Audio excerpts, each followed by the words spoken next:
And God said, "Let there be light."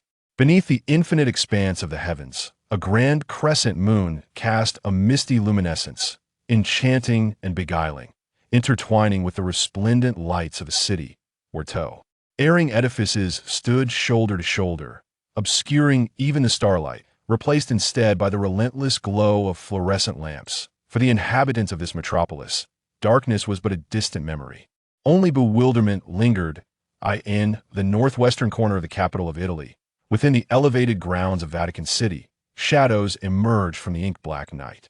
Cloaked figures draped in expansive black robes, their wide-brimmed hats concealing their heads, advanced with purposeful strides, the flowing fabric of their garments billowing gently like the wings of a nocturnal bird poised for flight, or a solitary wanderer traversing the night. Their faces were gently veiled by the darkness, leaving only their eyes crimson as blood visible. Thousands of silhouettes approached the square step by step. Suddenly, the foremost figure halted, her head gradually tilting upwards. Her skin, pale and ethereal, seemed even more spectral than the luminous moon hanging above. The moonlight cast a soft glow upon her visage, reflecting a countenance as flawlessly chiseled as a sculptor's masterpiece. Her lips were thin, tinged with a hint of pink, yet exuding an air of chilling aloofness. Her pupils, as translucent as rubies, glimmered with a sinister light, casting a foreboding allure in the moon's embrace. The hundreds of cloaked figures behind her also came to a standstill, collectively turning their gaze towards the imposing palace that loomed ahead. Daily's eyes, shrouded in shadows, gazed reverently upwards at the crucifix sculpture adorning the pinnacle of the palace, murmuring softly, "Vatican Palace, the beacon of light in this world, forgive us, the sinful, as we come to pay homage to the sunafade radiance." Suddenly, from within the palace, a surge of armored papal guards emerged, their silver armor glistening in the moonlight. A procession of crimson-clad clerics stepped forth, each cradling a Bible, their expressions vacant as they uttered in a monotone, "Souls of solitude in the dark night, you have off. Dead the Lord's divine majesty and must face retribution." In an instant, a brilliance akin to the sun enveloped the surroundings, its light clinging to the figures in black, while wisps of white vapor spread across their dark robes, as though corroded. Daily smiled faintly, her delicate fingers gently lowering her hat, her elegant voice resonating throughout the square. "Wherever there is light in this world, there lies a sanctuary. Why for wickedness? When you hold the Bible, what you see is merely the illustrious title on its cover. Do you truly remember the contents within? Yet, fear not, for I shall enlighten you on the essence of faith." With a wave of her hand, the cloaks of the numerous figures in black behind her were instantly torn asunder. Shadows flickered as they surged forward, emitting a piercing howl, their crimson pupils glinting ominously, skin pale as if never kissed by the sun. Their ethereal beauty, coupled with a regal yet frigid demeanor, was accentuated by the faint glimmer of two sharp fangs barely visible from their mouths, unmistakably revealing their true identities. They are vampires, the eternal denizens of the night, a bloodline forsaken by divine grace. The power of these creatures is beyond the capacity of mortals to withstand. Life is stripped away, and blood gushes from their throats, seeping into the fangs of each vampire. As Daily strides slowly towards the palace, the redrobed acolytes are utterly terrifying. He never anticipated that these individuals were all vampires, and at least of the count rank. Speed, strength, defense, they possess an unparalleled constitution and extraordinary supernatural talents. With a tearing sound, the number of mangled corpses steadily increases beneath the onslaught of their formidable abilities, blood cascading upon the immaculate, opulent floor. The scent of blood heightens the vampire's exhilaration. In a fleeting moment, powerful vampires of Count, Marquis, and Duke lineage transform into mere phantoms, piercing through human bodies, warm blood trickling from their elongated, pale fingers. Ah, how fresh! I relish this flavor. Servants of God, your blood invigorates me. I seem to taste the essence of the divine. Suddenly, a tremendous aura erupts within the Vatican Palace, as ascetics and the royal guard, along with bishops, surge forth. Their prowess is not to be underestimated. This is a battle between light and darkness. Daily, as the first prince, You fail to restrain your kin, seeking to desecrate this sacred ground, that we hereby sentence you to death. The sharp voice of the archbishop slices through the heavens, heralding the commencement of a fierce conflict. With a single stride, Diley materialized before the archbishop, her palm emanating a sinister azure glow that crackled with a hissing thunderclap. The tempestuous fury of lightning starkly contrasted with her serene visage, rendering the scene eerily surreal, yet her eyes flickered with a ravenous crimson light. "Let me witness how you intend to annihilate me." With a fierce slash, the tempestuous lightning surged forth from her palm, striking towards the crimson-robed archbishop. A resounding clash echoed as the radiant shield burst into brilliance upon impact. It shattered with a clang, and the lightning in Lee's grasp transformed into a crescent-shaped thunderblade. With a delicate sweep, she rent his form asunder, obliterating it into mere ash.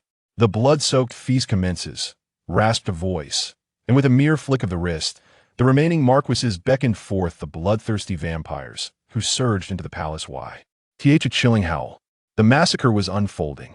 The walls, adorned with exquisite sculptures, the elongated corridors, the grand crystal chandeliers all bore witness to the carnage.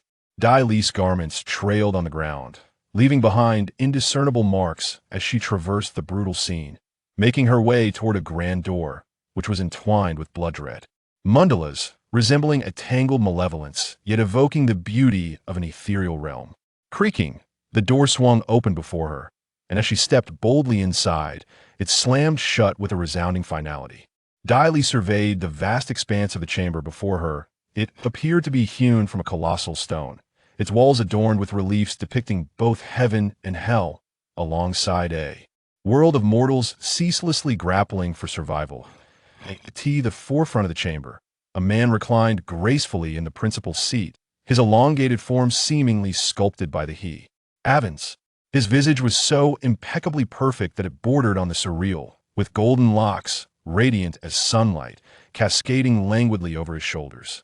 His eyes, a mottled amber, bore a somber depth, casting a fleeting glance downward, reminiscent of an emperor surveying his subservience. Who would have anticipated that the little girl I spared a century ago would evolve into such a formidable harbinger of death? It truly brings me solace. A century prior, when he first embraced Lee as a vampire, his status as the sovereign among purebloods conferred upon her a lineage of exceptional nobility, akin to that of aristocracy. She would continue to flourish until she reached adulthood, her visage forever untouched by the ravages of time. Upon hearing his words, Lee offered a faint smile, her composed and enchanting demeanor appearing ethereal under the dim light. She unfastened the blood-red clasp of her black cloak, casually draping it over the adjacent golden armrest, revealing her long, alluring figure. Descending the staircase with measured grace, the sound of her boots echoed sharply against the polished floor, each step deliberate, as if she were partaking in some ancient ritual. That I ought to express my gratitude for your act a century ago, when you took the lives of all my kin before me, leaving only me alive, yet transforming me into a being akin to yourself. Her fingers brushed against the cold surface of the Bible resting on the nearby table, its chill no longer instilling fear within her. With the strength she had labored for a century to attain, the irony of her fate was not lost on her. She had become that which she loathed most, yet was compelled to rely on the power it bestowed to survive, light. The entire world remains oblivious to the fact that their Pope His Majesty Augustus is a vampire, and not just any vampire, but a pure blood of the pinnacle of princely power. The antithesis of light is darkness. Humanity is indeed foolish. Lee's thin lips curled into a malicious smile, reminiscent of a serpent poised to unleash its venom. Augustus lightly tapped the armrest of his chair with his elongated fingers, his voice a mere whisper. All beings are but mere ants without a faith to guide them. They will descend into depravity until they are reduced to dust. Only those like you, harboring a vengeful belief to ascend to the peak, can look down upon the masses. Then, do you regret, in retrospect, not having slain me all those years ago? Lee raised her gaze to Augustus, her eyes dark as a stilled night. Augustus suddenly smiled, bending his head to regard Lee, his tone gentle and magnetic, akin to a glass of red wine preserved through endless ages. You ought to be grateful to me without my intervention. How could you have attained such formidable power and status? And to achieve princely stature despite being of non-pure blood, it is evident you were destined for the bloodline. Did you not watch as I drained the life from your parents without shedding a tear? Daili offered a faint smile, akin to a blossoming mandala, and softly replied, "Indeed, I am grateful to you, which is why I present you with a splendid dance of demise." She gazed at Augustus, his form enveloped in a deep azure thunder, filling the vast chamber with a dense and oppressive aura. The furniture began to splinter, and the reliefs on the walls were ground to dust. With a series of ominous cracks, jagged fissures erupted beneath Daili's feet, as an immense force surged toward Augustus like a tidal wave. Augustus narrowed his eyes, raised his hand, and with a thunderous roar, his power erupted suddenly. The clash of energy resounded, a fierce contest between kings as they consumed each other's blood crystals. They could transform into the singular bloodline of royalty. Within the grand and opulent Vatican Palace, the air was thick with the scent of rich blood, as numerous vampires feasted voraciously. Some had already been reduced to mere dust, dissipating into the ether. Suddenly, all vampires and archbishops ceased their assault, turning their gazes toward a single point. With a deafening explosion, the entire room erupted, 5 meters of solid stone crumbling into fine powder, revealing two figures standing side by side, their bodies leaning against one another, reminiscent of lovers sharing their innermost thoughts beneath the moonlight. Daili's hand had pierced through Augustus' chest, just as he had done to her father years ago. "Why?" Daili's voice was hoarse. Confusion etched upon her features. She could not comprehend why Augustus had not defended himself, allowing her to end his life. Augustus let out a soft sigh, the sound echoing through the desolate night. Lazily, he leaned against Daili's neck, his breath chillingly cold. But a solitary individual, engulfed in profound loneliness, is destined to languish in the depths of night. Even when glimpsing the sunlight, the sensation of isolation only deepens.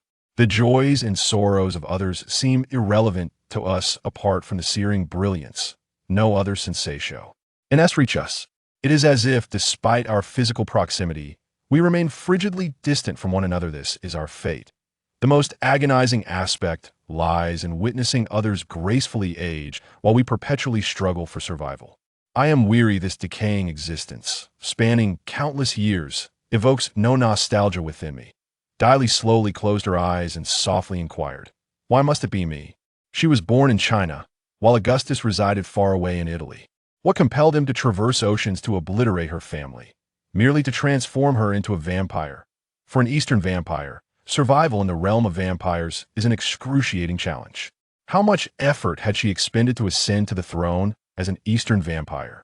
The lives she had extinguished were so numerous that she could scarcely count them.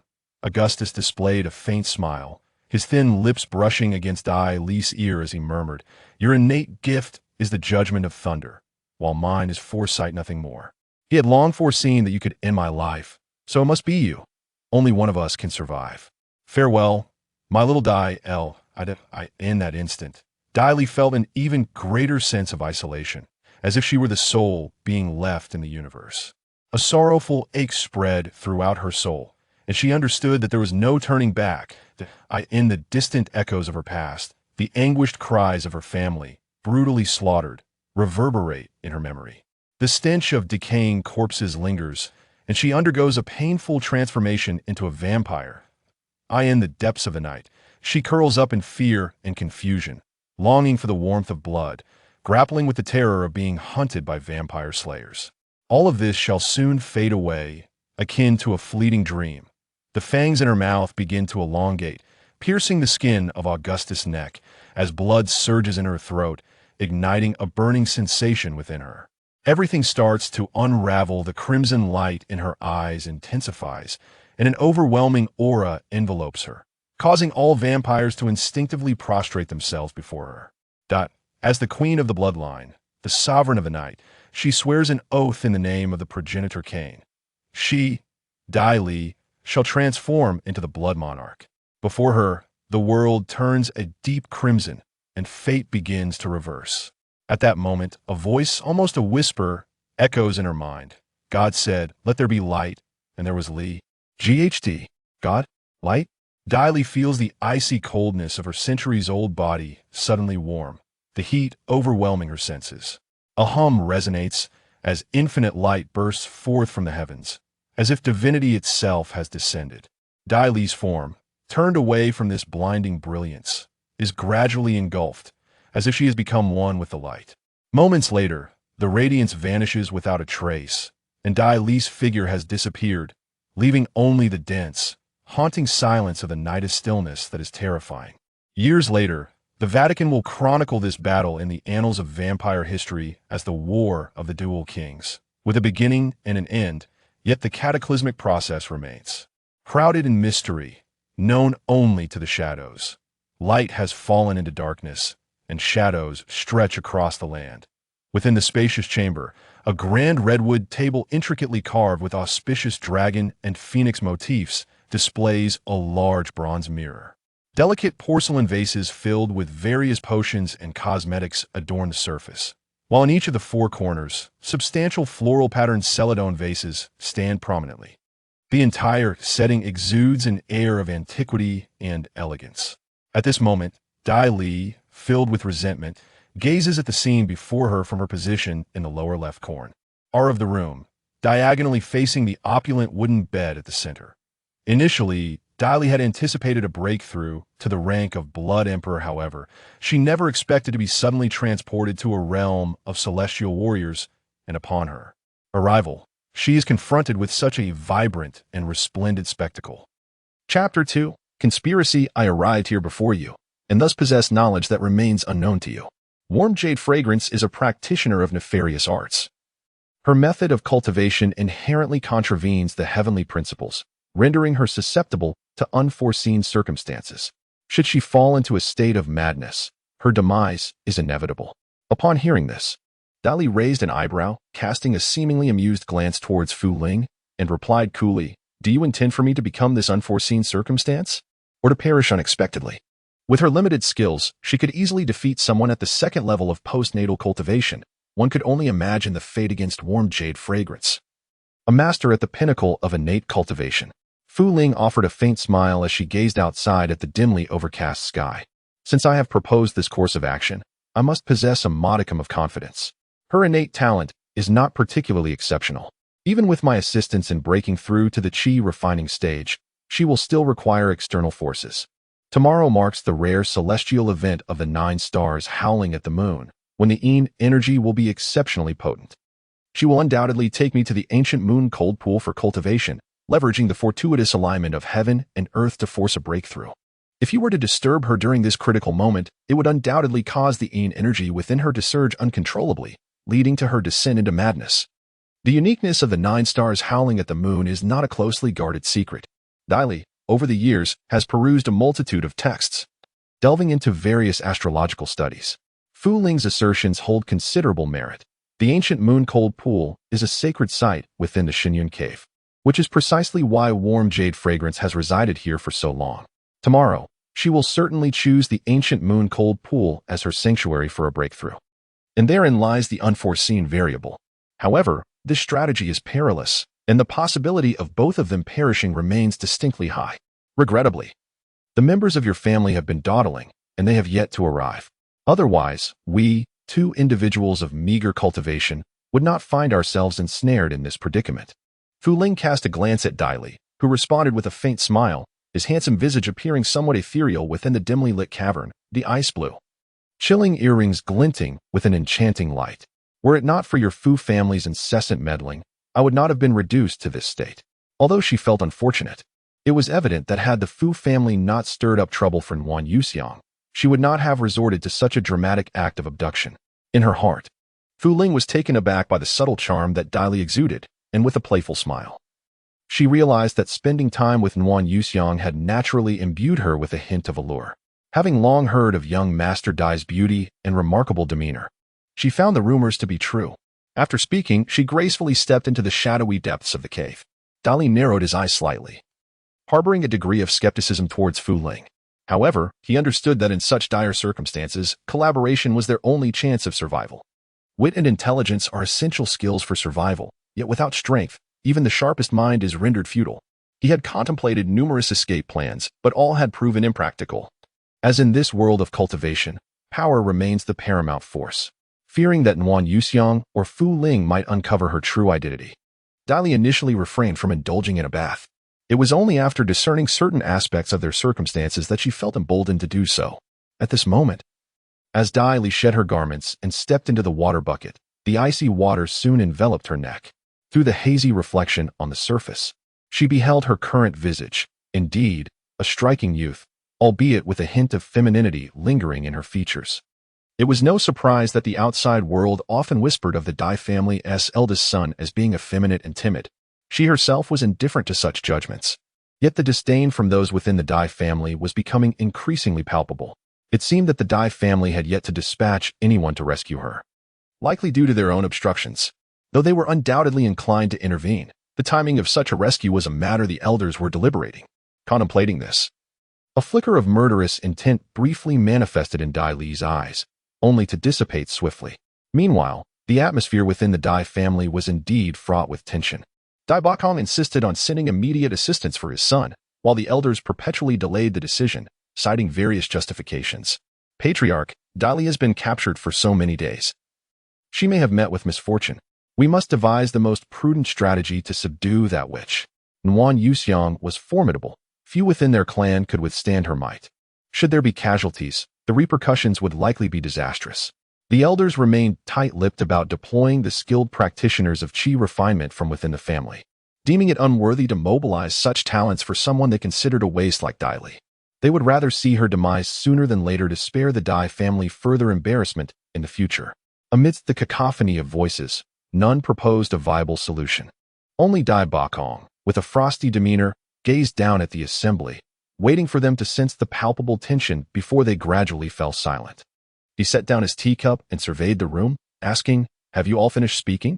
Let me make one thing clear. Dai Li is my son, no matter the circumstances. He remains my son. There is no father in this world who would refuse to save his child. Should you continue to obstruct me, do not blame me for lacking compassion." Dai Bakong interjected his brother Dai Yunhu with a sardonic tone. "This family is not solely under your command. Rescuing Dai Li will undoubtedly result in the loss of our family's resources." Yet, before he could finish, Dai Bakong, seated at the head of the table, raised his left palm flat and struck the teacup beside him. With his vital energy coalescing in his palm, he forcefully slammed the cup, which erupted like a cannonball against the armrest of Dai Yunhu's chair. The sound echoed, shattering the cup into a myriad of fragments that scattered across Dai Yunhu's trousers. A hush fell over the gathering, and after a prolonged silence, the elder, Dai Yang, who had remained silent until now, finally spoke in a calm voice.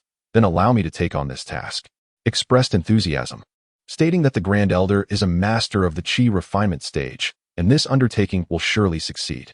He added that accompanying you would serve as a safeguard. Glanced at, nodding slowly. Had it not been for consistent gentility and decorum over the years, and her mother's remarkable grace, which endeared her to the elder generation, he would never have personally intervened for an inept and frivolous youth. The following day marked the day of the 9 stars howling moon.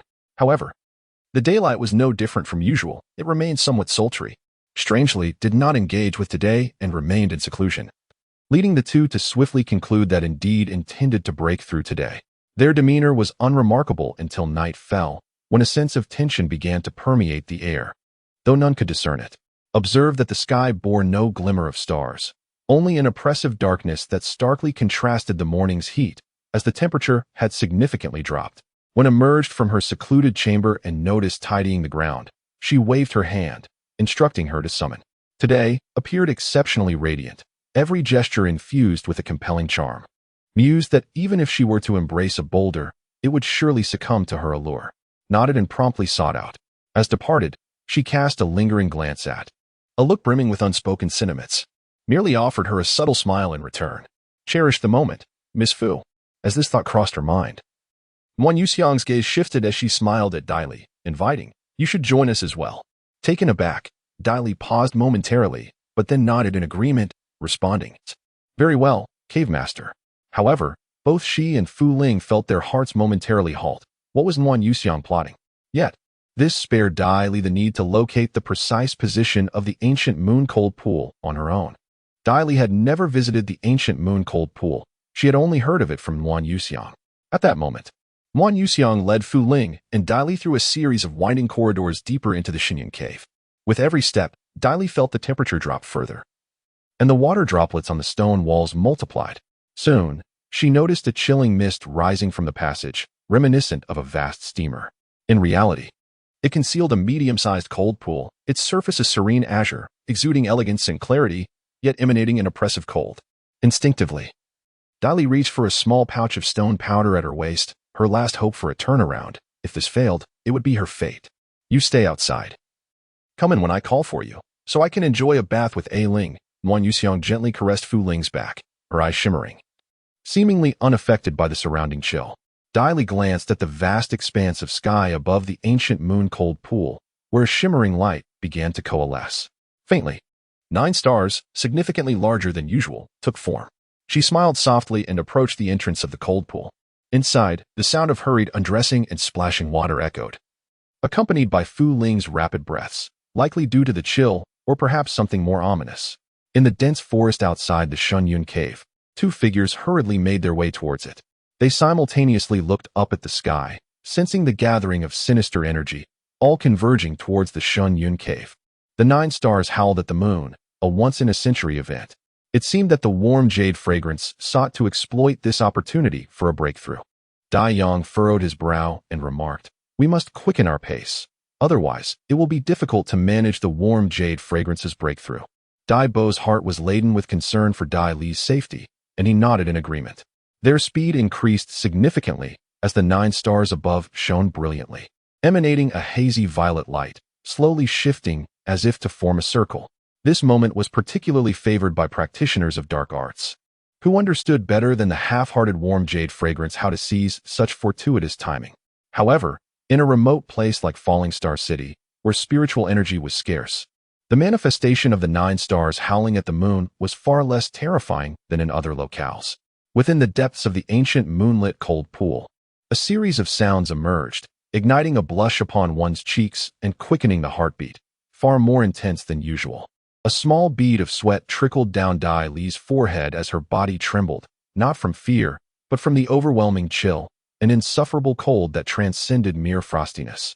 Transforming into a deathly aura, Dai Li perceived that the malevolent energy emanating from the mass graves was nowhere near as potent as that which enveloped the ancient moonlit cold pool, so dense that it penetrated her very bones with a chilling dread.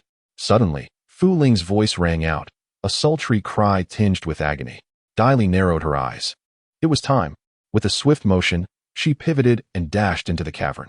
Amidst the haze of cold, she beheld 2 figures entwined within the frigid waters. Fu Ling's face contorted in agony as she leaned against the edge of the cold pool, while behind her, Nguyen Yuxiang's body emanated an eerie crimson glow. Her skin appeared almost desiccated, resembling the bark of an ancient tree, with layers of wrinkles that made Dai Li feel nauseous. The visage she bore was akin to that of a skeletal figure, with flesh stretched tightly over bone. It was evident that Nguyen Yuxiang was on the verge of a breakthrough. An overwhelming amount of dark energy converged upon her from all directions, and above. The celestial formation of 9 stars had begun to manifest a crescent shape. The path to Nguyen Yuxiang's breakthrough was fraught with difficulty, as her celestial roots were of the lowest grade, specifically a subpar water attribute. Her spiritual affinity was also lacking, and her progress thus far had relied heavily on the life essence of hundreds of women. Yet, she still found herself a few steps short of transcending the chi refining stage. The dark energy enveloping her was thick, as if it had formed a shroud over her body. Fu Ling, in her torment, exuded a milky vapor, which was being inhaled by Nguyen Yuxiang. Dai Li's footsteps were neither loud nor soft. Suddenly, the skeletal figure stirred, its closed eyes snapping open to fixate coldly upon Dai Li. Dai Li raised an eyebrow, unflinchingly meeting Nguyen Yuxiang's gaze. With a decisive stride, he channeled a modicum of true energy into his right leg, delivering a fierce kick aimed at Nguyen Yuxiang's head. The impact was jarring. Dai Li felt as though his leg had been shattered, gritting his teeth in frustration. Cursing under his breath, how could the head of a peak innate master feel as if it were forged from iron? As Nguyen Yuxiang was forcefully kicked aside by Dai Li, her body slid violently. Fu Ling, enduring the pain coursing through her body, gathered her vital energy, and struck Nuan Yuxiang's chest with a powerful palm. The impact was sharp, and Nuan Yuxiang's skeletal form collided against the edge of the cold pool, producing a crisp sound of cracking bones. Yet, within her, a crimson light began to spread, hinting at an unsettling agitation. Her bony jaw moved in a peculiar manner, and she coldly exclaimed, "You two are quite bold to conspire against me, but this is fine. Your actions will only serve to facilitate my ascension to the qi refining stage." Fu Ling gasped in shock and fear. How is she unharmed? She truly hasn't fallen into madness? Dai Li sensed trouble. The old witch appeared unaffected. Wasn't this supposed to be the moment for her ascension? Suddenly, Nuan Yuxiang raised her hand towards Dai Li from the edge of the cold pool.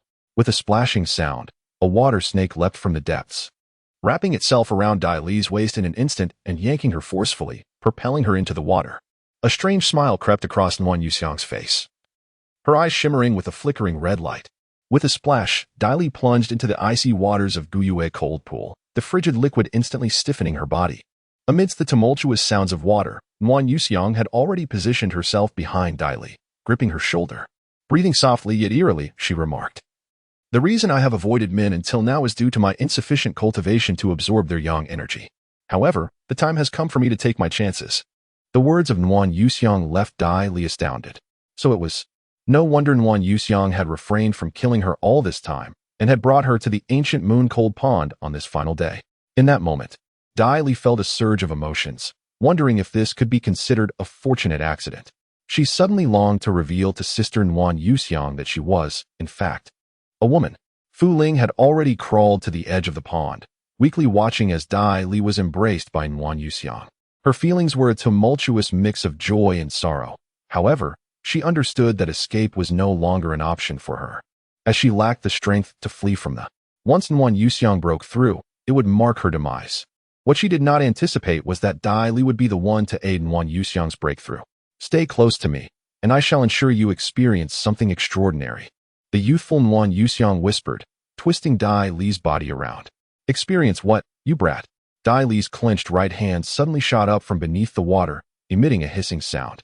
The pain momentarily eclipsed the biting cold of the pond's depths, and a milky white liquid dripped from her palm. With a splatter, the lime powder she had grasped was smeared all over Nuan Yuxiang's face. The water-activated lime was highly corrosive, and despite Nuan Yuxiang's formidable abilities, the powder entering her eyes and mouth caused her immense agony. Ah, damn it! Nuan Yuxiang, momentarily blinded, swung her hand wildly but struck nothing. In her panic, the dark energy within her suddenly went awry, resulting in, I will kill you." Warm jade fragrance floundered in the pond, frantically striking the water's surface with an air of madness, as Dai Li swiftly swam towards the pond's edge. However, the forceful wave she created crashed against her back, causing a sharp pain in her chest, and the sound of her bones fracturing was clear even to Fu Ling.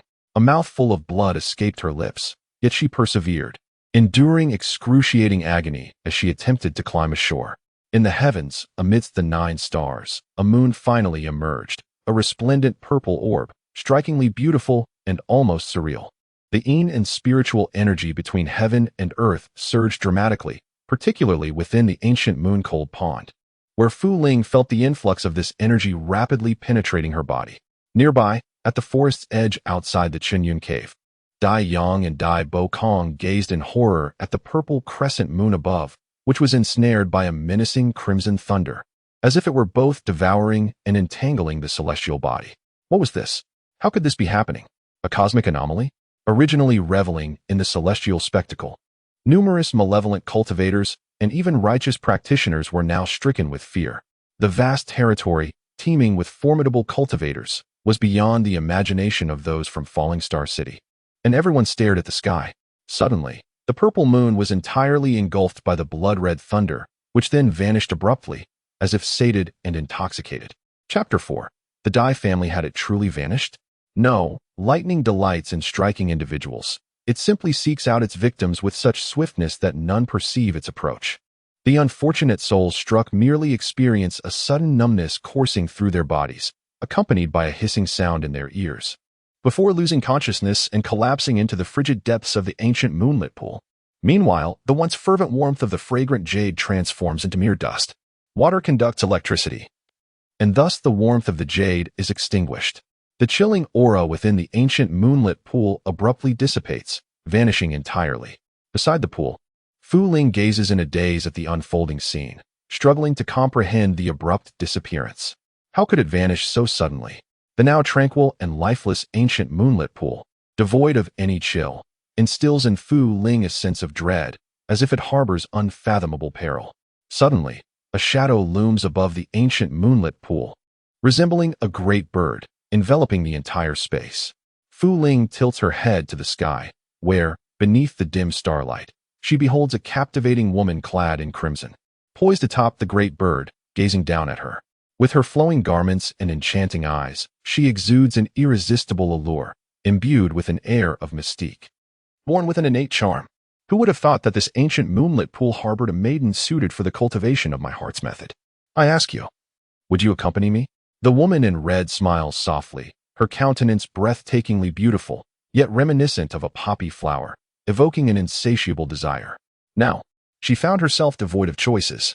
With a mere wave of her hand, the woman in red lifted Fu Ling with an invisible force, abruptly sending her soaring into the sky, where she landed upon the back of a magnificent creature. It was only then that she realized this grand bird was none other than a crimson flame-feathered oriole. A sudden jolt surged through her heart, as she instinctively felt reassured in her decision. After all, such a spiritual beast must at least be at the chi-refining stage to have grown to this size. And this woman must surely be at that level, if not higher. It is said that the Guyu cold pool outside of Falling Star City is chillingly formidable.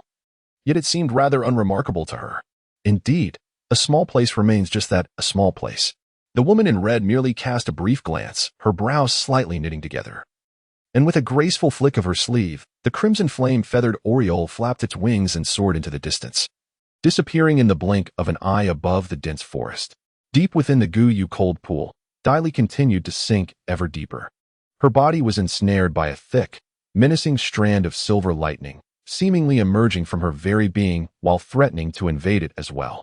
In truth, even with her resilient physique, the currents had ravaged her, leaving not a strand of hair untouched. Yet, Dai Li's form persisted, continuously charred and reborn anew, her flesh grotesquely transforming. Within her, an unusual surge pulsated, blood-red and eerie, as if someone were teasing the strings of her fate. Deep within the ancient moonlit cold pool, thick streams of white spiritual energy converged, as if irresistibly drawn by the crimson thunder, flowing into Dai Li's being. In a moment of lost consciousness, Dai Li suddenly dreamt of a scene from a century ago, surrounded by countless corpses. She curled up amidst the remains, lamenting her transformation into a vampire. Her skin turned pale, her eyes became blood-red, and her teeth could only sense the taste of blood. When she stood before a grand mirror and beheld her transformed self, she saw a reflection as formidable and flawless as the one who had slain her entire family, yet equally unforgivable. After a while, she reverted to being the timid Dai Li, living a subdued existence in the Dai family. Gurgle, gurgle, beneath the water's surface. Dai Li's head wobbled slightly as she swallowed and expelled the pool's water, suddenly acutely aware of excruciating pain coursing through her body. Time seemed to stretch indefinitely until Dai Yang and Dai Bokong arrived at the Silent Cloud Cave. Yet, an eerie stillness enveloped the cave. The two searched extensively, nearly traversing the entirety of the cavern before finally reaching the ancient moonlit cold pool. The water lay tranquil, and both men gazed solemnly at the scene before them. Dai Bokong struck the wall with a fierce blow, exclaiming in anger that the warm jade fragrance must have already fled. Ollie! Ollie! The certainty of Dai Li's demise weighed heavily on him, filling him with sorrow. Had it not been for his own weakness, constrained by the elders, he would not have missed the chance to rescue Dai Li, nor would he have been unable to find even her lifeless body now. Dai Yang shook his head in sorrow, harboring a trace of fondness for Dai Li. At the very least, he possessed a dignified and serene demeanor that was not off-putting. Yet, death is irrevocable. Bang, bang, bang. Dai Bo's fists were smeared with blood, flesh and bone in disarray, while Dai Yang could only sigh. After all, he was his son, and such a reaction was inevitable. However, upon his first encounter with the cold moon spring, Dai Yang stepped closer to examine it carefully. It was rumored that the warm jade fragrance allowed for rapid cultivation in the cold moon spring, yet it appeared to be no different from an ordinary pond. Such rumors were merely the result of miscommunication. As these thoughts crossed his mind, Dai Yang turned to leave, but suddenly, a tumultuous sound erupted from the water's surface. Both Dai Yang and Dai Bo froze, abruptly turning their gaze toward the spring. There, Dai Li lay weakly at the water's edge, her slender fingers clutching the rim of the pond. Her hair clung to her cheek, her eyes shining like the full moon, her complexion pale beyond measure. As she gasped for breath, resembling a delicate spirit emerging from the depths or a beguiling water nymph, Dai Yang was momentarily taken aback. He had often heard the younger generation of his family remark that Dai Li's appearance was somewhat feminine, perhaps overly exquisite. Yet, now it was clear that her beauty transcended mere attractiveness. It was ethereal. The boy has grown into such a state, lacking in strength, which is far from a favorable circumstance. Surprisingly, Dai Yang harbors some concerns regarding Dai Li's future. A warm halo envelopes the earth as sunlight cascades gently, illuminating a resplendent world that is also boundlessly vast. Everyone appears as a mere speck of insignificant dust, a solitary particle amidst countless others in the grand scheme of existence. In the prosperous streets of the northern part of Falling Star City, there lies an imposing estate, its golden plaque emblazoned with the formidable characters, Dai Family Fortress. The moss-covered pavilions are artfully arranged, while the polished tiles of the roofs reflect a dazzling brilliance. Rows of red-tiled houses, gardens, rockeries, and training grounds are all present, creating a stark contrast to the simple, dilapidated villages outside the city. This place feels like an entirely different realm. It is the Dai family, one of the 4 prominent families of Falling Star City. Indeed, the boy is rather feeble, likely drained by that old witch, warm jade fragrance. His fortunes with the fairer sex are notably abundant. Yi Ranxiu sits by the bedside, gently wiping the sweat from Dai Li's forehead. Her expression is serene, yet her elegantly arched eyebrows are slightly furrowed, as if lost in contemplation. The maid, Xiaoyu, stood quietly beside, gazing at Yi Ranxiu in a daze. The Dai family was well aware that the matriarch was stunningly beautiful, possessing an ethereal grace and tranquility, excelling in poetry, etiquette, music, chess, calligraphy, and painting. Renowned as a scholar of great repute. Yet, this unparalleled beauty, Yi Ranxiu, had been separated from Dai Bakong for over a decade. Contrary to the assumptions of others, Dai Bakong was not the heartless man they imagined. Although he had other concubines and children, it was evident to all that he cherished Yi Ranxiu dearly, obeying her wishes and treating Dai Li with utmost kindness. The peculiar dynamics of their relationship were not easily articulated to outsiders, leaving even a maid like Xiaoyu to ponder silently, too timid to voice her thoughts. Yi Ranxiu turned her head to glance at Xiaoyu, her tone gentle as she inquired, "Xiaoyu, why do you look at me so today?" Startled, Xiaoyu realized Yi Ranxiu was prompting her and hurriedly responded, "Madam, I was thinking how much you and young master resemble each other, both possessing such remarkable beauty." Yi Ranxiu's eyes, as serene as a deep lake, fell upon Dai Li, and she softly murmured, recalling the outside world's descriptions of him, her brow slightly furrowing. Rising gracefully, she declared, "Let us step outside," allowing Ali to rest properly. Chapter 5. The day after upon awakening, Dai Li was greeted by the warm, diffused glow of sunlight seeping through the willow-patterned window. As she sat up in bed, a sudden realization struck her, her body. She glanced at the large bronze mirror opposite her, where her reflection revealed a visage that appeared more delicate than before. Instinctively, her thoughts shifted, and her irises transformed into a vivid crimson. A heaviness settled in her heart. Indeed, she was still of the Blood Clan. Yet, she pondered why. Having taken possession of Dai Li's original body, she remained a member of the Blood Tribe. Was it due to that bolt of lightning? After a moment, she sighed softly, turning her gaze towards the window. Hesitating, she slowly extended her slender fingers into the sunlight, wonder coursing through her mind. Would she, like a newly awakened vampire, disintegrate into dust under the sun? Yet, an incredulous expression crossed her pale face as her finely arched brows shot upward. Was it truly warm? Her eyes sparkled with a mixture of astonishment and joy. How long had it been since she had felt the warmth of the sun? After a century of coldness, the musty scent of decay from her coffin and the chilling atmosphere of her crypt had enveloped her for far too long.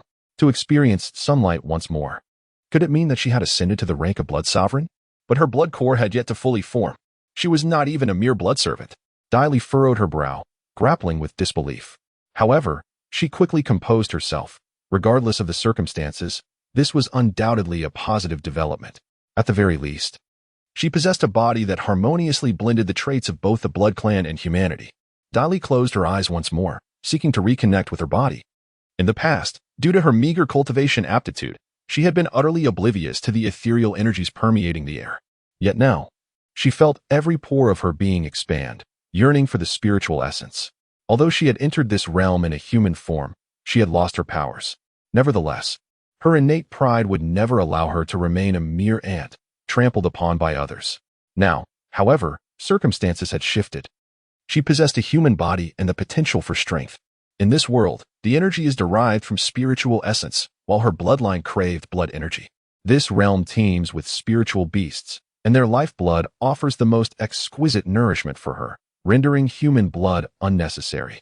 Moreover, she felt no thirst for blood at this moment, signifying that she could simultaneously delve into human cultivation while nurturing her vampire heritage, a dual approach that might render her unconstrained by the world's limitations.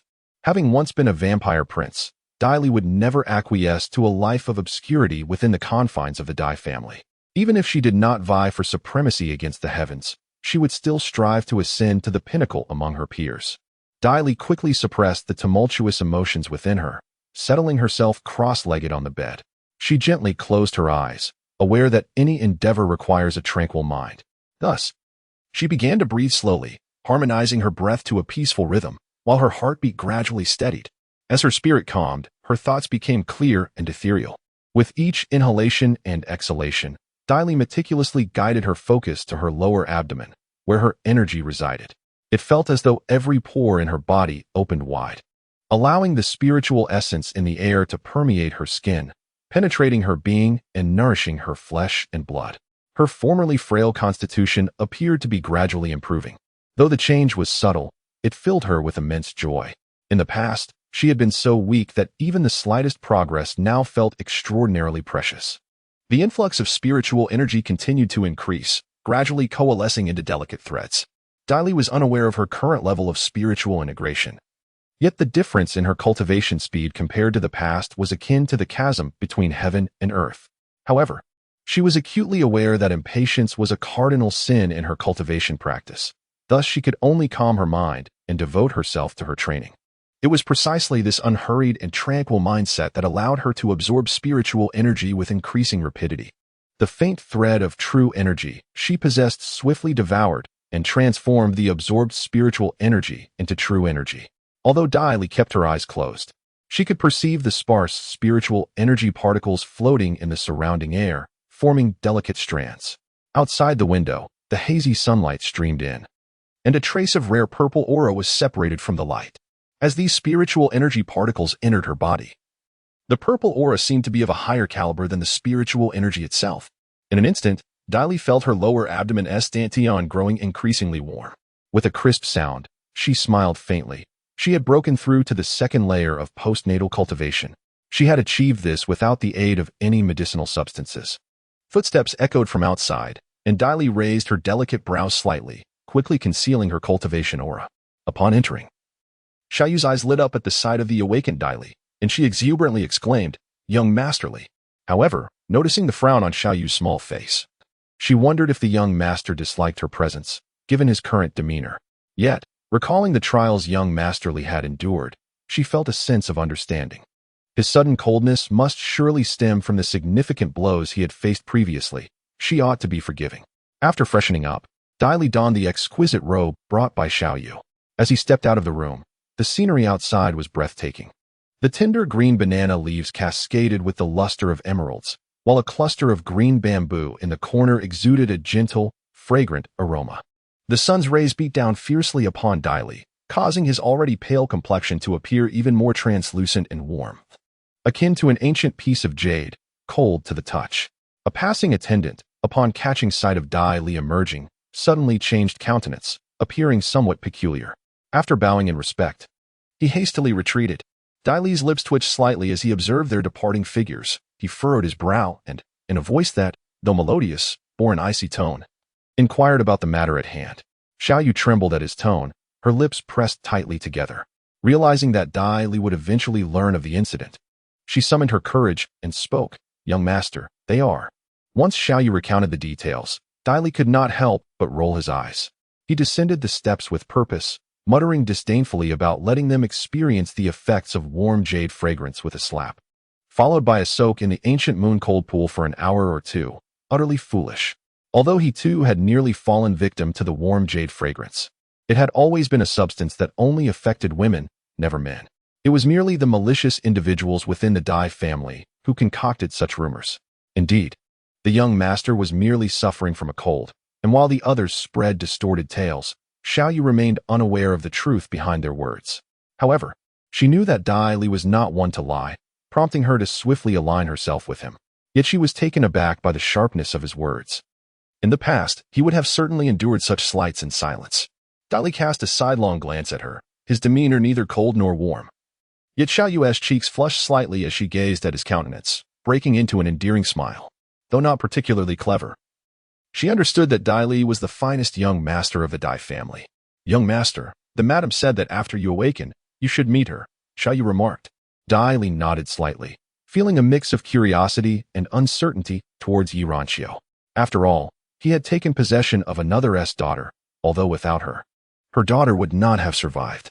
The two proceeded towards the loft where Yi Ranqiu resided, a space that belonged solely to mother and daughter. The Dai family seldom ventured here, so Dai Li encountered few people. Yi Ranqiu was in her study painting. Upon seeing Dai Li, she smiled and approached, reaching out to gently touch his forehead. The chill has subsided. Now, simply warm yourself with some nourishing soup and medicine. Be mindful in the future, she advised. While adjusting Dai Li's collar, Dai Li felt somewhat out of place, as she was not his biological mother, but merely the vessel of another's daughter. He felt compelled to express his gratitude, so he softly said, "Thank you, mother, for asking the elder to save me." Such a figure as Dai Yang was not easily swayed, even by Dai Bo Kong, yet Yi Ranqiu could command him. This was one reason why many in the Dai family held discontent towards Dai Li, yet none had dared to act harshly against her thus far. Yi Ranqiu, aware that she could not deceive Dai Li, chuckled, "You were quite astute. Must we still exchange pleasantries?" She playfully tapped the tip of his nose, gazing at him with a teasing expression. However, her countenance swiftly shifted, revealing a hint of peculiarity as she inquired, "Ali, have you experienced a breakthrough in your cultivation?" Her eyes were filled with astonishment, and when Dai Li noticed Yi Ranqiu's surprise, she was slightly taken aback. How could Yi Ranqiu, who possessed no cultivation, know of her breakthrough? "Indeed, I just broke through, and it seems my physique has undergone some changes. My cultivation speed is much faster than before," Dai Li remarked. However, the tumultuous emotions in Yi Ranqiu's eyes quickly subsided, replaced by a faint, serene glow. "It's good that you can cultivate now. Focus on your cultivation in the future. But remember that obscurity is the true path," Yi Ranqiu said in a light tone. Dai Li's eyes flashed with understanding, and she nodded. Chapter 6. He is not useless. Yi Ranqiu soon focused her attention on the books and paintings on her desk.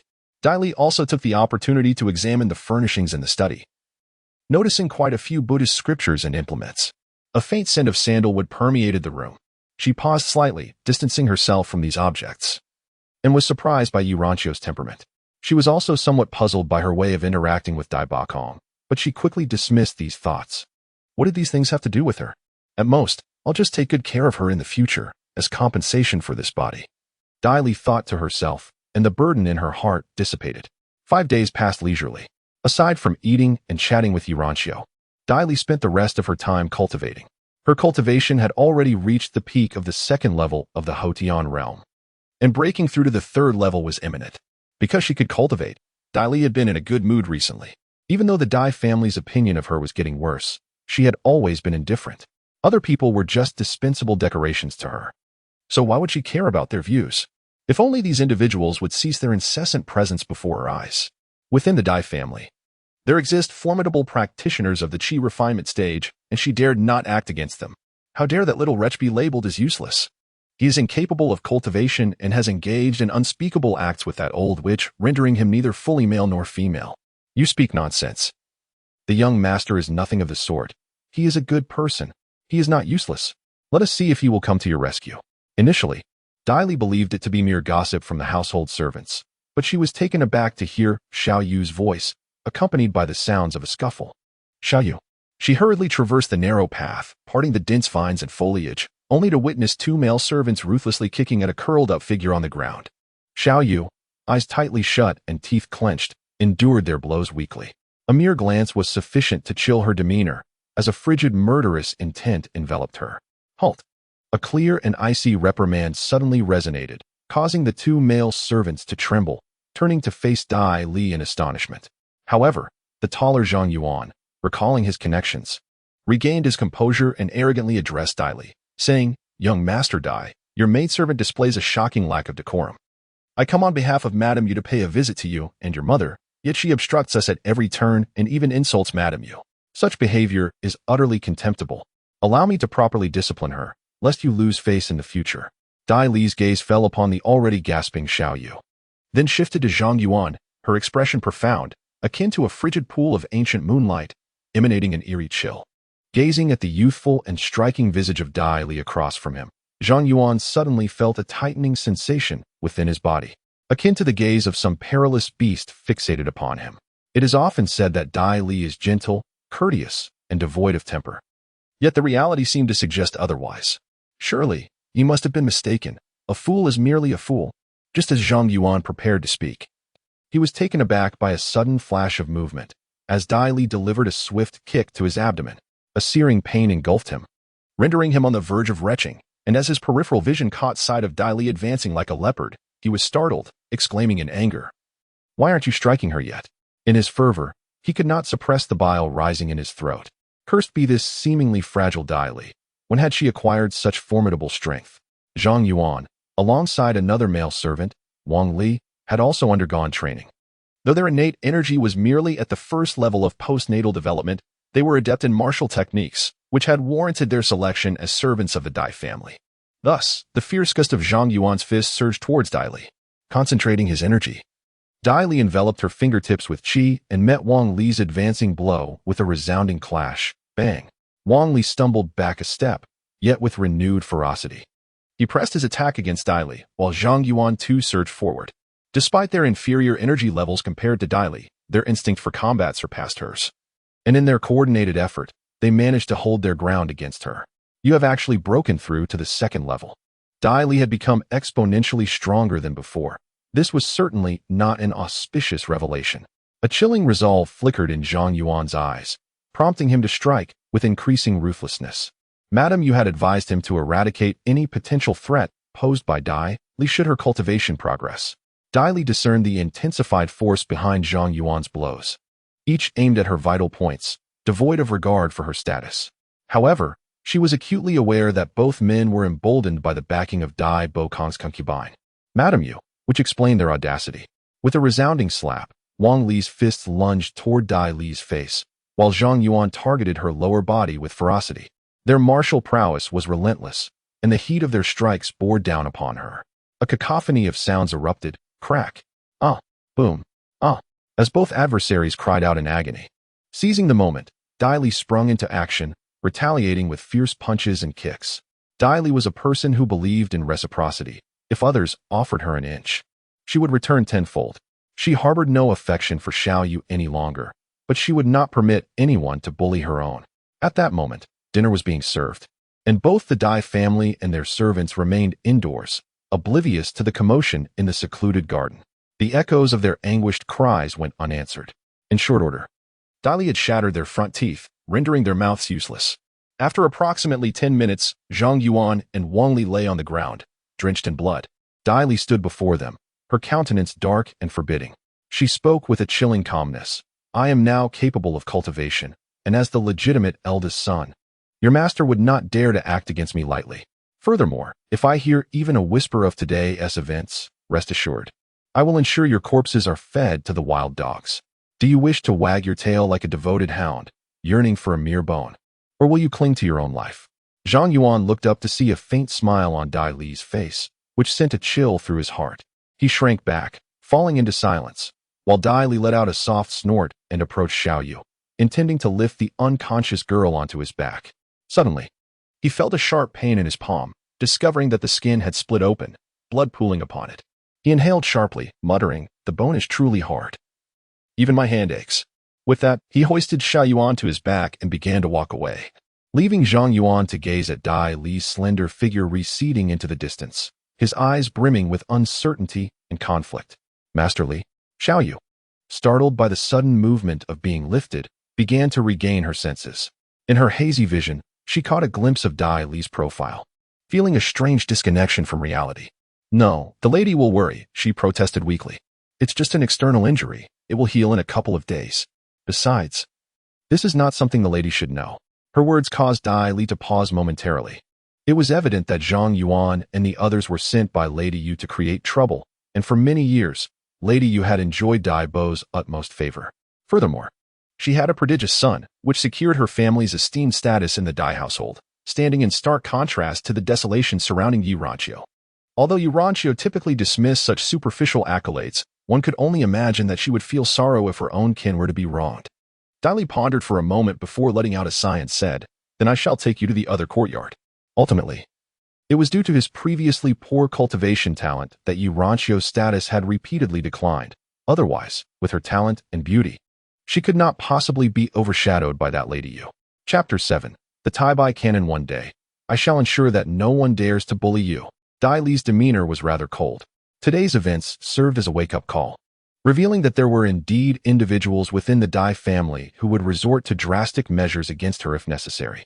Lady Yu and some of her uncles each had sons, and while Luan Jingtong was indeed the most rightful heir to the position of family head, she had previously been seen as a cultivation failure, rendering her incapable of inheriting the headship of the Dai family.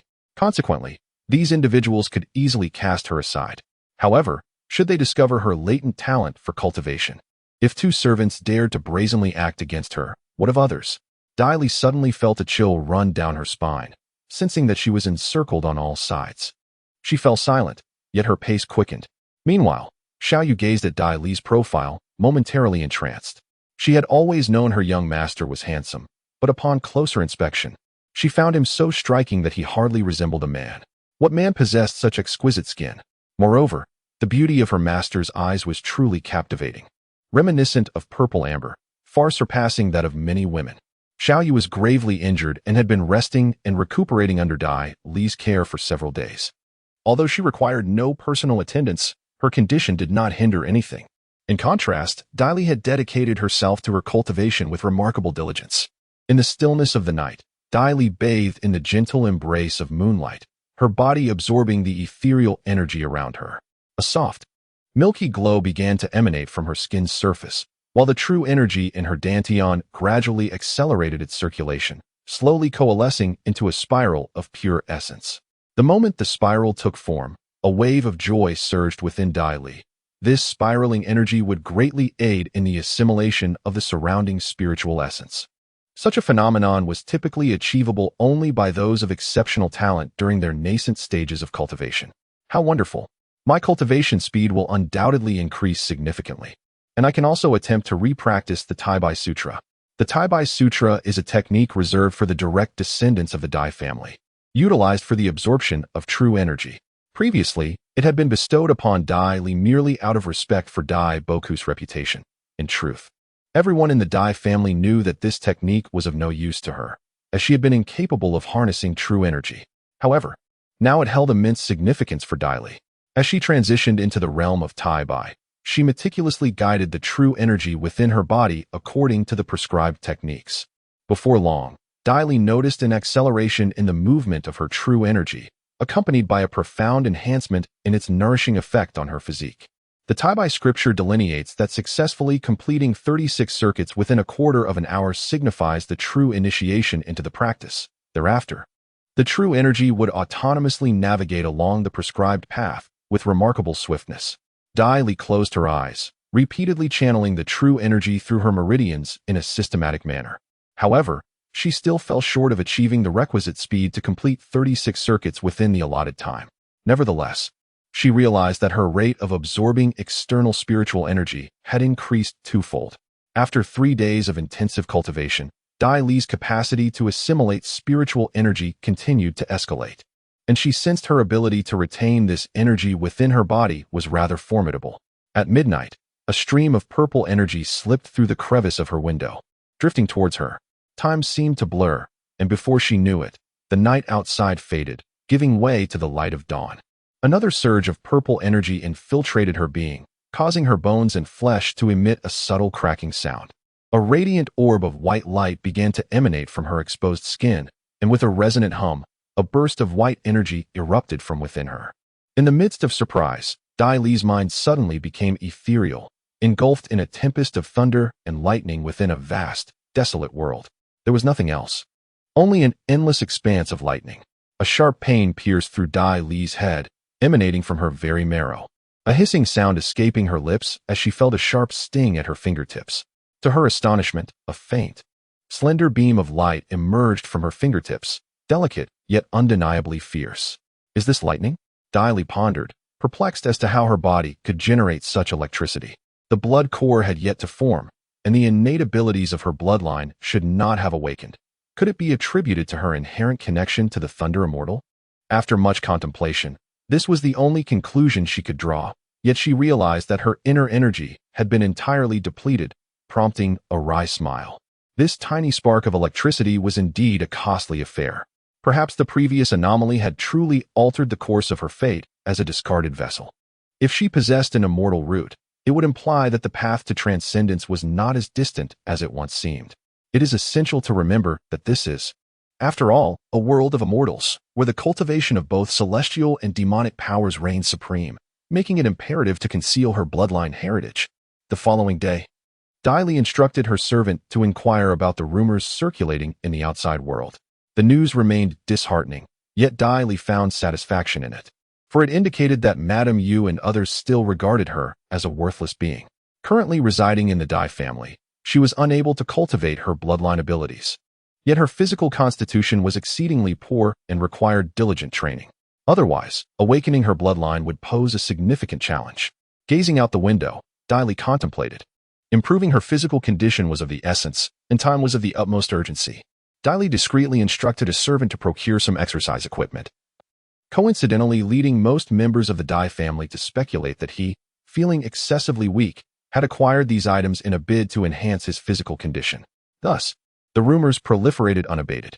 Yet, Dai Li remained unperturbed, and Yi Ranxiu, as per her usual disposition, paid no heed to the gossip, inadvertently allowing it to circulate throughout the entirety of Falling Star City. Dai Bakong, however, was inclined to clarify the truth for Dai Li. Yet, as the adage goes, rumors cease with the wise, and the number of genuinely wise individuals within the Dai family was scant. Moreover, those who harbored malicious intent towards Dai Li were indifferent to the veracity of the claims. At this moment, Dai Li was ensconced in his room on the 3rd floor. Eyes closed, a small flying knife gripped firmly in his hand. His body was suffused with vital energy, which he concentrated into a thumb-sized sphere in his palm. Sunlight streamed through the window, illuminating his face. Upon opening his eyes, a spark of brilliance flickered within them. With a deft flick of his wrist, he enveloped the knife's tip in vital energy and released it with a swift motion. The knife soared forth, a gleaming arc, and with a soft thud, pierced the wooden figure's forehead from 5 meters away, leaving only the hilt protruding from the wall. With a nimble movement, Dai Li propelled himself forward, grasping another flying knife from a table 2 meters to his left. He shot it forth with precision. In a flash, he leaped onto the wall, vaulting towards a flying knife resting on a lamp 3 meters above. The knife whizzed forth. In a flurry of motion, he darted around the modest room, collecting the scattered flying knives and launching them, each finding its mark in the wooden figure's vital points. After a mere few breaths, Dai Li stood still, surveying the wall adorned with a dozen embedded flying knives, a faint smile gracing his lips. Neither blades nor blunt instruments can compare to her affection. She favors more compact weaponry, such as daggers, bows, and flying knives, which indeed reflects her rather cunning character. As she diligently cultivates her skills, Dai Li's days have been quite fulfilling. In the span of merely half a month, her cultivation has ascended to the pinnacle of the postnatal 3rd layer. Although the Tai Bai Sutra is not regarded as an exceptional technique, it has nonetheless accelerated her training significantly compared to her previous pace. Remaining confined within her home is not a viable option, and Dai Li needs to venture out to attend to certain matters. In her memories, Yi Ranxiu had always wished for Dai Li to remain uninvolved with the Dai family's businesses. Given her unique status, any entanglement with such affairs could potentially invite trouble. Dai Li is well aware of this principle, and thus sets out with the modest sum of 100 taels of silver she has painstakingly saved over the years. It is rather disheartening that as the legitimate heir of the Dai family, she possesses a mere 100 taels of private funds. This paltry sum seems quite meager to Dai Li, who scoffs at the notion of it. While it is true that 100 copper coins equate to 1 tael, a single tael suffices for the monthly expenses of an ordinary peasant household. However, the medicinal pills consumed by the members of the Dai family often cost hundreds of taels. And the 100 taels that Dai Li has managed to save over a span of 14 years indeed underscores her unfortunate plight. The streets were bustling with people, where a kind-eyed elderly woman was selling candied hawthorn sticks. Under the sun, various sugar figurines shimmered like gold, while an amusing troupe performed nearby. Dai Li merely cast a fleeting glance at these delights. The joy that should belong to children had long been forsaken by her.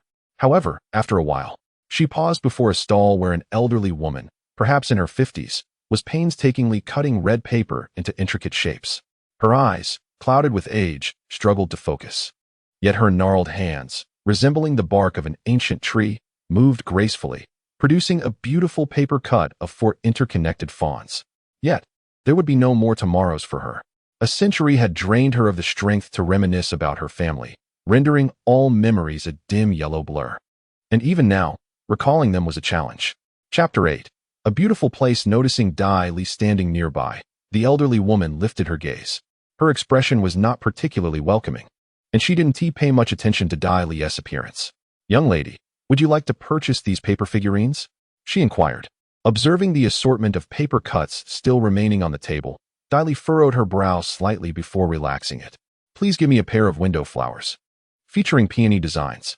Upon hearing this, the elderly woman's face lit up with joy. "Oh, certainly.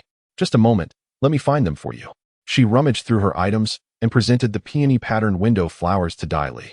Before the price could be mentioned, Dai Li pressed a silver coin into her palm. The elderly woman stared blankly at Dai Li as she departed, then cautiously glanced down at the silver glimmer peeking through her palm seam. A shiver coursed through her heart. 1 or 2 silver coins. Yet, she had only sold her window flowers for a mere copper coin. Dai Li, holding the delicate window flower, regarded it with care, reflecting on how, despite her earnest attempts, she had never mastered the art of crafting them. Now, the task still appeared daunting. Upon recognizing Dai Li, the woman's expression shifted.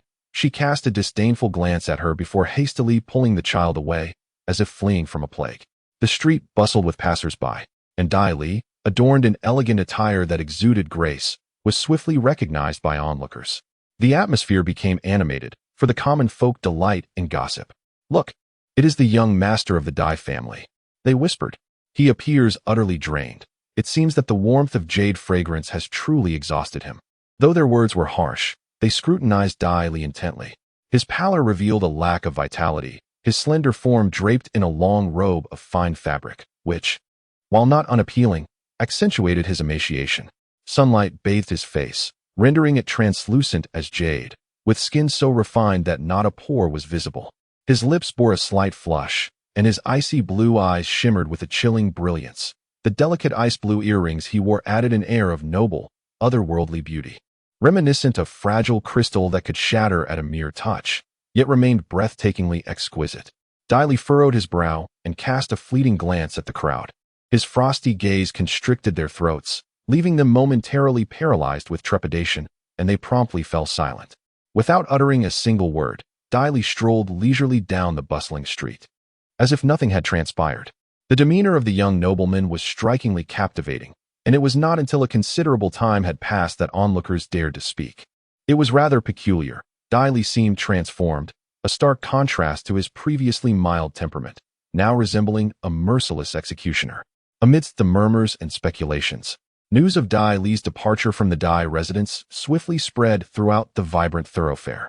Warm Jade Xiang was already a prominent figure in Falling Star City, and Dai Li inadvertently rose to fame alongside her, though his reputation was already well established. Unperturbed by the opinions of others, Dai Li reveled in the warmth of the sun's rays upon him.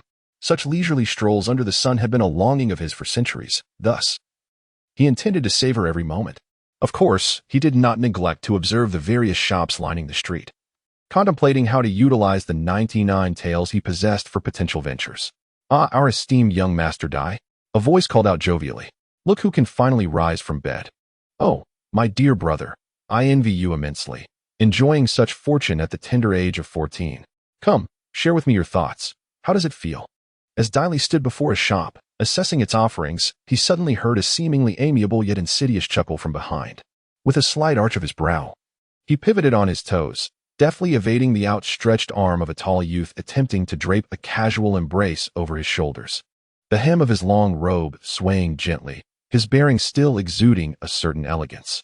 A flicker of anger flashed in the eyes of the tall youth, who then turned to the slightly shorter, plumper boy beside him with a smile. It seems that Diley has indeed improved her skills after the training from that old hag. Perhaps she is simply too weak. The recent effects of her physical training seem rather paltry. Yet, I still observe that her complexion is far from healthy. The two of them exchanged banter, almost as if performing a duet, while behind them, a group of elegantly dressed youths looked on with disdainful sneers directed at Diley. In truth, this group consisted of individuals not unlike Diley, all descendants of families with mediocre talents. The tall young man was Fan Li from the Fan family, one of the 4 great clans, while the shorter boy was Li Qing, a scion of another prominent family, the Li clan. Including Dai Li, they were all marginalized members of the Dai, Fu, Fan, and Li families. All of them had levels of cultivation at merely 2 or 3 stages of the acquired realm, significantly inferior to their peers, thus receiving little affection within their illustrious families. Yet, among them, Dai Li held the highest status, albeit living a most wretched existence. She had come to understand the dynamics of these individuals and found them unworthy of her concern. They were all pitiable souls. Why must they hasten to turn against one another? Moreover, she needed to feign a lack of achievement, lest she rouse the predatory instincts of Lady Yu and her pack of wolves. Fan Li and Li Qing were eagerly anticipating a retort from Dai Li, hoping to thoroughly trample her in return. However, after a prolonged wait, they were met only with Dai Li's nonchalant inquiry, "What is this place?" As her slender finger pointed toward the sign above. Regretting her words, she quickly added, "This is a brothel. Do you wish to enter a brothel? It is already closed." A brothel? Dai Li paused momentarily, tilting her head back as a fleeting glimmer danced in her eyes. She softly remarked, "Ah, the brothel, indeed a splendid place," and added with a hint of lightheartedness, "What a pity." A wave of unease surged through Fan Li, while the chubby Li Qing gazed at Dai Li in astonishment. How could such words, capable of eliciting a reprimand from the elders of their clan, emerge from the mouth of the typically timid and bookish Dai Li? Surely, they must be hearing things. Or perhaps Dai Li had been possessed by that seductive female cultivator, Nguan Yuxiang. With this thought, Li Qing and Fan Li instinctively took a couple of steps back, their desire to engage with Dai Li evaporating, replaced by a yearning to distance themselves from her. Dai Li cast a few glances before turning to leave, only to be suddenly captivated by a voice that resonated like celestial music, sensuous and enchanting, enough to stir one's very soul. "Young master, please stay." At that moment, a luxurious carriage had quietly come to a halt on the street, drawn by 3 magnificent steeds, their bodies gleaming with a crimson hue, robust as oxen, adorned with golden bells around their necks, and possessing eyes of a faint azure. They effortlessly pulled the opulent carriage as if traversing flat ground, capable of journeying thousands of miles in a day. Beside the carriage stood 10 slender men clad in black, each mounted upon magnificent steeds. Their sharp eyes sparkled with an enigmatic glimmer, reminiscent of a theatrical performance that had just graced the stage, capturing the attention of all present. Yet, for reasons unbeknownst to them, the gaze of the crowd inevitably gravitated towards the carriage. As the curtains, embroidered with intricate lotus patterns, were drawn back with a delicate hand, a visage emerged, a face imbued with a captivating allure, 7 parts enchanting and 3 parts composed. The breath of the men on the street grew heavy, while the women cast disdainful glances, muttering scornful remarks about the enchanting figure. Dai Li, with her pale countenance, suddenly revealed a faint smile. Vampires, apart from their aversions to garlic, crucifixes, and sunlight, possess certain peculiar obsessions, notably an almost stringent adherence to etiquette and an unmistakable adoration for beauty. Their yearning for perfection is relentless, while the appreciation of beauty is a common human trait. Vampires embody it with greater extremity. They cannot abide the presence of ugliness. Though hailing from the East, Dai Li had spent at least 70 years immersed in the aristocratic society of the West, and such habits had become second nature to her. The woman before her undoubtedly sparked an initial intrigue. Yet, that was where it ended. with a graceful arch of her willow-like brows and a seductive curve to her lips. The lady within the carriage spoke, her tone melodic and her eyes shimmering with allure. "My dear sir, it appears you two are a man of temperament. Our encounter is indeed serendipitous. Might I inquire if you would grant me the honor of your company?" Having modulated her tone, the woman cast her gaze upon the plaque above Dai Li's head, a faint smile gracing her lips. "As of today, this establishment is under my ownership. Could it be that this exquisitely alluring woman was, in fact, a brothel madam?" Chapter 9. Chun Shi, Sinyang. A collective gasp rippled through the men of the street, followed by an eruption of unbridled elation. The sun had indeed risen, and their salvation was nigh.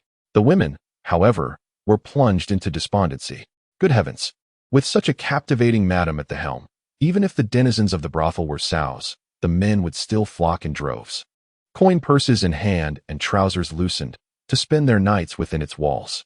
Li Qing and Fan Li were rendered speechless for a time, but what truly dumbfounded them was Dai Li's prompt declaration of utterly honored. Honored, indeed. The lass had undoubtedly been possessed by the spirit of warm jade and fragrant incense. Helplessly, they could only stare as Dai Li, with sprightly steps, followed the breathtakingly beautiful madam into the brothel.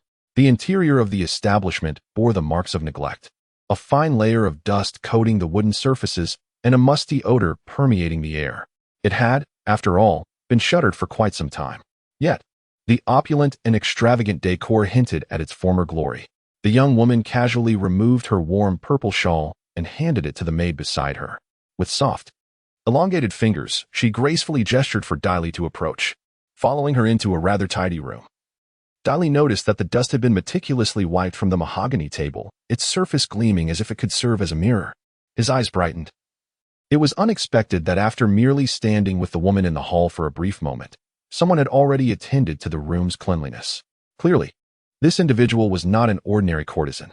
As the woman took a seat, she cast a languid gaze towards Dai Li and inquired with a hint of curiosity, "Young sir, you are quite young. What leads you to believe that a brothel is a fine establishment?" Dai Li settled into his seat and replied with a nonchalant glance, "It is profitable, thus it is a good place." A playful smile tugged at the corners of the woman's lips, her laughter light and airy, reminiscent of a melodious aureole. The tassels on her long dress swayed with her movements, as if teasing the heartstrings of those who beheld her. Dai Li's eyes flickered, his countenance growing increasingly frosty. The cold earrings he wore glinted in the sunlight pouring through the window, reflecting a chilling light. It was only natural for the eldest son of the Dai family to exhibit some change in character after being ensnared by the fragrance of warm jade. If he had not changed, it would indeed be peculiar. That warm jade fragrance exhibits poor taste, to disregard such a striking young man," she remarked, a frown momentarily crossing Dai Li's brow as he cast a sidelong glance at the woman. However, she continued with a breathy allure, "I am the matron here. I can easily discern that you have yet to lose your innocence. Or rather, I can detect the scent upon you. Yet to lose your innocence? How absurd. What an astute sense this fellow possesses." Inwardly, Dai Li rolled her eyes, her anxiety mounting as she questioned her vampire's ability to thrive in a world teeming with celestial beings, demons, and monstrous entities. If even a brothel madam was as cunning as a demon, how could she possibly navigate this world? It's merely that her heart belongs to another, and alas, I am but a man, Dai Li uttered with a smile, though it appeared frail against her pallid complexion, evoking a desire to mistreat her. "Repress yourselves." The woman chuckled softly, abandoning the topic. With astonishment, the woman gazed at Dai Li, who seemed to have fully embraced the persona of a merchant, and continued to speak with a smile. Dai Li's countenance bore a smile that was neither overly enthusiastic nor distant, maintaining a perfect balance. Like a graceful cheetah poised to strike and devour its prey, the woman propped her head with her slender left hand. Her bright eyes fixed on Dai Li for a moment, her right fingertip tapping on the table. She weighed whether Dai Li's proposal was worth her investment, and also pondered if this Dai Li was different from the rumors. After a while, she suddenly smiled and said, Handsome young master, please continue." It must be said that Dai Li's opening was brilliant, piquing her interest. She was willing to take a chance. If it proved to be mere pretense, she would simply consider it a means of amusement. Having already consumed 3 cups of tea, the comely woman tapped the table lightly with her verdant, jade-like fingers, seemingly in contemplation. Finally, Dai Li lifted her teacup, confessing that she was rather parched. Nay, it was more akin to a craving for sanguination. Dai Li, her throat parched, finished the tea, all the while regarding the delectable woman before her as a mere hunk of lifeless pork, albeit one that had been plumped with water. Alas, to be a vampire in such a world of superpowered beings was a singular plight indeed. As Dai Li conjured images of a water-injected swine carcass, the woman's digitary cadence ceased momentarily. A smile of exquisite allure graced her countenance, and a fragrant aura permeated the air as her vermilion lips parted slightly. But to lay claim to a 40% share of the spoils based solely on these suggestions seems a tad exorbitant. Wouldn't you concur, my little nobleman? She purred. As she spoke, she leaned forward ever so slightly, her alabaster, delicate nape presented in blatant offering before Dai Li. Dai Li was beside herself, inwardly screaming at the woman to cease her erratic movements. Why, of all things, did she have to draw so near? Thump! Like a rodent startled by a feline predator, Dai Li vaulted from her chair, adhering to the wall as if magnetized. Her face, already pale, now possessed an even more ashen hue, as if she were struggling against some internal torment. The woman's movements faltered, a tempestuous undercurrent swirling within her gaze. Never in her existence had she been so thoroughly repulsed, and certainly not after having proffered an invitation. It was as if she had disrobed entirely, only for the other party to assist her in donning her garments with meticulous propriety, a profound indignity, though her suitor was but a youth. She felt a homicidal urge burgeoning within her. Oh, beautiful lady, I sincerely apologize. I was once ensnared by the warm fragrance of jade, and I find myself grappling with certain psychological issues. I cannot bear the proximity of women, and I hope you can forgive my discourtesy. Dai Li, feeling somewhat feeble, leaned against the wall, softly lamenting that this business venture might be doomed. Life in this ancient era is truly arduous, especially in the realm of immortal heroes. After a moment of silence, the woman, her voice tinged with melancholy, remarked, "Given your recent reaction, the profit share has been adjusted from 40% to 30%. Moreover, it seems rather excessive for you to contribute nothing at all. One might assume I am keeping you as a mistress, which I believe you would not desire, young master. Is that so?" "In truth, I do not mind a 30% share," he replied lightly, though his inner threshold was set at 20%. Noticing the change in her expression, he continued nonchalantly, "Of course, it is not feasible for you to contribute nothing. That is beyond my capacity." The woman cast a glance at the bag of coins on the table, her expression turning bemused. 100 taels, she exclaimed. "The land upon which this Lichuan courtyard stands is worth 100,000 taels." She suddenly felt as though she had been taken advantage of. Dai Li, maintaining a serious demeanor, nodded and replied with a faint smile, "I trust you can extract its formidable potential." Yet she thought to herself that such a sum was merely sufficient to purchase cosmetics for a few ladies. As she gazed upon Dai Li's handsome visage and noble bearing, she slowly pressed her forehead, inwardly lamenting the waste of such a splendid exterior. Truly, he seemed a voracious creature, devouring all without a trace. Or perhaps a cunning and shameless fox. After Dai Li stepped out of the Lichuan courtyard, clutching the cooperation contract, the woman finally rose. She casually glanced at her purse, only to be struck dumb upon seeing the contents. After a moment of fumbling, she softly murmured, 99 taels? To her astonishment, not only had she been duped, but she had also been shortchanged by an entire tael. What a disgraceful and cunning act could such a scoundrel perpetrate? Chun Shirsenyang? What a ridiculous name. Unbeknownst to Dai Li, she was already branding the beautiful woman with the despicable label. But who was this insufferable brat? As if she owed him 1,000,000 taels. Chapter 10. The butcher's knife. Fan Li rushed over, his feet barely touching the ground, grabbing the garments of the elegantly dressed youth, exclaiming, "Brother, what are you doing? Brother? You dare to call me that? What a nuisance." With a swift motion, Fan Hua flung him aside, and Fan Li was propelled by a tremendous force, crashing into a stall by the roadside. The wooden board snapped loudly as he tumbled down, scattering vegetables and fruits around him. Ah, such fury! Li Qin, enraged, rolled over, his stout figure charging towards Fan Hua, shouting, "What are you doing? We're here to have fun with Dai Li. What business is it of yours?" Upon hearing this, Dai Li could only sigh and shake her head. Fun? This little chubby boy spoke so innocently. "You worthless lot, while you wallow in your own degradation. You dare to associate with someone like Dai Li? You even have the audacity to visit a brothel. Humph, my reputation has been tarnished by this good-for-nothing family. If it weren't for him, how could I have faced the elder's reprimands?" Dai Li was taken aback. Had her reputation sunk to such depths? Fan Hua, with a face full of fury, was further incensed upon seeing Dai Li's nonchalant demeanor. Without a moment's hesitation, he swung his fist directly at her face. A cold glint flashed in Dai Li's eyes as she swiftly sidestepped, executing a powerful kick. With a thud, Fan Hua raised his left hand just in time to block her leg, his expression one of shock. Nevertheless, he let out a fierce roar and struck towards Dai Li's long leg with his right hand. The force of his punch formidable enough to seem as if he aimed to shatter her limb. In a flash, Dai Li pivoted and leaped, her leg coiling with concentrated power. Thud! Fan Hua staggered back several meters, while Dai Li was propelled backward, yet she elegantly completed a somersault before landing gracefully on the ground. The onlookers gasped in astonishment. They were familiar with Fan Hua's prowess.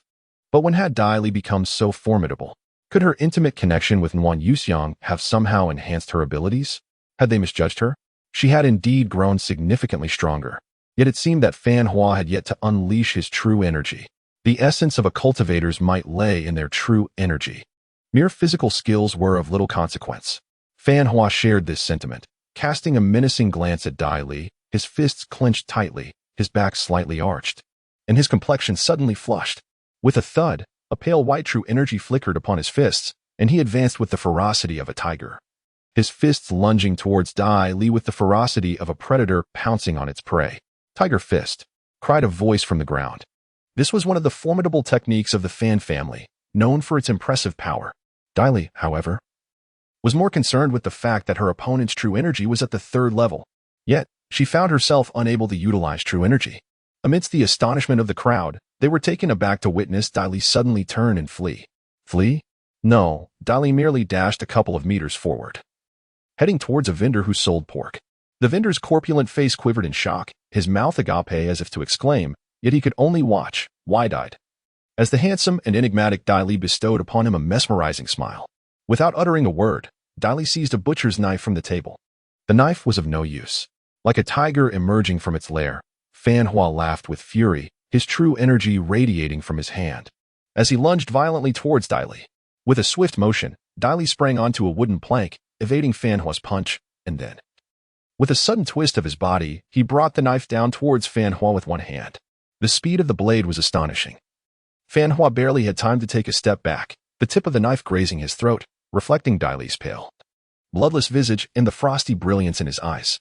A jolt of fear surged through Fan Hua, causing the muscles in his face to twitch. A tear appeared in his clothing, narrowly avoiding disaster, and before he could react, Dai Li, wielding the butcher's knife, advanced with a grace akin to a dance, striking at him with a single blow. Although the knife was somewhat dull, in that moment it felt incredibly sharp, devoid of any brutish aura, emanating only the most acute sense of slaughter, chilling the air to the point that bystanders dared not breathe. As if the blade sliced through the atmosphere with a frigid whisper. In such a piercing confrontation, there was no possibility of close combat. Fan Hua could only retreat repeatedly, his steps chaotic, contrasting sharply with the composed poise of Dai Li. It was as if they were engaged in a tango, one commanding the rhythm while the other was forced to yield. As Fan Hua's toes grazed the wall's base, fury surged within him, prompting him to seize a wooden stick that lay across the wall. With a fierce swing, the stick descended with ferocity. In a flash, the wood splintered into 2 pieces. Yet, in that fleeting moment, Fan Hua surged forward, intent on ending the life of his adversary. He had to kill him. 3 layers of true energy coalesced within his fist, even taking on a faint azure hue. With a resounding thud, before his punch could be unleashed, the energy projectile shot forth, slicing through the air with a whistling sound, brief, yet lethally potent. In an instant, Dai Li hesitated, abruptly gripping his blade with the stance of a warrior, and leapt forward to deliver a swift strike. The blade met the energy projectile with a sharp thud, splitting it asunder like a crisp watermelon, while a cold glint flashed in Dai Li's eyes. The knife slipped from his grasp, hurtling menacingly towards Fan Hua. If it had been a flying dagger, the speed would have been greater. Nevertheless, it was swift enough. The onlookers gasped, their hearts racing, as the air was pierced with a whoosh, followed by a dull thud. Fan Hua adhered rigidly to the frigid wall. A butcher's cleaver embedded a mere centimeter from his cheek. He cautiously craned his neck, his reflection in the blade revealing a pallor surpassing even that of Dai Li. The keen edge was a hair's breadth from his ear. A bead of perspiration trickled down his brow, so chilling it incited a primal urge. Many stood agape, their astonishment palpable. Patrons enjoying tea and spirits on the 2nd floor allowed their drinks to spill forth, unheeded. Dai Li approached with measured steps, halting opposite Van Hua. She reached out, grasping the handle of the cleaver, and with a sharp, grating sound, dislodged it from the wall. Fragments of stone dust settled upon Van Hua's shoulders. She cast a glacial glance at him, a look of profound and chilling intensity.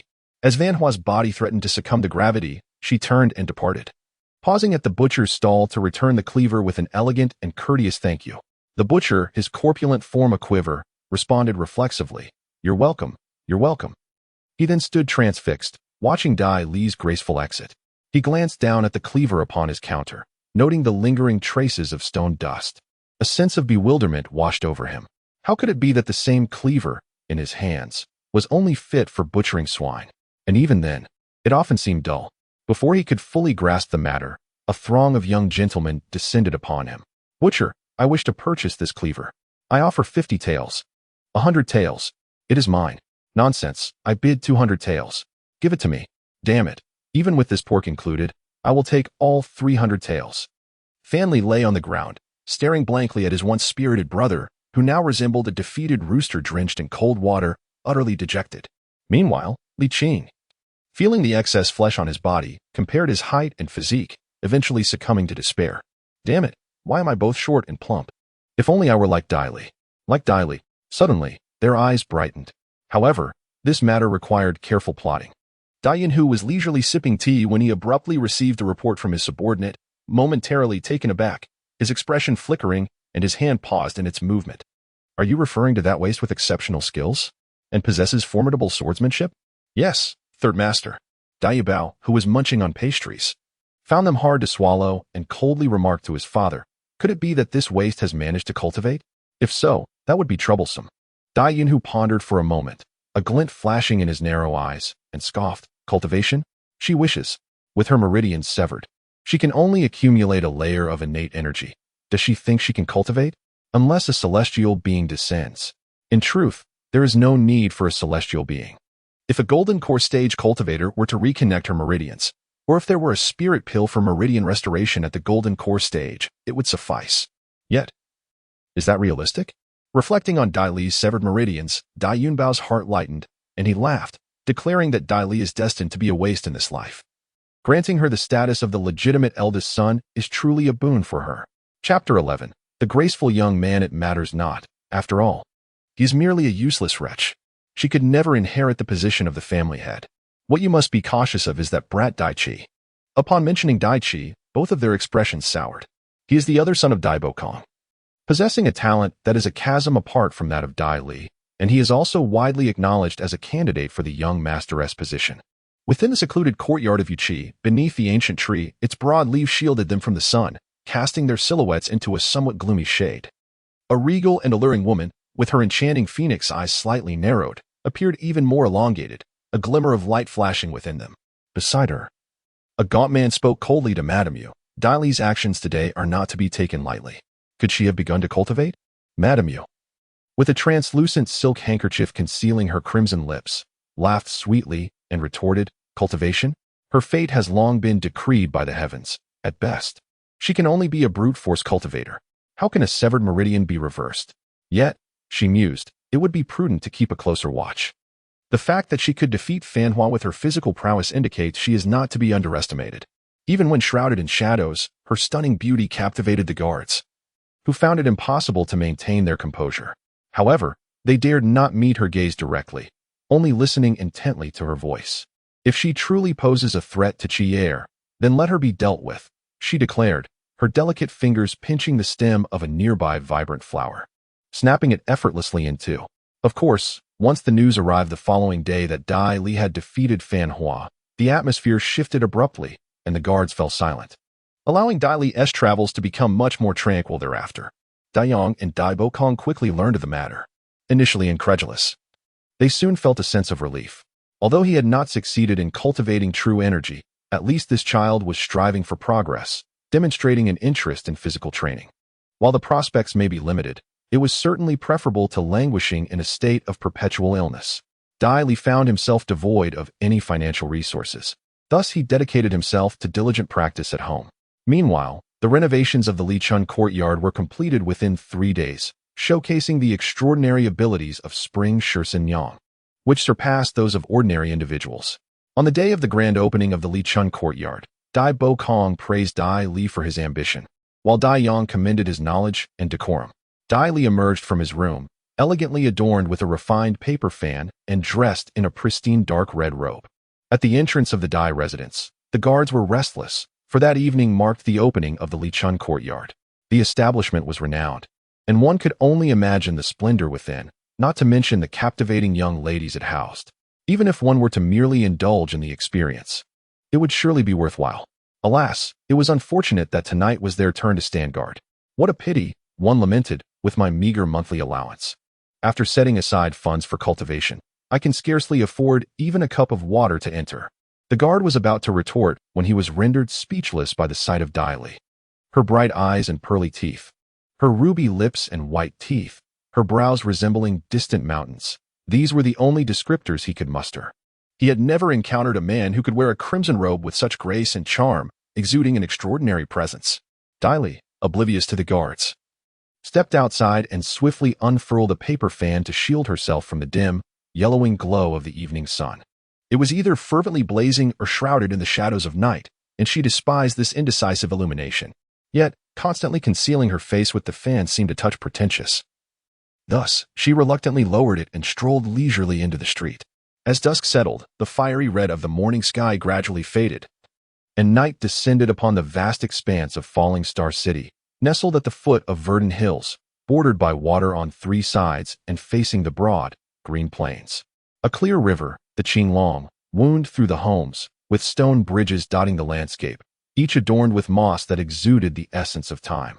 Tall, dense buildings filled the city, where lights began to flicker to life, but the most resplendent and vibrant was undoubtedly the Lichun courtyard.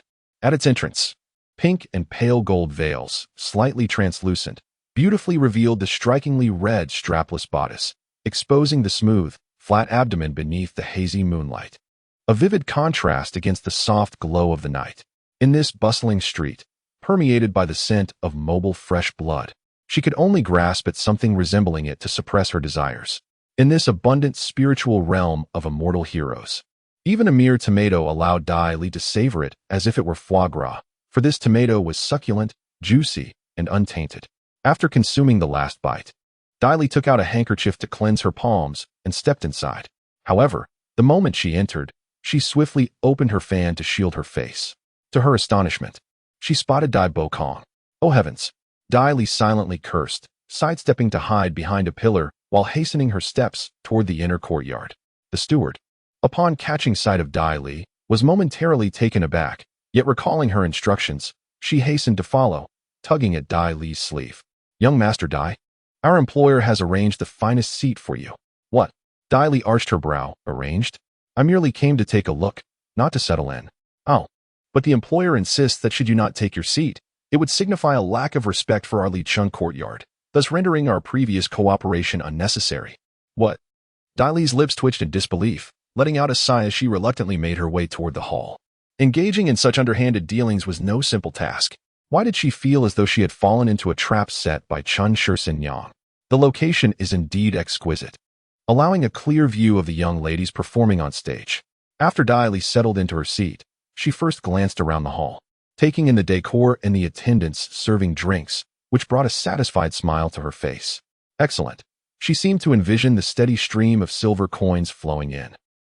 With those silver coins, she could purchase elixirs, and once she became stronger, she would visit the family's martial arts pavilion to learn some techniques. Unbeknownst to her, two figures had seated themselves opposite her, while Dai Bo Kong, perplexed, regarded the steward who had summoned him. Although the Dai family was one of the dominant powers in Falling Star City, it hardly warranted a formal invitation to his residence, let alone a specially arranged seat. However, he did notice members from the Fu, Fan, and Li families present, which rendered the situation somewhat acceptable, perhaps a gesture of respect towards the Lichun courtyard, given its owner's considerable wealth and distinguished background. Just as Dai Bo Kong settled into his seat, he noticed that the person across from him had lifted her head. He was taken aback, blinking in disbelief before looking again, while Dai Yun, who was equally astonished, Dai Li, engrossed in studying the names of the dishes on the menu, looked up to see Dai Bo Kong and was startled. Suddenly, She recalled the peculiar arrangement by Chun Shursan and raised an eyebrow, then composed herself and nodded graciously at Dai Bo Kong, coolly addressing him as father. Dai Yun, who nearly burst into laughter, realizing that Dai Li was indeed a disappointment, a mere underachiever unable to rise to the occasion. Dai Bo Kong's face turned ashen, while those around him, most of whom were acquainted with him and his son, began to murmur amongst themselves, their expressions painted with mockery. At that moment, Fan Yu, feeling dejected over his son's defeat at the hands of Dai Li, could not help but burst into laughter upon witnessing the scene. He taunted, "Your son is quite the libertine, isn't he? To think he could accompany you to a brothel, father and son together, what a marvelous tale." Li Shuang also chuckled. For the Dai family had been gaining prominence in recent years, much to the displeasure of the other three families. Thus, finding a way to belittle them was quite delightful. Dai Bakong took a deep breath, casting a cold glance at them, snorting disdainfully without uttering a word. Meanwhile, Dai Yunhu, feigning goodwill, addressed Dai Li. "It seems you've matured, Dai Li, now that you're thinking of women. Surely, the previous incident has caused you to grow up rather quickly." The previous incident? It was none other than the disgrace involving Nguyen Yuxiang. This was a blatant jab at Dai Li, insinuating that his character had drastically changed due to the humiliation suffered at the hands of Nguyen Yuxiang. At this, the crowd's gaze toward Dai Li grew increasingly peculiar. Kanglin began writing last year, and it has been approximately 10 months now. To be precise, they are not quite a novice, yet not an expert either. Frankly speaking, launching a new book is generally quite challenging, especially for newcomers. It is arguably the most arduous task. The hope is that if readers find enjoyment in it, they will casually add it to their favorites and offer a recommendation. These gestures represent achievements, signifying the level of promotion one will receive in the future. Without such accomplishments, it is akin to poor grades preventing university admission, leading to a more arduous journey ahead. Chapter 12. This child is truly adorable. Dai Bo Kong was momentarily taken aback by Dai Li's words, his frustration evident as he shot a scolding glance at Dai Li before turning his attention back to the stage. Meanwhile, Dai Yun, who was in high spirits, increasingly dismissive of Dai Li and his thoughts. The hall soon erupted into a vibrant celebration, with melodious tunes echoing throughout. From the 4 staircases descended enchanting beauties, each figure varying in shape yet all exuding an alluring grace, their fragrances wafting through the air, complemented by exquisite wines and delicacies. Many wealthy merchants, momentarily forgetting their usual decorum, found themselves in rather compromising embraces with the women. Dai Li cast a glance, a hint of derision flickering in her eyes. For these men, desire was as irresistible as blood to a vampire, a primal instinct that could not be contained. The former represented the baseness of man, while the latter was driven by the instinct for survival. Suddenly, a hush fell over the crowd as more and more individuals ceased their chatter, lifting their gazes towards the staircase, their expressions becoming increasingly entranced. The astute merchants, perceptive by nature, found themselves momentarily captivated. Upon raising her gaze, Dai Li couldn't help but silently commend the scene before her. She lifted her wine cup as she beheld Chun Shursan Yang gracefully descending from the 2nd floor. One hand elegantly grasped the mahogany railing, while her eyes casually surveyed the throng below who were all captivated by her presence. Clad in a flowing crimson gown that swept the ground, with a subtly open neckline and a waist adorned with a wooden beaded belt that hung at an angle, she emitted a melodious chime with each gentle step. Although the garment appeared simple, she imbued it with a distinctive charm, exuding an allure that was both enchanting and perilous. As she captivated the crowd's attention, she glided to the stage, where she lightly waved a piece of silk in her left hand and offered a soft smile to those below. Chun Shursan Yang's enchanting smile was truly captivating. Her delicate fingers gracefully raised in a seemingly simple gesture that conveyed an abundance of allure. With her movements, the most beautiful maidens of Lichuan courtyard finally revealed themselves to the audience. Despite the beauty of these women, Dai Li felt no interest, choosing instead to quietly indulge in her drink. Dai Bo Kong, observing the scene, felt a sense of relief. It seemed that Ali had merely come to join the revelry and had not descended into debauchery. Considering the virtue of her mother, a woman of such high esteem, it was only natural that she would not stray too far from grace. However, as Chun Shursan Yang approached Dai Li amidst the astonished gazes of onlookers, she gently placed her hand on Dai Li's shoulder and, with a sultry smile, remarked, "Young Master Dai, how remarkably charming you are today. Donning the same crimson attire as I. It truly delights me." Dai Li cast a glance at Dai Bo Kong, who appeared on the verge of an emotional outburst, and let out a sigh. Neither she nor the original Dai Li harbored any fondness for him, especially considering that this man, despite marrying the extraordinarily captivating Yi Ranqiu, was still unsatisfied and went on to marry Lady Yu.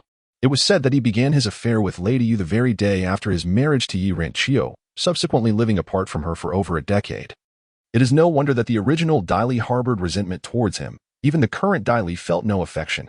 And had it not been for his earlier act of rescuing her from the Shunyun cave and his relatively cordial demeanor towards both her and Yi Ranqiu, she would have been utterly disinclined to acknowledge him as her father.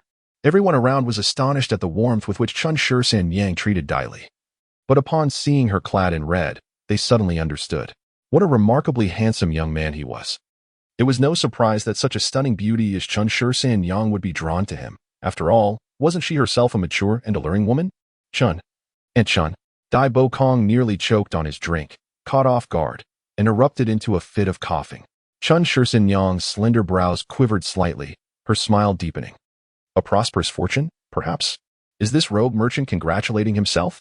And as for the title Aunt Chun, oh dear, how polite this child is. The more one gazes, the more adorable Spring Shisan Yang becomes. She coyly covers her mouth with a delicate hand, unceremoniously pinching Dai Li's face, executing a complete 360-degree turn, and then swiftly retracting her hand, gliding away with a light and graceful step, akin to a beautiful butterfly flitting through a garden of blossoms. Dai Li, with a look of exasperation, observes the retreating figure of this woman, silently lamenting, "Oh dear God, navigating this ancient realm of immortals is no easy feat. Even a madam from a brothel resembles a primordial beast." Young Master Dai? He had already taken his rest with our little Chui girl, as the steward stated solemnly. However, Dai Bo Kong's complexion paled, while Dai Yun, whose eyes sparkled with deeper amusement. At this moment, Dai Li sat in a room sipping tea. Spring Shisan Yang glanced at her and teased, "Oh, you little one, is it amusing to vex your father so? It is devoid of meaning, merely a necessity. By the way, I may often linger here in the future. Please reserve this room for me." Dai Li, expressionless, prepares tea for herself. Her tea artistry momentarily captivating Chun Shisan Yang's gaze, though she quickly responds with a playful laugh. "Well, that will cost you. 1 tael for a night. I am a shareholder. Payment is unnecessary. What we should establish is a profit-sharing agreement by the end of the month, excluding your daily expenses." The beautiful and noble Mrs. Chun, "I have no money. Consider it a debt for now, to be deducted from the month-end profits." Dai Bo Kong, having shattered several teacups in frustration, repeatedly sought out Yi Ranqiu at her residence, only to be met with closed doors. Yi Ranqiu instructed Xiao Yu to convey a message to Dai Bo Kong. Ali has nothing left to pursue in life. Let her live freely and joyfully. Dai Bo Kong stood outside for an extended period, leaving only when the moon set over the western city. Gradually, she ceased to concern herself with Dai Li's matters. Time ticks away relentlessly. In a century, Dai Li once believed that time was akin to the most potent sulfuric acid, capable of eroding all beauty and exuding a stench of decay until everything was buried. Yet, time flowed like a fleeting shadow across her fingers, warmed by the sun, and she found everything remarkably beautiful. Although the moment she stepped outside, the way others looked at her was as if she were a self-moving pit of filth.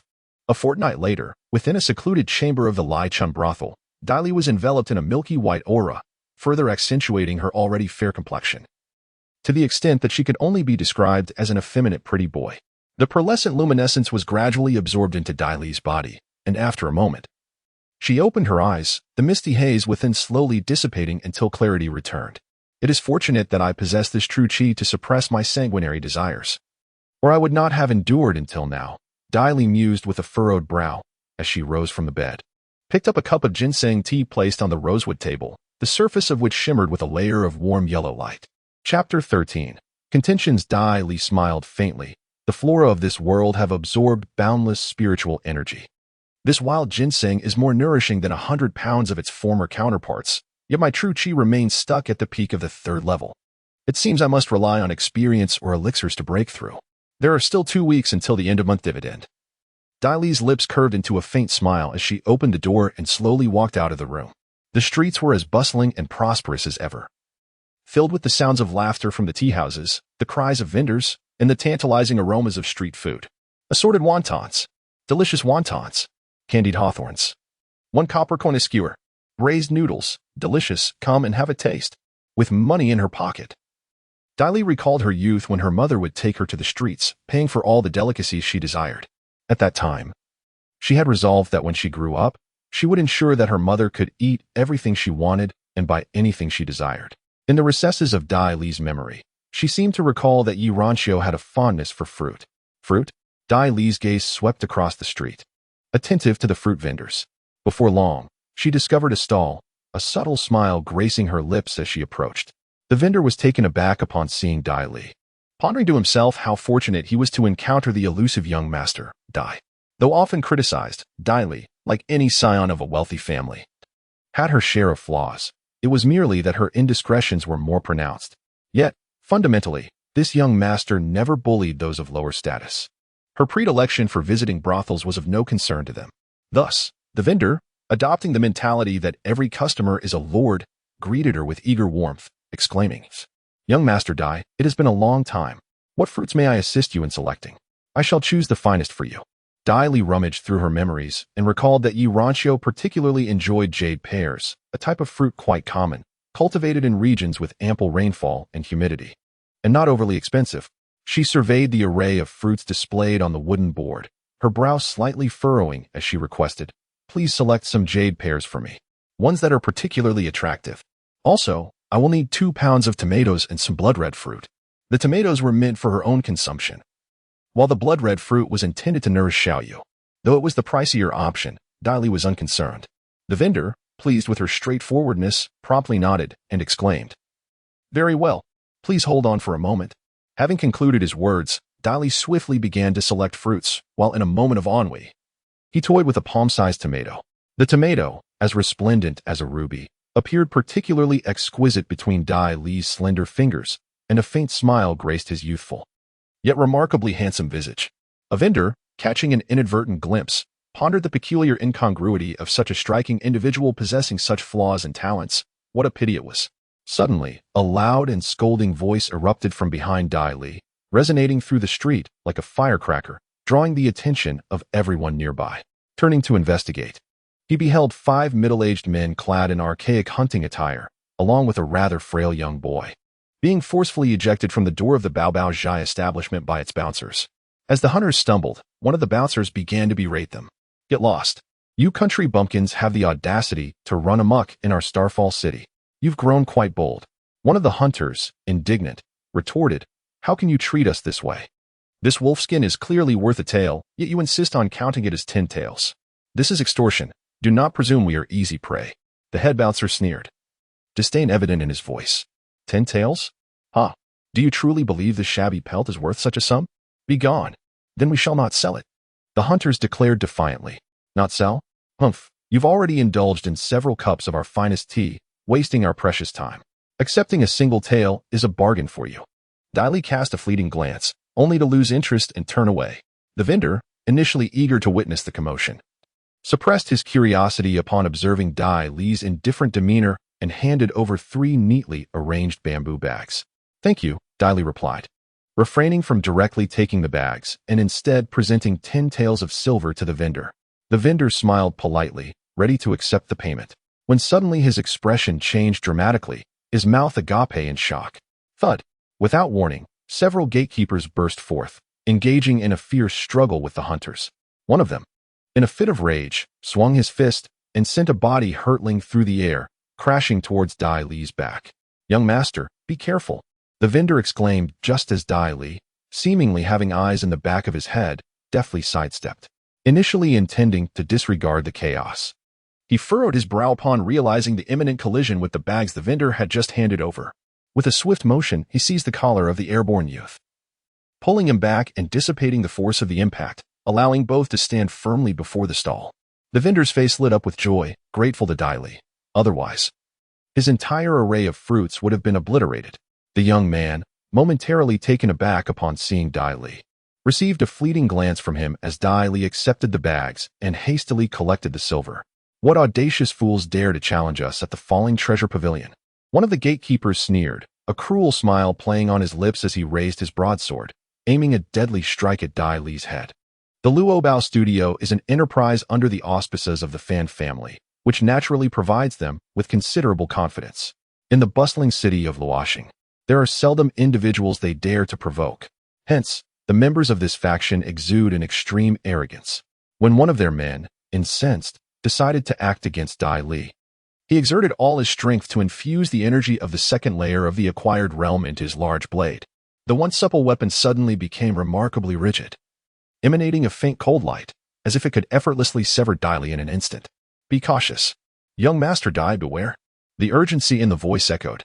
As the words fell, the assailant's expression shifted to one of horror, as he barely managed to halt the blade above Dai Li's head, missing his forehead by mere inches. Dai Li, turning around, delicately placed his finger on the edge of the blade, effortlessly pushing it aside.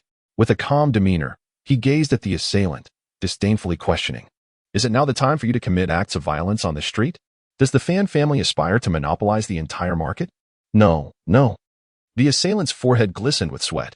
Upon witnessing this, the manager of Luobao Studio turned pale, seething with anger, yet maintaining a facade of cordiality as he hastened to Dai Li's side.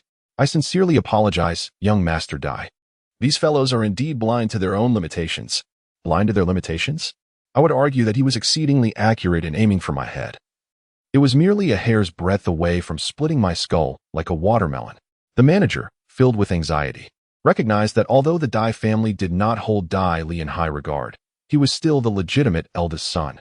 His father, Dai Bakong, had always treated him well. Should this incident escalate, it could very well elevate the conflict between the Dai and Fan families. "I am truly sorry, young Master Dai." As he spoke, the steward's expression darkened, and with a fierce slap, he struck the man at the door across the face.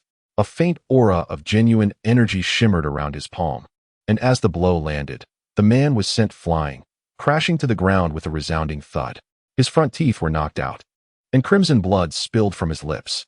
The steward narrowed his eyes and cast a knowing glance at the other men at the door, who immediately understood and rushed forward with menacing ferocity, striking him with fists and kicks. In a matter of moments, the man fell silent. The steward turned to Dai Li, and upon seeing her expressionless demeanor, his heart sank. He chuckled, "Young Master Dai, see? This troublesome fellow has been dealt with. Please, calm your temper." Dai Li glanced at him, offering a faint nod, and decided it was best to leave.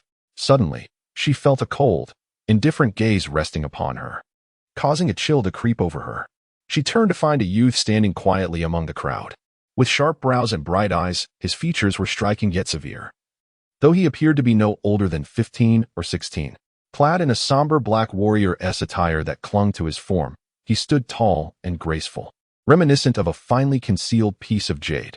When their eyes met, she was momentarily captivated by the depths of his gaze, which resembled an unfathomable sea. After a brief pause, she subtly turned away, allowing a slight smile to curve her lips before she departed gracefully. Chapter 14. 3 months. The clan's grand competition.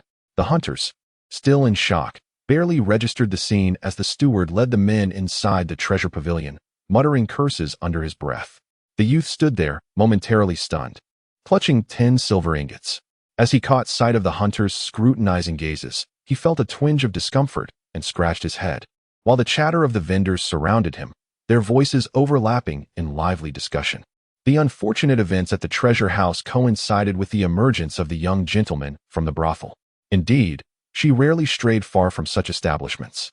The hunters, taken aback, could hardly fathom that the remarkably handsome youth was associated with such a place.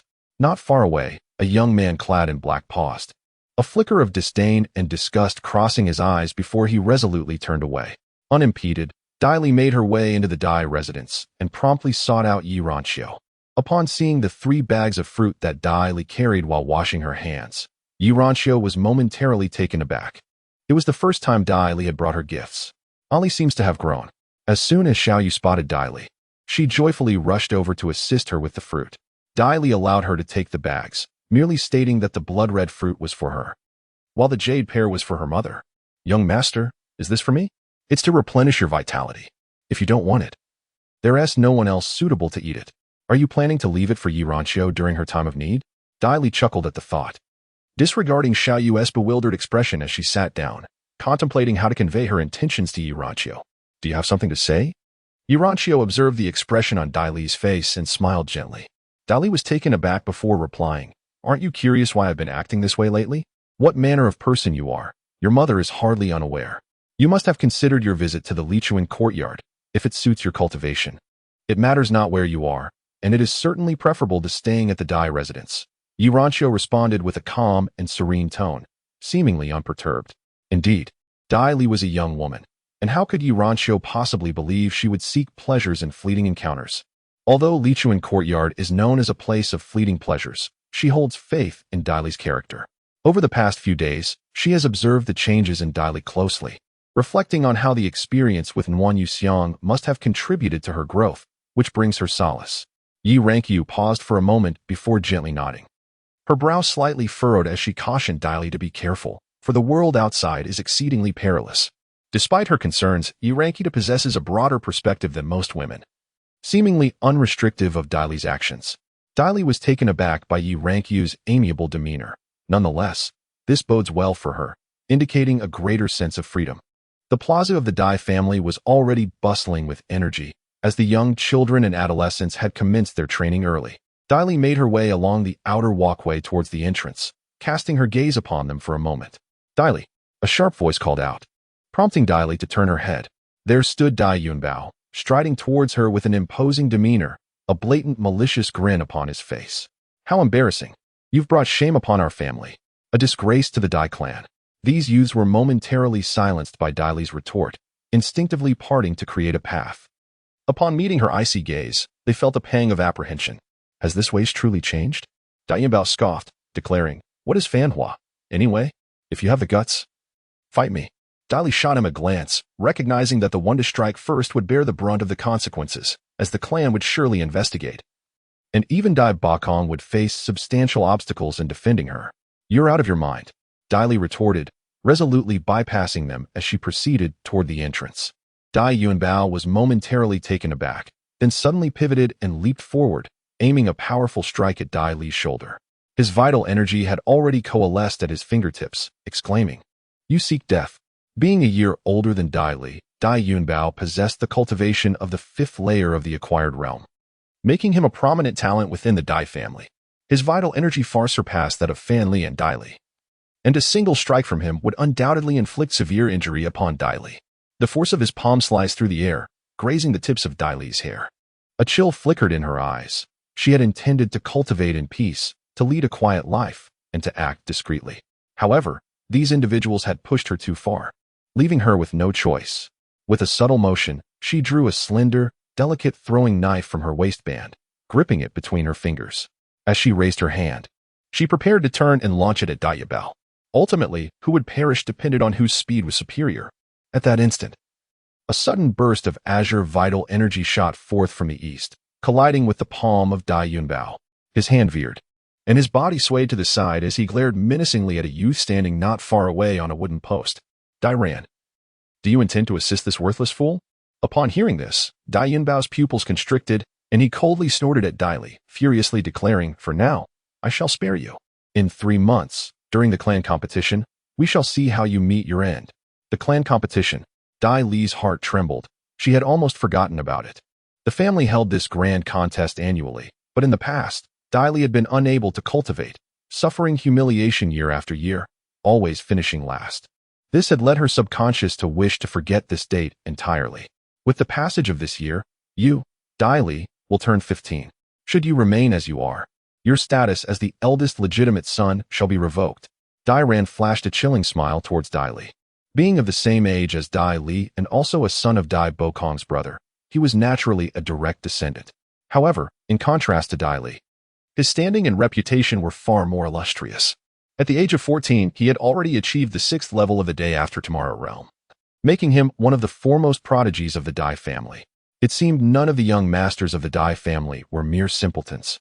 Sensing the animosity and malice of those present, Dai Li curled the corners of her lips. "Then, we shall see each other in 3 months. Dai Ran responded with a stern laugh. Had Dai Chi uttered those words, he might have given them some weight. But Dai Li, humph. He glanced at Dai Yunbao, shaking his head. All these individuals were merely stepping stones for him. His ambition was to vanquish all the numerous geniuses from the Dai family's branches and roots, and even more so, to defeat Dai Chi, thereby ascending to the position of the Dai family's #1 genius. The peak of the third level of the day after tomorrow realm. The sixth level of the day after tomorrow realm. Moreover, his opponent had mastered quite a few cultivation methods. The disparity. Dali narrowed her eyes. With only 3 months' time, she had to wait until the end-of-month dividend distribution in half a month before she could leave for external training.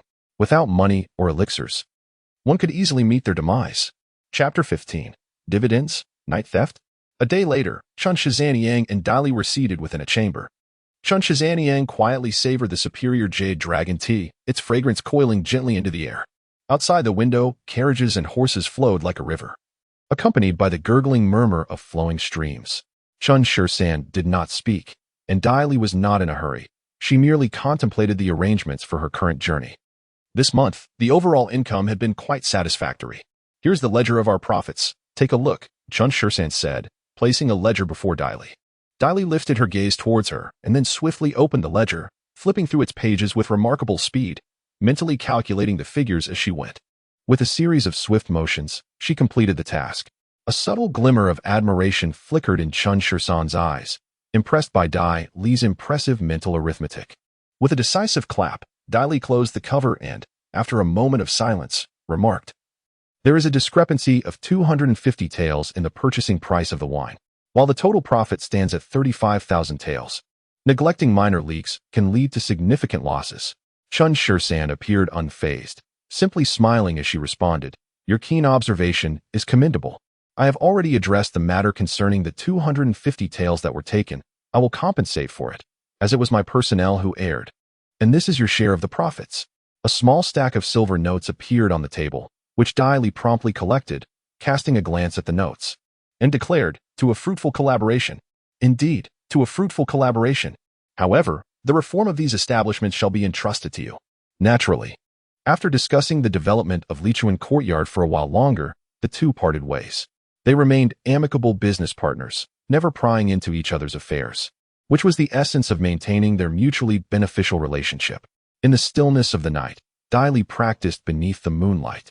As a stream of violet aura detached itself from the silvery glow and gradually seeped into her being, circulating slowly within her dantian, nourishing her meridians. After an hour, Dai Li opened her eyes and gazed at her hands, radiant and smooth as jade, a gentle smile gracing her lips. Although this method of cultivation provided far less nourishment to her body compared to her bloodline, the accumulation over time was commendable. Just as she was about to rise, a sudden gust of wind outside caught her attention, sending a shiver down her spine. As she prepared to investigate, a shadow darted through the window, extinguishing the candle in an instant, plunging the room into darkness. The figure, with a swift motion, approached Dai Li and covered her mouth. The speed so remarkable that she barely had time to react. "Do not utter a sound, or I shall end your life," came the low, menacing whisper in her ear. Dai Li's nose twitched as she caught a whiff of blood, and in the obscurity she could only discern the figure's silhouette, which did not resemble that of an adult male. "What a predicament! Has my sister fallen prey to a night thief?" she mused. To think a thief would dare to invade a brothel, such disgraceful conduct. However, Dai Li quickly reassessed her judgment. The man drew Dai Li into the darkest corner of the room, evading the moonlight. As they drew near, their breaths became distinctly audible. The alabaster skin of the man's neck was mere inches from Dai Li's head, and the acrid scent of blood assailed her senses. Taking a deep breath, she felt her throat tighten, her gaze turning icy as her hand instinctively brushed against the dagger at her waist. Just as she contemplated ending this man's life, she caught sight of several dark figures flitting across the rooftops outside, illuminated by the hazy moonlight. One shadow paused at her window, causing both Dai Li and the man to hold their breaths. As the figures vanished into the night, Dai Li dared to exhale, only to find the man who had grasped her collapsing to the floor. Approaching the window, she peered outside into the tranquil darkness, sensing that the cloaked figures had indeed disappeared. Was that not the same young man in black she had seen on the street earlier? Blood flowed profusely from his abdomen, a long, jagged wound marring his flesh. Doubt flickered in Dai Li's eyes. It was clear he had been pursued, which spelled trouble. If those dark figures came after her, her current, half-baked skills would be insufficient to withstand them. Should she eliminate him and dispose of his body? Her gaze turned frigid as it settled on his neck. A swift cut with her knife would eradicate the threat in its infancy. Suddenly, her attention was drawn to a pendant hanging from the red cord around the young man's neck, a jade stone shaped like a leaf, glistening in verdant hues. Strikingly beautiful, yet oddly mismatched with his aura. At that moment, Dai Li's pupils constricted sharply. The jade stone astonishingly possesses the ability to autonomously absorb spiritual energy. She can now perceive that the spiritual energy within her room has been wholly and dominantly siphoned by the stone. She had only witnessed such a formidable jade in the possession of Dai Qi, the most distinguished disciple of the Dai family. It was said to be a wood spirit jade bestowed by his sect, capable of enhancing the speed of cultivation, however. It was merely the size of a pinky finger and rather dull in color.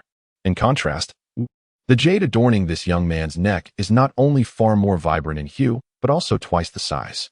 Although she is unaware of the precise sect to which Dai Qi belongs, it is undoubtedly far more powerful than the Dai family. By comparison, the influence supporting this young man must also be substantial, perhaps even more formidable. Dai Li's eyes flickered with uncertainty. Was she truly so malicious as to resort to murder for treasure? Yet, considering that he had intruded upon her space and coerced her, was it not within reason for her to extract a toll?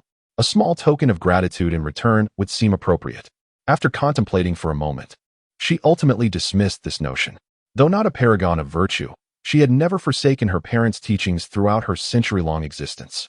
Despite enduring considerable hardship and making significant sacrifices for the Dai family, she still maintained a moral compass that delineated what was permissible and what was not. Even if she were a vampire, she would be a principled one. After a brief interval, Dai Li extended her hand towards the young man's waist. Alas, after living for over 100 years, this was her first time unfastening the garments of a man, as the sunlight gently ascended, caressing the young man's face. The severity in his countenance softened, revealing remarkably handsome features. His thin lips were pressed tightly together, and his complexion appeared somewhat pallid. Upon slowly opening his eyes, his gaze fell upon the leg of a wooden table and the pristine, smooth, blue flagstone floor. He found himself lying beneath a soft quilt, with another covering him. A moment of bewilderment washed over him. As he attempted to rise, a piercing pain shot through his abdomen.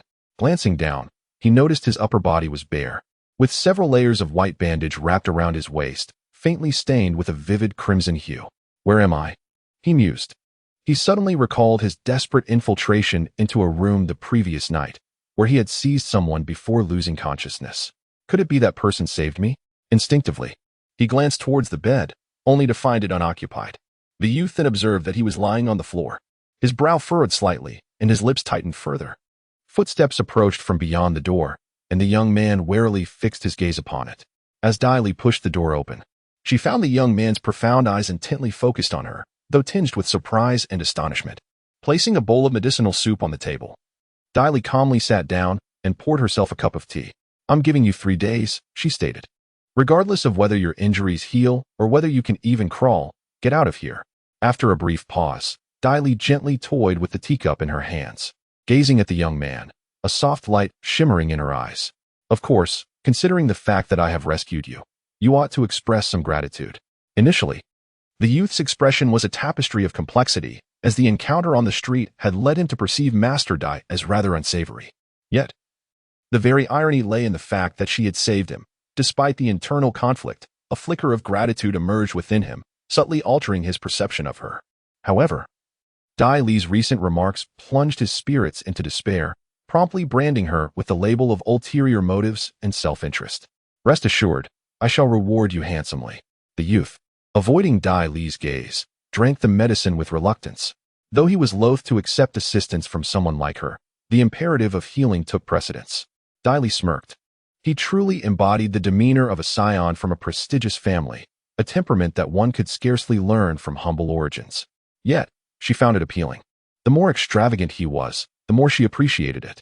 Dai Li resolved to finish her tea before departing, but then an odd sound caught her attention.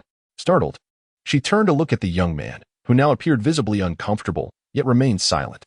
With a slight pout, Dai Li rose and exited the room, returning shortly with a meal, which she placed on the table before closing the door behind her. Chapter 16. Chu Xiuling. The young man stood there in a daze, enduring the pain before finally rising to his feet. He consumed the meal with great appetite, despite the unappetizing fare, for his severe injuries had left him in dire need of sustenance. As he finished his meal, he felt a flicker of strength returning to him. But thoughts of Dai Li's attitude made him huff in annoyance. Although Diley was somewhat reluctant, it was imperative that she tended to his wounds, which extended beyond his abdomen to his back.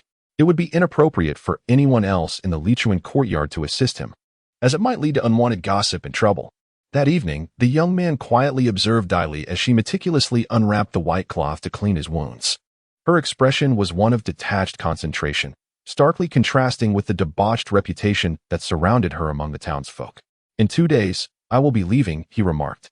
Diley did not look up, merely responding, "Yes, don't forget to provide my compensation." He shot her a glance, exasperated by her incessant focus on money.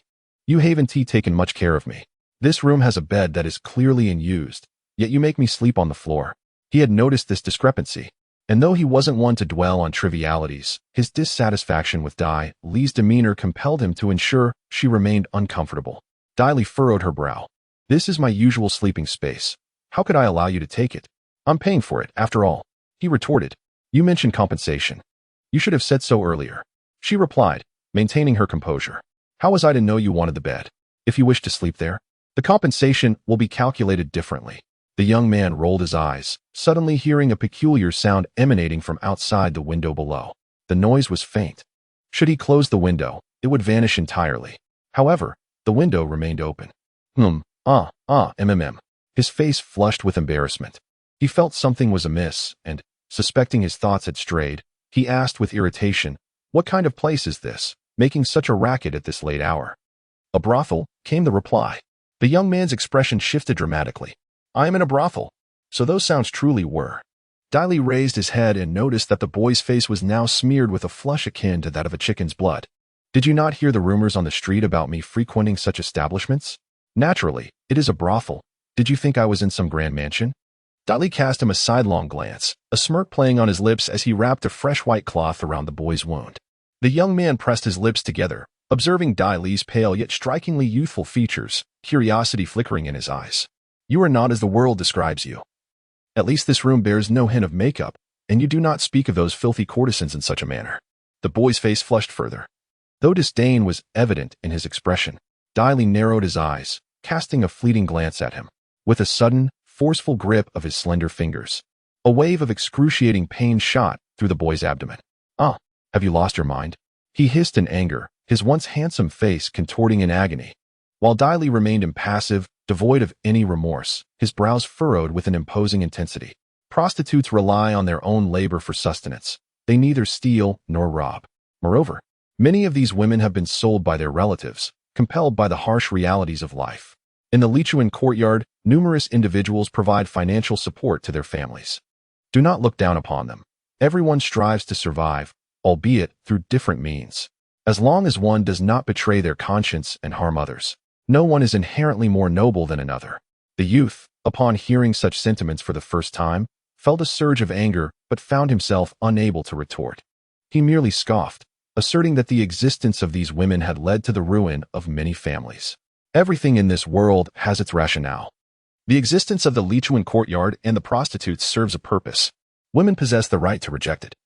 Yet it is men who hold the least authority to do so, for they are the very cause of such circumstances. What good does it do to reproach them? After speaking, Diley picked up a basin of water and stood up, while the youth muttered behind her, "As if you aren't a man yourself. Isn't it your own infidelity that perpetuates this?" 2 days passed swiftly.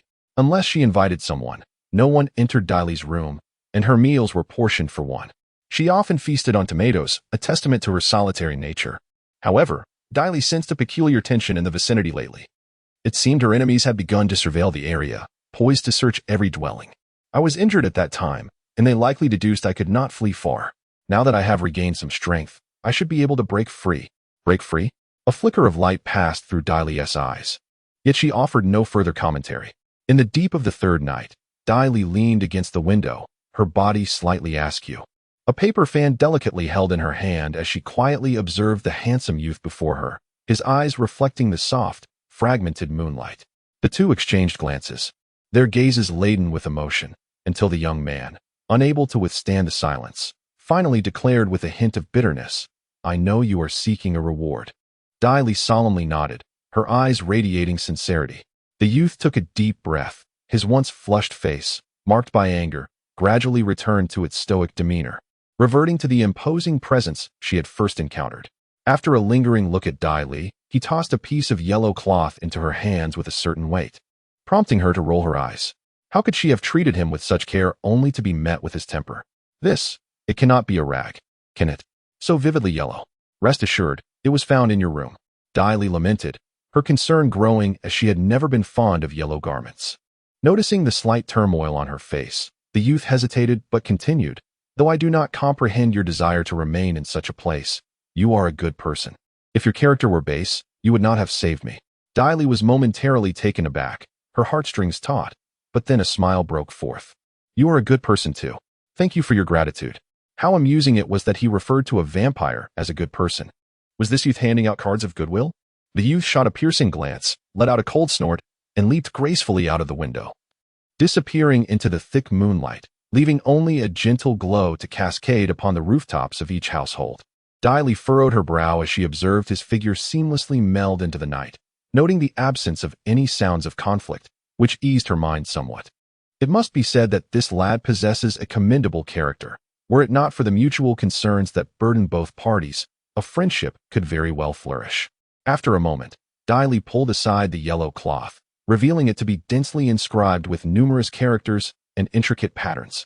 Yet, 3 characters stood out, bold and vigorous, reminiscent of the might of a dragon and tiger, Kongming Palm. This young man, it seems, has a semblance of conscience, leaving behind a treatise on martial arts. Regardless of its merits, it holds immense value for me. For practitioners, the potential for cultivation is paramount. However, external factors cannot be overlooked. Wealth, companionship, techniques, and opportunity constitute the external elements, while the attainment of a certain realm signifies mastery. Yet, without a technique, advancement in rank is exceedingly arduous. This treatise on the Kongming Palm is, indeed, a timely boon for Dai Li. As she meticulously perused the yellow cloth, upon reaching the conclusion, Dai Li paused, her gaze landing on a small line of text that read, "If in need, seek me at the Chiching sect, Zhu Xiuling." Dai Li's fingertip lightly rested upon this line, her well-groomed nail glistening softly under the moonlight. Indeed, he is a disciple of a sect. However, her relationship with him remains one of mutual benefit, destined to conclude here. Whether it be the Kongming Palm or the Tai Bai Classic, both serve as foundational practices for cultivation. In the past, Dai Li's inherent talent was woefully inadequate, placing her at a significant disadvantage from the very outset, despite her bloodline, which had not yet been cultivated. Even if her true energy reached the 3rd layer of the acquired realm, she would still scarcely surpass her peers of deeper lineage. Thus, she placed considerable importance on the Kongming Palm, sensing that it was far from a trivial technique. The following day, in the open courtyard before Dai Li's room, she diligently memorized the palm technique, channeling her true energy along a specific trajectory. With a swift step, she sank her dantian, exhaling softly, and with a resounding clap, her slender palm shot forth, vertical and rapid. The air was abruptly stirred, producing a sound akin to the rush of wind. As her technique accelerated, the energy surged, creating a gentle breeze. A single leaf drifted down from above, and Dai Li's gaze sharpened, her palm pressing down with such force that the leaf was instantly crushed to dust, the brilliance of her 3rd layer pinnacle true energy flashing momentarily. Chapter 17. The pursuit of green mountains. The ultimate realm of the Kongming Palm is the ability to unleash a palm strike that resembles a piercing arrow slicing through the air. I am still far from achieving this. Dai Li pouted, a hint of dissatisfaction crossing her features. However, if Zhu Xiuling were to witness this scene, he would undoubtedly be taken aback, for even those with extraordinary talent in palm techniques could not master the Kongming Palm to such an extent in a single day. It would require at least a year or 2 of diligent practice. Meanwhile, from a corner of another building more than 100 meters away, a stunningly adorned woman gazed in astonishment at the unfolding spectacle. With a quiet turn, she pressed her hand against her chest, a glimmer of delight mingled with malice flickering in her eyes. Shortly thereafter, the woman vanished from the corner, as though she had never existed. In the Dai household, Lady Yu delicately held a fruit resembling blood jade, pondering the depths of Dai Li's cunning. Indeed, that little wretch had concealed her true intentions for an extended period, and the recent affair involving Fan Hua was likely a ruse to distract us. Very well, if you refuse to be at peace, I shall ensure your swift passage to the afterlife. With a soft splatter, crimson juice dripped from the fruit beneath her slender fingers. 2 days later, The flickering candlelight within the room swayed gently in response to the chill breeze from outside. Diley stood before a bronze mirror, donning a simple black robe. When her wide-brimmed hat was lowered, it obscured half her face. Concealed within her garments was a piece of black cloth, and indeed, she possessed little more than money. The adage that wealth can traverse any realm holds true in every world. After appraising her reflection for a moment, Diley sighed, lamenting her fate. She had intended to flee, but now appeared akin to a thief, albeit one burdened with 10,000 taels of silver. Glancing at the moonlit scene outside, a glint of crimson flickered in her eyes. With her left hand resting on the windowsill, she sprang forth, her form dissolving into the thick moonlight. A small pebble slipped between her fingers, extinguishing the candlelight within the room. With a fluid motion, her shadow darted through the moonlit expanse.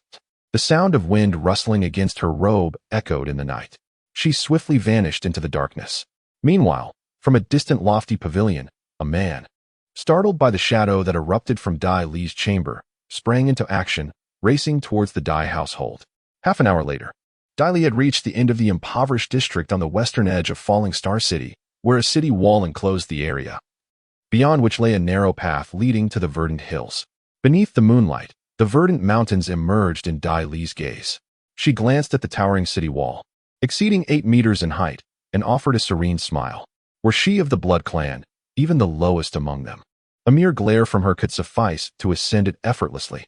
However, now, Dai Li sidestepped towards a towering tree near the wall. With a firm push, she grasped a drooping branch and swiftly ascended the dense foliage, which soon enveloped her figure. Perched upon a sturdy limb, she surveyed the extending branches through the fragmented shadows of the leaves, then leaned forward, darting ahead. As the weight bore down, bending the branch beneath her, she launched herself with a vigorous leap. Like a projectile released from a slingshot, she soared beyond the city wall, landing 3 meters away with a soft thud. Surveying her surroundings illuminated by the moonlight, she beheld a path strewn with rubble leading towards the distant mountains. In the blink of an eye, she vanished into the impenetrable darkness of the hills. Following Dai Li's leap beyond the city wall, a dozen shadowy figures rapidly approached from another direction, moving with remarkable swiftness. Their silhouettes sliced through the air, leaving a trail of wind akin to a blade's edge. Their movements strikingly agile as they reached the wall where Dai Li had just stood, without a moment's pause. With a powerful push, they leapt forth like leopards in pursuit. Though the verdant mountains were shrouded in darkness and the echoes of wild beasts resonated through the air, Dai Li felt her spirit uplifted. The Blood Clan, akin to the ferocity of wild creatures, possessed an innate savagery and a primal instinct for the hunt. The mountains, though ordinary in their form, did not hinder her appreciation of the fragrant freedom surrounding her. It was indeed a splendid place, despite the abundance of mosquitoes. Swish, swish, Dai Li maneuvered through the forest. Though her pace was not swift, the chilling aura of danger, coupled with her blood-red pupils, instilled fear in the hearts of the beasts, none daring to approach her. Yet, the further she ran, the more an unsettling sensation gripped her, a feeling as if someone were pursuing her. As this realization dawned upon her, she halted her steps and dimmed the crimson glow in her eyes, not wishing to illuminate her presence like a beacon for others to find her. The pursuers were drawing near with alarming speed. Should she flee, the noise would inevitably attract their attention, which would be even worse. Thus, she swiftly slipped into a dense thicket, stifling her breath. Like phantoms of the night, the figures surrounded her from multiple directions. A chill ran down her spine. Had she not paused in her flight, they would have surely intercepted her. The group, numbering over a dozen, stood in a clearing, each wielding a chilling curved blade of deep black, nearly indistinguishable in the darkness. Yet, under the moonlight, their forms became discernible, causing her brow to furrow in concern. These individuals were formidable indeed. Lost her? Impossible. We have others converging from the other two sides. She cannot escape. Could it be that she has already fled down the mountain? Her speed is not remarkable, given her limited cultivation. Perhaps, but we must continue to search the vicinity. We cannot allow her to escape from these verdant hills, for otherwise, our master will make our lives a living hell. He has also mentioned that this picturesque mountain is an ideal place for burial. Come, you stay behind to monitor the area, while the rest of us will proceed ahead to search. Although I believe Dai Li cannot have gotten far, unexpected events do occur. It is fortunate that Dai Li possesses the bloodline of a vampire, allowing her to move silently. Otherwise, how could these individuals fail to detect her presence? They likely do not anticipate that Dai Li would have the audacity to hide right where she is. As soon as these individuals finish speaking, they vanish into the night, seamlessly blending into the shadows as they begin their search in all directions from this central point. Should they encounter any living soul, they will show no mercy. One figure clad in black remains, wielding a curved blade, motionless yet with piercing eyes scanning the surroundings. Even as Dai Li feels concealed by the thicket, an icy dread fills her heart. Who wishes to take my life? Dai Li rapidly contemplates in her mind. It could be Lady Yu or Dai Yunhu. But the depths of intrigue within the Dai family run deep. Who can say who might resort to treachery? However, these individuals are determined to scour the entirety of the mountain. This cannot continue. Currently, she is hidden behind the bushes, but what if someone approaches from behind? Who can truly know? To comprehend their meticulous nature, one need only analyze their previous conversations and the painstaking search throughout the verdant mountains. It is inconceivable that they would allow her any leeway in this space. The cloaked figure, perhaps oblivious to any anomaly, emitted a cold snort and took a step, intending to search elsewhere. Meanwhile, a small throwing knife silently materialized in Dai Li's palm, while her other hand discreetly picked up a small stone from the ground. With a swift motion, the stone was cast to the left of the black-clad figure, producing a sharp sound that halted him in his tracks. In an instant, he pivoted, his curved blade slashing through the air. The fifth level of innate energy cultivation caused a tightening in Dai Li's chest, yet her murderous intent became even more pronounced. At that moment, with a rustle, Dai Li sprang from the underbrush. As she leaped, the throwing knife was already hurtling forth. Under the moonlight, it glimmered with a chilling sheen, piercing through the air and aiming directly at the cloaked figure's head. Clearly, these black-clad individuals possessed considerable strength. Fearing their formidable physical defenses, Dai Li opted for a strike to the head. With a soft thud, the knife embedded itself in his skull, producing a resonant clang as the curved blade clattered to the ground. Dai Li landed gracefully, her gaze rising, the crimson hue of her pupils flickering ominously. Surrounded by formidable foes, what more could she contemplate? Chapter 18. Blood Core, Gray Mist. She advanced, seizing the body of the cloaked figure, turning his head aside. Her mouth slightly agape, her sharp teeth glinted in the moonlight, reminiscent of a dagger that had inadvertently revealed its blade, yet it was laced with deadly venom, potent enough to claim a life. Surrounded by inky darkness, the moonlight cast a haunting glow, while the wind whispered through the rustling leaves of the trees, creating a soft murmur. Shadows loomed ominously on the ground as the bloodthirsty specter of death unfurled its fangs, piercing through the throat. Warm blood surged into Dai Li's mouth, coursing down her throat, flowing through her insides towards her heart, igniting a conflagration of pain, oppression, and an unsettling satisfaction.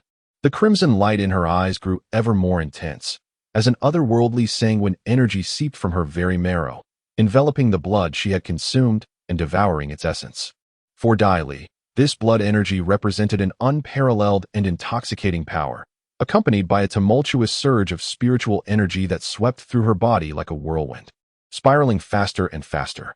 With a thud, the cloaked figure collapsed to the ground, drained of every drop of blood, while Dai Li stood bathed in the vast, cascading moonlight.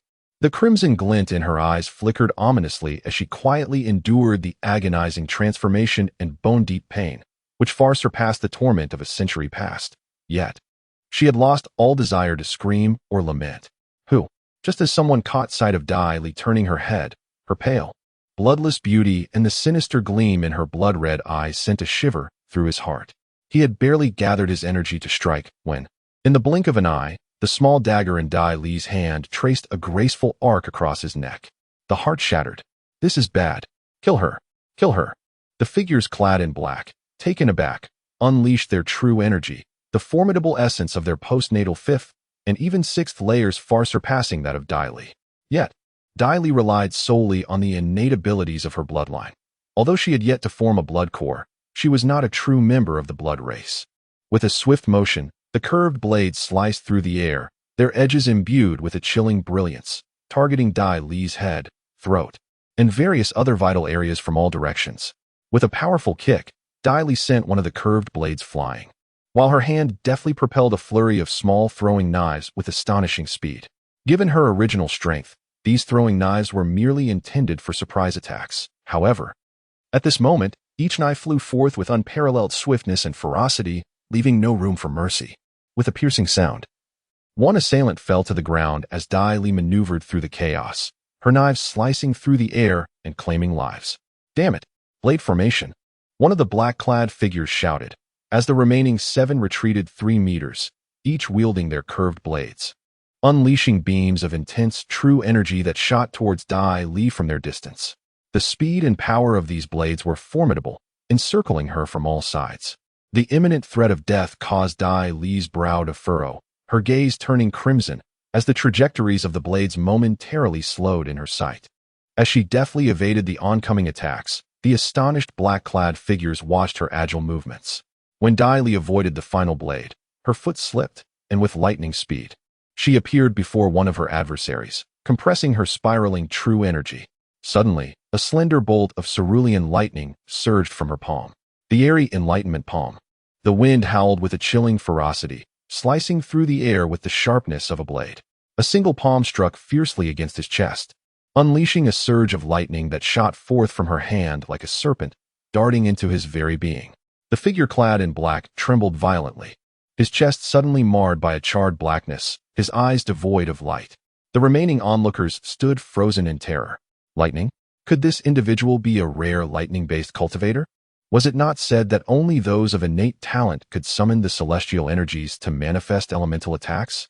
As they remained in a state of shock, Dai Li showed no signs of ceasing her massacre. The electric current summoned by her empty bright palm shimmered brilliantly under the moonlight, each strike resonating with a sharp, echoing sound reminiscent of firecrackers igniting.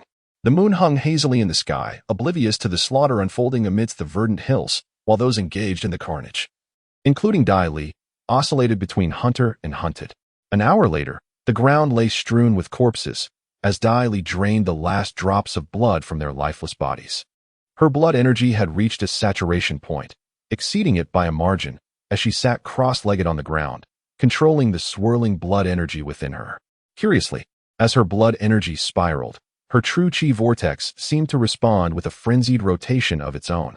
The verdant hills, being a bastion of nature, boasted a far richer spiritual essence compared to the Starfall City. As the true chi vortex within her began to spin, the Taibai Sutra activated instinctively, voraciously absorbing the abundant spiritual energy around her. Dai Li struggled to manage the tumultuous blood energy as it battered against her blood core, while simultaneously ensuring her true chi remained focused, a daunting task indeed. Curse it!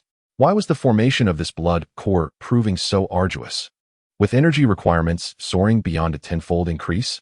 Gritting her teeth, Dai Li resolved to press on with unwavering determination.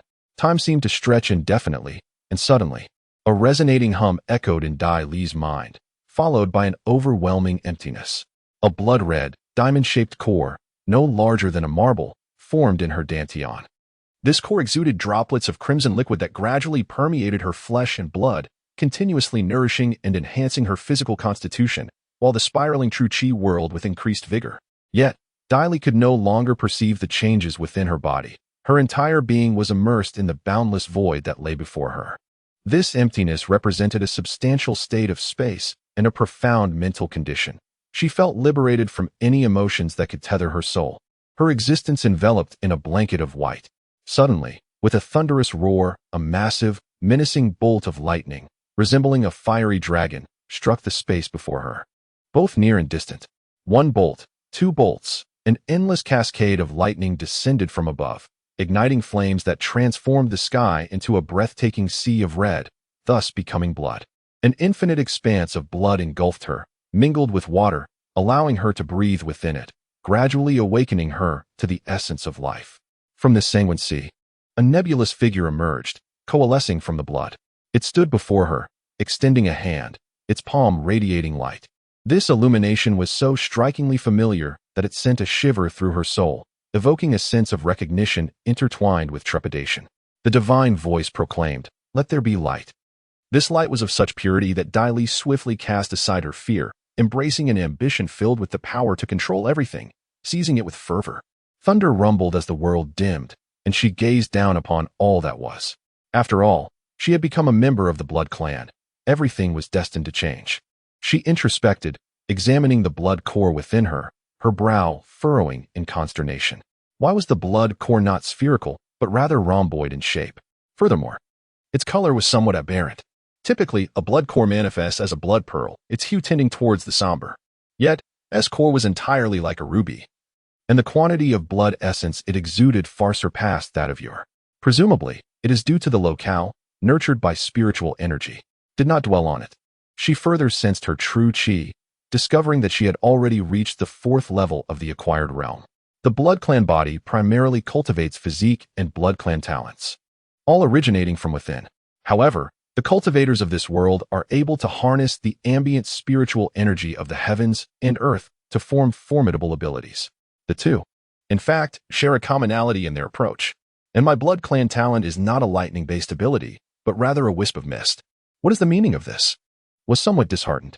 The formidable prowess of a blood clan talent is undeniably a major trump card, the very foundation upon which a high-ranking blood clan member establishes their existence. She had always intended to use it as her ultimate weapon, but it turned out to be a cloud of gray mist that she could not fathom. However, it was better than nothing at all.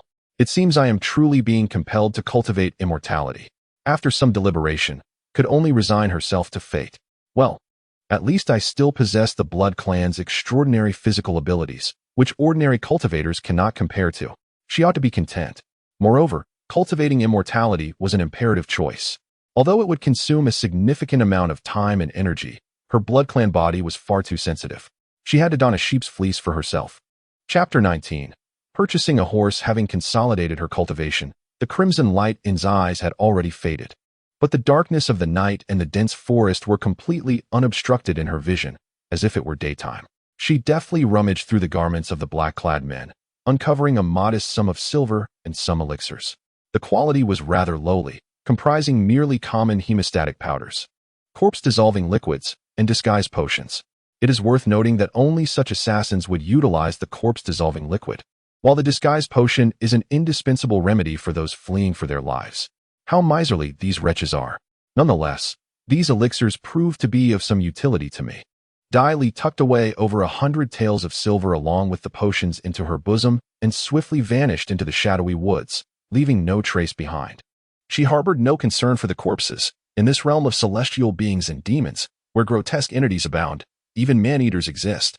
As for the remains, nature would undoubtedly have its beasts consume them thoroughly. Originally, Dai Li had planned to make her escape under the cover of night. But this delay had cost her precious time. Upon reaching the mountainside, she noticed the sky turning pale with the first light of dawn. The crisp morning rays illuminated a tranquil ravine, where the stream flowed gently, casting glimmers of light. Dai Li washed the blood from her face in the babbling brook, only to realize that her eyes appeared somewhat altered, seemingly brighter, as if concealing a hidden brilliance. Narrowing her gaze, she splashed the water onto her face, shattering the reflection on the surface. In the shadowed grove of the ravine, her previous garments were stained with blood and could no longer be worn. Swiftly, Dai Li exchanged her attire for a simple, loose-fitting long shirt. Ingesting a disguise pill, she channeled her vital energy into her face, her features subtly contorting until she resembled a girl of approximately 15 years.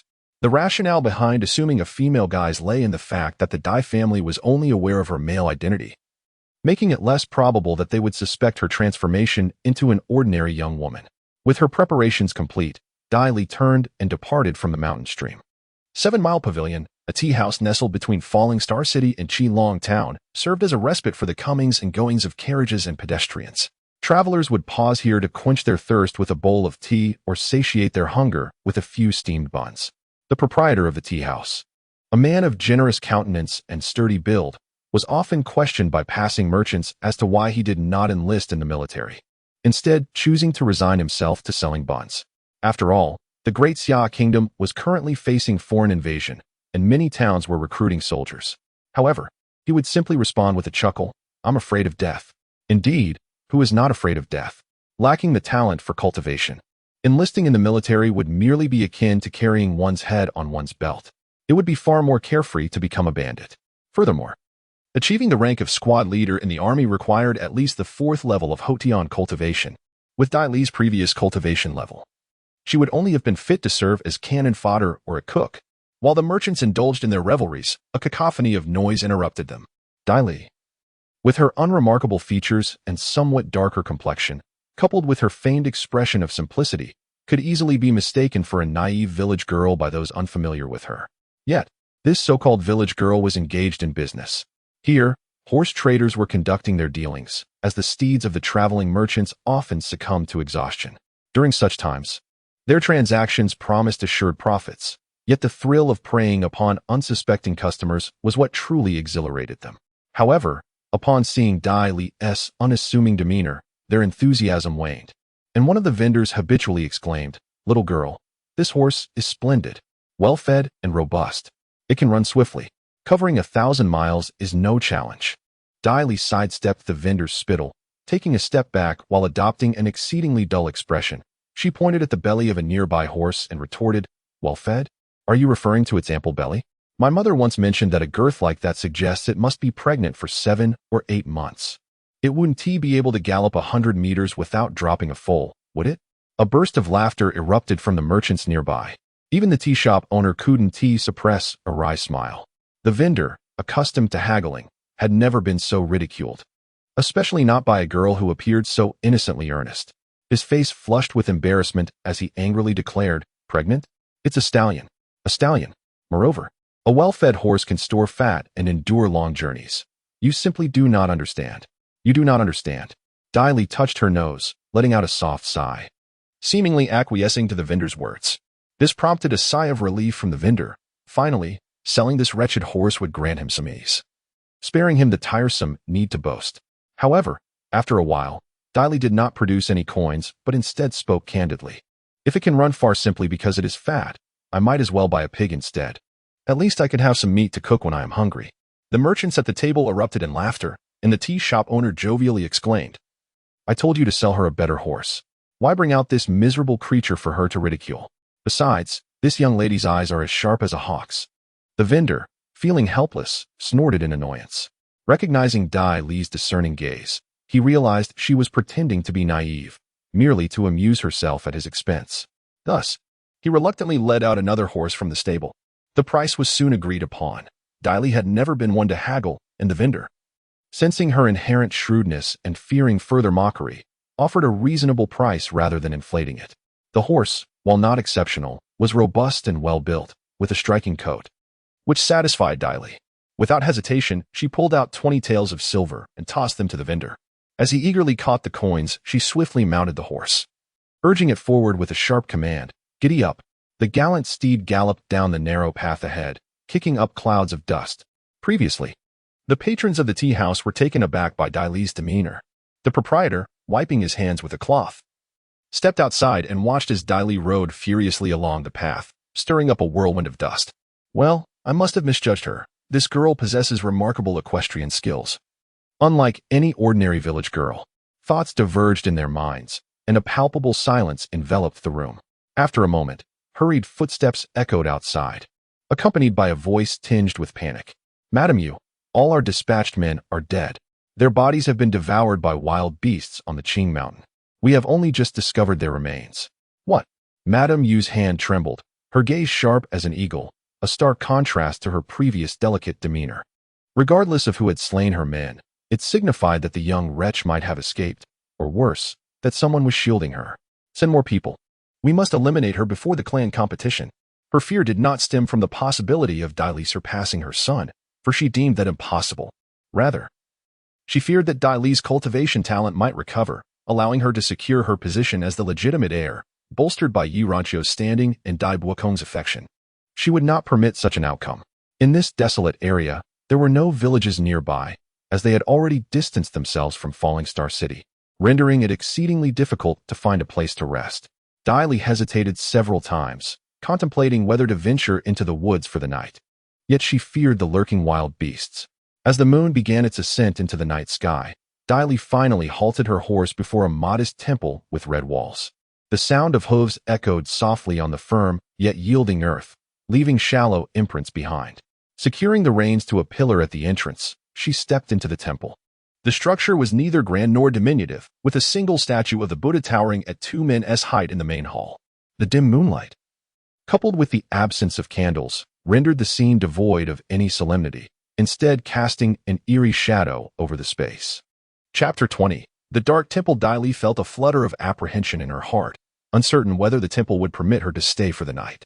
After all, she was a woman, and she harbored doubts about whether this dilapidated temple might suddenly unleash a divine light that could lead to her demise. It was unlikely that any benevolent deity would offer her protection here. Just then, a monk, who was lighting candles, noticed her presence. His eyes brightened, and he approached her, inquiring if she sought shelter for the night. "Indeed," she replied, her tone composed. "The night has deepened, and I hope your esteemed temple can grant me a favor. Should it be inconvenient, I am prepared to depart at once." She felt no fondness for this monk, having discerned the flicker of desire in his gaze, though subtle and well-concealed. It was unmistakable to her, having spent considerable time in the brothels of Lichuan courtyard. Some matters, especially those concerning the interplay between men and women, could be perceived with uncanny clarity. Without causing any inconvenience, the monk, devoted to the salvation of all beings, kindly invited the guest to follow him. Though the monk's demeanor was somewhat fervent, Dai Li merely regarded this as a sign of his lack of inner peace. With nightfall approaching, finding a suitable place to rest was becoming increasingly difficult, compelling her to spend the night here. Thus, she followed in his footsteps into the inner courtyard, a square space not particularly spacious, dominated by a grand banyan tree at its center. 3 rooms encircled the courtyard, creating an air of suffocating enclosure. Adjacent to the eastern room lay a separate chamber, its window ajar, revealing a flickering candle within where a monk was preparing a meal. In the courtyard, 2 other monks were present, along with 2 young practitioners, 1 male and 1 female, who, like Dai Li, sought refuge for the night. Their presence elicited no surprise, for while the number of practitioners was not vast, many possessed the capability to cultivate martial skills. Families with a modicum of means often provided their children with martial training. Indeed, for those with innate talent, it was akin to a stroke of fortune. Dai Li, at her age, was not alone in venturing forth. Yet it was quite audacious for a solitary young woman. As the dim light obscured their features, they exchanged subtle nods of acknowledgement. Dai Li was guided to the first room in the eastern wing, which was surprisingly tidy, easing her furrowed brow. "Please, rest for a while. I shall notify you when the meal is ready," the monk assured her. To her astonishment, this modest monastery provided meals, a testament to the good deeds it performed. Dai Li nodded in response, acknowledging the unexpected hospitality. After the monk departed, Dai Li finally surveyed the chamber. She extended a finger and brushed it across the tabletop, noting a slight dusting of powder. Just as she was about to settle down and pour water from the teapot, her nose twitched subtly. Suddenly, she lifted the teapot, bringing it close to her nostrils for a meticulous inspection. Mrs. Dai Li's complexion shifted drastically. "Damn it," she muttered under her breath, "there's bone-corroding fragrance in this teapot." The pleasure quarter, Lichuan courtyard, was a melting pot of the populace, rife with all manner of sordid and debased affairs. Having resided in such an establishment, Dai Li was naturally acquainted with various poisons like tendon-softening powder and limb-numbing dust. However, bone-corroding fragrance was a far more sophisticated toxin, potent even against cultivators, albeit only those of a lower caliber, such as a novice like Dai Li herself. It was colorless and odorless, yet soluble in water. Spilled and dried, it left a faint, viscous residue. Upon ingestion, it induced a weakening and softening of the bones, taking effect within an hour, culminating in complete skeletal fracture and immediate demise. These were the characteristics of bone-corroding fragrance that her former manager had once casually mentioned to her. Just now, her finger had detected a subtle stickiness upon contacting the teapot's surface. Of course, this was merely a fleeting sensation for Dai Li, yet it ignited a profound suspicion within her. She had already been perplexed by the presence of a temple in such a desolate locale, coupled with the lustful glint in the monk's eyes earlier, and now this tea. Suspected of being tainted with bone-corroding fragrance, she could almost definitively conclude that this temple was unequivocally a black temple, preying on travelers for robbery and murder. Speaking of which, she mused to herself, my current appearance is less than flattering, practically a village bumpkin. Just how lascivious must that monk be?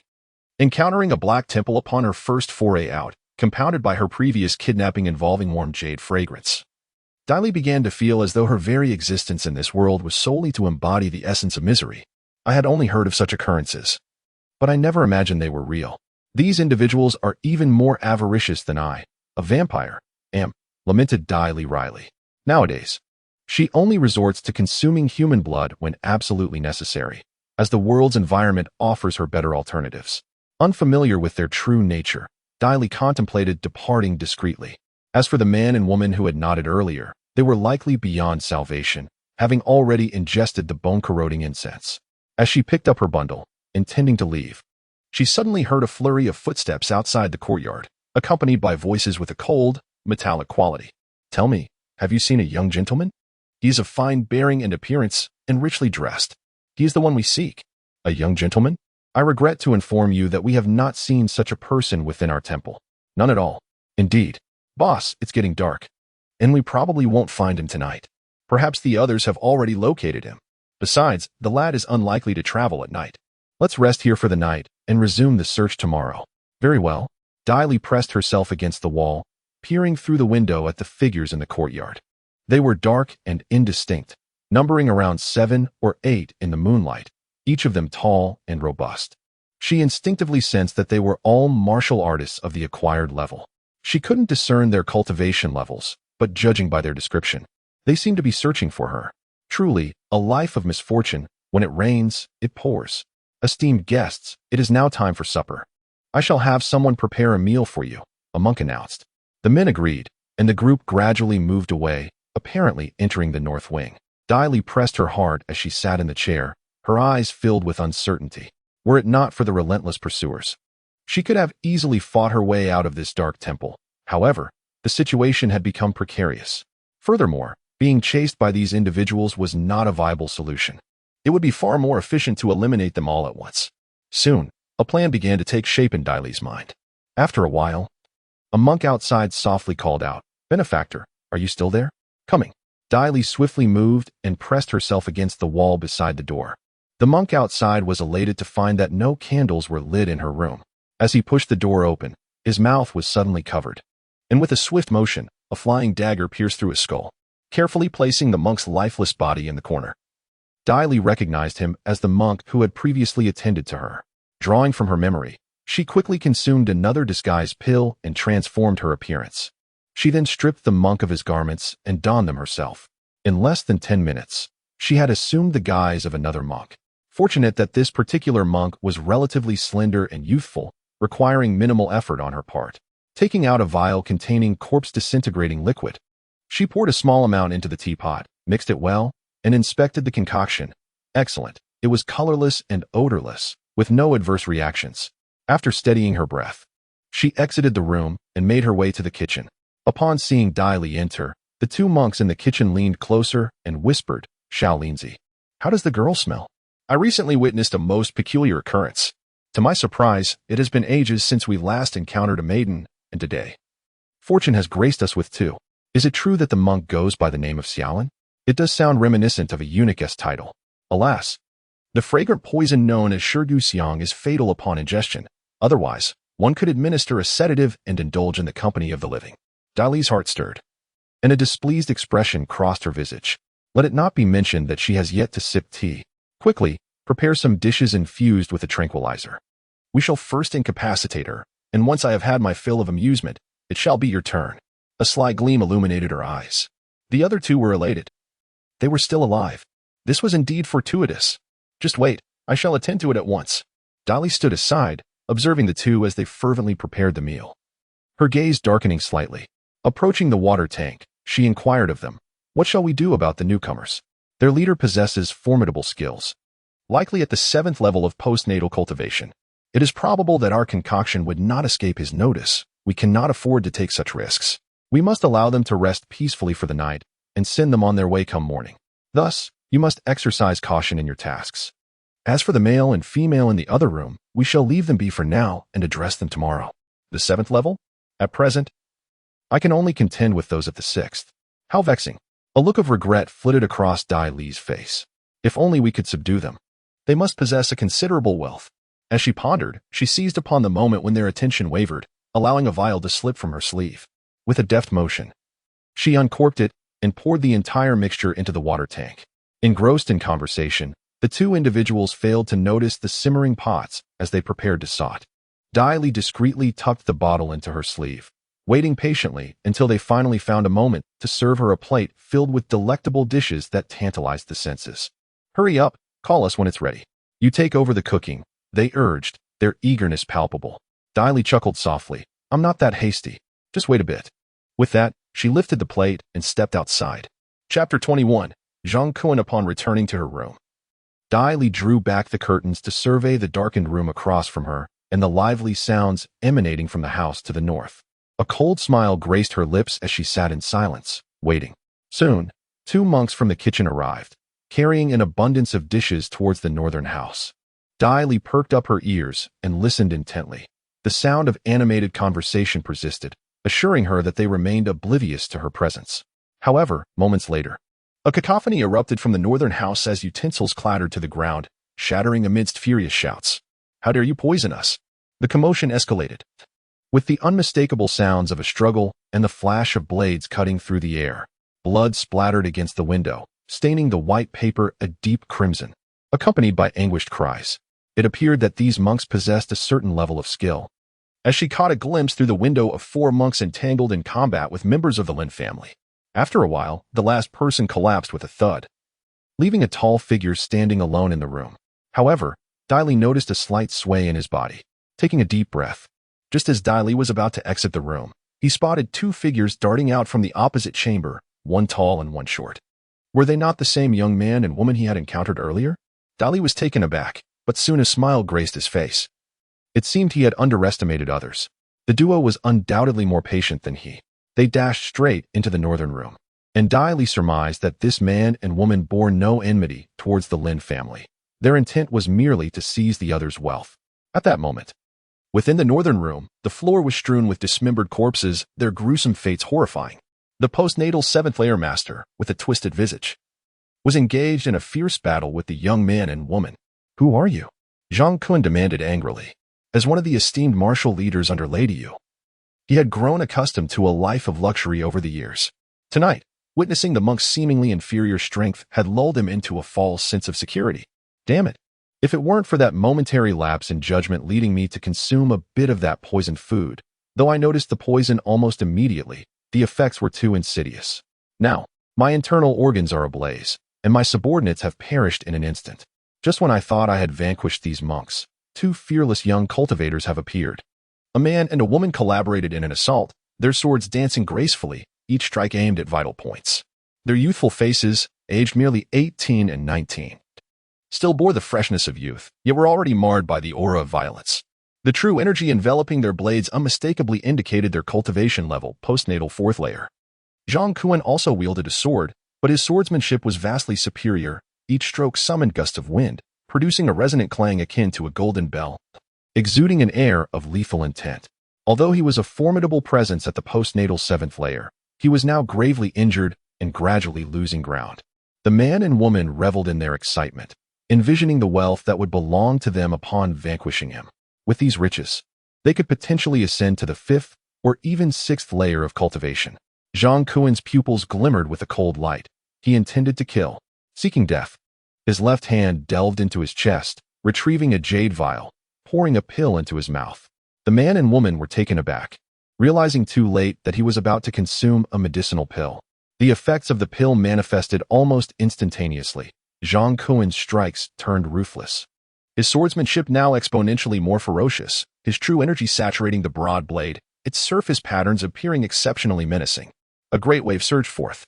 The force of the sword shattered the woman's blade, cleaving her body in 2. The man, stricken with terror, turned to flee towards the door, but with a swift thrust, the tip of the broad sword pierced his chest, withdrawing to reveal a crimson spray. His eyes widened in disbelief as he gazed towards the exit. The corpse gradually crumpled to the ground, and just as Zhang Kun exhaled in relief, he suddenly glimpsed a glimmering cold light darting in from outside, accompanied by the serene figure of a monk, whose ordinary visage was adorned with a faint smile. Zhang Kun's heart contracted as he slightly turned to the side, the flying dagger ruthlessly piercing the center of his chest. It narrowly avoided his heart, yet exacerbated his injuries, causing his body to sway precariously. With a clang, the broadsword fell, and Diley let out a sigh of relief as he slowly approached the doorway, channeling his vital energy into his palm. He unleashed the flying dagger with a swift motion. Whoosh! Zhang Kuan, who had originally collapsed on the ground, suddenly erupted into action, narrowly dodging the flying dagger. His expression twisted in a grotesque manner as blood flowed from his orifices, and he struck down towards Dai Li with a fierce palm. The vital energy clung to his hand, imbued with a faint azure hue. A chill ran through Dai Li's heart. This man still had a final gambit. The empty bright palm. Clap. Dai Li met his strike with his own, being forcefully propelled out through the doorway, his chi and blood surging in his chest. Zhang Kuan let out a furious roar, resembling a madman as he lunged at Dai Li, the force of his palm formidable. While dodging, Dai Li caught sight of Zhang Kuan's palm crashing against the wall, leaving a bloody handprint imprinted upon the stone, measuring a full decimeter. Even on the brink of death, Zhang Kuan managed to unleash a terrifying force. The speed of his postnatal seventh layer was even greater than that of Dai Li, who had awakened his bloodline. Dai Li, reluctant to engage this lunatic in direct combat, distanced himself and launched another dagger. Whoosh whoosh. One blade struck Zhang Kuan in the chest. With a splatter, blood erupted from Zhang Kuan's eyes, nose, and other orifices, and in an instant, his body burst forth with terrifying speed, closing in on Dai Li to deliver a crushing palm. As the strike descended, Dai Li's eyes suddenly turned blood red. His body surged with newfound speed, sidestepping just in time. The gray mist within him infiltrated his meridians, transforming into a violent, murderous force, converging all his vital energy into his palm. The empty bright palm. Whoosh. An arrow soared through the air. Hissing and crackling with electric light, he pressed his palm forcefully against Zhang Kuan's chest. A bolt of lightning, as thick as a little finger, shot forth from Dai Li's fingertips. Bang! As the lightning made contact with Zhang Kuan's chest, it surged through his body with a ferocity akin to madness, instantly charring his heart. Zhang Kuan's hand froze mid-air, the vital energy dissipating from his palm, leaving his body rigid, his chest a charred expanse, and his eye sockets filled with crimson veins. Beads of sweat adorned Dai Li's forehead, upon witnessing Zhang Kuan's breath halt. She extended her hand and gently pressed against his chest. Bang! The lifeless body collapsed. The visage of blood streaming from all 7 orifices was truly terrifying. Dai Li felt a chill run down her spine, astonished that her small dagger had not only spared his life but had also caused such a gruesome fate. It must be the effect of the mixed poison. Standing at the threshold, the interior resembled a scene from the depths of hell. With severed limbs and torrents of blood, Dai Li's complexion paled slightly. It was not that she had never encountered such horror before, but being in a temple dedicated to prayer and reverence made her uneasy. Furthermore, she felt a bit faint from the excessive consumption of her vital energy. Taking a deep breath, Dai Li silently acknowledged that the man and woman before her were no paragons of virtue, and the monks were even less so, willing to trample lives for the sake of plundering others' wealth. It was prudent to maintain a degree of caution. As she stepped into the room, Dai Li resumed her familiar task of gathering spoils, beginning with Zhang Kuan. Half an hour later, she sat in the chamber, surveying the substantial pile of silver notes, a vial of elixir, and various other trinkets scattered across the table. The leader of that group possessed 700 taels of silver and a vial of Qing Feng Yulu pills, while the total wealth amassed with his subordinates amounted to merely 2,000 taels. The man and woman, lacking in valuables, contributed only a little over 500 taels. The monks, however, were the wealthiest, with stolen funds totaling an astonishing 10,000 taels, leaving one to ponder the countless lives that might have been lost. As Dai Li calculated the total spoils, an eerie sensation enveloped the temple, as if malevolent spirits were lurking in the shadows, observing her every move. The elders of the Dai family had often boasted that cultivators could encounter myriad strange apparitions, resurrect the dead, or witness demons devouring the living, tales that were not mere fiction. Dai Li felt a pressing need to vacate this ominous place, fearing that more travelers might seek refuge here. With this thought in mind, she swiftly arranged her appearance and attire, ultimately deciding to don male garb. In these times, any woman venturing outside faced considerable peril. Today had served as a stark reminder of that reality. Thus, she consumed a disguise pill, transforming into an unremarkable youth. After securing her banknotes and belongings, she grabbed a satchel from the temple containing provisions and water, exited her chamber, surveyed her surroundings, and with a swift leap, vaulted over the courtyard wall. Landing outside the temple grounds, she proceeded to the front of the temple, untethered her steed, and cast a glance back at the foreboding structure, muttering softly about the treachery of human hearts. Once mounted, She spurred her horse into a gallop, hastily departing from the site. Whether the subsequent visitors would be horrified by the ghastly scene was no longer a concern for her. By the time Dai Li left the temple, it was deep into the night. Under the moonlight, the once beautiful scenery took on an intriguing charm. However, traversing the night roads requires a measure of courage. At this moment, Dai Li felt a twinge of apprehension, naturally reluctant to venture forth too recklessly. After half an hour of travel, she sought a spacious patch of grass and kindled a bonfire beneath a grand tree. Tonight, she had no intention of sleeping. Thus, she harbored no fear of deep slumber inviting the attacks of wild beasts. Accompanied by the flickering flames, Dai Li retrieved a vial of Qing Feng Yulu pills, uncorking it to release a subtle fragrance of medicinal essence. Chapter 22. Wu-Tang Town. Dai Li felt a hint of regret. However, that Kuan was merely a martial artist of the 7th layer of the acquired realm, not a scion of a prominent family, and thus held no valuable treasures. It was better to dedicate herself to earnest cultivation. Suppressing her thoughts, she settled into a meditative posture, fortuitously not missing the sliver of purple aura that graced the midnight hour. Suddenly, she realized her cultivation speed had accelerated tenfold compared to before. What had once increased gradually was now measurable by the width of her little finger. Is this my bloodline talent? A hastened cultivation pace? Dai Li squinted her eyes.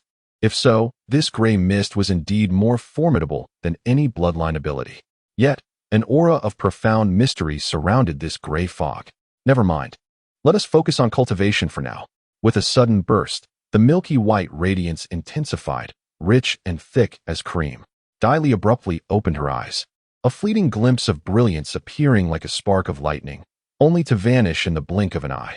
Observing the swift, dissipating glow upon her skin, Dai Li smiled gently.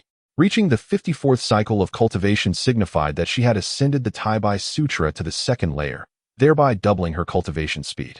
Her current vital energy approached the pinnacle of the 4th layer of the acquired realm. Surely, her progress could be deemed commendable. Certain cultivation techniques are reputed to possess profound depths.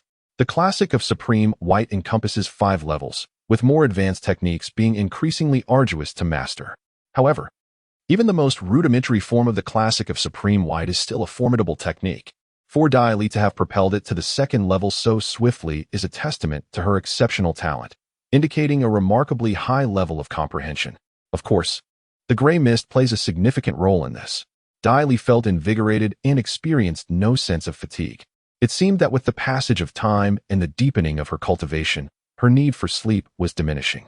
Nevertheless, the need for sustenance remained. Having not eaten since the previous night, Dai Li felt a pang of hunger and retrieved some dry provisions from her pack.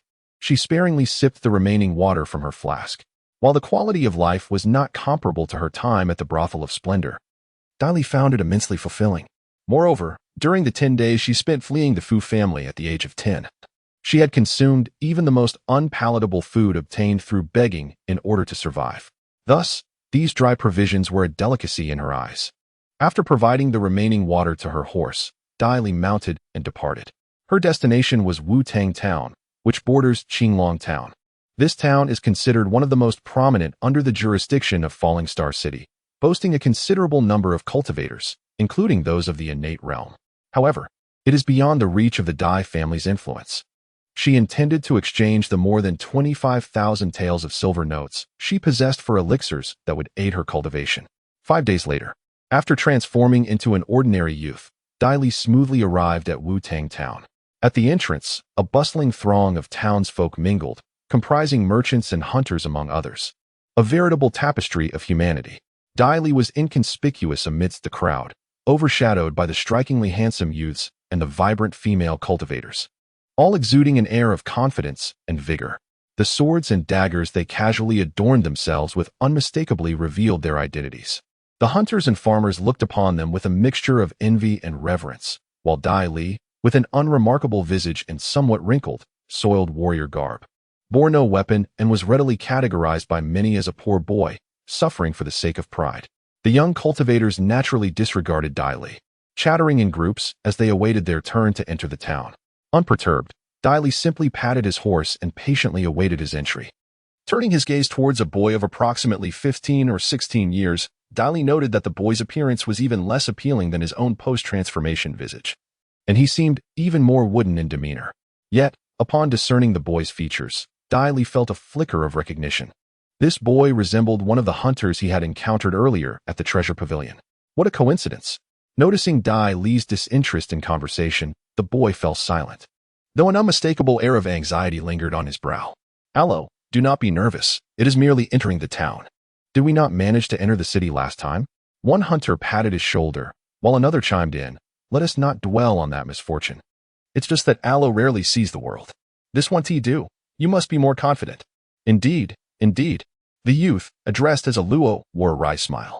He turned his gaze towards Dai Li, but after a mere glance, his head lowered, seemingly disheartened by his unsuccessful attempt at striking up a conversation. Dai Li was rendered speechless, wondering if she had just dampened his spirits. Is this child truly so introverted?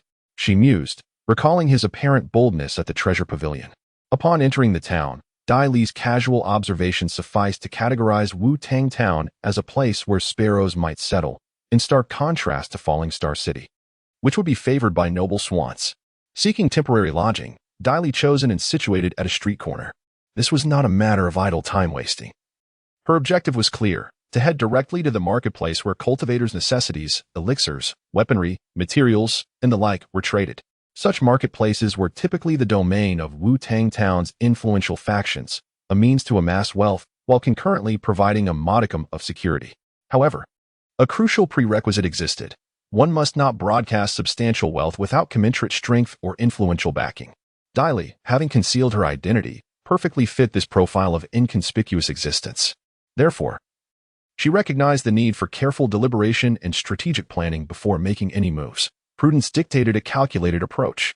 Dai Li requested the obliging waiter to procure some essential provisions, such as clothing, and then settled at a table for a meal. During this time, she subtly inquired about the intricacies of the marketplace. She learned that the preeminent powers in Wu-Tang Town were the Tang and Wu families, who held dominion over the marketplace transactions. While 20,000 taels of silver might be a trifling sum to these families, their underlings were not immune to avarice. Consequently, those without substantial backing would not dare to venture into the marketplace for trade without due caution. In the afternoon, Dai Li changed her attire and demeanor, exuding an air of confidence and nobility. Fortunately, the inn was bustling with patrons, and her distinguished presence did not attract undue attention. The innkeeper, occupied with his tasks, was not one to be idly distracted, allowing her to exit smoothly. With resolute and steady steps, she approached the marketplace. Previously, she had conducted research on the reputations of two families in the market. The Tang family was known for their meticulous and principled approach, while the Wu family was more domineering, often taking advantage of their larger establishment. Consequently, Dai Li decisively chose to visit the Tang family market. "Sir, I wish to conduct business." She lightly tapped the counter. The elderly man, who was organizing herbal materials, turned to see Dai Li adorned in splendid garments, her countenance radiant with youthful determination and confidence, clearly not an ordinary individual. He promptly adjusted his demeanor, smiling as he inquired, "What would you like to purchase, young master?" Dai Li cast a discerning glance at the shop's elegant and orderly decor, noting the meticulously arranged medicinal bottles.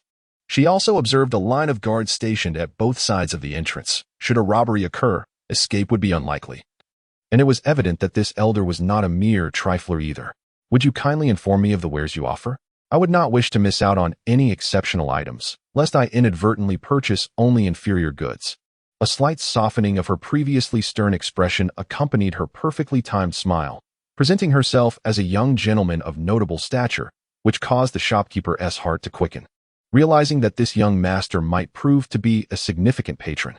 Although it is known that Dai Li is not one of the renowned young masters in the town, there are many sons of noble families coming and going in Wu-Tang Town daily, some of whom even require careful hospitality from the Tang family. The true energy emanating from Dai Li did not escape the elder's discerning gaze. He assessed him to be at the pinnacle of the early postnatal stage, youthful yet possessing an impressive demeanor. The elder cautiously speculated that Dai Li belonged to the category of well-favored young masters with above-average talent. Such offspring of noble families must not be underestimated. Chapter 23. The Art of Deception. Your reasoning is sound, young master. I am Tang Ming of the Tang family, and I have always relished conducting business with spirited individuals like yourself. Come. Here is the complete list of our alchemical elixirs and medicinal herbs from the Tang family's first market shop. Please have a look. Attendant. Swiftly bring forth a cup of our finest fragrant tea. As Tang Ming spoke, he ushered Dai Li into the shop, gesturing at a young servant with a wave of his hand. Dai Li accepted with composure, taking his seat with steady steps, his demeanor and etiquette sharp and refined, further solidifying Tang Ming's belief in Dai Li's distinguished status.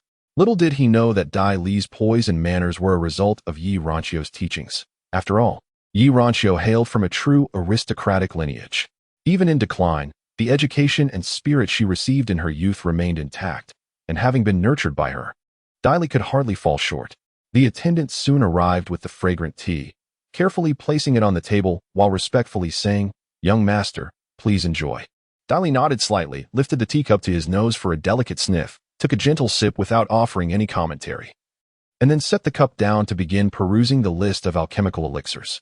The Shattered Jade pills are priced at 105 taels, while the Qingfeng Yulu pills are offered at 80 taels, slightly higher than the prices in Falling Star City.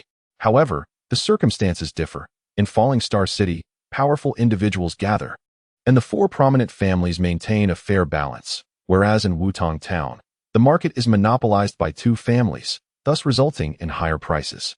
Dai Li chose not to dwell on these disparities and leisurely perused all the available merchandise, swiftly formulating a procurement list in his mind. Though their thoughts diverged, the atmosphere remained remarkably tranquil and harmonious. After a while, Dai Li placed the list on the table, delicately tapping a few names with his fingertip, and calmly stated, "I would like 3 bone forging pills, 5 chi convergence pills, along with snaketail flowers, poria, leaf root, and white frost powder." These medicinal ingredients were few in number and the transaction modest, yet he hoped for a fruitful collaboration. Having succinctly articulated his desires, Dai Li then lifted his teacup. Tang Ming's eyes widened in momentary surprise, but he quickly regained his composure and respectfully replied, "Young master, you are too kind. This transaction is not insignificant, and I shall prepare your items at once." With that, he promptly bowed and turned to fetch the necessary supplies for Dai Li, while the young servant beside them regarded Dai Li with deep respect and envy.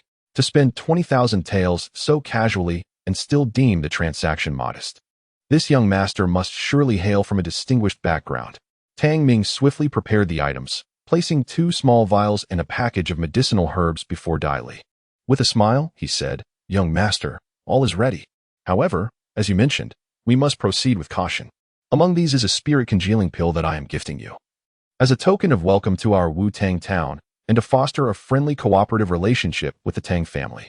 If you wish, do pay a visit to my residence and allow us the pleasure of hosting you." A spirit congealing pill is valued at 2,000 taels. Dai Li replied with a smile of gratitude, concealing any overt excitement. His demeanor remained composed, which caused Tang Ming to silently commend him. "I thank you for your generosity, Boss Tang. However, I must decline the invitation for a visit. My family has instructed me not to exploit our family name for frivolous pursuits, and to rely on my own efforts in cultivation. Nonetheless, these pills are of inferior quality. Should you acquire any medium or high-grade pills in the future, I would appreciate it if you could reserve some for me." What a perfect illustration of speaking with a straight face while engaging in deception. Tang Ming's smile deepened, and he regarded Dai Li with increasing esteem. He promptly responded, "Of course, I shall eagerly await your return, young master. Safe travels." With that, Dai Li casually picked up the pills and the package, clasped his fist in salute to Tang Ming, and gracefully turned to leave, exuding an air of nonchalance, as if he were not burdened by the 20,000 taels of silver he carried. Tang Ming was in exceptionally high spirits when a guard beside him suddenly inquired whether they should follow and investigate the place where she was to reside. Instantly, Tang Ming's mood plummeted several degrees as he reproached, "How is it that your dull mind fails to progress? This young gentleman is evidently from a family dedicated to cultivation. Just look at his demeanor and bearing. How formidable must his lineage be? Surely, he has protectors behind him. If you pursue him, you will undoubtedly ruin the rapport I have just established, and it may even provoke hostility from those skilled in safeguarding him." Yes, I understand my mistake," the guard quickly acknowledged, realizing his error. Tang Ming huffed disdainfully and strode into the establishment. "Shopkeeper, have you truly not seen a striking young gentleman, perhaps around 14 or 15 years of age, come through here? Or have you not heard anything about him?" His voice was rough, yet resonant, obscuring his features, but it was evident he was a practitioner of the martial arts. The dozen or so individuals accompanying him were equally silent and imposing. their presence reminiscent of those pursuing Dai Li. A sudden thought struck Dai Li as he caught sight of the half-moon packages strapped to their backs. Were they concealing curved blades? Boss, we should seek out the Wu family for assistance. This statement weighed heavily on Dai Li's steps. Wang De furrowed his brow slightly. Although they were under the command of Madame Yu, they couldn't openly act in the name of the Dai family. Otherwise, an investigation in the future might implicate Madame Yu. However, if there were truly no leads, they would have no choice but to do so, taking care to cover their tracks afterward. He hadn't anticipated that this group of people would also arrive at this location and even intend to employ the power of the Wu family. If that were the case, wouldn't she be in grave danger? Dai Li merely pondered for a moment and quickly decided to depart to avoid any unforeseen complications. However, her original belongings were still in her room. Consequently, Dai Li leisurely bypassed the group and headed towards the staircase. Wang De happened to turn his head and caught a glimpse of Dai Li's figure. He only glanced at her, but the figure. Wang Da's eyes gleamed with a hidden light as he thoughtfully glanced at the staircase again. After questioning the innkeeper a few more times, he exited the inn. A nearby waiter watched their departing figures with reverence. Innkeeper, who are these people? Are they looking for someone? None of your concern. Attend to your own duties. The innkeeper's reprimands echoed as the waiter, murmuring apologies, hastened to attend to the newly arrived patrons. Yet, the innkeeper remained perplexed by the inquiries regarding the young master who had recently graced their establishment. Ordinary in appearance, he mused, though possessing a certain refinement.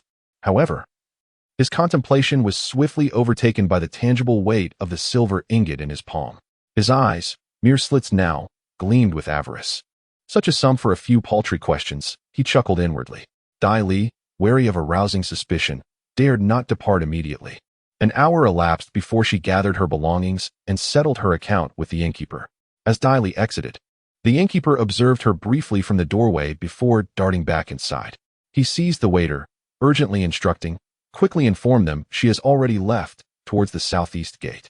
Leading her steed, Dai Li swiftly vacated Wu Tang town. Her altered bearing and attire rendered her unrecognizable to the gate guards, who, instead, watched with envious eyes as she mounted her horse with effortless grace and departed. Alas, when shall we know such unburdened freedom as these noble youths? One guard sighed, shaking his head, a near imperceptible exhalation escaping his lips. Yet, the farmers, burdened with heavy loads of firewood and fruit to sell within the town, could only roll their eyes. In this world, contentment remains ever elusive for some. Dai Li spurred her horse onward, her warrior-esque garb rustling crisply in the wind, her unbound hair streaming behind her. Though her features were unremarkable, she nonetheless presented the figure of a handsome young gentleman. Numerous were those who cast admiring glances her way, yet Dai Li remained aloof. Inwardly scoffing, if I were inclined to bestow flirtatious looks, you ladies would be utterly captivated.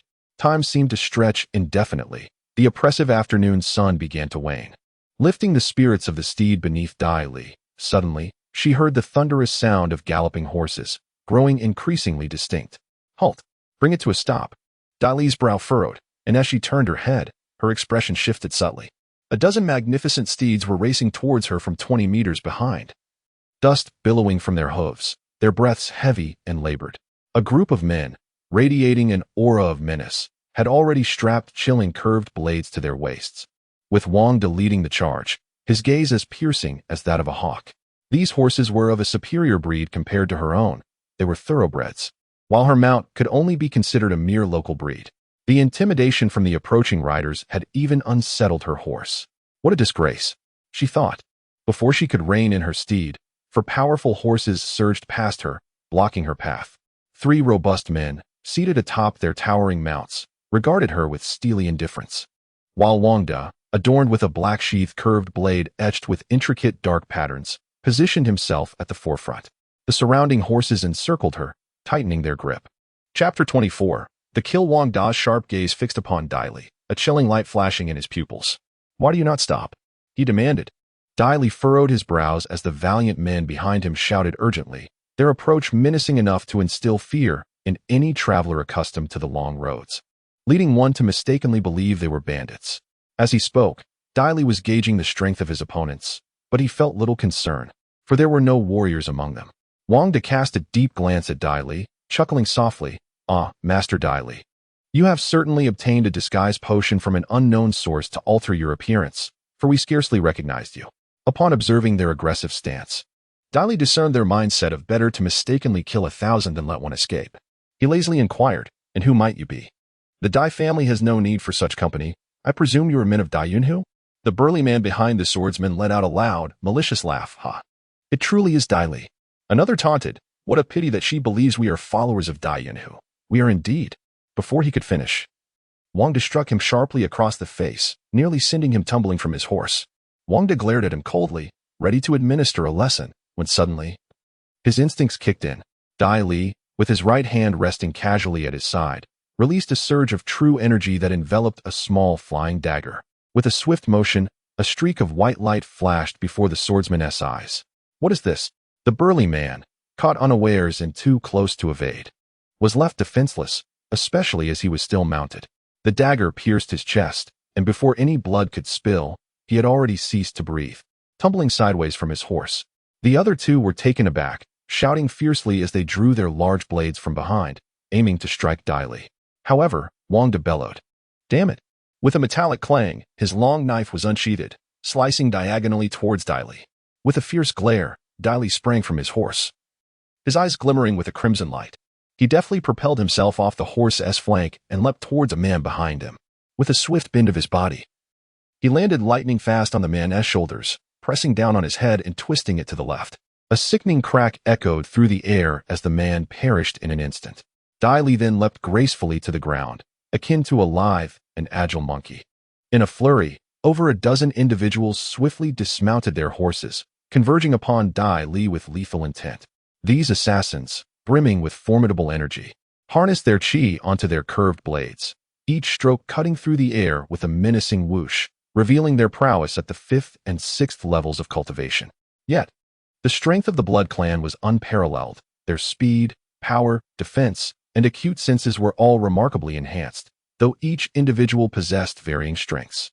Among them, Dai Li exhibited an exceptional gift for speed. As a blade sliced towards his face, Dai Li effortlessly pivoted, sidestepping at a 45-degree angle. He then raised his long leg, delivering a fierce kick to the abdomen of one assailant. The impact sent the nearly 200-pound man hurtling over 10 meters away, collapsing to the ground, his fate uncertain. Though blood pooled around him, Dai Li was acutely aware of his own strength. That kick had surely shattered the man's internal organs. This exemplified the overwhelming might of the Blood Clan. With his elongated hand shaped like a blade, he channeled his peak 4th-level chi into a downward strike.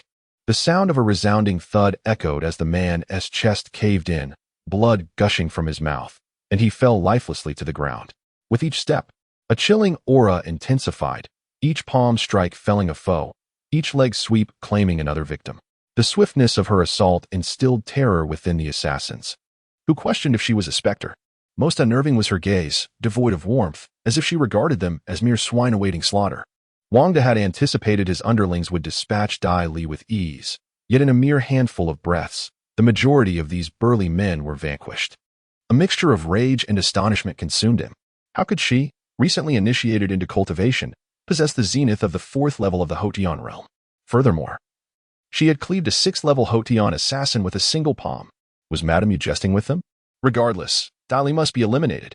Wang Da's ferocity surged, his body launching from his steed in a solitary moon leap, descending upon Dai Li with a cleaving strike. Dai Li retaliated with a side kick, sending an assailant flying, while a frigid blade descended from above, its ferocity creating a gust of wind akin to a razor's edge. With a swift step, Dai Li evaded the blow. Wang Da's pupils contracted in disbelief as Dai Li raised her right palm, the empty clarity palm. Clang! A palm strike against the blade sent the curved sword spiraling away. Simultaneously, both combatants unleashed their palm imprints. Giant bear palm, empty clarity palm. Wang Da's 7th-level Hotian chi was remarkably dense, dwarfing Dai Li's own. A thick layer of chi transformed his entire hand into a cyan hue. However, upon witnessing the crackling lightning emanating from Dai Li's palm, a pang of dread seized his heart. Bang! Ah! Wang De emitted a piercing scream, retreating 3 steps as his right palm ignited into a furious blaze.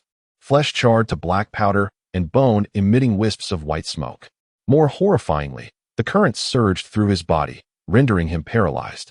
Dai Li withdrew further, soaring over 5 meters away, yet upon landing, he sprang forward with the grace of a swift and elegant cheetah, targeting his prey. With a resounding thud, Dai Li delivered a final blow to the motionless Wang De, extinguishing his life. Witnessing this, the others were so terrified that their legs weakened, managing to stumble a few steps in panic, only to be relentlessly pursued and slain by Dai Li's swift strikes and flying daggers. The more astute and audacious among them attempted to mount their horses. With a sudden thud, one fell from his steed, a dagger piercing through his brow, while another, gripped by dread, yanked on the reins, seeking to flee. Drive. Run. Run. A sharp coldness glinted in Dai Li's eyes as he fixed his gaze on a nearby horse. With a powerful leap, he mounted it, pulling the reins and delivering a forceful kick to its flank, rapidly closing the distance. His right hand sent forth another dagger. A final figure was unseated from his horse, tumbling to the ground from 10 meters away. Ah, splendid.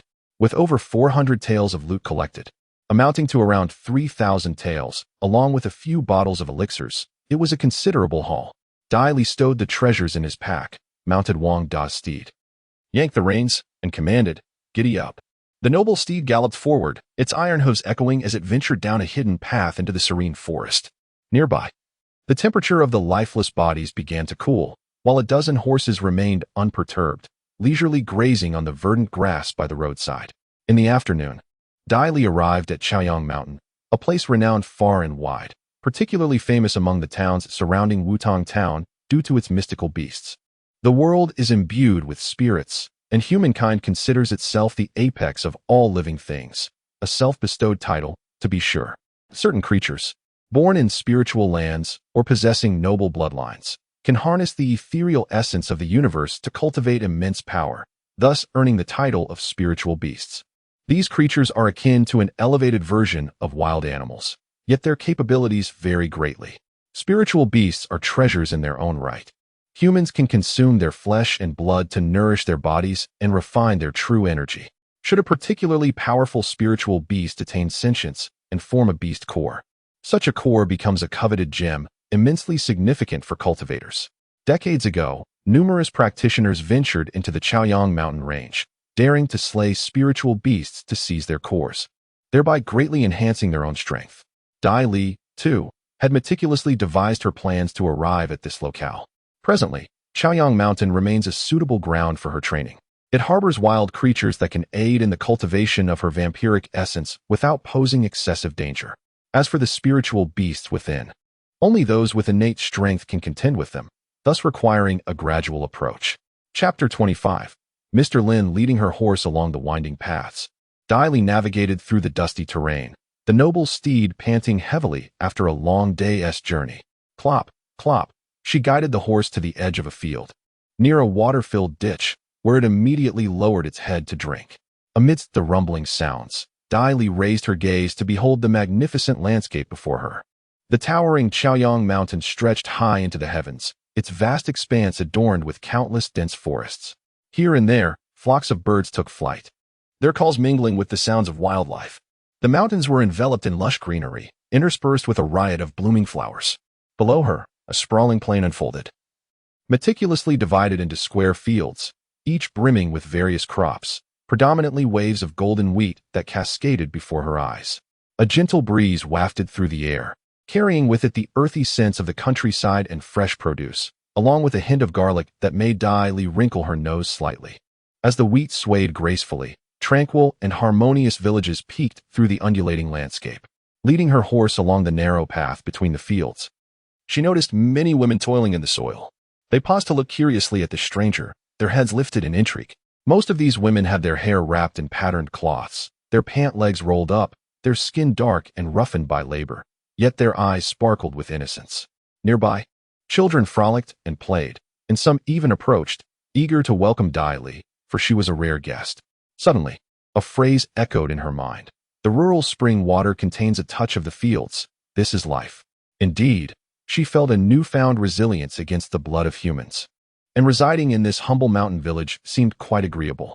Just as she reached the village entrance, she heard a commotion behind her. Turning her head, she spotted a somewhat familiar face, the hunter she had encountered outside Wu-Tang Town, along with that young lad. Sweat beaded on her brow. Was it mere coincidence that she encountered this group once more? And who might this young gentleman be? A sense of familiarity washed over me, as though I had encountered you before. Indeed, your words evoke this sensation. The hunters gazed at Dai Li in astonishment. Despite the stark contrast in his demeanor and attire from before, they felt a hint of recognition, yet hesitated to affirm it. "Oh, weren't you the one who stood in line with us earlier?" one of them remarked after a moment of contemplation. Dai Li inwardly scoffed. Reflecting on how he had altered his appearance twice, it would indeed be strange if they failed to recognize him.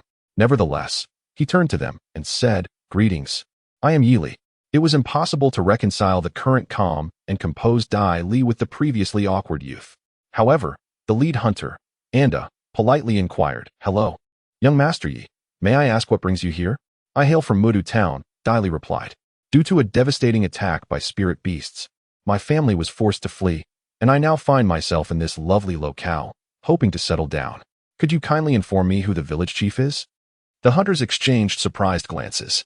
Anda recalled the severe spirit beast raid that had occurred 3 months prior in neighboring Mudu town, which had resulted in countless casualties and shattered families. At first glance, it was evident that Dai Li was well-mannered and perhaps also a victim of that calamity. Yet, out of caution, Anda continued, "This young master possesses an extraordinary demeanor. Why not settle in Wutong town instead?" Dai Li shook his head with a wry smile. "As an orphan, I would merely be subjected to disdain in such a place. It is far better to cultivate in a tranquil environment, preparing myself to seek vengeance upon those spirit beasts in the future." When it comes to vengeance, the resentment in Dai Li's eyes is unmistakably evident, eliciting sympathy from the hunters who observe her. It is apparent that Dai Li is quite young, with an honest countenance, suggesting she harbors no ulterior motives. With this understanding, the young master beckons her to follow. As Andar strides ahead, the hunters engage in light conversation with Dai Li, each attempting subtle probes, to which she responds candidly. She harbors no other intentions. Her previous small fib was merely to establish a legitimate reason for settling down, thus avoiding isolation from these individuals. Consequently, they perceive her sincerity and lower their guard, calling her a Li one after another. Zhang Yuan, a hunter, even pats Dai Li on the shoulder, saying, "A Li, from now on, you may reside here with peace of mind. Since you are a cultivator, your future is undoubtedly bright. Set aside thoughts of revenge for the time being. By the way, Ali, if you seek the village chief, asking Aluo would be ideal, as the chief is Aluo's father." Dai Li turns to look at Aluo, who wears a bashful smile. Upon hearing this, Aluo shyly scratches the back of his head and says, "Please, don't say it like that. I will take Ali to meet my father shortly." When they finally come face to face with Aluo's father, Dai Li is momentarily taken aback. He is a sturdy middle-aged man dressed in simple robes, sitting in the courtyard engrossed in a book. His posture is upright, and his demeanor is calm, at first glance resembling a somewhat dull scholar. Yet, Dai Li perceives him as a profound and unfathomable well, the depths of which remain unseen. The villagers do not refer to this gentleman as the village chief, but rather as Mr. Lin or simply Sir. This realization dawned on Dai Li, as it seemed rather inappropriate to address such a cultured and refined man as the village chief. And led Dai Li forward, saying, "Dai Li, this is our village's sole teacher, as well as the one who manages our affairs. We do not call him village chief, so you may also address him as Mr. Lin." Following this, Anda, along with the other hunters, briefly recounted Dai Li's background, suggesting that he should stay in the village. Dai Li remained silent, quietly observing Mr. Lin, his gaze inadvertently falling upon the book in the man's hands. Mr. Lin turned to glance at Dai Li before redirecting his attention to the book, stating calmly, "Young Master Dai, you should leave. This secluded village is not suitable for you." The crowd was taken aback, and Andi attempted to interject, but was preempted by Aluo, who exclaimed, "Father, why won't you let Ali stay? He is a good person." Dai Li felt a flush of embarrassment and thought, "How do you know I am a good person? In truth, I am not entirely virtuous." Mr. Lin paused, turning to Aluo, who blushed, nervously twisting the hem of her garment, yet defiantly maintaining her gaze. The hunters, including Anda, were puzzled as to why the usually gentle Mr. Lin would reject such a pitiable young man. After a moment of silence, Mr. Lin set down his book, raised his head, and asked Dai Li, "Have you read this book?" Dai Li bit his lip and replied, "This is the legend of the bright moon. My mother taught me about it when I was young." Fortunately, the original Dai Li was quite the bookworm. Otherwise, I would not have known of this work. Mr. Lin squinted slightly, his fingers gently resting on the book, his tone gentle. "What do you think?" The Tale of the Bright Moon narrates the story of the illustrious writer Cui Mingyue, who, despite facing great adversity in his youth, resolved to persevere unwaveringly throughout his life. However, Cui Mingwei is Cui Mingwei. His path is not necessarily suited for everyone. In their youth, one might learn from his tenacity and refusal to surrender, but as one matures, one must forge their own way. The others listened, somewhat bewildered. Yet they regarded Dai Li with admiration for his profound intellect, unlike the naive young people in their village. Particularly, Aluo gazed at Dai Li with envy, exclaiming how impressive Yi Li was. Mr. Lin suddenly smiled, remarking on the rarity of someone who solely follows their own path, acknowledging that a remarkable individual had indeed arrived in their secluded village. You should seek a place to build a house. If you have no lodging tonight, you may share a room with Aluo. You are too kind, sir. I will construct it myself. Thank you very much. He then turned to the other hunters, clasping his fist in gratitude. Thank you, uncles, for your assistance. Dai Li is still young and inexperienced, should there be any lack of understanding. I kindly ask for your guidance. His words were overly polite, causing Ada and the others to flush with warmth, each eagerly calling out to help Dai Li with his house, their enthusiasm catching him by surprise. Observing this, Mr. Lin chuckled, noting that these fellows greatly admire learned individuals. Dai Li, your knowledge must be quite substantial. It appears your mother was also an eminent literary figure. Dai Li momentarily lost his train of thought. An eminent literary figure. Indeed, Yi Ranxiu, in her youth, was renowned as a talented woman, captivating countless admirers. Yet, it remained a mystery why she married the rather unremarkable Dai Bakong.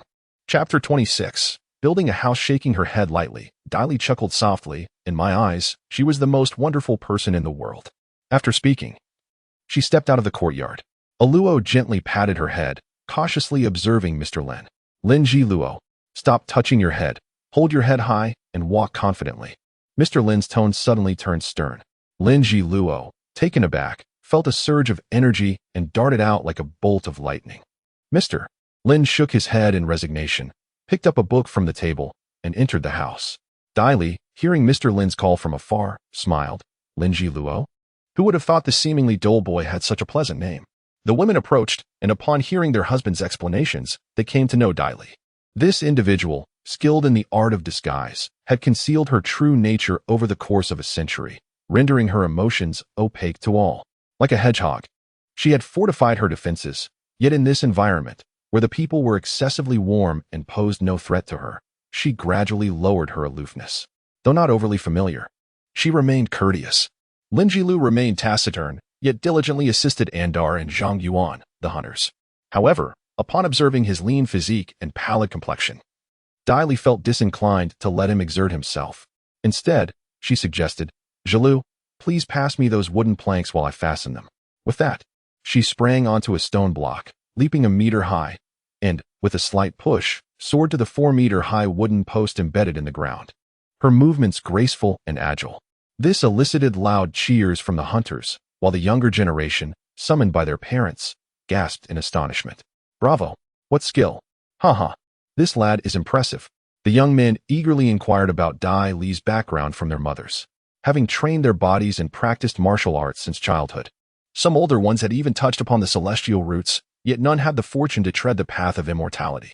Their martial prowess was limited, and they struggled to condense genuine energy destined to remain mere hunters. Witnessing Dai Li's exceptional abilities and promising future ignited envy within them. They secretly contemplated fostering a connection with her, hoping she might impart a technique or two, thus elevating their status among hunters and earning their families some silver.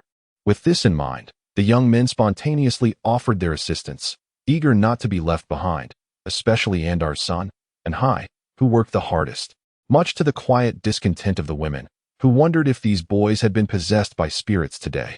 With so many hands at work, Dai Li's residence was swiftly constructed. The spacious wooden house, still dust-laden, was furnished with wooden tables, beds, and various essentials. As the crowd tidied up, the remaining necessities would be easily procured by Dai Li. Having endured significant adversity from a tender age, Dai Li, while not entirely disillusioned with humanity, cultivated an aloof disposition. Yet, she remained grateful for acts of kindness. She offered a bow, expressing her gratitude. I am deeply indebted to you all for your assistance today. As the villagers departed, some extended invitations for Dai Li to dine at their homes. Just as Dai Li was about to decline, Lin Jiluo, with a flushed countenance, proposed Brother Dai Li. "If you wouldn't mind, please join us for a meal at our humble abode." Upon hearing this, the villagers, assuming it was Mr. Lin's wish, ceased their invitations and dispersed. Dai Li, considering Mr. Lin to be the village's leader and an acquaintance worth cultivating, acquiesced to Lin Jilua's suggestion. Mr. Lin was currently in the midst of preparing a meal, adorned with an apron around his waist. The sight struck Dai Li as somewhat incongruous, prompting her to discreetly withdraw from the kitchen and engage in casual conversation with Lin Jilua. From Lin Jilua, Dai Li learned that Mr. Lin's given name was Lin Bufon. He was born into a scholarly family, but after the death of his wife, he brought his young son, Lin Jilua, to the secluded village. The old village chief, recognizing his education and composure, passed the village leadership to him, which he has held for 14 years. Lin Jilua is now 16 years old. Every time Dai Li heard Lin Jilua willingly address her as Brother Yi, she felt a surge of discomfort. Was her disguised countenance truly that aged? The kitchen, secluded in the backyard and facing a peach orchard, is rather rudimentary yet exudes a tranquil charm. Upon it rests a clay pot gifted by Zhang Yuan's wife, barely sufficient for concocting medicinal brews.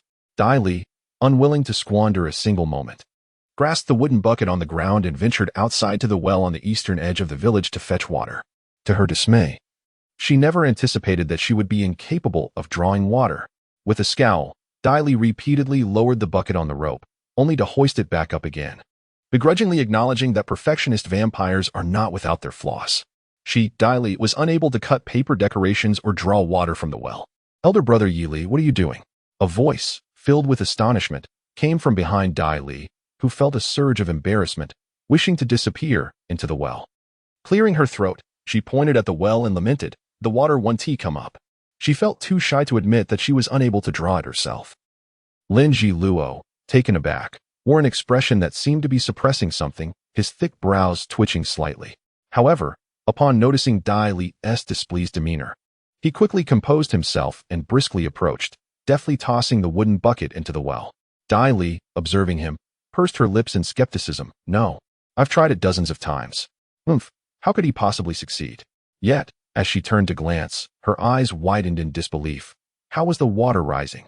Lin Ji smiled broadly. His seemingly simple and honest demeanor appeared to Dai Li as profoundly enigmatic. With just a tug on the rope, it could be accomplished. In the future, if Brother Yi Li needed water, he could simply call upon me. I would assist him, for my home is not far away. This typically reticent lad was unusually loquacious at this moment. Dai Li chuckled awkwardly. "Very well, tugging the rope?" She had already spun the wooden bucket several times with the rope. At that moment, Lin Bufon stood in the courtyard, witnessing the scene with a slight smile. Dai Li meticulously arranged the medicinal herbs from her bundle, snaketail flower, poria, root of the leaf plant, and white frost powder, into the earthen pot in precise quantities. Then added water and placed the pot within a half-filled kettle. Next, she gathered a sizable collection of leftover wood from the open space in the courtyard, stuffing several pieces into the stove along with a bit of dry grass, and struck a flint to ignite it. Once all preparations were complete, Dai Li took the saw beside her and began to fashion several pieces of wood into a smooth plank. She placed the plank on the ground and wiped it clean with a cloth. Then, sitting cross-legged, she practiced her cultivation while occasionally feeding kindling into the stove. Chapter 27. Body Refining Pill, Vaporous Chi Pill. In the stillness of the night, the medicinal concoction was finally ready. After bringing it into the room, Dai Li scrutinized the bowl of potion before her. This elixir was a body-refining soup, intended to lay a foundation for physical enhancement. When combined with the bone-refining pill, its efficacy would be significantly amplified. However, from half a sandpot of herbs, only a small bowl of somewhat viscous green liquid had been produced, resembling the essence of green caterpillars. Fortunately, its fragrant aroma mitigated any reluctance Dai Li felt about consuming it. With a gulp, the body-refining soup coursed down her throat, and Dai Li immediately understood the meaning of nausea. Oh, dear God, it was worse than drinking caterpillar juice. Her face contorted as she swiftly poured a bone-refining pill from the bottle into her mouth. As it flowed into her stomach, a wave of delightful fragrance enveloped her. Yet her body was engulfed in excruciating pain, as if her bones were shifting, flesh was burning, and skin was stretching and tearing. The agony was unbearable, a torment that made her wish for death, yet she clung to life. A gray mist continued to swirl around the medicinal liquid, saturating her blood and marrow, amplifying the potion's effects without any leakage. Although Dai Li secretly reveled in this enhancement, the suffering intensified. Time passed unmeasured, until Dai Li finally sensed the excruciating pain in her body begin to fade, accompanied by a refreshing aura that unfurled from every pore. Her meridians had expanded to twice their original capacity, and though the once abundant vital energy now felt somewhat diluted, it flowed with a swiftness that was markedly enhanced. Dai Li realized that the operational speed of her Taibai meridian had seemingly reached an astonishing 65 circuits in just a quarter of an hour, filling her with immense joy. Indeed, the body-refining potion proved to be remarkably potent. In the following 2 days, Dai Li diligently prepared a bowl of the elixir each day. The medicinal herbs and pills she had purchased were only sufficient for 3 brews, which was why she had acquired only 3 portions of the bone-forging soup. However, the more pressing reason was her empty pockets. On the 3rd day, after enduring the effects of the final potion, she opened her eyes to discover a faint layer of impurities clinging to her skin. As one refines their body to a certain extent, the elixir expels the impurities within, rendering the bones more refined and the flesh purer. It is no wonder that even those of lesser talent from esteemed families can achieve notable accomplishments. They likely owe their gifts to the nurturing power of elixirs and herbs. Reflecting on her own mistreatment within the Dai family, Dai Li could not help but sneer. For those direct descendants of Dai Yunbao, the body-refining potion was a regular provision, while she alone had been deprived of the benefits afforded to the other direct descendants. This was partly due to her previously timid nature, which hindered her cultivation, and partly because the few who could protect her within the Dai family were utterly insufficient. Dai Bokong was also stretched thin, leading to her current predicament. After rising and moving about for a few moments, she felt a remarkable improvement in both her speed and agility.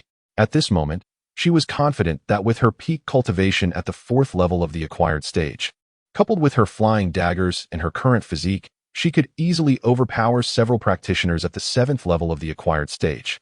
However, the most crucial aspect remained the elevation of her cultivation level. Dai Li picked up a vial containing 6 vitality pills, each priced at 2,000 taels, along with an additional one gifted by Tang Ming.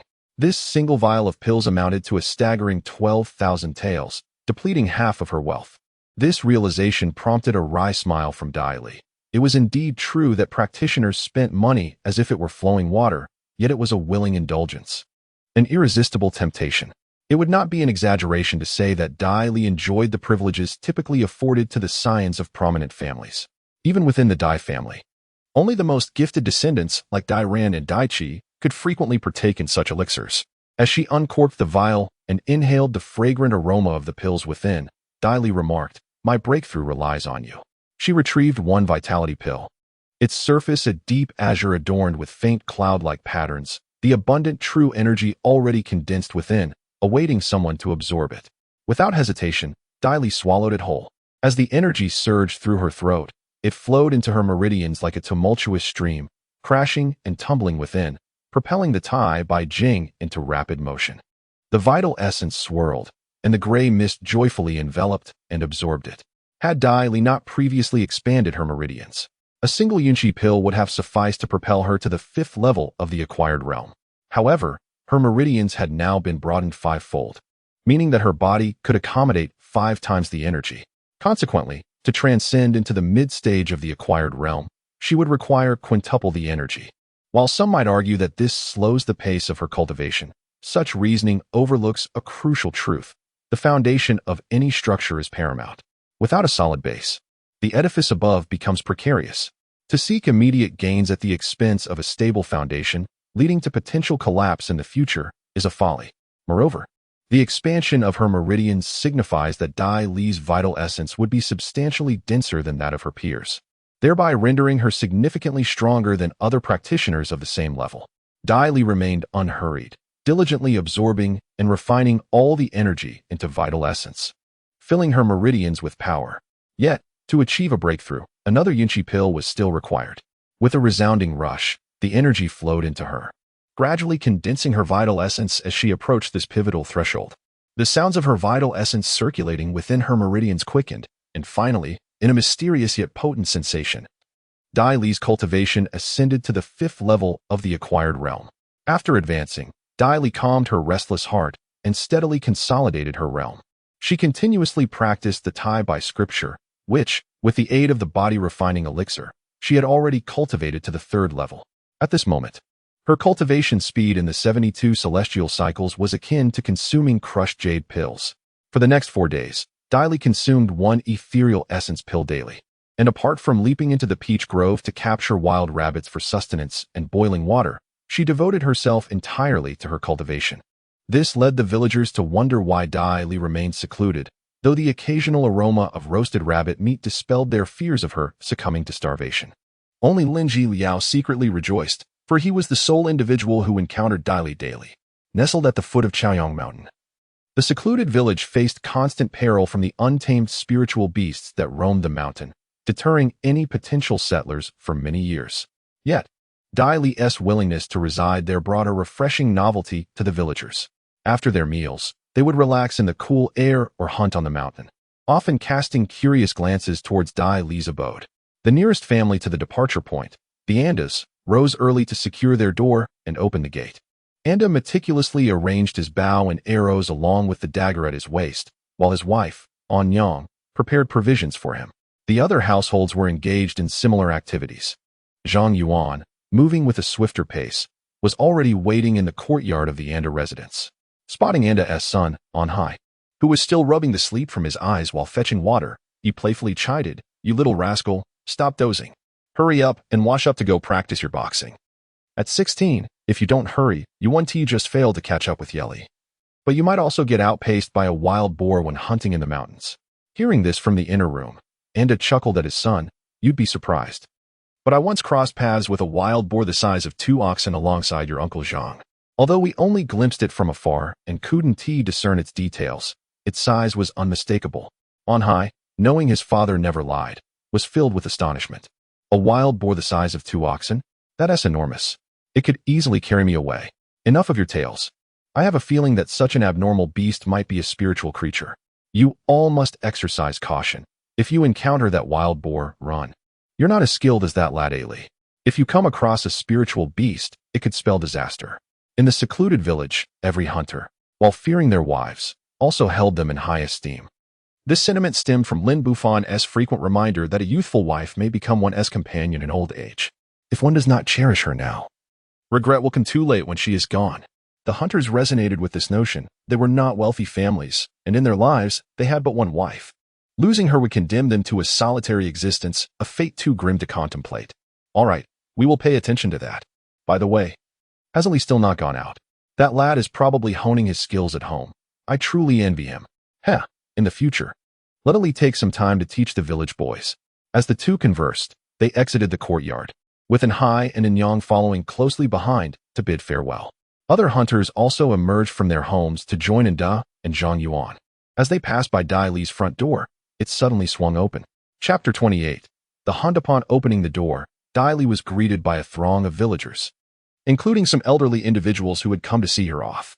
This surprised her, but upon noticing the bows, knives, and hunting gear slung across Anda and his companions' backs, she understood the reason for their presence. Remembering the care these villagers had shown her, Dai Li felt a stir of emotion within her. "Uncle Anda, I wish to join as well," she called out, walking towards Anda and the others. The hunters were momentarily taken aback, but soon their faces lit up with joy. Zhang Yuan raised his fist in excitement, exclaiming, "That's wonderful. Ali, your skills must be the best among us. Although you might lack experience, you will still be formidable." His words elicited a smile from Dai Li. Such blind trust was rather amusing. Some of the hunters' wives were particularly delighted, as Dai Li's participation meant their husbands would be safer. Dai Li nodded in agreement. The teenage boys, like An Hai, were also eager to venture into the mountains for hunting, but their parents had never permitted them to do so. Seeing someone of similar age to them, like Dai Li, able to join was a source of great envy. "I want to go too. Count me in. Once I've learned, I'll be able to protect my parents and the village." Upon hearing this, Dai Li was momentarily stunned, harboring a tinge of envy for these youths, as they still had parents to safeguard, a privilege she no longer possessed. Or perhaps she still had Yuranchio. "This is propitious. I shall trouble you. I'll leave from now on. These lads scarcely heed our words." Dai Li smiled, bidding farewell to Anda and the others, and the group ascended the mountain. In the vicinity, Lin Zhluo stood with a pail of water, silently watching Dai Li's figure vanish into the mountain path. Mount Chaoyang was vast, and its southern face overlooked Hidden Retreat Village, a familiar area for these hunters. However, they dared not venture to the summit, typically hunting in the foothills. Along the way, Dai Li had attentively absorbed the hunter's voluble instructions on the essentials of hunting. Her diligence and eagerness to learn impressed the hunters, who marveled at her well-behaved nature. Throughout the journey, Dai Li incessantly drew her bow, practicing her stance. She also carried throwing knives at her waist, though, to her.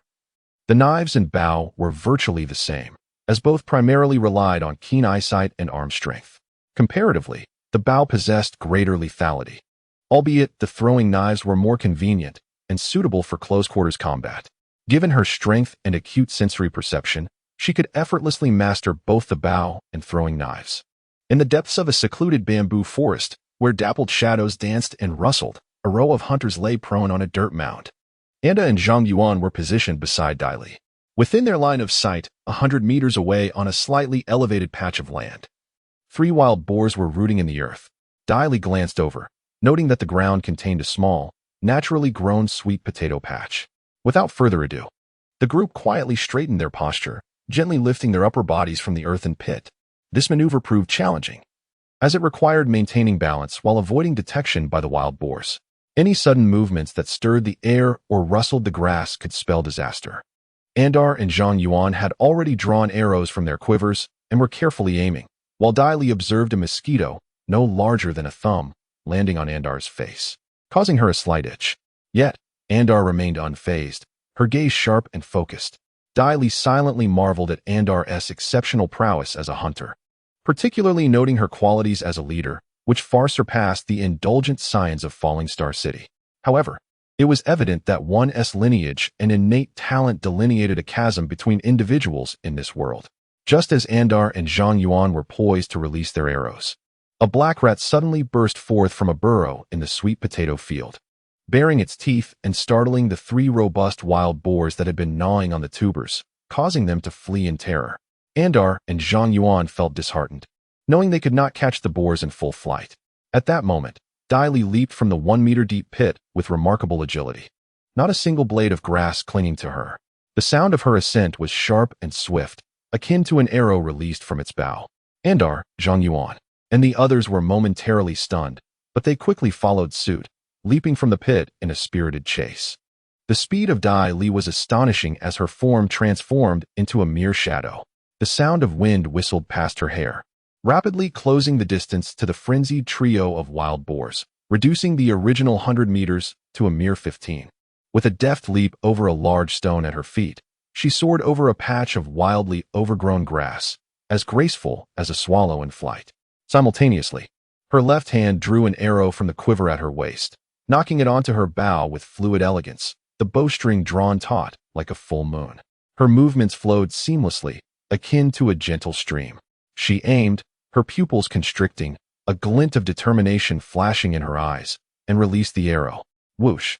The arrow sliced through the air, tracing a straight trajectory that pierced the skull of the foremost boar. With a thud, she landed and continued her advance. For the lead boar had suddenly collapsed, startling the 2 following behind. One of them, caught off guard, crashed into its fallen companion. In that moment, 2 more arrows flew through the air, each finding its mark in the heads of the startled beasts. Dai Li ceased her sprint, shifting into a brisk walk towards the 3 lifeless bodies of the wild boars, scanning the surroundings with keen awareness. Behind her, Anda, Zhang Yuan, and the others were left speechless, their breaths quickened as they approached. Upon witnessing the 3 corpses adorned with arrows and observing Dai Li's calm demeanor as she surveyed the area, Anda inhaled deeply. Had it not been for her initial awkwardness when he first instructed her on bowmanship, he might have thought he was in the presence of a seasoned hunter who had roamed the mountains for 30 or 40 years. Yet, no old hunter possessed the swiftness and precision that Dai Li exhibited. The hunters, including Zhang Yuan, gave a thumbs up to Dai Li, exclaiming with excitement, "Amazing, truly amazing. Are all cultivators this formidable?" Dai Li chuckled softly, refraining from further elaboration. She regretted the presence of Zhang Yuan and the others, as she would have otherwise drained the boars of their blood. However, their blood potency was relatively low, so it wasn't a significant loss. The 3 boars weighed a substantial 500 pounds, fulfilling their hunting objective. Nevertheless, boar meat was coarse and had a strong gamey flavor, diminishing its market value and rendering it suitable only for personal consumption. Uncle Anda, extract the valuable components from the beasts and leave their carcasses here. We'll await other wild animals to come seeking them, she instructed. The group was taken aback by this suggestion of using the boar carcasses as bait. Anda furrowed his brow, considering the proposition.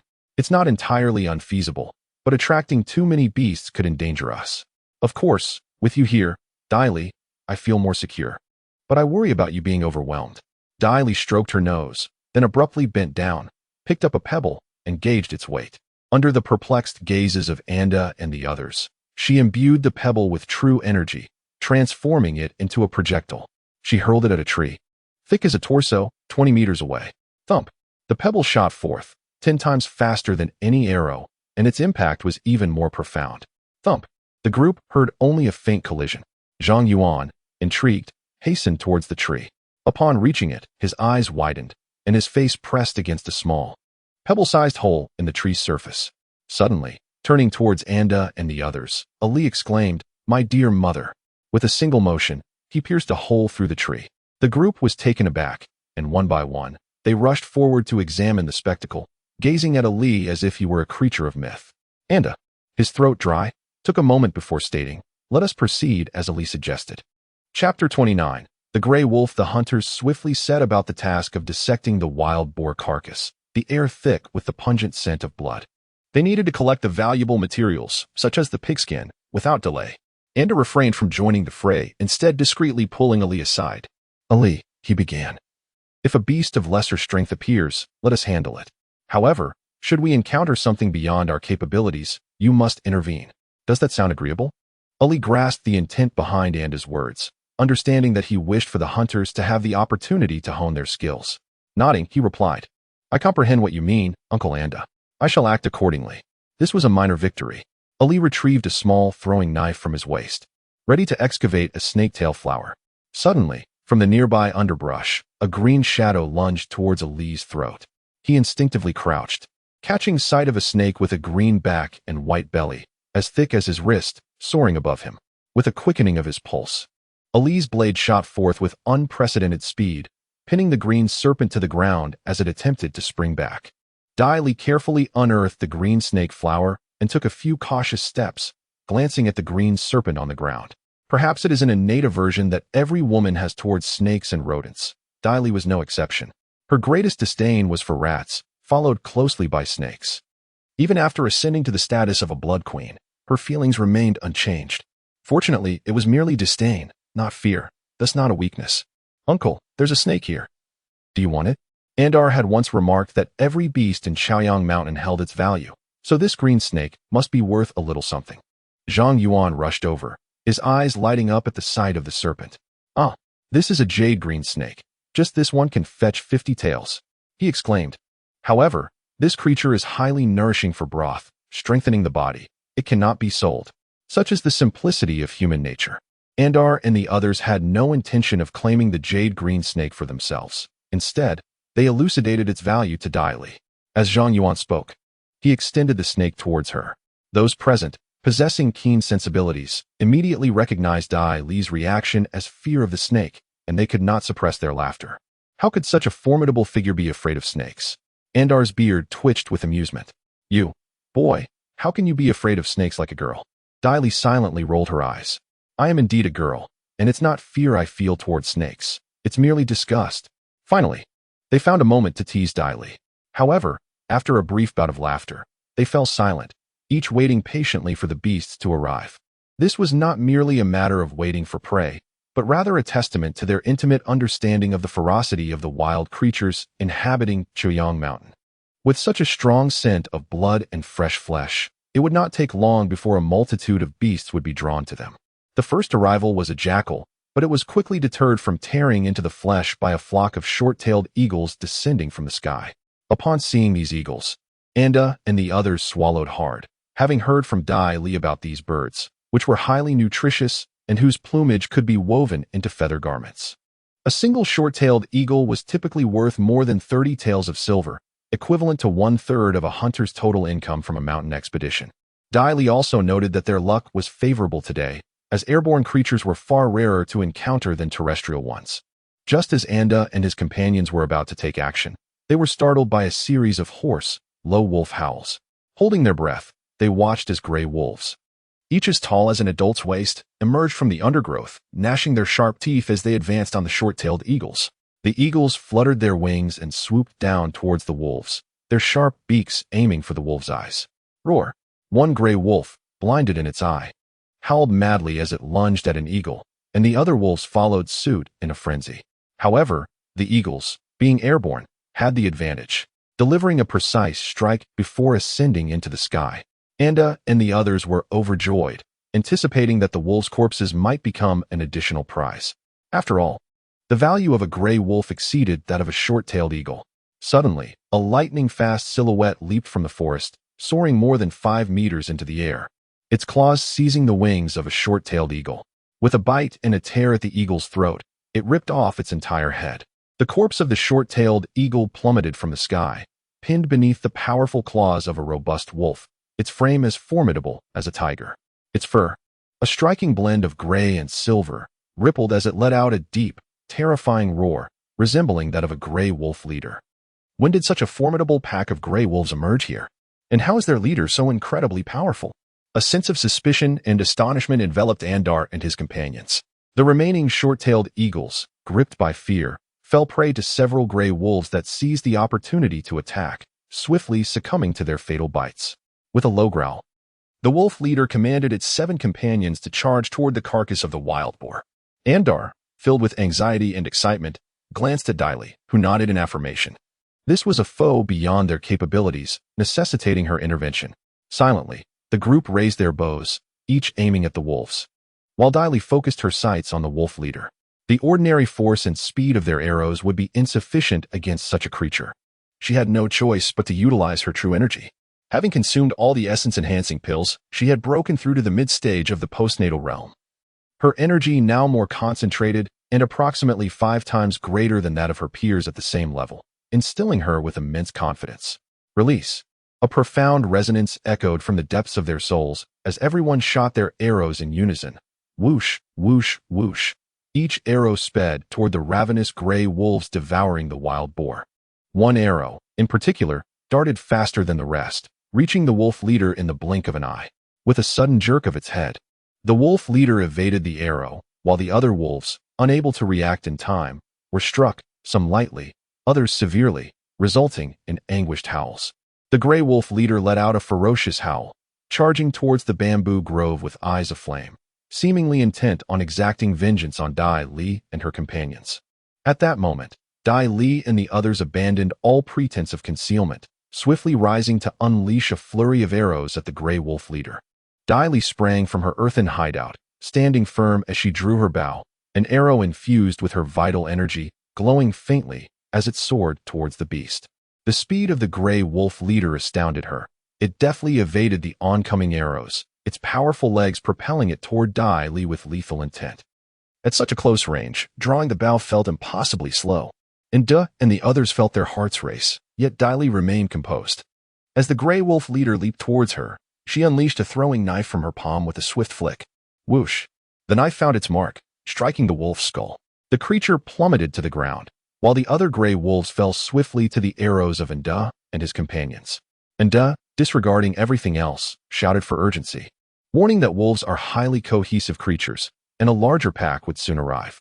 In a flurry, several men dashed forth to gather the wolf carcasses, stuffing them into bags, and securing the bodies of short-tailed hawks with ropes over their shoulders. Uncle Anda, I wish to discuss something with you. Could you spare me some of the blood from these beasts? I have certain uses for it, Li proposed, momentarily catching Anda and the others off guard. However, they understood that practitioners often regarded the bodies of wild beasts, even those of spirit creatures, as treasures. Their blood, flesh, bones, and pelts all held significant value. It was no wonder that such hunters had emerged, yet the most formidable among them were undoubtedly the true cultivators. Andar smacked his forehead, sighing, Li. It's quite simple. We shall assist you in extracting blood right now. Previously, those visiting merchants also requested that we collect blood for sale, but they insisted on preservation, which proved exceedingly difficult for us. However, Providing it for you poses no issue, as it does not necessitate transport into the city. Upon hearing this, Dali felt a wave of relief. It seemed that the use of blood in this world was not particularly strange. Of course, she intended to consume it. And as long as she refrained from drinking human blood, there should be no peril involved. This bounty was entirely thanks to the considerable assistance of the agents, the hunters. Overwhelmed with gratitude, diligently helped her collect the blood, pouring it into their empty flasks, one for each, anxious that Dali might not have enough. Watching this unfold, Dali felt a surge of emotion. However, it was not long before the group hastily descended the mountain. She had initially wished to linger a bit longer atop the peak, yet the rapid speed of the wolf leader left her puzzled. Could a mere beast possess such swiftness? It was indeed peculiar. Was there a spirit beast in this vicinity? An unsettling sensation gripped her, as if a pair of icy eyes were fixated upon her. In that moment, Dali found herself imbued with a newfound respect for these creatures she previously regarded as easily subdued. Heeding Andar's advice, she followed them down the mountain. She needed to absorb the blood of these beasts to cultivate her vampire lineage to the rank of Baron or to achieve a breakthrough in her vital energy refinement. Otherwise, she might not even realize her impending doom. Chapter 30. The foolish thief suddenly realizing that lingering in the village held no promise for the future. I decided it was time to accelerate my pace. The village comprised over 30 households, among which more than 20 were hunters. However, several families had lost their men to the mountains, leaving many women gathered in the courtyards, engaged in conversation yet weighed down by concern. Outside, on the expanse of open ground, a group of adolescent boys, including Anhai, were energetically swinging their fists, while younger children frolicked beneath the peach blossom trees. Additionally, 5 or 6 young maidens were diligently sewing garments alongside their mothers. The thread in a mother's hand is woven into the clothing of her wandering child. For a common wife or daughter, such handiwork is essential. Therefore, within this modest village, every girl over the age of 10 is expected to possess the skill of sewing. Save for those of exceptional status like Dali, who were exempt from such duties. Fortune smiled upon us this time as we encountered these gray wolves and short-tailed hawks. Yet the most significant contributor to our success was Ali. Much of the credit belongs to her. Andar pointed to the corpse of the gray wolf leader, which resembled a tiger. I hadn't accounted for this one. It alone could surpass all our other prey. At that moment, Ali had not used her bow and arrows, but had instead dispatched it with her flying daggers. The crowd gasped in astonishment as they eagerly examined the imposing body of the gray wolf leader. Upon seeing its tiger-like head, many recoiled, particularly the women and maidens, who instinctively took a step back. Undeterred, Anhai inspected the wolf's head, only to discover a gory cavity oozing with brain matter. "Father, where's the flying dagger?" he inquired. Andar grinned. It pierced right through. The hunters who ascended the mountain together regaled others with accounts of the preceding events, while young individuals like Anhai were filled with awe and trepidation. The image of the flying knife felling the formidable gray wolf inspired reverence. "We shall transport these spoils to Wu-Tang Town for sale tomorrow, lest unforeseen circumstances arise," Anda declared, beckoning the village hunters to arrange the carcasses. Initially, there was an intention to summon Dai Li, but it was discovered that Dai Li had already retrieved their water bottle and was stealthily making her way home. "Ali, what about this jade serpent?" Zhang Yuan jested, pursuing her to deliver the snake. Dai Li darted into the house with alacrity, eliciting laughter from the assembly. As dusk descended upon Chaoyang Mountain, a dark form, akin in size to a water buffalo, darted into the undergrowth. Its muzzle gently brushed against a bloodied flying knife, its sharp, steel-like teeth emitting a deep growl. It let out a resounding roar, causing nearby beasts to cower in fear. The fading light of twilight gradually crept over the weeds, illuminating its form, silver fur and snow-white eyes, akin to polished jade. Madam, news has arrived." "What news?" "Madam," you exclaimed, rising from her chair with elation. Butler Wang composed himself before speaking. "The organization has relayed that Dai Li was severely wounded and forced off a cliff. It is now certain that she is deceased. However, they are still dispatching individuals to recover the body, seeking to assuage your concerns." Upon hearing this, Madame Yu smiled.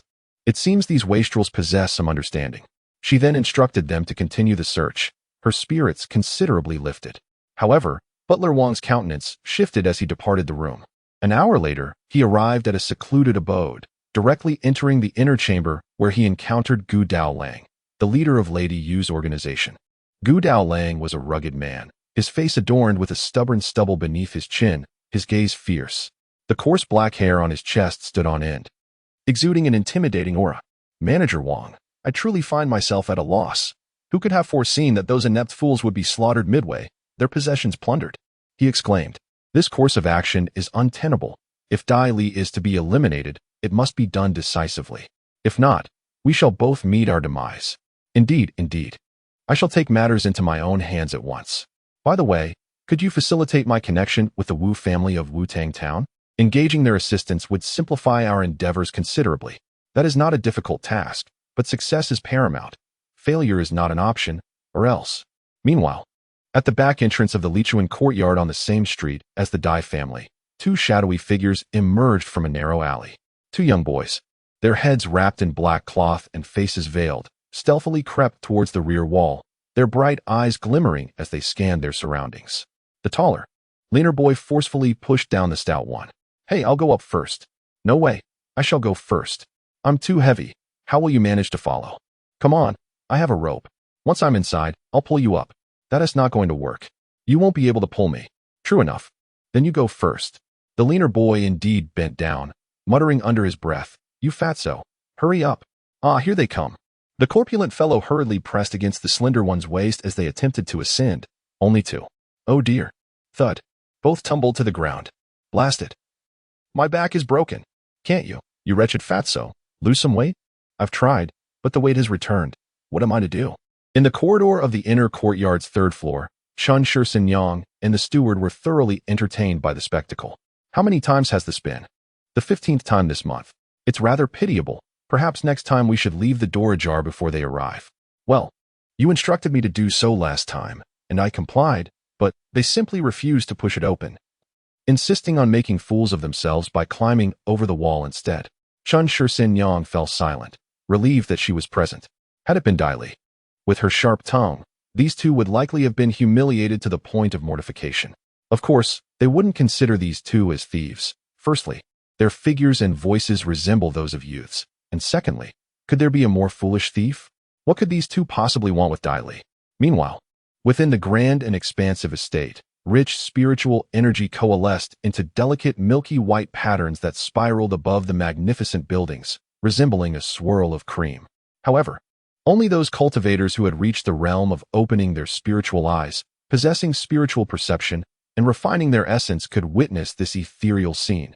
To outsiders, it appeared merely as a dim, obscured sky. Suddenly, a figure clad in black flickered just beyond the pavilion, kneeling upon the ground. The third young master. My incompetence has prevented me from locating the gentleman you seek. Chu Xiuling furrowed his brow, inquiring whether the Dai family had been consulted. Indeed. It appears that the gentleman is neither at the Dai residence nor at the Lichuan courtyard. It seems he has ventured out for training. Training? Although Chu Xiuling was aware of the rumors that Dai Li could not cultivate in Luoxing City, his keen observations suggested that this individual was indeed a hidden talent capable of cultivation. Furthermore, his excursion for training might serve as evidence of this. In light of this, let it be, perhaps this is simply fate. As Chu Xiuling gently caressed his abdomen, a silent sigh escaped his lips, and the nostalgia in his eyes gradually faded as he gazed towards the distant, resplendent pavilions, his expression shifting to one of icy resolve and murderous intent. With a swift motion, Chu Xiuling turned, his garments billowing gracefully, exuding an air of elegance, his eyes gleaming like those of a soaring eagle. Dai Li remained oblivious to the existence of the Qingxian sect, as her surroundings had confined her perspective. In the grand context of the Daxia realm, Luoxing City was merely a small locale among the 36 cities, devoid of sects or schools, lacking even a cultivation academy. Yet, within the Daxia realm, 5 premier immortal sects existed, one of which was the esteemed Qingxian sect. Certainly, there were numerous lesser, medium, and premier immortal sects. However, a century ago, they were ruthlessly absorbed by the domineering 5 great immortal sections. Consequently, only these 5 top-tier sects remain within the Great Xia realm. From a macro perspective, this consolidation facilitates the rational and effective utilization of resources, preventing waste and the fragmentation of power. Ultimately, the might of a grand estate surpasses that of scattered households. Thus, within a century, the Great Xia nation has experienced rapid development, though such swift progress has also ushered in peril, particularly due to the sudden emergence of the Great Xia. surrounded by the four nations of Dezhou, Dezhou, Delin, and Dayu, which has triggered a decade of border skirmishes. In the initial stages, practitioners typically embark on their journey in academies, the common grounds for cultivation. As for the immortal sects, talent is one criterion, while connections constitute another. The latter implies an extraordinary lineage. For instance, the princes and princesses of the Great Xia, including the heirs, are often admitted into the immortal sections. Remarkably, Dai Li's long-lost brother was accepted into an immortal sect despite his humble origins in the Dai family, a commendable achievement, though the specific sect remains unknown. Of course, none of this pertains to Dai Li's current situation. Chapter 31. Midnight Bloodsucker, Wolves on the Prowl. Ultimately, the green jade serpent was cooked and consumed by the village hunters.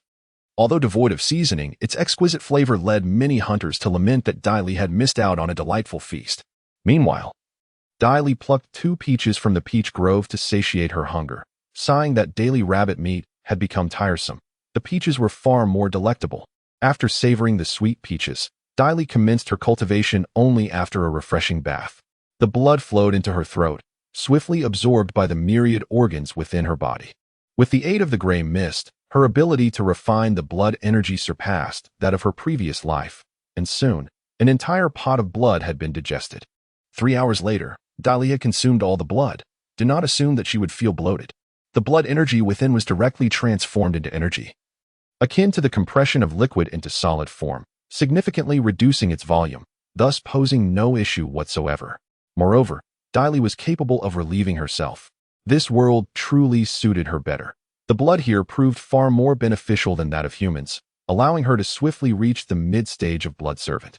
A smile graced Dai Li's face. The best scenario was to avoid consuming human blood altogether. In the deep of night, as the villagers succumbed to slumber, Dai Li was engrossed in her cultivation when she suddenly opened her eyes. There seemed to be a disturbance in the backyard. With a flash, she leaped to the window facing the rear yard. Although a wooden board obstructed her view, she managed to catch a glimpse through a narrow gap of a massive figure leaping into the yard. Bathed in moonlight, Dai Li clearly discerned its form. She dared not breathe, her body tensed. By her instincts, this was no mere beast. It could very well be a spirit beast. She gasped in shock. This giant wolf was likely seeking vengeance for the gray wolves encountered earlier that day, with her as its first target. Cursed be my misfortune, surely. The remnants of my previous ill luck have yet to dissipate. Was it not said that the mountain harbors exceedingly rare spirit beasts? Moreover, the southern region, due to its scarcity of spiritual energy, has never witnessed the presence of such creatures. Yet, how is it that on her very first ascent, she has provoked one? Through the aura emanating from the small flying dagger, the formidable wolf has relentlessly tracked her down to her abode. In this moment, how could the essence of Dai Li escape its keen senses? Indeed, even the very spot where Dai Li stands is under its vigilant scrutiny. With measured strides, it approaches the room where Dai Li resides. With its strength, a mere collision would render the house in ruins. And indeed, it proceeded to do just that. With a powerful thrust of its hind legs, it crashed against the wooden wall, splintering it into fragments. The house trembled perilously, prompting Dai Li to leap forth from within. The colossal wolf, undeterred, barreled into her chamber, only to find it empty, before following the scent trailing behind her. As Dai Li sprinted towards the entrance, she witnessed the massive beast erupting from the house, a tidal wave of chaos. Drawing forth her flying dagger, she aimed for its glistening white eyes. The wolf deftly dodged, and she hastily flung open the door and dashed outside, just as the beast's paw shattered the entrance into splinters. With a thunderous crash, the entire structure collapsed. The villagers were roused from their slumber, and Dai Li urgently shouted, "Do not come out." A chilling howl echoed in response. The great wolf howled at the heavens, its eerie cries sending shivers down the spines of the villagers, who quickly grasped the peril of the beast's assault. Upon hearing Dai Li's exclamation, Andar and the other hunters hastily flung open the windows, drawing in a sharp breath, their faces turning ashen. Anyang, following his gaze, felt her pupils constrict and her body sway, nearly succumbing to faintness. My heavens, this is no mere beast. Cursed fate. I must venture out. The hunters, disheveled and armed, rushed about with weapons in hand. Yet, Dai Li, undeterred, sprinted towards the village's edge, drawing the colossal wolf after her in a frenzied pursuit. Alarmed, the hunters hastened to follow. While the young children cried out in terror, and the faces of the youths, like on high, turned pale. A spirit beast. This is a spirit beast. Had it not been for the villagers' genuine kindness towards Daili, she might not have harbored such selfless thoughts. However, today, she felt no regret for her actions, acknowledging her role in the calamity she had summoned. Upon exiting the village, Daili unleashed her full speed, her form darting through the night like a wraith. With the formidable shadow of the wolf gaining on her with alarming swiftness, both disappearing into the depths of the forest in the blink of an eye. In approximately a quarter of an hour, they had reached the midsection of Chuyang Mountain, where the villages above and below were in turmoil, the hunters scrambling up the slopes, yet unable to make headway, for the mountain loomed vast, and their pace was far too sluggish. The moonlight cast a cold, haunting glow, and the shadows of the trees danced erratically. Suddenly, Daili halted, the wind whispering eerily around her, an uncanny sensation of tension and release pervading the air. Whoosh! Before Daili, a shadow suddenly emerged. A massive wolf glared at her with a menacing aura, its once pristine white eyes now tinged with blood, as if Daili had slain its beloved. Daili narrowed her eyes, aware that she could not contend with it through mere physical strength. After all, she was merely a lowly blood servant. The hierarchy of the bloodline, ranging from blood servant, baron, viscount, count, marquis, duke, lord, prince, to blood emperor, delineated the power of the vampire lineage. At her current rank as a blood servant, she lacked the ability to inflict harm upon a spirit beast with her corporeal form. Only a baron could achieve such a feat. Physical attacks were futile. She could only rely on her weapons. With 7 throwing knives remaining, she knew she had to strike swiftly, for the giant wolf's speed was astonishing. As the colossal wolf lunged at Daili, she deftly evaded, her body gliding to the side as she flung a knife with precision. The blade struck true, but with a flash of silver, it ricocheted harmlessly to the ground. Frustration welled within her. This wolf was undoubtedly a spirit beast, possessing extraordinary abilities. The wolf continued its relentless assault, while Daili nimbly dodged its attacks, simultaneously aiming her knives at its head and abdomen, seeking the perfect moment to unleash her empty clarity palm. Yet, every attempt was thwarted by that impenetrable silver barrier. Cursed be it, this creature was as formidable as a fortress. With a blink, Daili realized that only 2 throwing knives remained at her disposal. She could no longer afford to waste them, especially with the ferocious wolf still in pursuit. She had initially thought that slaying Daili would be an effortless task, yet the speed, strength, and presence of this human were reminiscent of a formidable beast. As Daili pondered her next move, the giant wolf suddenly let out a furious roar, tilting its head towards the round moon in the sky. The moonlight cascaded down upon its fur, shimmering like liquid silver, while its eyes became increasingly luminous and brilliant. A halo of light emanated from its brow, and an overwhelming aura began to rise from its form. Being a practitioner herself, Daili understood that the creature was on the brink of an evolution. This was dire. The wolf was already far superior to her, and if it were to advance further, she would lose any semblance of a speed advantage, sealing her fate. In moments of life-threatening peril, one might succumb to despair or despairingly relinquish hope, yet another response exists, one of audacious courage bordering on madness. With a determined leap, Daili launched herself towards the giant wolf, straddling its back with both legs. The wolf, in its frenzy, thrashed violently in an attempt to dislodge her, but Daili clung tenaciously to its fur. The spectacle was utterly astounding. Cursed be this creature. It leapt with such vigor that she found no opportunity to strike its eyes with her knife. The radiance emanating from the wolf intensified, and judging by Daili's assessment of its power, it was poised to break through to the innate level, a primordial spirit beast, no less. A mere fingertip could likely extinguish her life. Hence, she must not allow it to transcend. Chapter 32. The Silver Wolf Howls at the Moon by Li lay sprawled upon the massive wolf, his body jostled to the brink of dislocation, a tempest of nausea roiling in his stomach. With a fierce resolve, he summoned forth a surge of electric energy from his palm, an empty bright palm. He struck down fiercely upon the wolf's skull. The brilliant blue lightning illuminated the night with a dazzling radiance. A howl erupted as the electric force collided with its cranium. The wolf's silvery defenses utterly inadequate against such a ferocious onslaught. The lightning coursed through its form, wreaking havoc within. At that moment, the wolf's aura reached a critical saturation, the moonlight coalescing at its brow as it prepared to ascend. Yet, it fell silent. Seizing this opportunity, Li charged 2 small flying daggers, now fully charged with electricity. resembling twin thunderous blades. With a deft flick of his wrist, he drove them mercilessly into the wolf's ghostly white eyes. A resounding impact reverberated as the wolf convulsed, letting out a heart-wrenching wail, blood mingled with arcs of electricity bursting forth from its eye sockets, accompanied by billowing clouds of smoke from the electric shock. This inflicted immense agony upon the creature. In a frenzy, it attempted to dislodge Bai Li with a force far surpassing its previous strength. At that very moment, its breakthrough commenced, a vast ethereal energy converging from the surroundings. Gritting his teeth, Bai Li activated the Tai Bai Sutra, spinning wildly to siphon the spirit energy. In an instant, a substantial portion of the immense energy was seized by Bai Li, who, already grievously wounded, found the wolf in a torturous state of stagnation, caught in a limbo of advancement. As Bai Li absorbed this formidable energy, the meridians within his body swelled and expanded dramatically. With a surge of true qi, he ascended instantaneously to the 6th layer of the postnatal realm. However, the meridians continued to swell and ache as if they were on the verge of rupture. This was due to Dai Li's untrained channels, incapable of withstanding 6 layers or even more of energy. Return the spiritual energy to you. With this declaration, Dai Li gathered a bolt of lightning, as thick as a thumb, in her hands.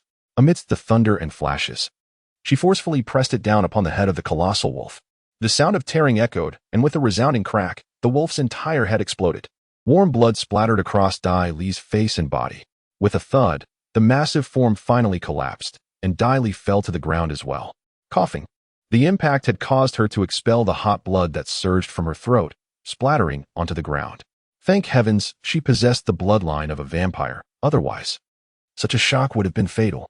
Without that bloodline, it would have been utterly impossible for someone at the 5th layer of cultivation to vanquish a semi-innate giant wolf. In that moment, Dai Li felt an immense sense of relief. The blood core within her body began to circulate, swiftly mending the ruptured tissues. After a while, she rose from the ground and approached the still warm corpse of the giant wolf. 10 minutes later, Dai Li sat cross-legged on the ground, the spiritual blood entering her body. Indeed, it was spiritual blood. Just a single sip rivaled the blood of 3 wine jars from a beast. A rich aura of blood enveloped her, emitting a hissing sound as it tempered her fleshly constitution. While the true energy within her began to circulate rapidly in response to this blood energy, her fleshly constitution strengthened, the meridians became increasingly resilient and robust, and the speed of the true energy's flow accelerated. With a pop, Dai Li's blood core transcended into a Baron-level core, its hue more vibrant and slightly enlarged, with the blood energy surging tenfold. Most importantly, the blood energy was now capable of external offensive actions. Her strength and speed had surged tenfold. Had she unleashed her clear light palm alongside her true energy, she could have effortlessly slain that wolf with a single strike the previous night. Dai Li assessed the strength of the Baron of the Blood Clan, estimating it to be roughly on par with the innate level. Although a precise comparison with the later stages of the innate 7th realm was unattainable, it could only be broadly estimated. One truly understood the extent of power only after taking a life.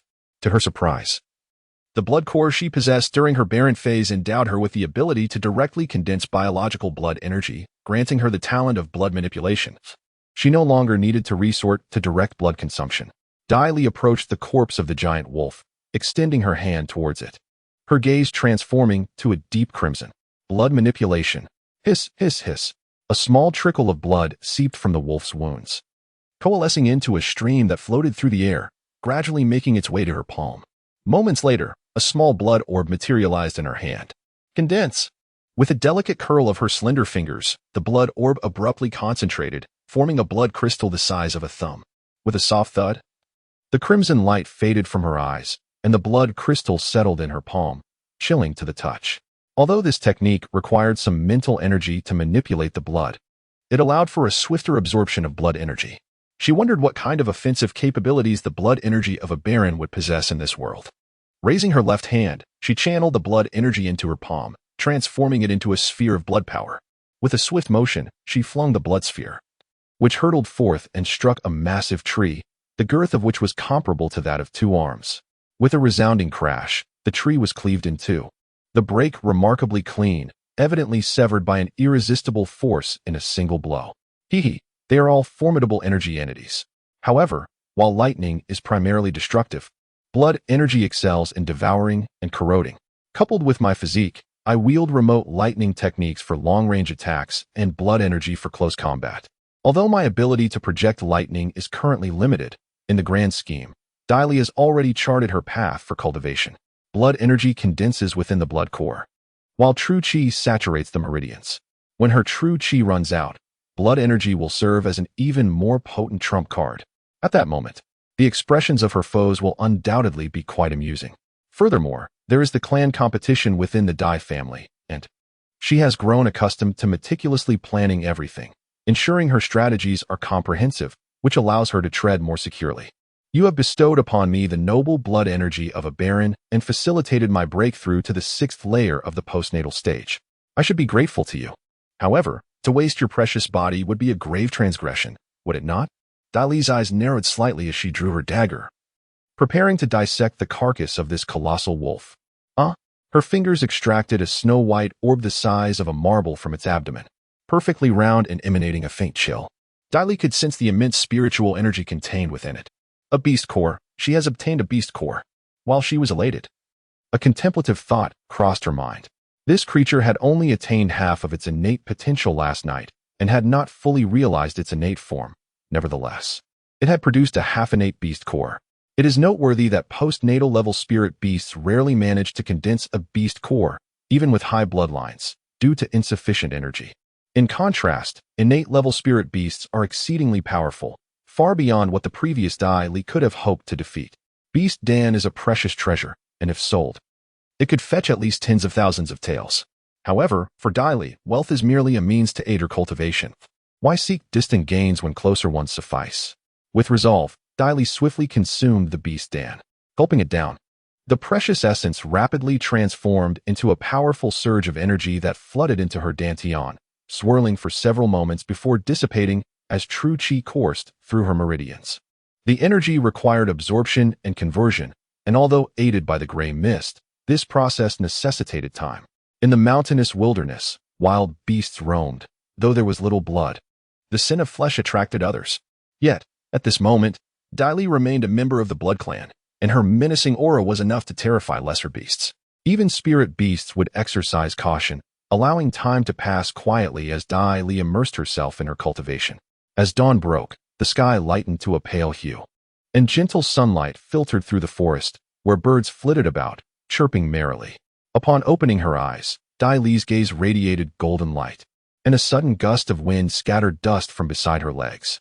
At last, she had successfully leveled up to the peak of the acquired realm. Am I still a support for the Dai family? A faint smile graced Daili's lips, though her eyes, once again clear as the bloodlight faded, retained a chilling coldness. Ali, a voice called out from afar. Daili lifted her head, and through the dense trees, she discerned figures a few hundred meters away. They have arrived. Rising swiftly, she darted forward, vanishing into the depths of the forest as she descended. Although the corpse of this spirit beast holds considerable value, its blood has been completely drained, rendering it difficult to explain to the villagers. Let it remain as it is for now. As Daili raced down the mountain, the first figure to catch her eye was not the nimble Nda and his companions, but rather a frail young boy, Linji Luo. Is that you, Linji Luo? Chapter 33, Unparted, a gallop into the distance. Daili's seemingly puzzled whisper caused Linji Luo, who was desperately climbing the mountain, to pause momentarily. He looked up, and there, at a distance of over 50 meters, stood Daili. Brother Yili. Linji Luo exclaimed as he hurriedly ascended the slope, prompting the other hunters to finally register her presence. Upon seeing Linji Luo, Daili's gaze flickered. His clothes were disheveled, his shoes mismatched, and his complexion was alarmingly pale. He appeared utterly disheveled. And Da and the others felt a sense of relief upon spotting Daili, as their hearts had felt heavy with worry after searching the entire night, having mentally prepared themselves for the possibility of Daili's demise. While conversing with Da and the others, a faint scent wafted into Daili's nostrils, causing her throat and teeth to itch unexpectedly. Startled, she lightly touched her nose, her brow furrowing. Blood? Her eyes swept over Linji Luo, noting that the skin on his neck was not the same waxy yellow as his face, but rather a pallid hue, with the veins distinctly visible in her line of sight. Shifting her gaze, it fell upon his hands, where crimson blood seeped from the torn flesh. Taking a deep breath, she slowly uttered, Linji Luo, are you in pain? The assembly then noticed the injury to Linji Luo's hand, and as swiftly applied a bandage, while Dai Li stood aside, contemplating Lin Zhiluo with a pensive gaze. How could this young man's blood emanate the scent of spiritual energy? Moreover, the fragrance was intense, surpassing even that of the giant wolf from the previous night. "You foolish boy," Anda exclaimed in exasperation. "Why did you insist on coming along despite your frailty? When you couldn't walk, you resorted to climbing by grasping at trees. Look at your hand. Splinters have pierced through. Do you feel no pain?" Anda furiously extracted the splinters from Lin Zhiluo's palm. "Ah, that stings." Dai Li observed for a moment before suddenly shifting her gaze, her eyes shimmering with a captivating light. In essence, Dai Li had rescued the entire village. And as the village chief, Lin Bufan deemed it necessary to summon Dai Li to express his gratitude and offer his condolences. At that moment, Dai Li sat opposite Lin Bufan, alone in the room, Lin Zhiluo having been dismissed to tend to his wound. The fragrance of tea wafted through the air as Lin Bufan held his teacup, taking a delicate sip. The tea's aroma lingered before his clear eyes, creating an ethereal and hazy atmosphere. After a brief silence, Lin Bufan broke the quietude. "The 7th level of the Hotian realm. In a matter of days. You've progressed from the 4th to the 7th level. Your speed is remarkable. However, concealing your true nature and interacting with these ordinary people must be exhausting." Lin Bufan regarded Dai Li with an ambiguous smile. Upon hearing this, Dai Li's fingers, which were resting on the table, subtly curled. She suppressed her initial gentle and naive demeanor, and her eyes sharpened with an icy and piercing glint, becoming indolent and nonchalant. These transformations occurred in an instant. Indeed, you are perceptive and cannot be deceived. However, the sentiment is mutual. If a personage such as yourself can maintain a facade for so many years, why not I? Lin Bufan, instead of showing anger, smiled with a gaze shrouded in ambiguity. Your disguise will not last long, and this place cannot retain you. Are you urging me to leave? You wish to depart yourself? Dai Li fixed her eyes on him for a moment, letting out a soft sigh. In truth, this place is rather pleasant, yet it ultimately does not suit me. Indeed, you are ill-fitting for such a locale. A cloud dragon cannot dwell among myriads. From the very first glance, I recognized your unwillingness to be solitary. Unwillingness to be solitary? It is merely a disdain for being trampled upon. Dai Li smiled gently, straightening her attire, then turned to Lin Bufan, inquiring softly, "Since you have already discerned my concealed identity, why then did you choose to keep me here? Someone of my ambiguous standing could potentially invite calamity." Holding his teacup, Lin Bufan glanced at her before averting his gaze, speaking in a contemplative tone. "Aluo holds affection for you. He regards you as his sole friend." Dai Li was taken aback, recalling Lin Zhiluo's bloodstained hands. As the chill in her eyes gradually melted away. In this world, there exist individuals who selflessly extend kindness to others, even if it is difficult for her to comprehend. Nonetheless, it does not align with her own path. As Dai Li stepped out of the room, she spotted Lin Zhiluo squatting on a small stool. His back slightly hunched, his frame frail, hands cradling his head as he quietly observed the chicks scurrying about the courtyard. How could such a simple, earnest boy possess the audacity to undertake such actions? "Lin Zhiluo, why are you so foolish?" The words slipped from her lips unexpectedly. For Dai Li, revenge and ascending to the pinnacle of power were the pursuits that defined her existence. In this world, there is no one truly deserving of her unconditional devotion. Every relationship, every emotional entanglement, is governed by cause and effect. There must be a cause for there to be an effect. Yet, she mused, her feelings for Lin Zhiluo had no basis, as he failed to recognize her. Suddenly, upon hearing Dai Li's voice, Lin Zhiluo was taken aback. He swiftly turned, leaping from the bench, but he couldn't help but notice Dai Li's apparent indifference, so unlike the Yi Degu he had known before. This realization stirred a sense of unease within him, halting his steps as he contemplated approaching her. He clearly did not anticipate Dai Li's inquiry, and for a moment, he was entranced by the icy glimmer in her eyes, his cheeks reddening as he stammered, "Yi Degu, do you think I am foolish as well? I am aware of my own lack of intelligence, but my father once told me that foolish people have their own kind of fortune. When I feel that someone truly deserves my kindness, I simply act upon it." Dai Li found herself momentarily at a loss for words. Such guidance for a child seemed rather dubious. What if he were to encounter a nefarious person? Nevertheless, she believed Yi Degu to be a good man. From the very first glance, she had felt this intuition, and she was convinced that this was not their first meeting. Regardless, she simply enjoyed conversing with him. Dai Li pondered that Lin Zhiluo's assertion was the least credible of all. If he were to discover that the Yi Degu he so frequently mentioned was, in fact, a woman, one who was ruthless enough to have taken several lives and possibly even drawn his blood. Would he not be startled into a newfound wisdom? Yet, it was indeed true that this was not their first encounter. Suppressing the ripples of emotion stirring within her, Dai Li cast a glance at Lin Jiluo and stepped forward, leaving him behind. Amidst Lin Jiluo's perplexed gaze, Dai Li made her way to the stable at the village's edge. Upon catching sight of her horse, she nearly choked on her breath. Good heavens! What have you consumed to become so portly? Dai Li's eyes widened in astonishment at the horse's bulging belly. Surely, it must be twins. Please don't tell me it's triplets.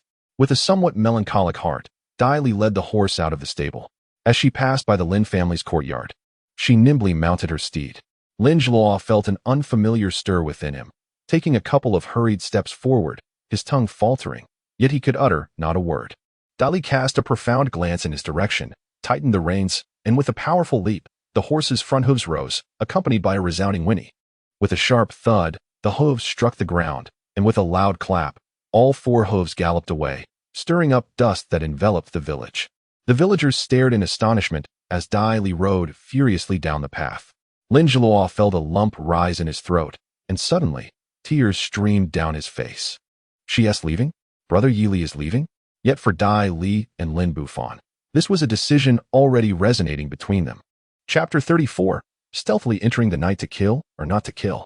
An hour later, Anda picked up a letter from the table in the front hall of Dai Li's home, the ink still fresh and fragrant, with green waters and lush mountains, the aroma of rice fields, and the warmth of human kindness. Wherever I may go, my heart is troubled. I cannot linger here for long, lest I attract misfortune. I have departed, do not dwell on me. In the lower right corner, 5 succinct words were inscribed: Lin Jiluo, farewell. When Lin Bufan received this letter, he sat in the front hall for a long while, for the first time paying no heed to Lin Jiluo's whereabouts. Farewell? Does this imply a hope of meeting again? Lin Bufan appeared contemplative, his eyes clouded with thought, as if he were deliberating something significant. After a brief pause, he lifted his gaze towards the dimming light outside. The sunset was undeniably beautiful, yet it signaled the approach of dusk, as the galloping steed thundered down the road. Dai Li dismounted with an air of trepidation upon arriving at Wutong Town. The gatekeeper regarded her with a flicker of recognition. Yet his attention was swiftly diverted when she affectionately patted her horse's belly, exclaiming, Heavens, Weavy, you finally arrived. I thought you were going to give birth.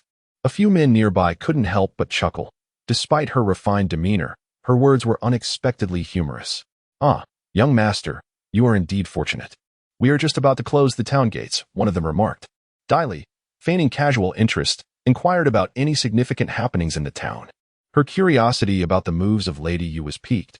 She wondered if the Wu family had already set their plan in motion. The men, thrilled to engage with someone of her stature, eagerly began to chatter. Well, there's nothing major, but it seems they are searching for someone. They've questioned several nearby villages, and we've been asked as well. Apparently, they're looking for a young gentleman, someone with an extraordinary presence like yours. Dai Li chuckled lightly as she stepped inside, yet her mirth was fleeting, as a cold glint flickered in her eyes. Indeed, they had taken action. She would require a greater force. In the stillness of the night, as the clock strikes 4, humanity finds itself enveloped in the deepest slumber. It is, of course, the preferred hour for thieves to ply their trade. Within the confines of the Wu family estate, pavilions and towers are ensconced behind towering stone walls, while the tranquil waters of the courtyard lake ripple gently. A shadow glides silently, merging with the wall's reflection, gracefully leaping into the courtyard like a sleek leopard. In mere moments, it darts along the gravel path and slips into a dwelling, the moonlight casting an eerie glow upon the mask of a performer that flickers in and out of sight. When did thieves acquire such fearsome prowess? Inside, a figure lies in deep, soundless slumber, devoid of even the faintest breath, rendering her presence nearly non-existent. After thoroughly ransacking the cabinet, Dai Li stands at the bedside, casting a glance at the protruding, rounded belly and the exposed diminutive lower half of the occupant, prompting an eye roll. Alas, brother, your wife is quite unfortunate. Wealth brings misfortune, she muses as she stuffs banknotes into her satchel. Prior to her arrival at the Wu estate, she had gathered information indicating that there were no formidable figures at the Qi refinement stage within the family. The most formidable was the family head, Wu Hailin, possessing only the first layer of innate cultivation, which posed little challenge for Dai Li. The only uncertainty lay in the potential presence of individuals dispatched by Madame Yu. Who might they be? As Dai Li continued her plunder, she began to probe the depths of the Wu family's circumstances. However, as she approached the main residence, her senses heightened. Was there still a flicker of light? Under the dim light, Wu Hailin found himself struggling to attain slumber, tormented by an order issued by Gu Daolang.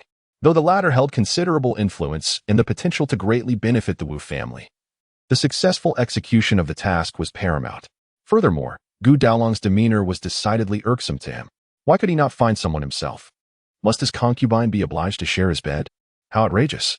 While he had initially feigned joviality, cheerfully assigning someone to his room, it did not imply that he felt genuinely pleased. It was that wretched woman who had seduced him, and Gu Daolang, that lecherous man. One day, I shall make you grovel at my feet.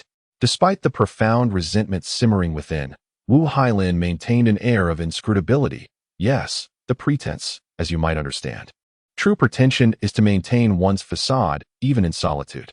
As he perused his books, Wu Hailin sighed softly, pondering the identity of that young gentleman. Tomorrow, he would need to bolster his manpower, perhaps even issue a bounty, 10 taels for anyone who could provide a lead. If he failed to find the individual, he would be compelled to send his wife to the Yulon courtyard to keep him company. How utterly useless Gu Daolang was, possessing only the most scant physical descriptors. Did he not realize the possibility of disguise? It was laughable.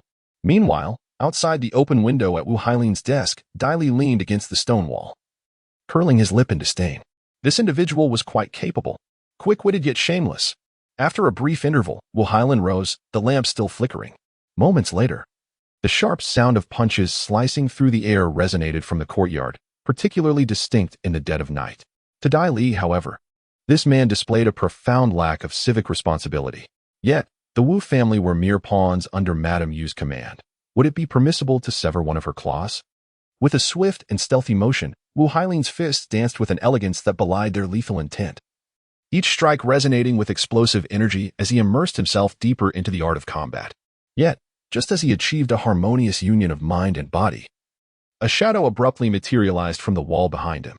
His left palm pulsated with crimson energy, a swirling orb of vitality revolving within. With a flick of his wrist, the orb shot forth, cleaving the air with a swift whoosh.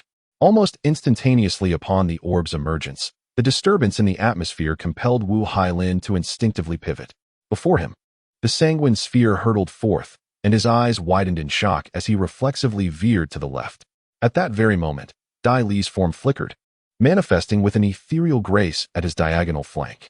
With a resounding thud, Wu Hailin felt the impact of a palm striking his chest, the crimson energy infiltrating his being.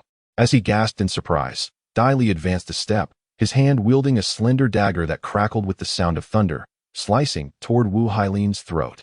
Lightning flickered in a straight line, blood coalescing along its trajectory, a vivid streak of red.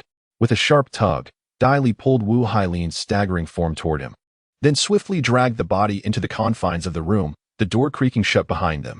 On the stone tiles of the courtyard, not a single drop of blood remained.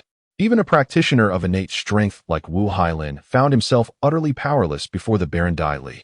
Unable to mount any semblance of resistance, his once mighty punches rendered ineffective. This epitomized the might of the nocturnal hunters of the Blood Clan.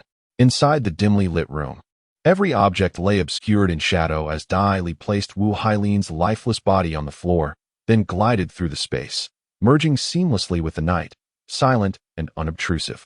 Before long, he appeared in the master bedroom. In the dimly lit bedroom, a woman lay in deep slumber, indifferent to Dai Li's presence as he rummaged through her belongings. Only when he felt satisfied, having found all that could be taken, did he quietly make his exit. However, in his departure, he inadvertently left a few drops of blood near the orchid courtyard, concealed within the grass, subtle yet distinctly visible upon closer inspection. Do not inquire how Dai Li discerned the location of the orchid courtyard. The fragrance of orchids revealed the dwelling of Gu Daolang. As dawn broke, a shocking tragedy erupted within the Wu household, as the head of the family was silently eliminated. Subsequently, whispers began to surface, pointing to Gu Daolang, a guest of the Wu family, as the prime suspect. Firstly, the family S-guards claimed that Gu Daolang possessed formidable skills, often overpowering Wu Huanlin. Secondly, Gu Daolang had previously displayed affection for his concubine in public. Lastly, the bloodstain meticulously discovered by the guards served as irrefutable evidence. The storyteller in the tavern recounted the tale with great flair, his narrative compelling and seemingly firsthand. Leaning against the window, Diley savored his wine while listening, his expression one of casual amusement. The tavern buzzed with lively discussions about this shocking event that had shaken the entire town, while rumors suggested chaos within the Wu family. Wu Huanlin's son had led the family in a confrontation with Qua Dao Lang, only to be expelled from the Wu residence in utter humiliation. The Wu family was in disarray, turmoil reigning supreme, rendering any search for a nobleman utterly futile. Indeed, the Wu family seemed beset by calamities, likely to be overshadowed by the Tang family. The storyteller concluded his riveting tale with a resounding cadence, eliciting applause and cheers from the crowd. With a few coins tossed into the wooden bowl at his feet, a silvery gleam arched gracefully through the air, landing with a resounding splash in a wooden bowl, causing a scattering of coins. The crowd erupted in astonishment. 10 taels of silver. The storyteller abruptly lifted his gaze, catching sight of a figure at the stairway, the flowing sleeves of crimson fabric swaying as it vanished with an air of nonchalance and elegance. Chapter 35. After a long absence, did one break through the door? Gua Daoling was indeed steeped in despair. Last night, he had indulged in the pleasures of a woman, yet today, that little brat, Wu Hailin, dared to accuse him of having slain his father. He had overturned some of the Wu family's members and gone to inspect Wu Hailin's corpse. To his astonishment, the man had perished instantly. Moreover, the internal energy within Wu Hailin's body remained undispersed, indicating that he had succumbed without a hint of resistance. Such swiftness. Placing his palm upon Wu Hailin's chest, he found it to be soft and lifeless, the internal organs and bones evidently shattered. How venomous, how formidable. The 3 words echoed in Gua Daolong's mind, the murderous intent lingering in his eyes. He forcefully swatted away Wu Hailin's garrulous son, bellowing in fury that his adversary was adept in the art of assassination, a master of unparalleled skill, while he himself wielded a blade. Shouldn't one exercise a modicum of intelligence? His thunderous roar finally silenced the Wu family members, who looked upon Gua Daolang with trepidation. He cast a disdainful glance at them, raising his hand to command, "Go. Investigate the recent comings and goings in the town, particularly those who exhibit nimbleness in their movements. Furthermore, ascertain who has been extravagantly spending of late. Having pilfered such wealth, it is evident they are no extraordinary figures, merely lurking snakes and rats." The morale of the Wu family's troops surged, and they swiftly departed to carry out their tasks. With a sharp clap of his hand, Gu Daoling summoned a group of masked men brandishing blades, who materialized within the room. The leader, his face obscured by a mask, stood impassively at the forefront, conduct a discreet investigation into the recent patrons of the inn. He commanded and scrutinized those involved in property transactions. This individual must have been planning this for some time. Otherwise, how could they be so well prepared, killing without a trace, and deliberately framing him? Is he the target? But why steal valuables as well? What could be the motive? Gu Daolang's eyes flickered with uncertainty, but he quickly regained his composure. He turned his gaze towards the trembling Wu family's madam beside him, a smirk playing on his lips. With a swift stride, he pulled her into his embrace. "Haha, it's just as well that the old codger is dead. Now this little beauty is mine." Meanwhile, Dil appeared at the entrance of the T-Ing family's market. T-Ing was preparing to close its doors to customers. To be honest, today's closing was later than usual because the Wu family's turmoil had caused many customers to flock to their market. However, no businessman would complain about being busy, especially when such activity foreshadowed the decline of the Wu family. T-Ing was taken aback upon seeing Dil approaching, but his face soon blossomed into a radiant smile. "Oh, a rare guest. Young master, it's been a while." "Has it been that long?" "It's only been a few days." Dil mused, but businessmen always enjoy such pleasantries. "Manager T-Ing, long time no see.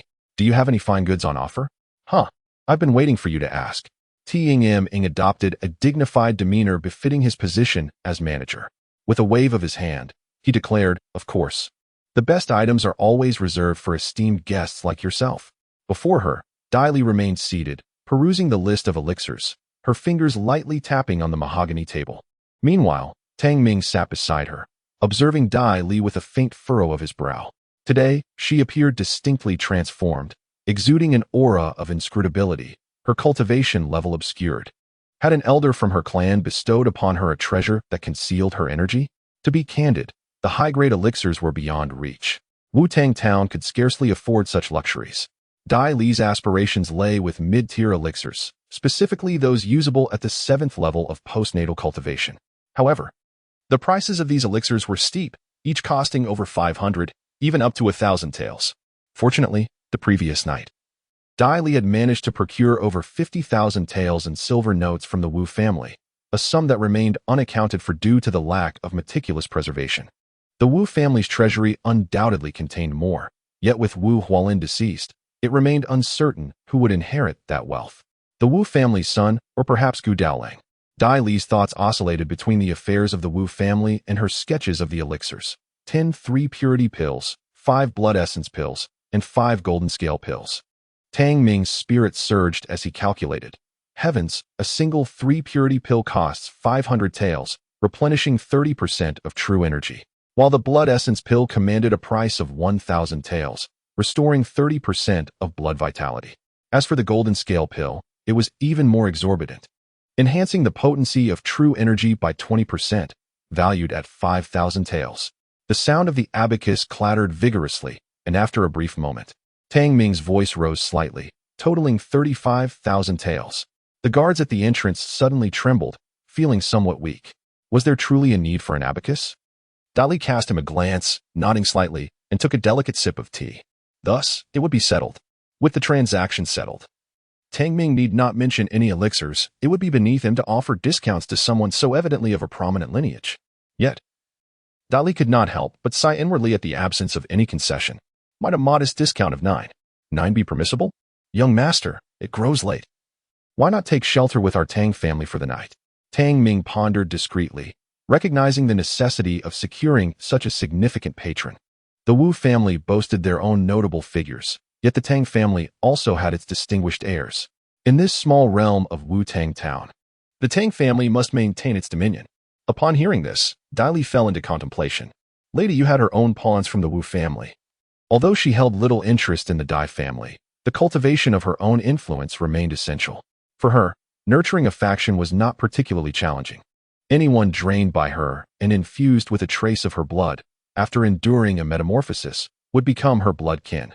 This dominion was far more potent than mere biological hierarchies, stemming from the indelible mark of her soul's lineage. Unless the other party surpassed her in strength, they would be bound to obey her commands for eternity. However, she harbored no desire to create bloodline progeny unable to control their own cravings, as this would incite the inherent resistance and suppression of the world's original inhabitants. It would require further deliberation. Thus, Dai Li departed with 3 vials of elixir in hand. As dusk fell, the remaining light cascaded upon her, illuminating her stature and presence with unparalleled grandeur. Meanwhile, the guard stationed to Tang Ming's right, the very one he had previously rebuked, now exhibited a flicker of uncertain brilliance in his eyes. In less than a quarter of an hour, the guard had traversed the bustling streets and stealthily entered the Wu residence. Nightfall was imminent, heralding the commencement of a massacre, was it not? The procurement of these elixirs was not for future contingencies, but to address an immediate and pressing concern: the elimination of the Jade Madam's remaining henchmen. I wonder how long it will take for them to locate me. I haven't been particularly discreet, and my animosity towards him is palpable. If that Quoto Lang isn't obtuse, he should trace me within 2 days. Dai Li stroked her chin pensively. After a moment, her delicate nose twitched slightly as she detected a subtle sound from hundreds of meters away. The footfalls were light, yet hurried, seemingly directed towards her. Quite swift. Dai Li glanced up and observed a line of 10-masked men leaping over the courtyard wall. Shwa, the sound of wind arose, and the men had arrived. At a height of over 3 meters, cyan true energy suffused their palms, indicating a cultivation level of the 7th layer of the day after tomorrow. Shwa shwa. Curved blades shot through the air, each gleaming with cyan light, tracing curved paths with sharp, piercing sounds as they hurtled towards Dai Li, who was 5 meters away. Simultaneously, outside the courtyard gate, a figure in black kicked the door with a flying kick. Bang! The door panel flew up, spiraling through the air. Dai Li's lips curled into a faint smile as she spun around and kicked. Bang! The door panel splintered and shattered, while the curved blades descended from the sky, scattering in all directions. With a light tap of her foot, she sidestepped, raised her palm, and unleashed her true energy, the empty clarity palm. Pong. The curved blade was suddenly propelled outward by a palm strike, embedding itself in the chest of the dark-clad intruder who had kicked down the door. Dai Li's form flickered with an astonishing speed that even lower-tier innate practitioners would find difficult to match, let alone them.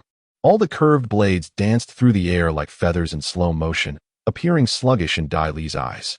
With a single palm strike, a gust of wind coalesced into a dragon of air, roaring forth with the swiftness of a lethal arrow and the ferocity of a mighty tiger. Boom, boom, boom. 3 individuals were shattered in a single line. The remaining dark-clad figures were paralyzed with fear, exclaiming, "My heavens, such speed and power? Could he be an innate master?" Chapter 36. Pursuit in the bustling city. The young prodigy outside the courtyard, a man adorned with a black shell mask, stood silently. A slender short dagger sheathed at his lower back, its scabbard embellished with a coiling leopard. His features were sharp and angular, exuding a cold and piercing aura. With a glint in his eyes akin to a leopard poised to strike, he stood firm and proud, his posture reminiscent of a towering pine. His ears twitched, attuned to the sounds carried by the wind, allowing him to perceive every movement within, including Dai Li's acts of slaughter. Though his true energy had not reached the innate level, his speed and strength were comparable. His lips, pale and thin, quivered slightly as he shifted his left leg back, bending his body slightly. His right hand rested upon the hilt of the dagger behind him. In that very moment, Dai Li sprang from his toes. Leaping onto the eaves of the courtyard like a flying swallow, a small throwing knife nestled between his fingers. With a swift motion, the cold gleam flashed. In an instant, over a dozen dark-clad men met their demise. At the moment Dai Li released the final flying knife, she slightly lifted her gaze and suddenly caught sight of the masked man's figure springing forth from a 5-meter distance outside the courtyard, akin to a leaping cheetah. With a thunderous roar, he propelled himself toward her, the sound slicing through the air. Drawing his blade, he infused it with his true energy, transforming it into a blade aura that surged forth like a rainbow. The force of the wind was repelled, manifesting as razor-sharp gusts. Before the blade could reach her, the wind blades had already attacked. A first-tier innate swordsman, Dai Li furrowed her brow, her foot pivoting as her body became an ephemeral shadow. Leaping from the eaves with unparalleled grace, akin to a leaf returning to its roots, she effortlessly glided towards the rooftop of the adjacent building 5 meters away. The masked man's eyes sparkled with intensity, marveling at her remarkable speed. With a powerful thrust of his legs, he too leaped across the extended eaves in pursuit of Dai Li. Though they had merely exchanged glances, Dai Li discerned that this man was not the true Gu Daolang. But where was the real Gu Daolang? Lurking in the shadows? On Dai Li's side, the area was on the outskirts of a bustling market, with buildings standing only 5 to 6 meters high and closely spaced. Ahead lay the heart of the marketplace, where structures were interconnected, stretching endlessly, adorned with numerous pavilions and towers, and towering establishments such as taverns were plentiful. With fluidity, she sidestepped, leaped, twisted, and turned, each graceful movement flowing like water. As she executed these maneuvers, tiles from the rooftop fell into her hands or were kicked out by her legs, soaring like flying knives. Piercing through chests and slicing throats, sharp and menacing like curved blades, their speed and force unmatched. The masked man's eyes gleamed with heightened combat fervor. The number of individuals clad in black was overwhelming. Dai Li, exerting her vital energy, faced considerable depletion, prompting her to occasionally ingest Sanshine pills to replenish her essence. The sight incited furious ire among the black-clad figures. How infuriating it was. Was she flaunting her status as a scion of a wealthy family? Envy and resentment simmered within them. At that moment, Dai Li found herself relentlessly pursued by these menacing figures into the bustling marketplace. A marketplace filled with commotion? How fortunate. A sardonic smile curled at the corners of her lips. Let the scoundrels hide amidst the throng. To safeguard herself, she preemptively consumed blood rhythm pills and golden scale pills. The former revitalized her vitality, while the latter enveloped her flesh in a protective layer. The golden liquid energy surged within her, swiftly dispersing throughout her body, rendering her skin more radiant and lustrous. In the vibrant marketplace, townsfolk bustled about, content and harmonious, amidst the cacophony of vendors calling out their wares. The taverns lining the streets were particularly lively. Suddenly, an exclamation rippled through the crowd, drawing everyone's gaze towards an edifice opposite the tavern. There, a fleeting figure dashed across the rooftop, his robes billowing, a striking shade of blue standing out. Behind him, Over a dozen black-clad men wielding curved blades pursued him relentlessly, embodying ferocity. Good heavens! A chase? Was this a martial confrontation? How exhilarating! Young gentlemen, ordinary warriors, and townspeople alike watched in shock as the scene unfolded. While the threatening curved blades of the black-clad assailants instilled fear, causing many to withdraw their heads. The seven-blade formation. 7 black-clad figures suddenly positioned themselves at various angles, sealing off all directions, as their curved blades emanated the most potent of blade energy, ready to strike. With a swift motion, the blades sliced through the air from all directions, converging upon a singular target, the head of Dai Li. In an instant, Dai Li's body halted, bending and spiraling as she unleashed a series of strikes with her empty palm. A dual assault unfolded. The masked man wielded not just one blade, but a multitude of shimmering strikes that hurtled towards her. Dai Li raised her hand, deftly evading a curved knife that grazed her left shoulder. In one fluid motion, she grasped the hilt, spun around, and retaliated with a lateral slash aimed at the advancing masked man. The arc of her blade shimmered like silver in the moonlight, clashing against his. Clang! The force of the masked man's strike reverberated through her, dispersing her internal energy and penetrating her flesh. With a resounding thud, he was propelled back onto the rooftop of the tavern, where he crashed through the tiles, creating a large opening. The patrons inside erupted in a cacophony of startled cries. As the shattered tiles fell, blood trickled from the masked man's lips, his pupils dilating in shock. His once proud speed with the blade had been effortlessly countered by Dai Li, defeated by a single strike. The sheer velocity and strength she exhibited were terrifying, akin to the might of 10 bulls. At that moment, the onlookers finally beheld Dai Li's form atop the rooftop. Gasps filled the air as they took in her appearance. Seemingly no older than 16 or 17. She navigated the lethal pursuit of seasoned assassins with remarkable ease, even dispatching several of them. How formidable must her prowess be? And how could such a gifted youth find herself in a place like this, when she could easily thrive in grand cities or the capital itself? The window of the tavern was already crowded with patrons, among whom a burly man leaned out, pointing a thick finger at Dai Li, incredulously exclaiming, "This young master. Is he a congenital expert? Good heavens, if he is not congenital, how can he possess such speed?" Those men in black are clearly unable to catch up with her. Dai Li, with her arms crossed, wore a flowing dancing robe that fluttered elegantly. The pale silk was embroidered with vivid clouds and cranes, seemingly alive. Amidst her formidable prowess and the ease with which she dispatched the assassins, her previously ordinary appearance became surprisingly captivating. Within the tavern, a storyteller suddenly recalled the mention of 10 tales of silver, Guadalong, and the Wu family, whispering rumors. No wonder he would offer 10 tales of silver to publicize this news. Alas, truly a youthful noble, a figure of extraordinary charisma. Certainly not one raised in the insignificant Wu-Tang town. The crowd below fell into a profound silence, the stillness palpable enough to hear the sound of breathing. In a nearby loft, members of the Tang family were attending a banquet, among them Tang Ming, who leaned out of the window, incredulously gazing at the figure in the distance. Is it him? How can it be him? Dai Li, having defeated the masked man, swept her sharp gaze across the bustling street that stretched for 1,000 meters, her keen eyes taking in the expressions and movements of all present in an instant. Before abruptly pausing, her slender fingers lightly caressed the bright blade of her curved dagger, a composed smile gracing her lips as she spoke with a clear, melodious voice. Guadalong. Will you not invite me for a drink? Inside the tavern, Tang Ming and the others looked at Guadalong in astonishment. Realizing that the black-clad figures earlier were indeed his men, Tang Ming was filled with confusion regarding Dai Li's identity, which seemed to provoke such murderous intent from Gu Daolang. Moreover, who exactly was Gu Daolang? With a physique as solid as a mountain, Gu Daolang sat composedly, draining his cup of wine in one swift motion before setting it down. Rising to his feet, he turned and left behind a chilling remark. "Save this jug of wine for me. Once I have quenched my thirst for blood with my blade, I shall continue." Each word resonated with a cold, metallic clang, causing Tang Ming and the members of the Tang family to shiver at the ominous presence of Gu Daolang. If he exuded such power, what might the forces supporting him be like? Chapter 37. Gu Daolang, or a Youth's Bravery. The head of the Tang family, Tang Hai, patted Tang Ming on the shoulder with a heavy sigh, saying, "Third brother, it seems our Tang family is destined for the same fate as the Wu family." With that, he gloomily drained his cup of wine. Initially, the Tang family had hoped to capitalize on the Wu family's decline to assert dominance over Wu-Tang Town. However, after Gu Dao Lang had demonstrated his formidable strength, the first-tier Tang Hai felt utterly powerless. In this world, it is invariably the strong who dictate the terms.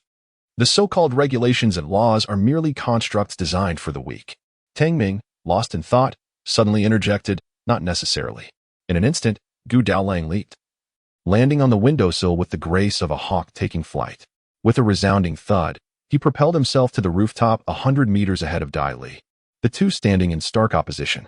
Meanwhile, within the tavern, the masked man, despite his injuries, managed to support himself against the window. Gu Dao Lang's blade was sheathed at his waist, one hand resting upon it. His body still yet emanating an aura of ferocity akin to that of a tiger or leopard, cold and bloodthirsty. "Who are you?" he inquired. He truly could not recall when he had offended such a remarkable individual, especially one so young, comparable to those of innate talent, a rarity in the Starfall City. He was but a minor character in this realm.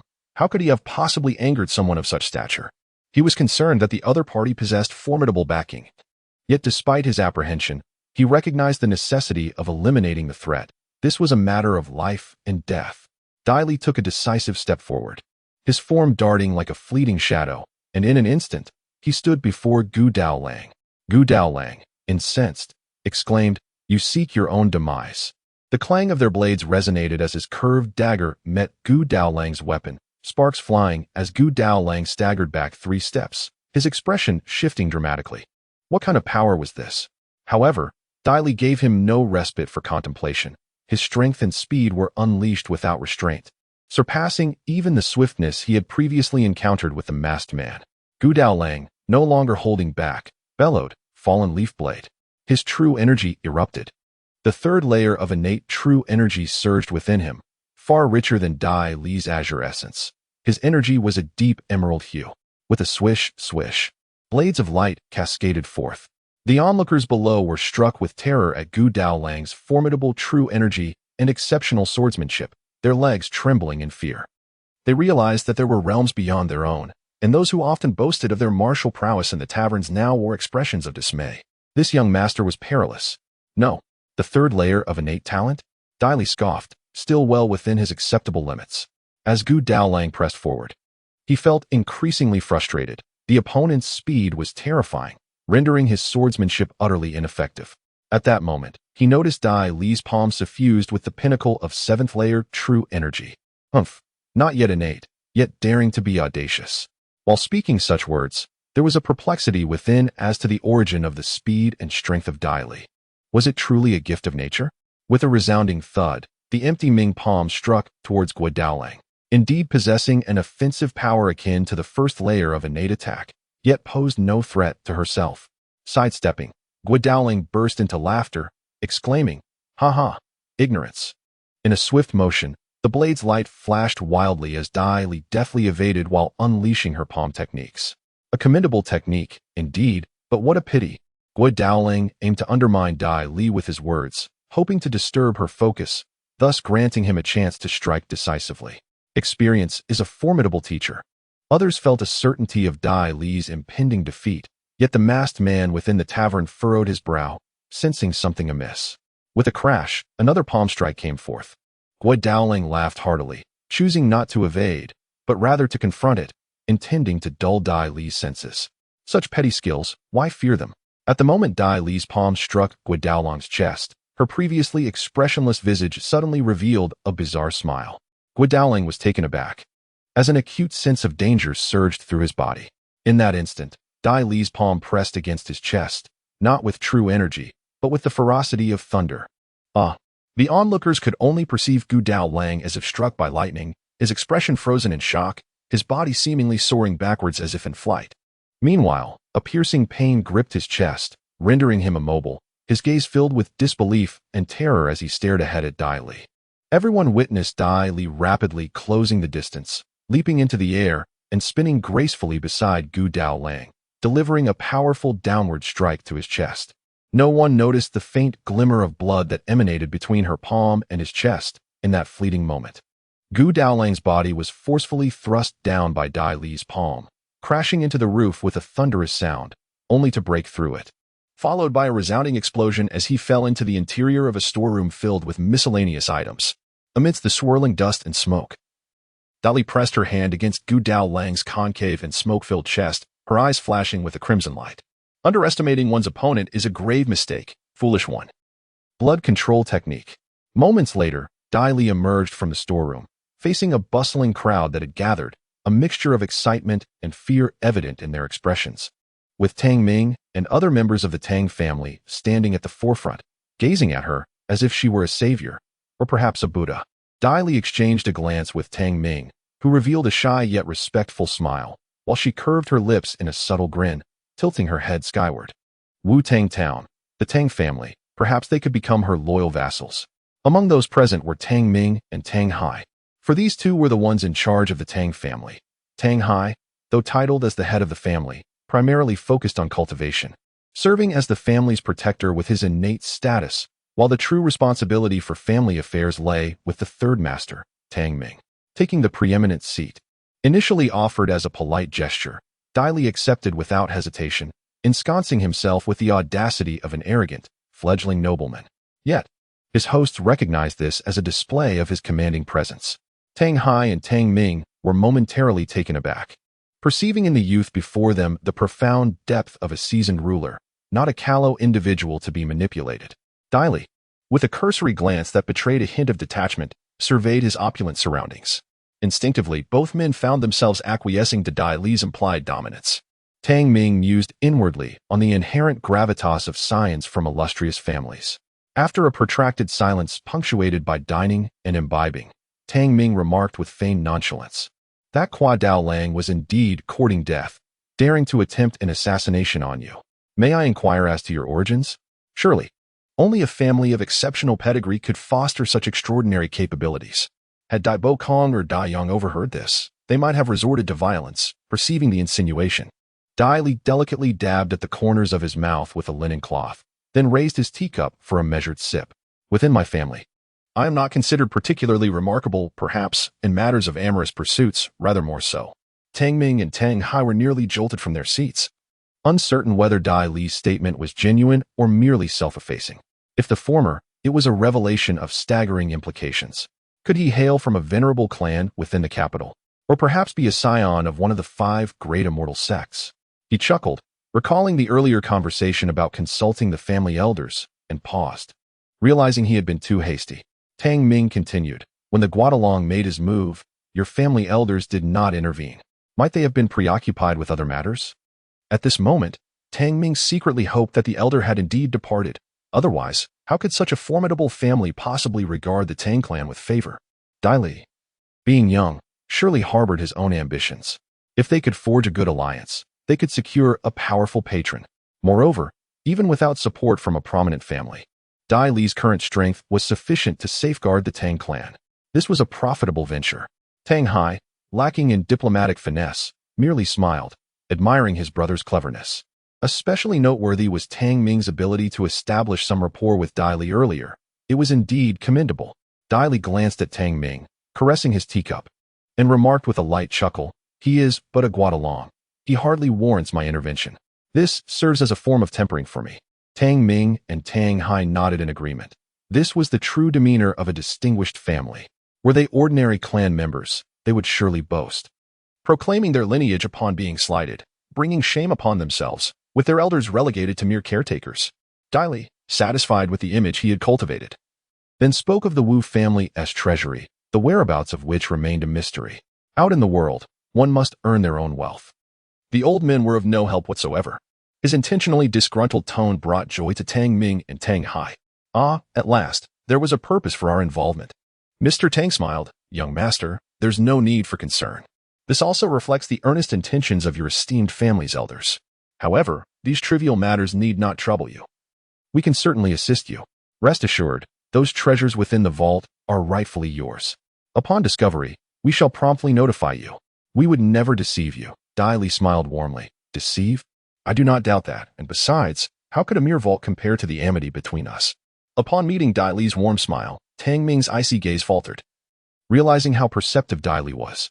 After a moment, Tang Ming signaled to Tang Hai, who immediately rose, clasped his hands in a respectful bow and with a slight bend, stated reverently, "Young master, our Tang family is but a humble household. To have the honor of befriending a noble such as yourself is already a blessing from the heavens. Especially since you slew Kwa Dao Lang and rescued our entire Tang family of several hundred souls. Therefore, we, the Tang family, shall never refuse to serve you." This was a clear declaration of allegiance. Dai Li inwardly nodded, acknowledging the two men's discretion. However, it must be said that this was a mutual understanding. Dai Li had not coerced them. Had she disagreed, these two old men would likely have suffered from hormonal imbalance. Yet, she could not agree too readily, for what is easily obtained is neither cherished nor valued, and besides, she would lose face.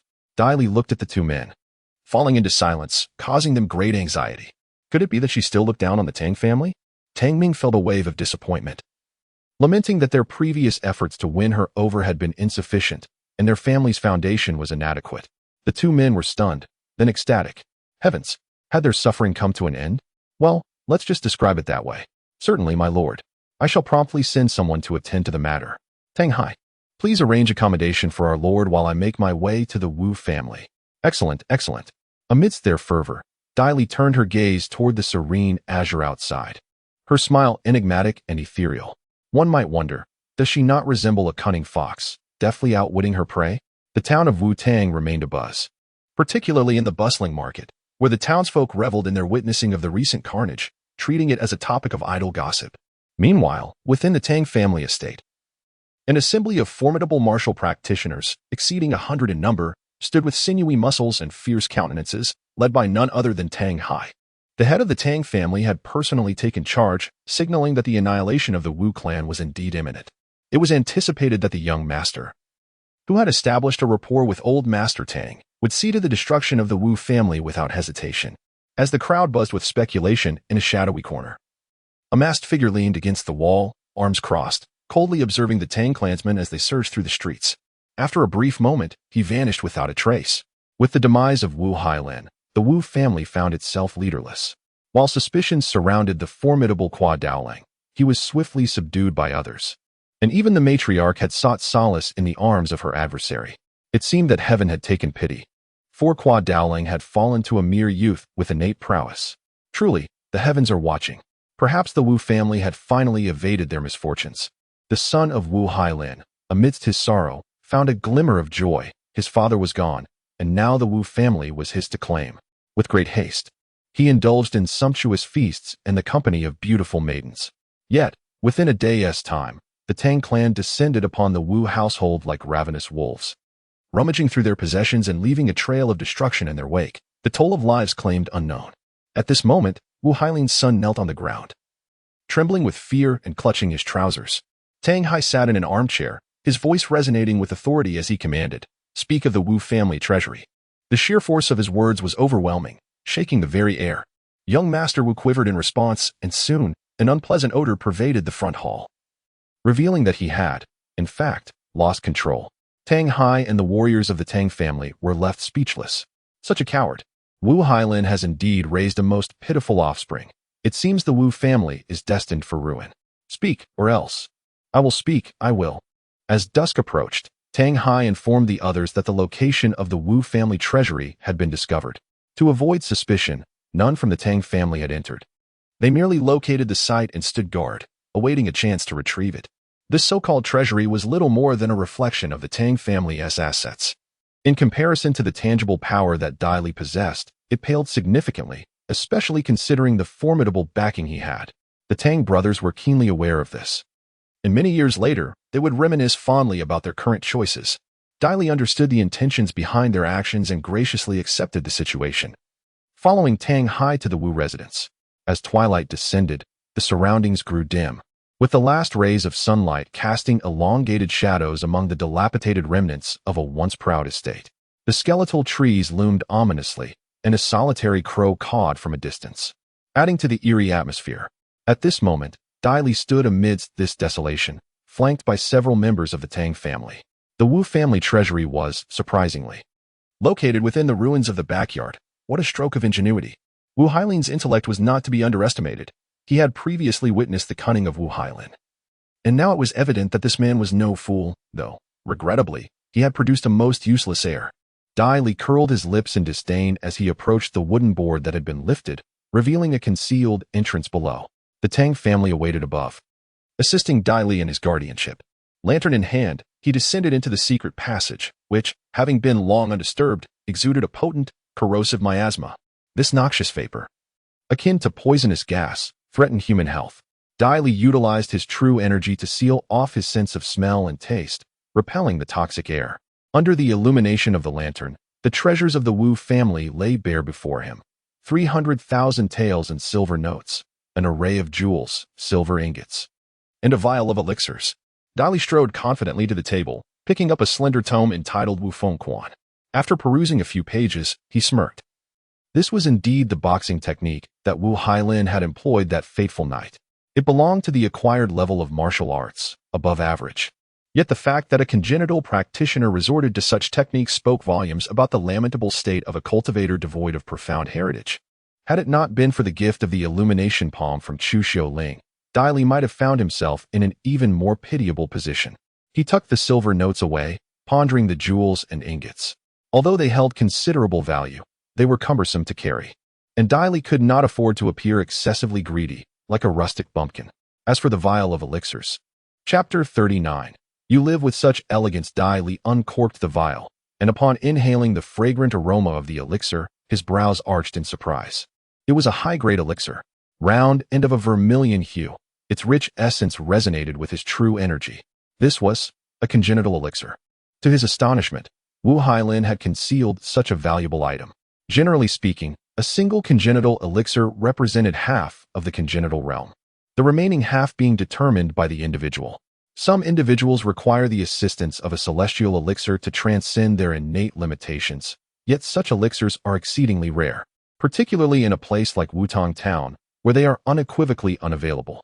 In the city of Luoxing, however, one could fetch a staggering price of 500,000 taels for a single pill. 500,000 taels? The Wu family would have to deplete their entire fortune to procure just one. Dai Li chuckled softly, relieved that she need not expend effort in seeking the celestial elixir for her own advancement. As she secured the vial, Dai Li suddenly inquired, "Have you seen enough? Aren't you coming out? How did you know?" Leaning casually against the edge of the table with her arms crossed, Dai Li exuded a languid demeanor, which elicited a slight displeasure from the masked man, albeit tempered by a sense of caution. Sensing his discomfort, she merely smiled and remarked, "The atmosphere is rather peculiar, isn't it?" The atmosphere? The masked man frowned, his nose twitching slightly. He detected nothing amiss. What was this ability of hers? A canine sense of smell? "Aren't you afraid I might have just ambushed you?" Dai Li chuckled lightly. "Could you have successfully ambushed me? Otherwise, you would not remain so still." The masked man's taut body gradually relaxed. Indeed, though he lurked in the shadows, he felt utterly at a loss, which is why he kept himself concealed. However, if his presence had been discerned, it hardly qualified as concealment. "Are you here to avenge your master?" "He is not my master.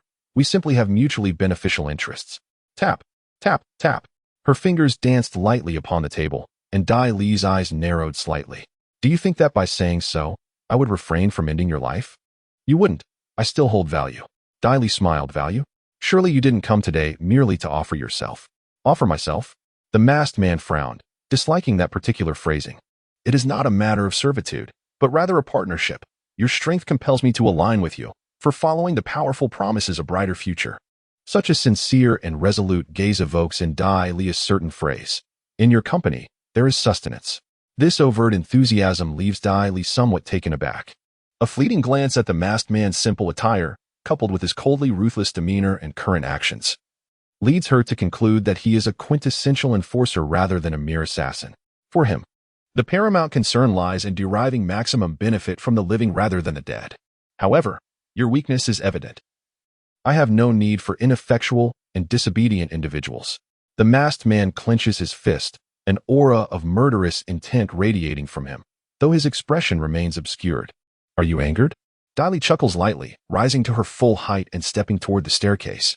Lacking sufficient personal capital renders one unqualified for negotiation. Do not overestimate yourself next time, lest you find yourself suffering a grievous fall, perhaps even losing your life.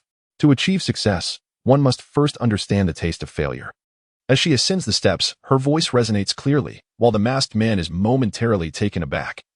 His gaze sharpening as he solemnly states that although his strength may not match hers now, it does not preclude the possibility of surpassing her in the future. Can the uncertainty of outcomes be considered a form of leverage? You lead a truly carefree existence. The masked man finds himself momentarily speechless. A flicker of annoyance crossing him, but suddenly his ire dissipates. You choose not to kill me? If that is the case, then I certainly am not the waste you presume me to be. Dali paused in his steps, gazing at him with a smile that was neither genuine nor entirely mocking. Have I exhausted so many words merely for a lifeless corpse? What can I do for you? The masked man's eyes sparkled with a sudden realization. Should it not be, what can I do for you? As for Madame Yu, she would not tolerate your presence.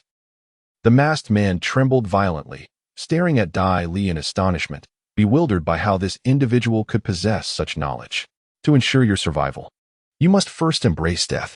A haunting voice echoed, reminiscent of a demon's breath emerging from the abyss, ethereal and chilling, causing the masked man to feel disoriented. Beads of cold sweat forming on his brow. First embrace death?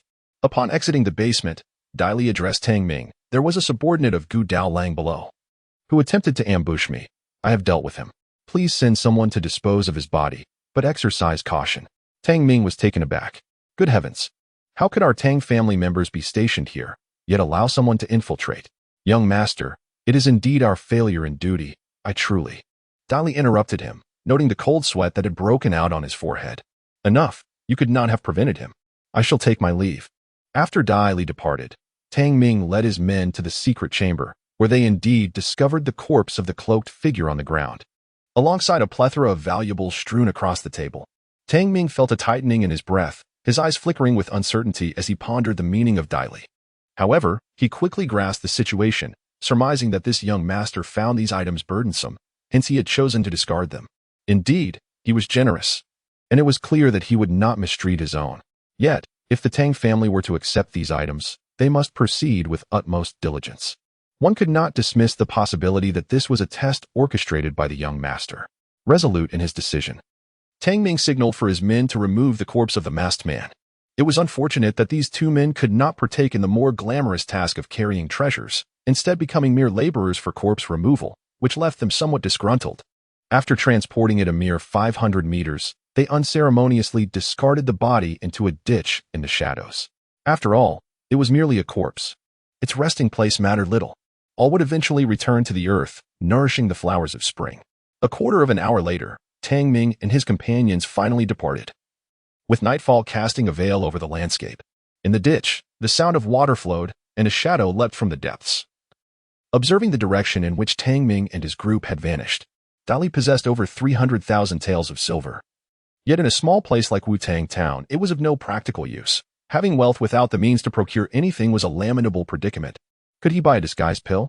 Please, those were quite inexpensive and hardly worth the expenditure, while the other elixirs he sought remained unattainable.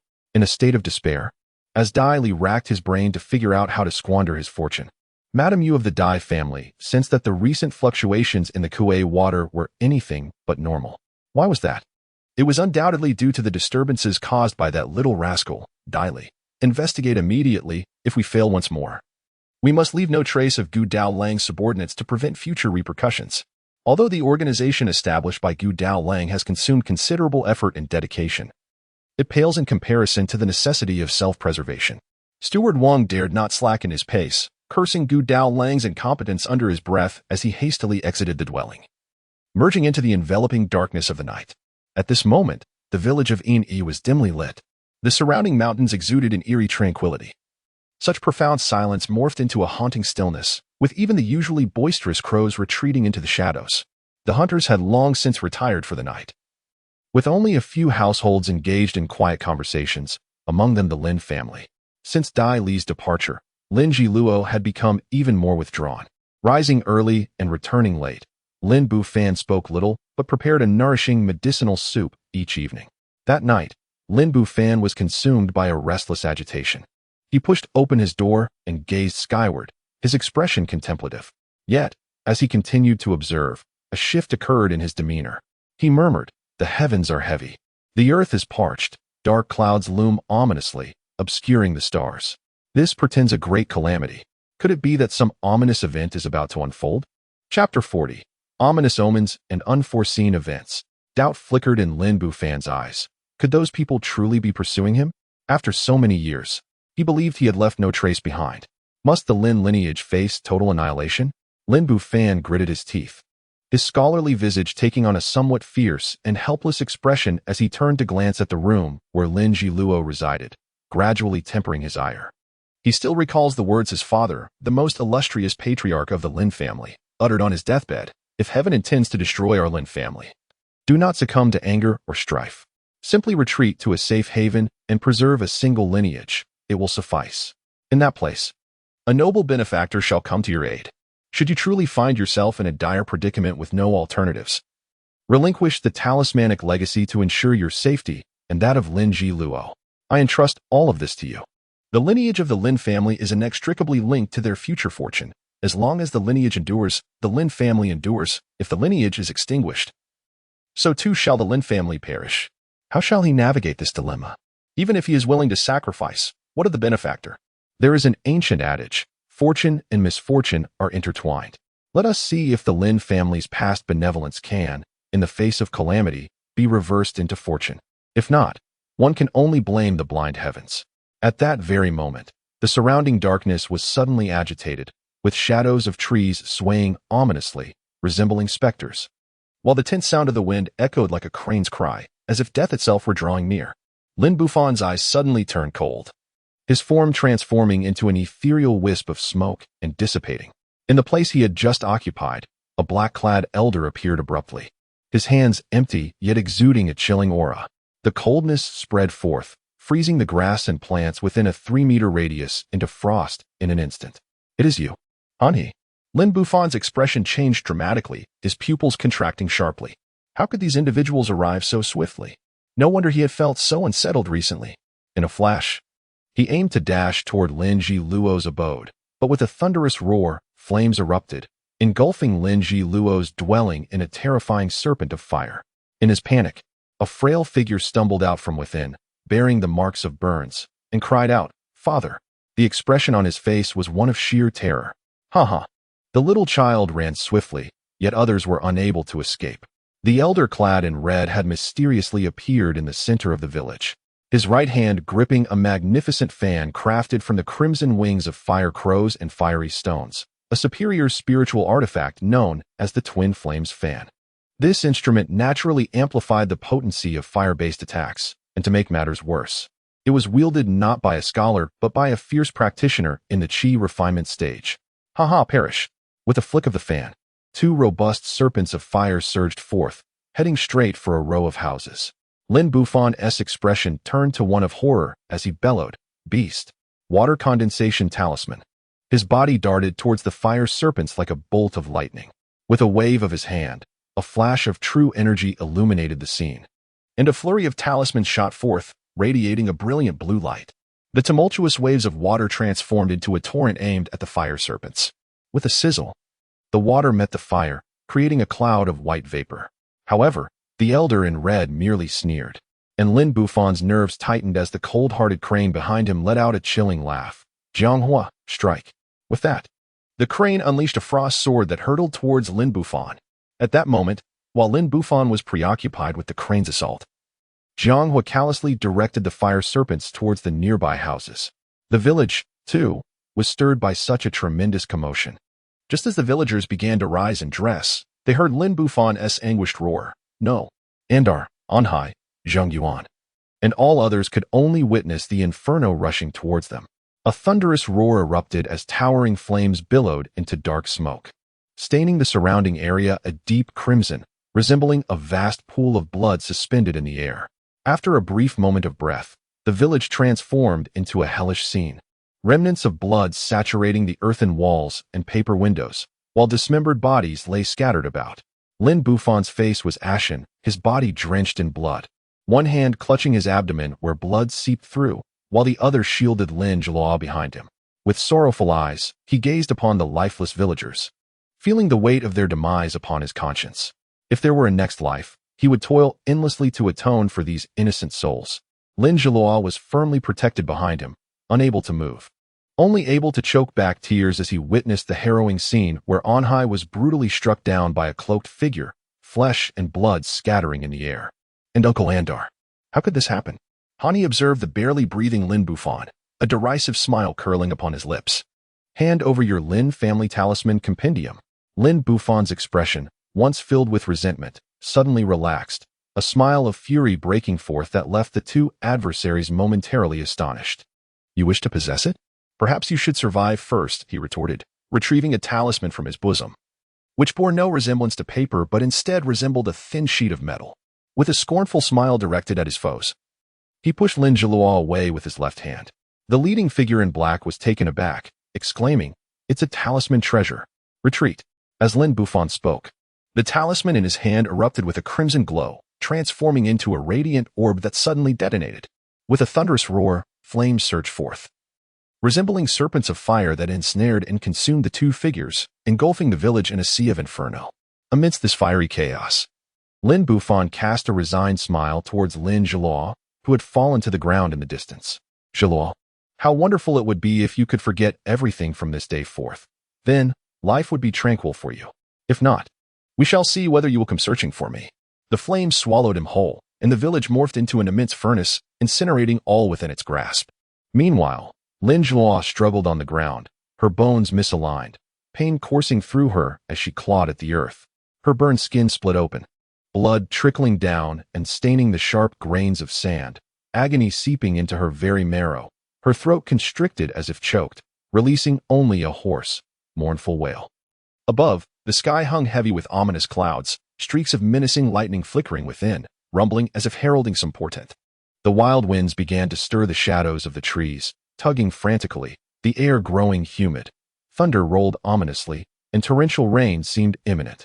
Amid this eerie spectacle, a sinister black mist rose in the night, stretching towards the heavens as if a demon were clawing its way from the depths of the earth, defiantly challenging the sky. Within the bounds of Chaoyang Mountain, all spiritual beasts stirred restlessly, emerging from their lairs to unleash their resounding howls towards the heavens. The surrounding forests echoed their fervor. In the region of Luoxing City, Chaoyang Mountain held only a modest reputation, overshadowed by other illustrious peaks, teeming with an unknown multitude of spiritual beasts. Yet, at this very moment, they all surged in unison towards a singular destination, Chaoyang Mountain. At this juncture, Dali was within the Tang family's courtyard, consuming a primordial spiritual elixir. The abundant energy coursed through her body, relentlessly assailing the innate bottleneck she faced. The energy spiraled rapidly through her meridians, completing 360 circulations, a feat that would suffice for an ordinary person after merely 36. However, endowed with an extraordinary constitution as a member of the bloodline, the cultivation of her true chi presented a formidable challenge, albeit with commensurate rewards. Approximately half an hour later, Dali's body trembled, her surging true chi billowing forth, enveloping her in a mist akin to clouds. This ethereal vapor clung to her skin, transforming her constitution from within. The atmosphere in the room grew stifling, the air thinning as the spiritual energy was thoroughly absorbed. In her dantian, the true chi coiled with tenfold intensity, leading to a similar amplification in its potency. With a resounding pop, the Taibai Sutra transcended to the pinnacle of its fifth layer, enabling her to circulate true chi across 256 cycles, accelerating her absorption rate to more than a dozen times its previous speed. After a brief interval, Dai Li's body returned to its normal state. Chapter 41. Gathering momentum as she opened her eyes, a concentrated brilliance glimmered within. Rising to her feet, she engaged in gentle movements, her bones crackling with clarity.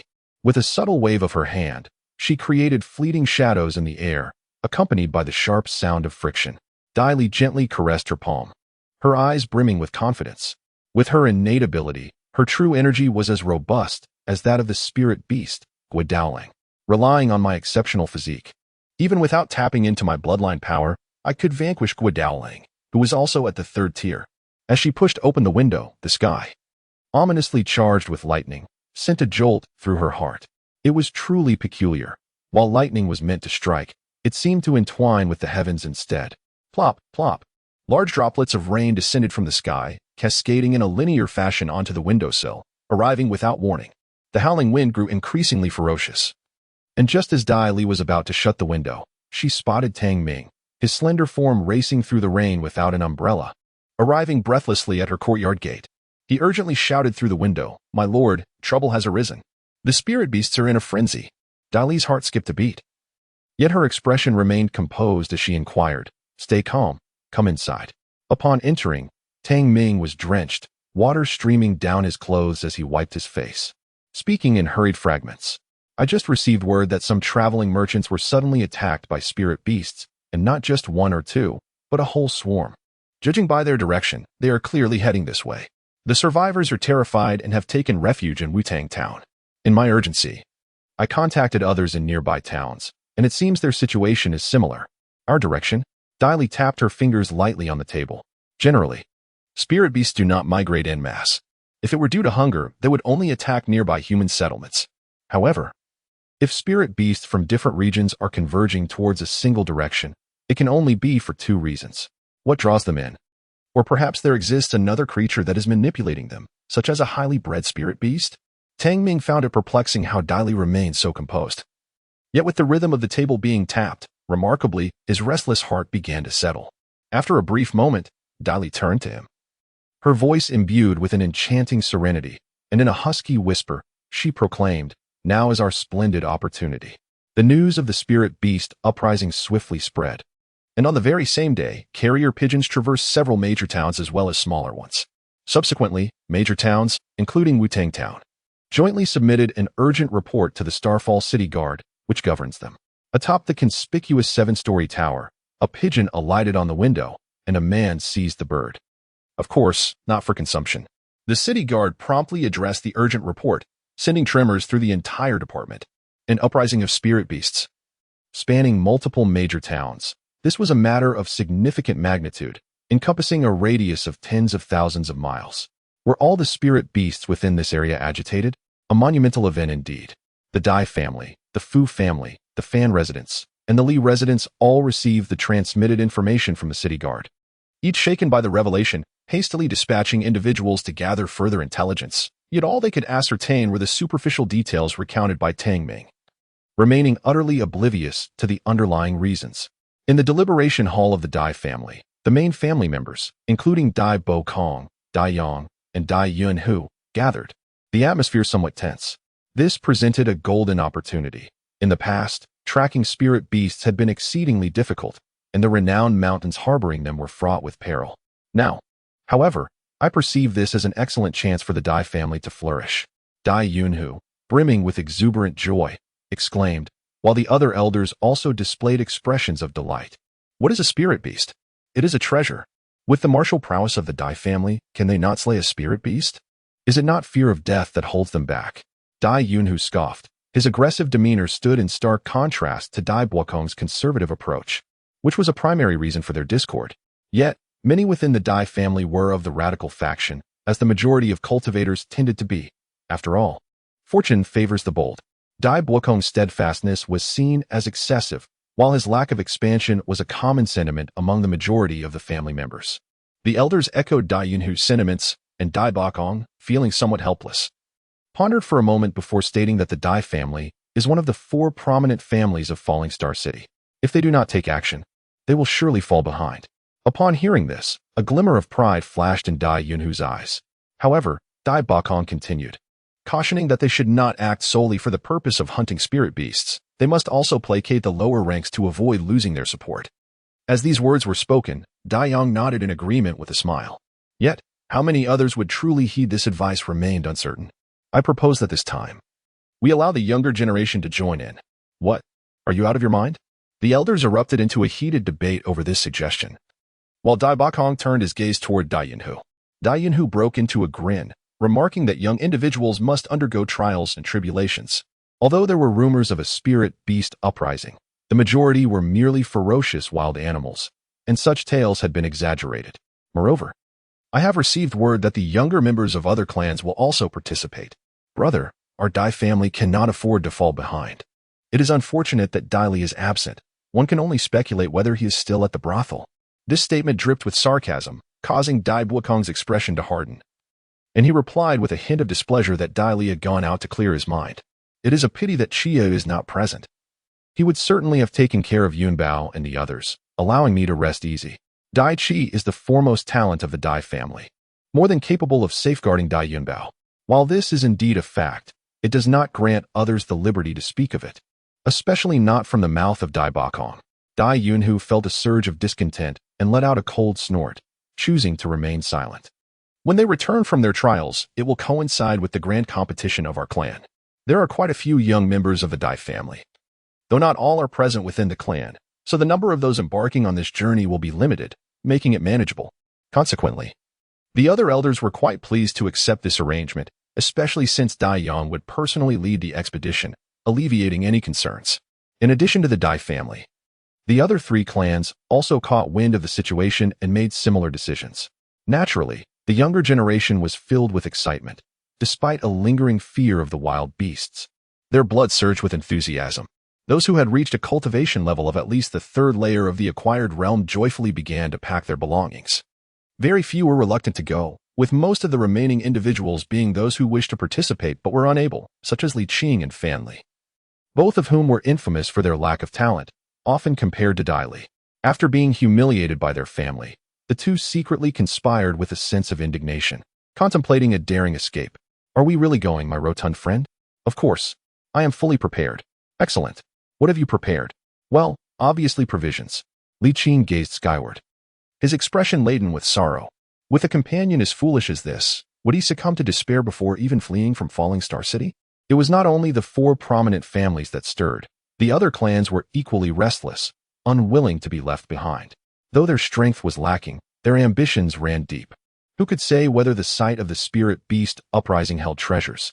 Securing such riches could lead to a transformation from obscurity to prominence.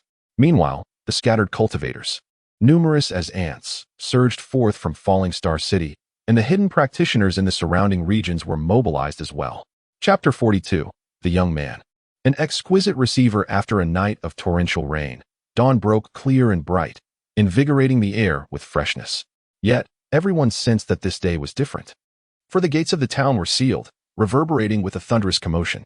Numerous cultivators atop the high walls unleashed their assaults below, employing bows and crossbows against the ferocious beasts that lurked beneath. Tang Hai and Tang Ming, early in the morning, led the Tang family to exterminate the beasts. They delivered a remarkable speech titled "The Power of the Masses is Great, but Requires a Wise Leader," composed by Dai Li. This eloquent address captivated all practitioners within the town and, coupled with the distribution of some rudimentary elixirs, elicited profound gratitude and sincere admiration from these individuals, prompting them to join the Tang family. Consequently, the Tang family swiftly ascended to become the foremost clan in Wu-Tang Town, even covertly attracting practitioners from other towns. What accounts for such allure? There exists a saying, in times of great peril, each seeks their own refuge. The families in other towns, preoccupied with their own survival, scarcely concern themselves with these practitioners, and if they do, it is merely to utilize them as cannon fodder.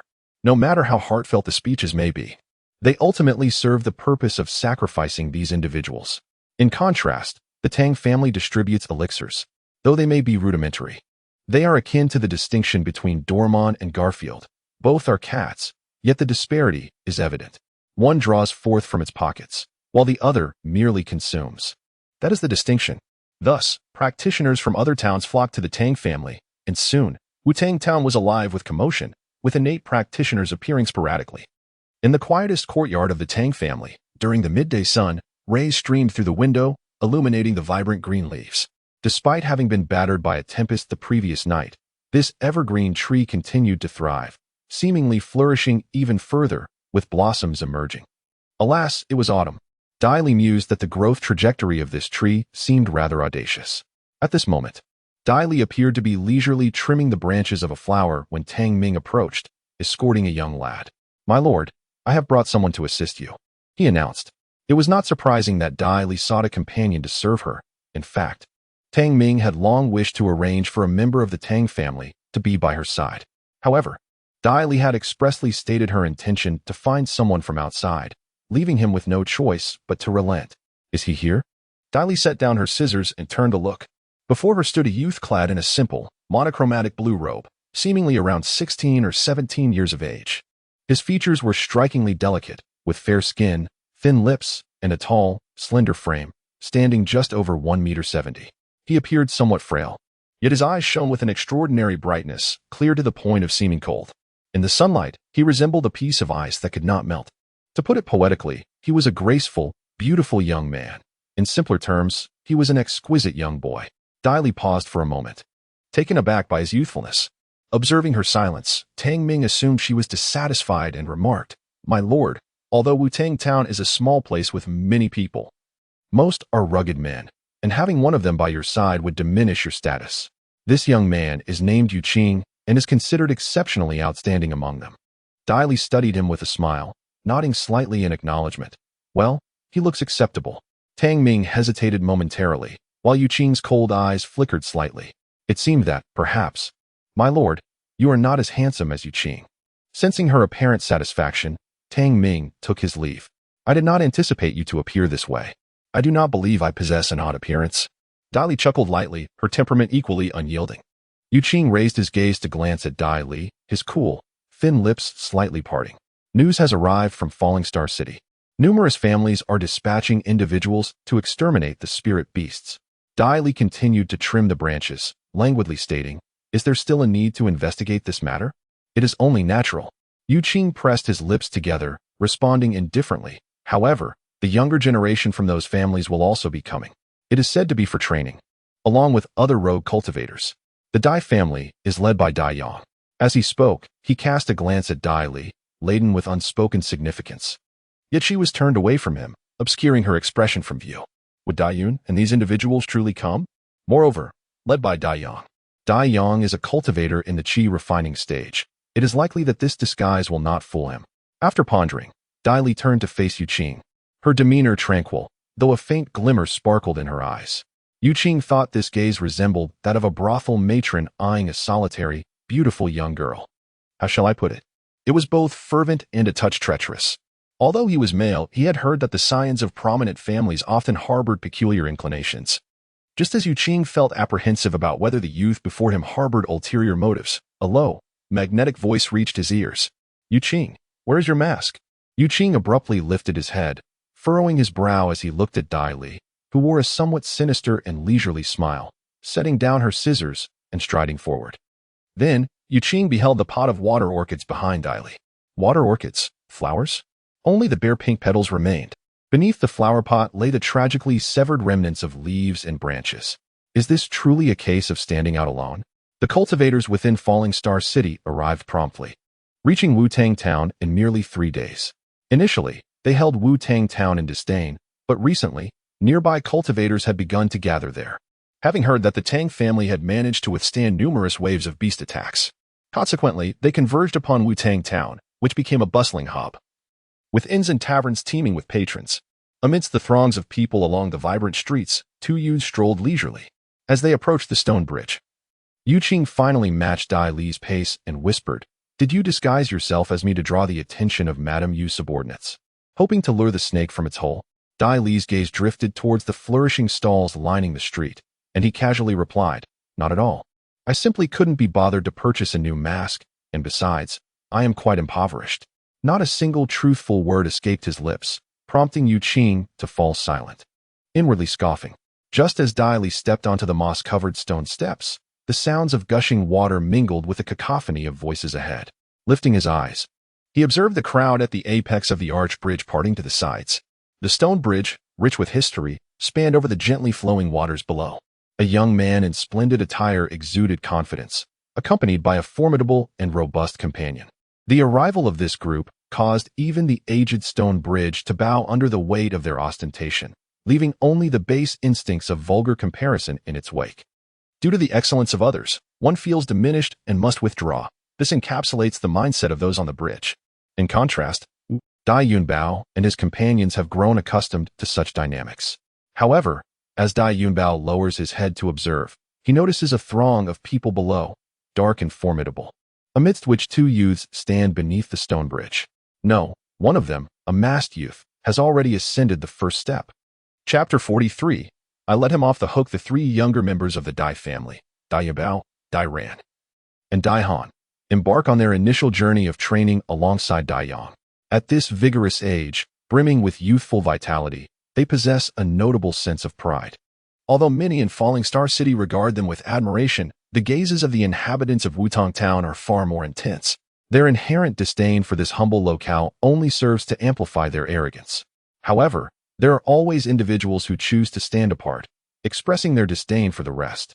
In truth, Dai Li conceals his true self behind a mask.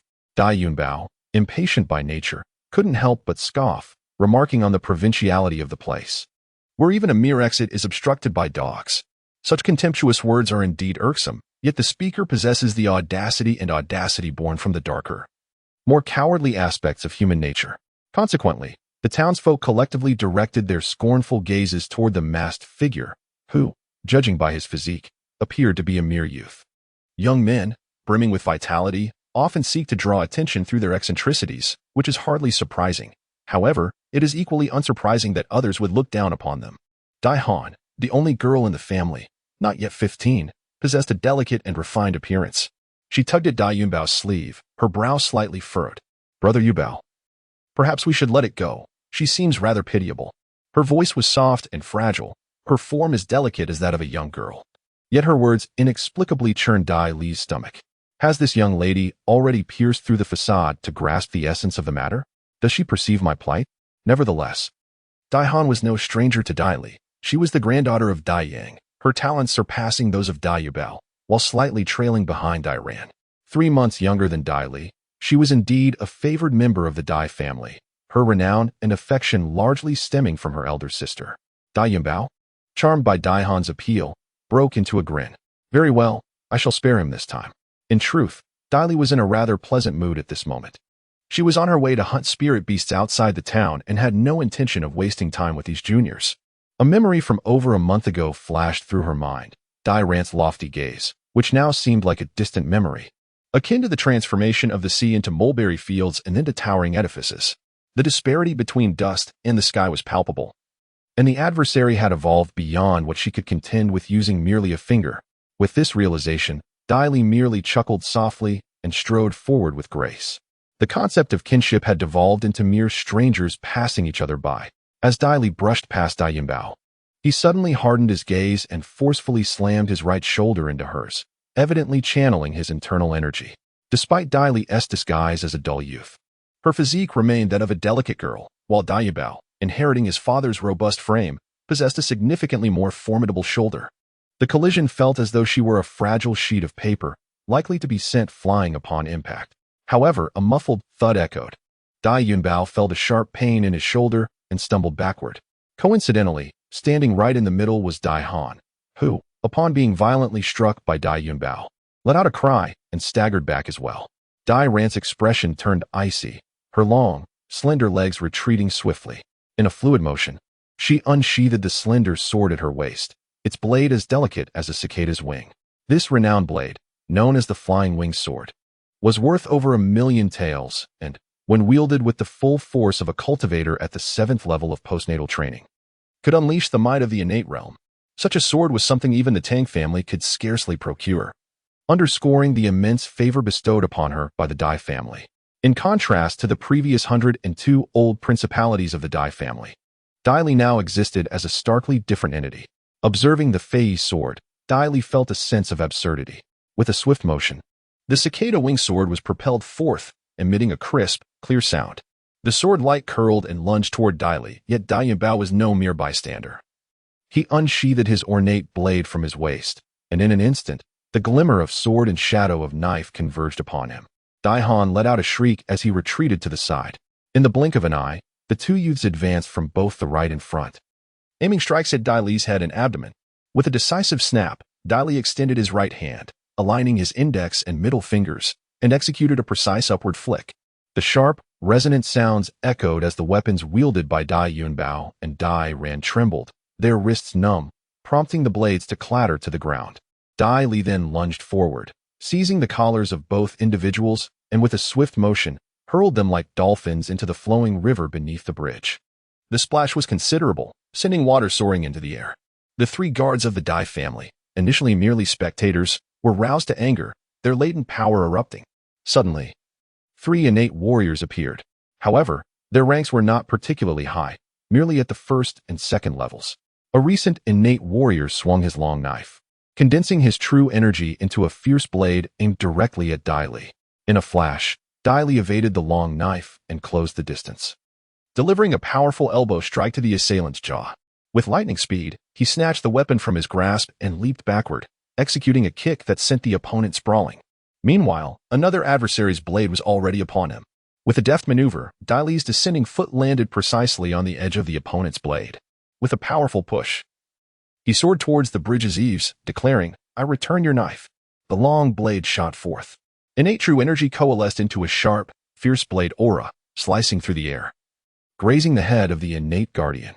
Then, with a resounding clang, it severed the lion statue perched upon the bridge railing, crashing down with a splash as it struck the water's surface, precisely where Dai Yunbao was floundering beneath.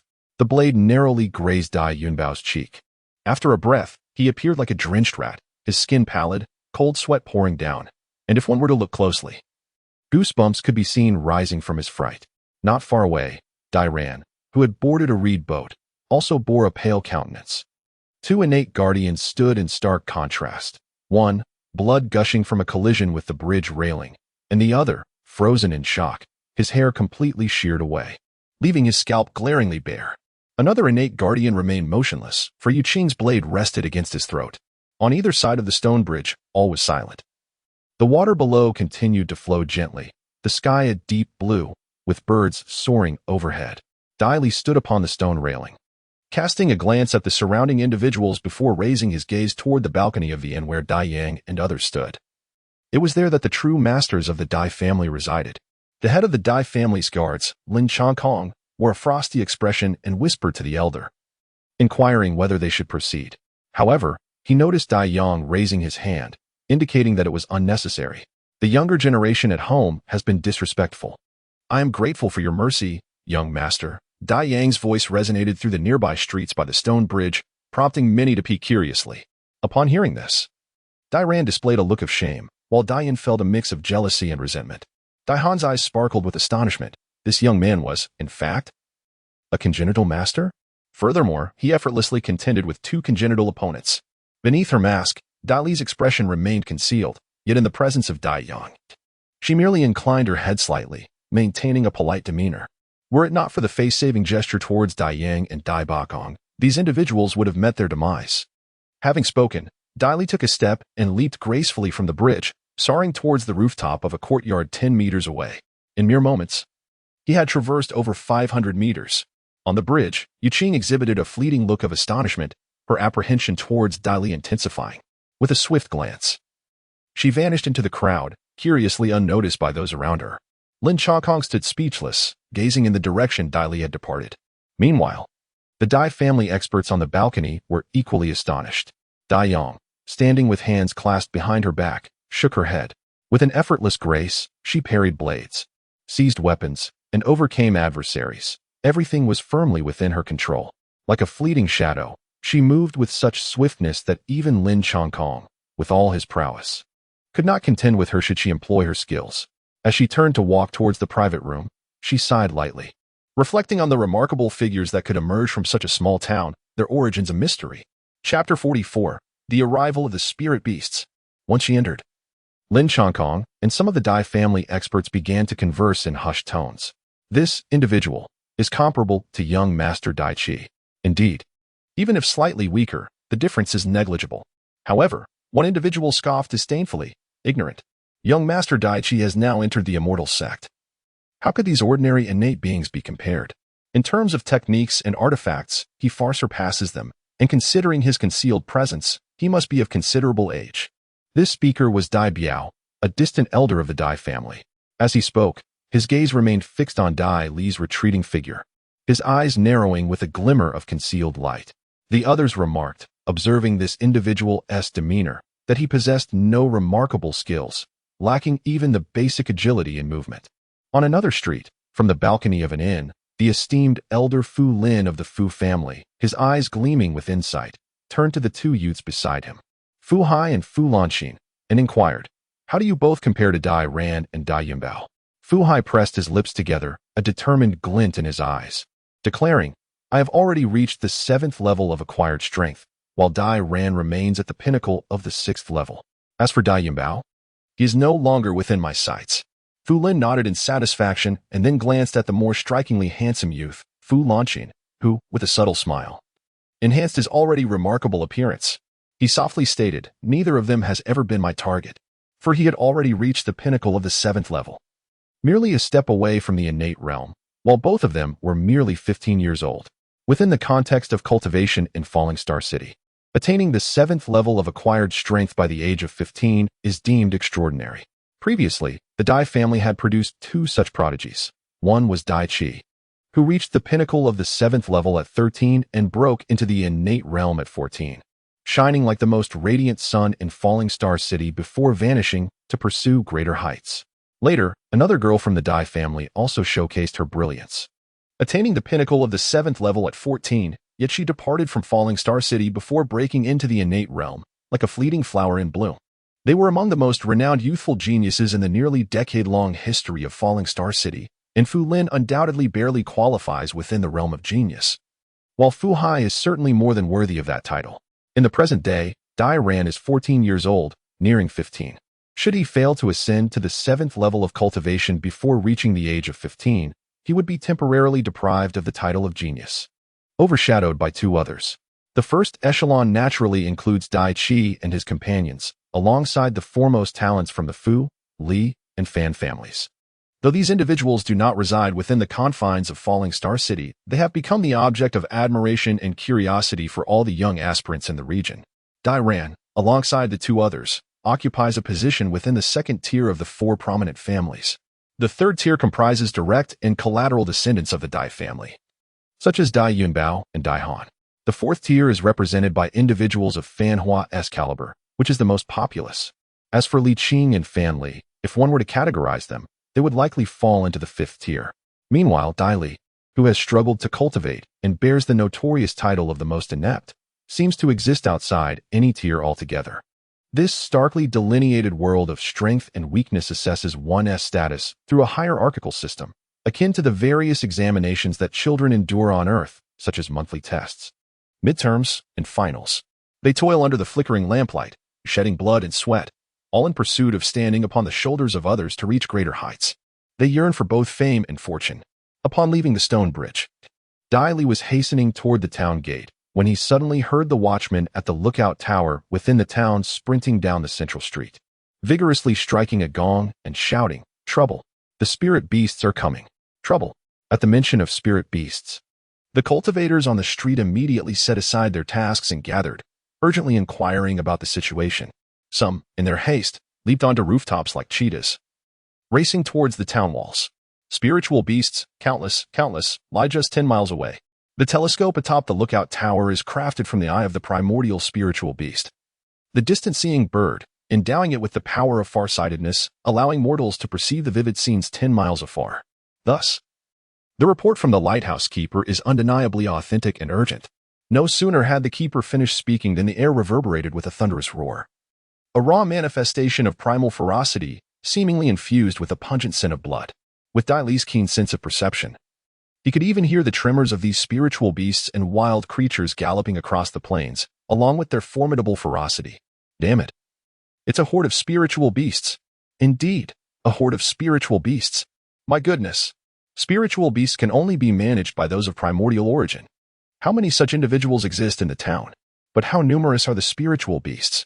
The individual who ascended the lookout tower cast a fleeting glance before turning back towards the town, unleashing all his breath in a bellow. Damn it. There are dozens of spiritual beasts. After his exclamation, this seemingly robust man gasped for air, as though he had prematurely expended himself, lamenting his hasty shout. Subsequently, one after another, they rushed past her toward the town gates. In the streets, Tang Ming, leading Tang Hai and others, glanced at Dai Li, who merely shook her head slightly. Tang Ming paused, then quickly grasped the implication, nodding in understanding. Avoid drawing attention, proceed with caution, amass wealth silently, and protect oneself. These are the 4 guiding principles Dai Li imparted to Tang Ming. Naturally, Tang Ming comprehended. In no time, a throng of cultivators surged forward, exchanging a few words before respectfully escorting the formidable members of the Luoxing city families out of the town. You are powerful, so take the lead. We shall simply reap the benefits from behind. A nod indicated that the other party was also a chi refinement stage cultivator. A rugged-looking middle-aged man, bearing a 1-meter-long crescent blade, glanced at Dai Yong, breaking into a hearty grin that radiated sincerity. Brother Dai, your internal energy appears to be well concealed. It seems your cultivation has greatly advanced. Your autumn water technique is truly remarkable, capable of both offense and healing. Although it was a compliment, everyone understood that from their standing, such remarks suggested a lack of distinction, neither scholarly nor martial prowess. Subtly mocking Dai Yang's inability to attack effectively and implying he should refrain from embarrassing himself.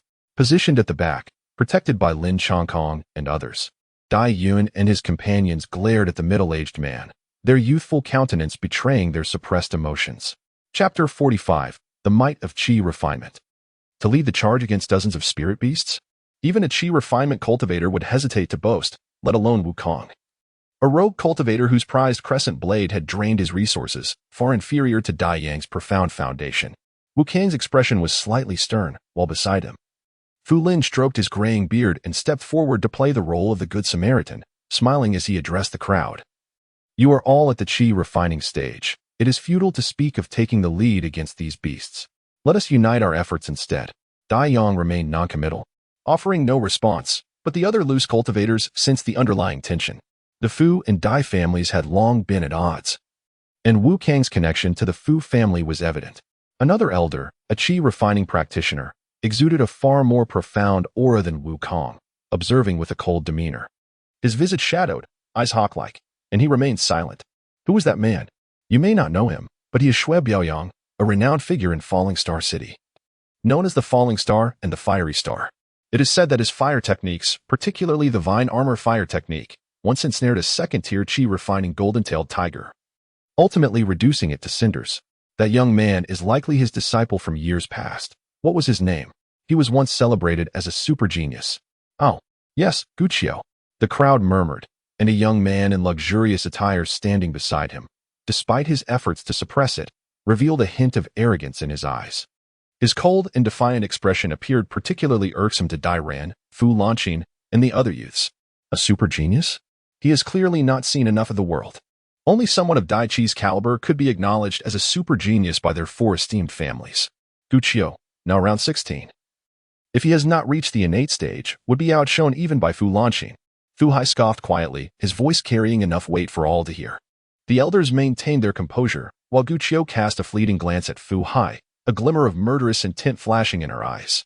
Before the town gate, a multitude of individuals, no fewer than 300, had gathered, and even more were inside the town, too fearful to venture out, claiming to defend the rear guard resolutely. Suddenly, the formidable approach of the spirit beasts became evident. They were revealed in their true form, a pack of snow-white wolves, emanating an icy chill, their paws crushing the frost beneath them, standing at a meter tall and resembling small calves. These were the unique spirit beasts from the Snow Wolf Mountain on the eastern side of Falling Star City. Among this wave of beasts, there were 7 in total. Leading the charge was the Black Cloud Tiger, towering at 2 meters, its physique reminiscent of a water buffalo, its sleek black fur billowing as it raced, appearing magnificently under the sunlight. Indeed, Dai Li contemplated the merits of crafting a coat from its exquisite hide. However, the gaping maw and the tiger's head, larger than a wash basin, were unnervingly grotesque. A chorus of 5 black cloud tigers roared in unison, their roars resonating through the air, causing the surrounding tall grass, standing at a meter high, to bow submissively to the ground. The largest of the black cloud tigers propelled itself forward with a mighty leap, its immense body clearing 5 meters in an instant, and once again, it opened its mouth wide. Boom! A sphere of black light shot forth from its jaws. Dai Yong waved his hand, and a burst of azure light surged from his sleeve, colliding with the attack and dissipating it. A black cloud tiger at the innate 7th tier. The crowd gasped in astonishment. Could it be that this single wave contained a beast of such formidable rank? And behind it, there were over 40 other spirit beasts yet to appear. The ice and snow wolf, the black cloud tiger, the fiery red fox, the golden red python, and the phantom wing moth have all arrived. Tang Ming's complexion turned pale, had it not been for the arrival of the 4 prominent families. Their Wutang town would likely face a bloodbath, for these spirit beasts had fortuitously passed this way. It must have been mere happenstance. For what could possibly entice these beasts in Wu-Tang Town? Human flesh? These spirit beasts are among the most numerous and renowned species within Falling Star City. And while Dai Li retains a semblance of memory regarding them, standing before such an overwhelming assembly of spirit beasts still evokes a bitter smile. Despite their formidable cultivation, humanity struggles to exude the inherent ferocity that spirit beasts possess. Wukong, a practitioner in the Qi refinement stage, harbored no fear of these innate creatures. With a decisive stride, he propelled himself forward, his right hand reaching for his chest to undo the cord. Clang! The crescent blade fell, and with a swift motion, he wielded it before him, unleashing a sweeping torrent of qi. Qingjian, following the elongated edge of the blade. A vibrant azure radiance approximately a meter wide emerged, taking on a crescent shape, fiercely sweeping ahead. Whoosh! The foremost black cloud tiger was met with the azure light. The wood attribute qi amplified the blade's assault, cleaving its immense head in two, blood and brain matter erupting forth in a most gruesome display. Dai Han and the other young maidens turned pale at the sight, while the townsfolk trembled in fear at the resounding roars of the beasts outside. Damn it! They were one step ahead. Fu Lin felt a surge of displeasure. Wukong, who had shown little promise in his early years with the wood attribute celestial root, was considered to possess the lowest tier of celestial roots.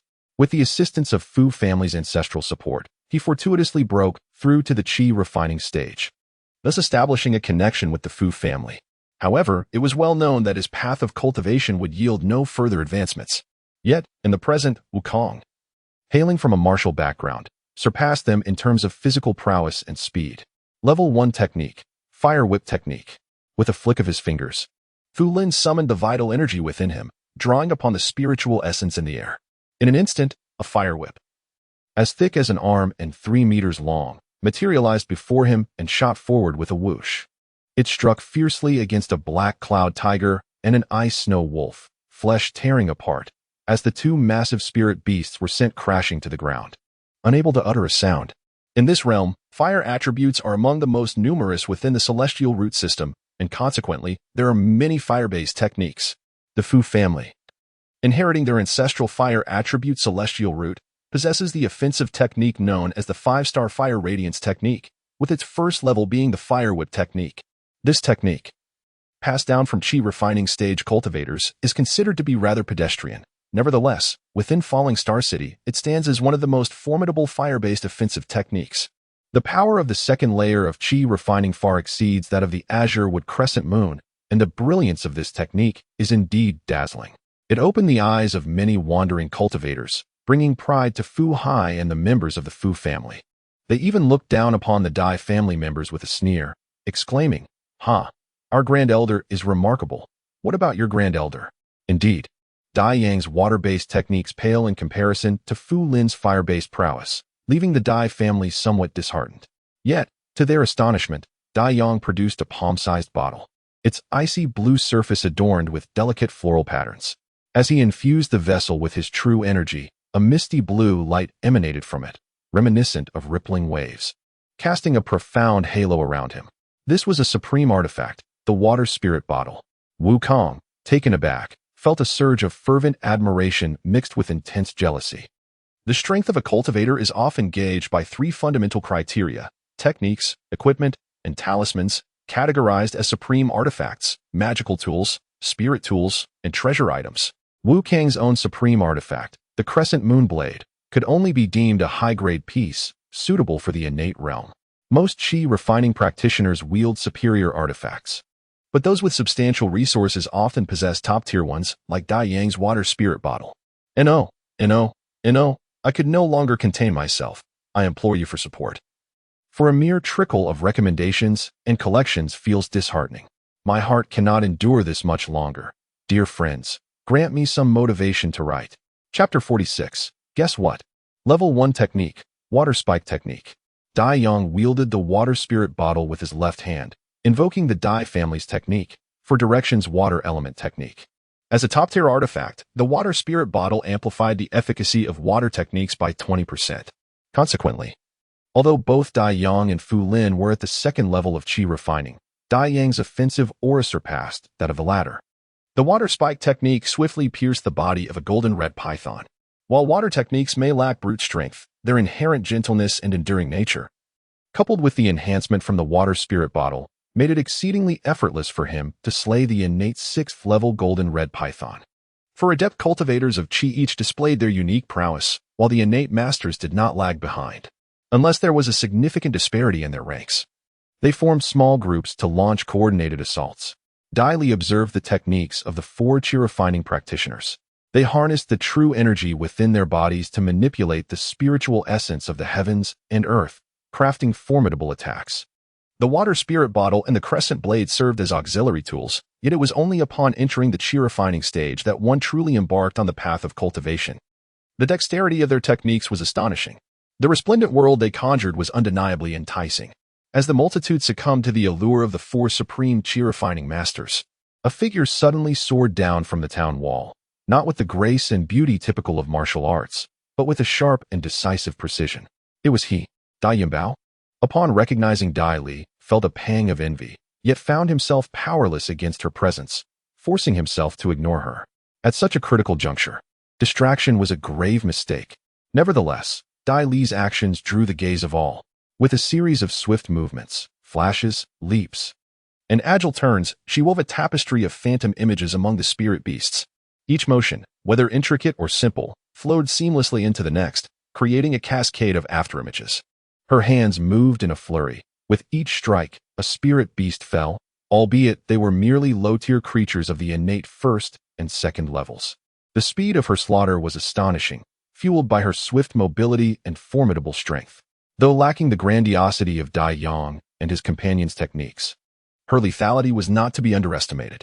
Shui Biaoyang, gaunt and weary in appearance, cast several penetrating glances at Dai Li, inwardly regarding her as one of the scions of prominent families.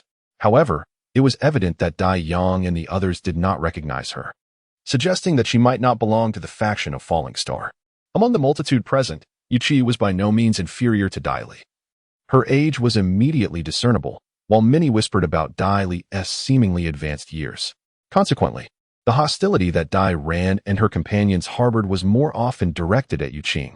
Meanwhile, Tang Ming and others, standing behind Dai Li, cheerfully tended to the remnants of spiritual beasts and wild animals, assuming a caretaker's demeanor.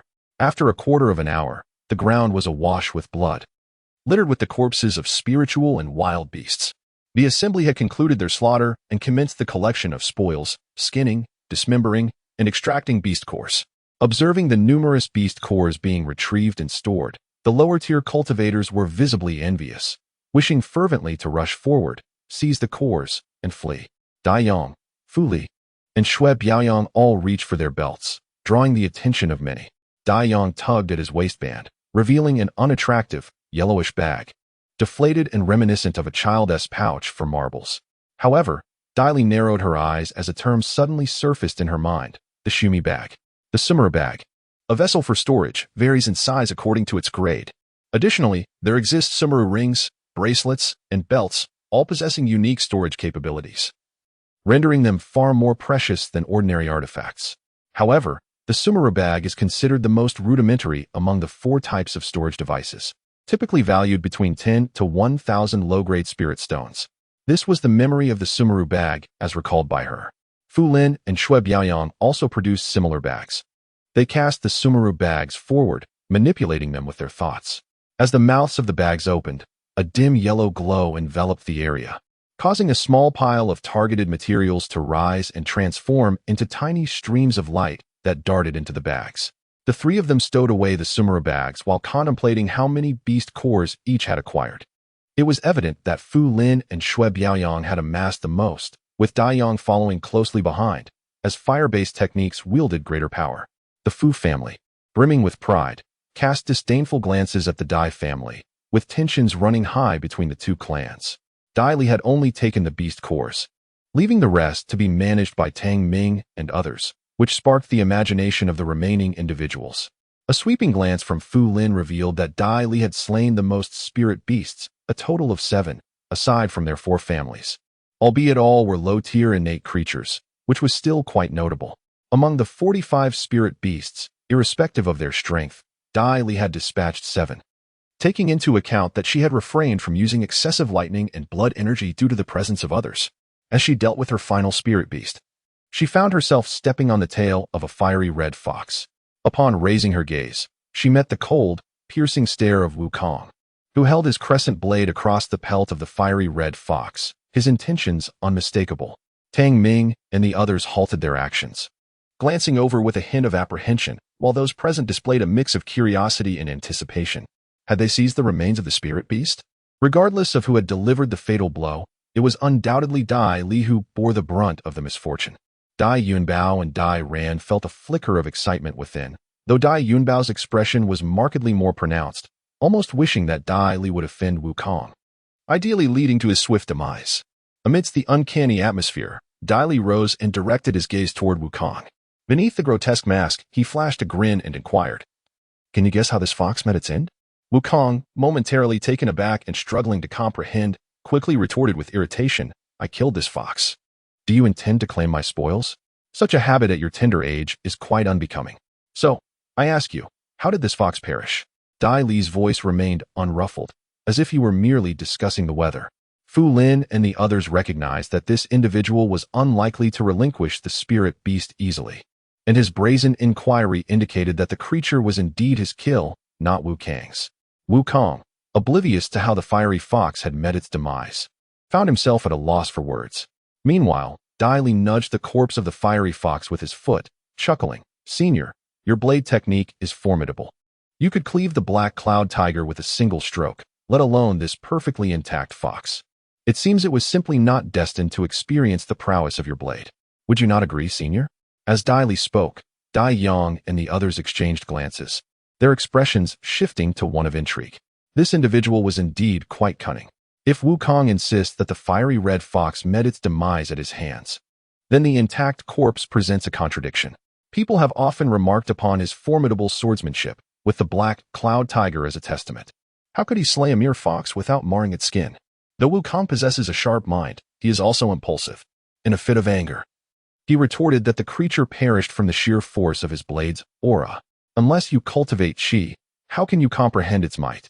Some present feigned understanding, their limited perspective rendering them susceptible to the allure of strength, thus placing their faith in Wukong.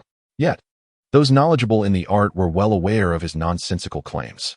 Dai Yang, though somewhat disdainful, chose not to offend Wukong for the sake of a stranger, opting instead to remain a passive observer. The others mirrored the sentiment.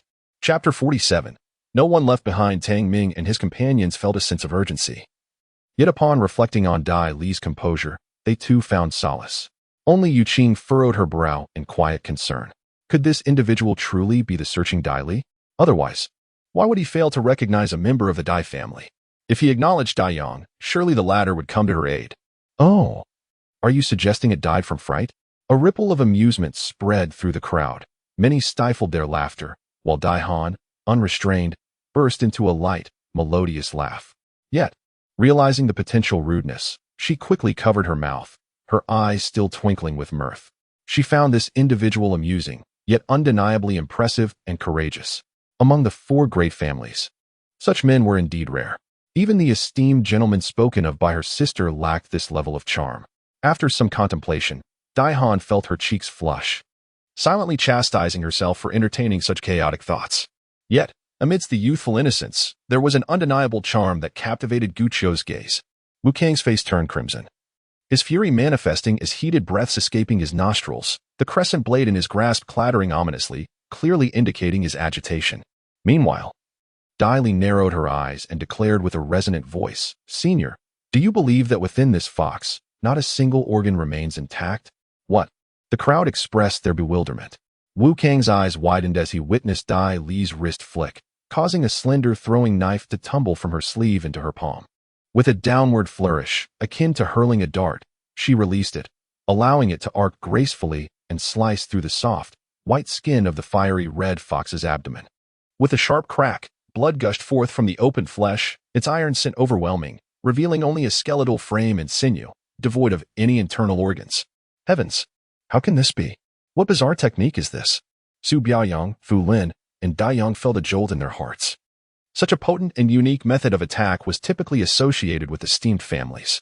The masked individual before them, with a voice that was neither deep nor resonant, but strikingly clear, appeared to be a youth of remarkable talent, showcasing innate power that was anything but ordinary. As this realization dawned upon them, the trio's perception of Dai Li shifted, becoming more cautious and measured. At their level of cultivation, they understood that they should not assume that Falling Star City was the pinnacle of the world, nor should they underestimate the Qi refinement stage, unlike Wukong, who acted impulsively. Hadn't Dai Yang restrained himself earlier? While it was partly due to personal temperament, it was also a reflection of the apprehension surrounding Dai Li's formidable background. Upon witnessing this scene, Wu Kang's heart leaped with alarm. What had he done to offend a scion of a prominent family? Observing Dai Li's unwavering composure throughout, it was evident that she was either exceedingly confident or perhaps there were formidable protectors from her clan nearby. With this thought, Wu Kang's expression softened, and amidst his hesitations, Dai Li decisively slashed open the fiery red fox's abdomen, extracting the beast core, before turning around, treating Wukong as though he were mere air, yet not displaying any hostility, which rendered the situation peculiar while simultaneously exuding an aura of mystery. The onlookers had truly never encountered someone like her. Yu Qing had come to a tentative conclusion that Dai Li was not a member of the Dai family, as there were no discernible ties between them. She might indeed hail from another illustrious lineage, perhaps privy to certain details about the Dai clan. With this realization, Yu Qing's resolve to align herself with Dai Li grew stronger, believing that following her would lead to prosperity. As the cleanup of the battlefield neared its conclusion, the distant plains erupted with the sounds of thundering hooves, igniting a wave of tension among the crowd, who initially feared an incoming horde of spirit beasts. However, upon closer inspection, it was unmistakably the sound of horses' hooves. The banners of the Fan family and the Li family were visible. The members of the Dai and Fu families recognized the newcomers and quietly speculated whether they too had arrived in Wutang Town. Yet, to their surprise, the cavalry passed directly by the front of Wutang Town, heading towards Chaoyang Mountain. Among the horsemen were numerous independent cultivators who, noticing the throngs of people at the town's entrance, turned their steeds towards the gate, hoping to forge alliances for safety. Pregnant spirit beasts? Everyone held their breath. For acquiring a young spirit beast was undoubtedly more precious than 10 beast cores. For instance, a single cub of the black cloud tiger could fetch a staggering 50,000 taels, roughly equivalent to 50 inferior spirit stones. Upon hearing these words, the crowd began to speculate. Was there an issue with Chaoyang Mountain? Was the source of the problem indeed there? It seemed likely. Shui Biaoyang narrowed his eyes and beckoned to Gu Qiu. "Qiu'er, let us depart." Gu Qiu was momentarily taken aback, then glanced back at Dai Han, gritted her teeth, and followed suit. Everyone should prepare extra clothing and provisions. There are no remnants left at the foot of Chaoyang Mountain, and finding lodging at a farmer's house is impossible. This casual warning, however, caused Dai Li's expression to change drastically. He inquired anxiously, "Are you saying that everyone at the foot of Chaoyang Mountain has perished?" His voice was urgent and cold, carrying an oppressive weight. The wandering cultivator instinctively nodded. "Yes, indeed." "Damn it." Dai Li's foot pushed off the ground as he leapt towards the cultivator, seizing the collar of his shirt with a firm grip. With a swift pull, he yanked the man away from his horse, landing deftly back on his mount. Thud. The cultivator hit the ground with a resounding thump but quickly rolled over, drawing the knife at his waist to retaliate, filled with fury. Not only he but the others were equally astonished and enraged. After all, the man had merely offered a warning, yet Dai Li had seized his horse so rudely. Undeterred, Dai Li yanked the reins sharply and tossed a porcelain vial at the wandering cultivator. "This is yours. Consider it payment for your horse, under compulsion of circumstances. If I have offended, I kindly ask for your understanding." Having said this, the chestnut horse galloped away, its hooves pounding the ground, sending up clouds of dust. The scattered cultivator caught the porcelain bottle, opened it, and his expression changed dramatically. A beast core. It must still be from the innate stage.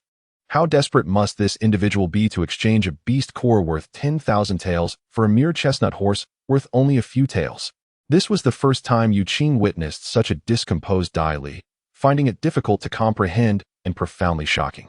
After all, since their acquaintance, this person had always acted with considerable strategy, inscrutable and as calm as still water.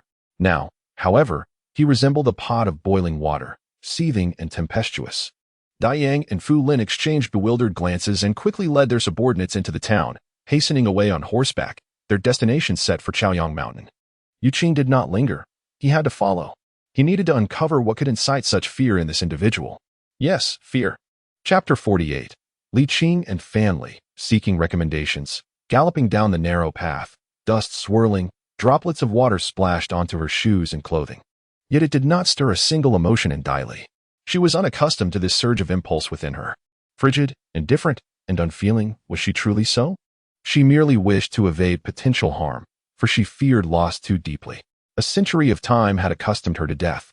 As those around her were either foes or strangers, she had long ceased to care. If one does not care, one cannot be hurt. If there is no hope, despair cannot ensue. Would a hunter mourn the death of its prey? Certainly not. Yet, since arriving in this world, she seemed to have transformed. Initially, it was a pretense of indifference spurred by Yiranxio, but eventually, it morphed into a habit. Oh, how formidable a word that is. Lin Bufan once remarked that she was ill-suited for the secluded village, believing her unable to endure the mundane. Little did he know. It was their kindness and simplicity that she found intolerable.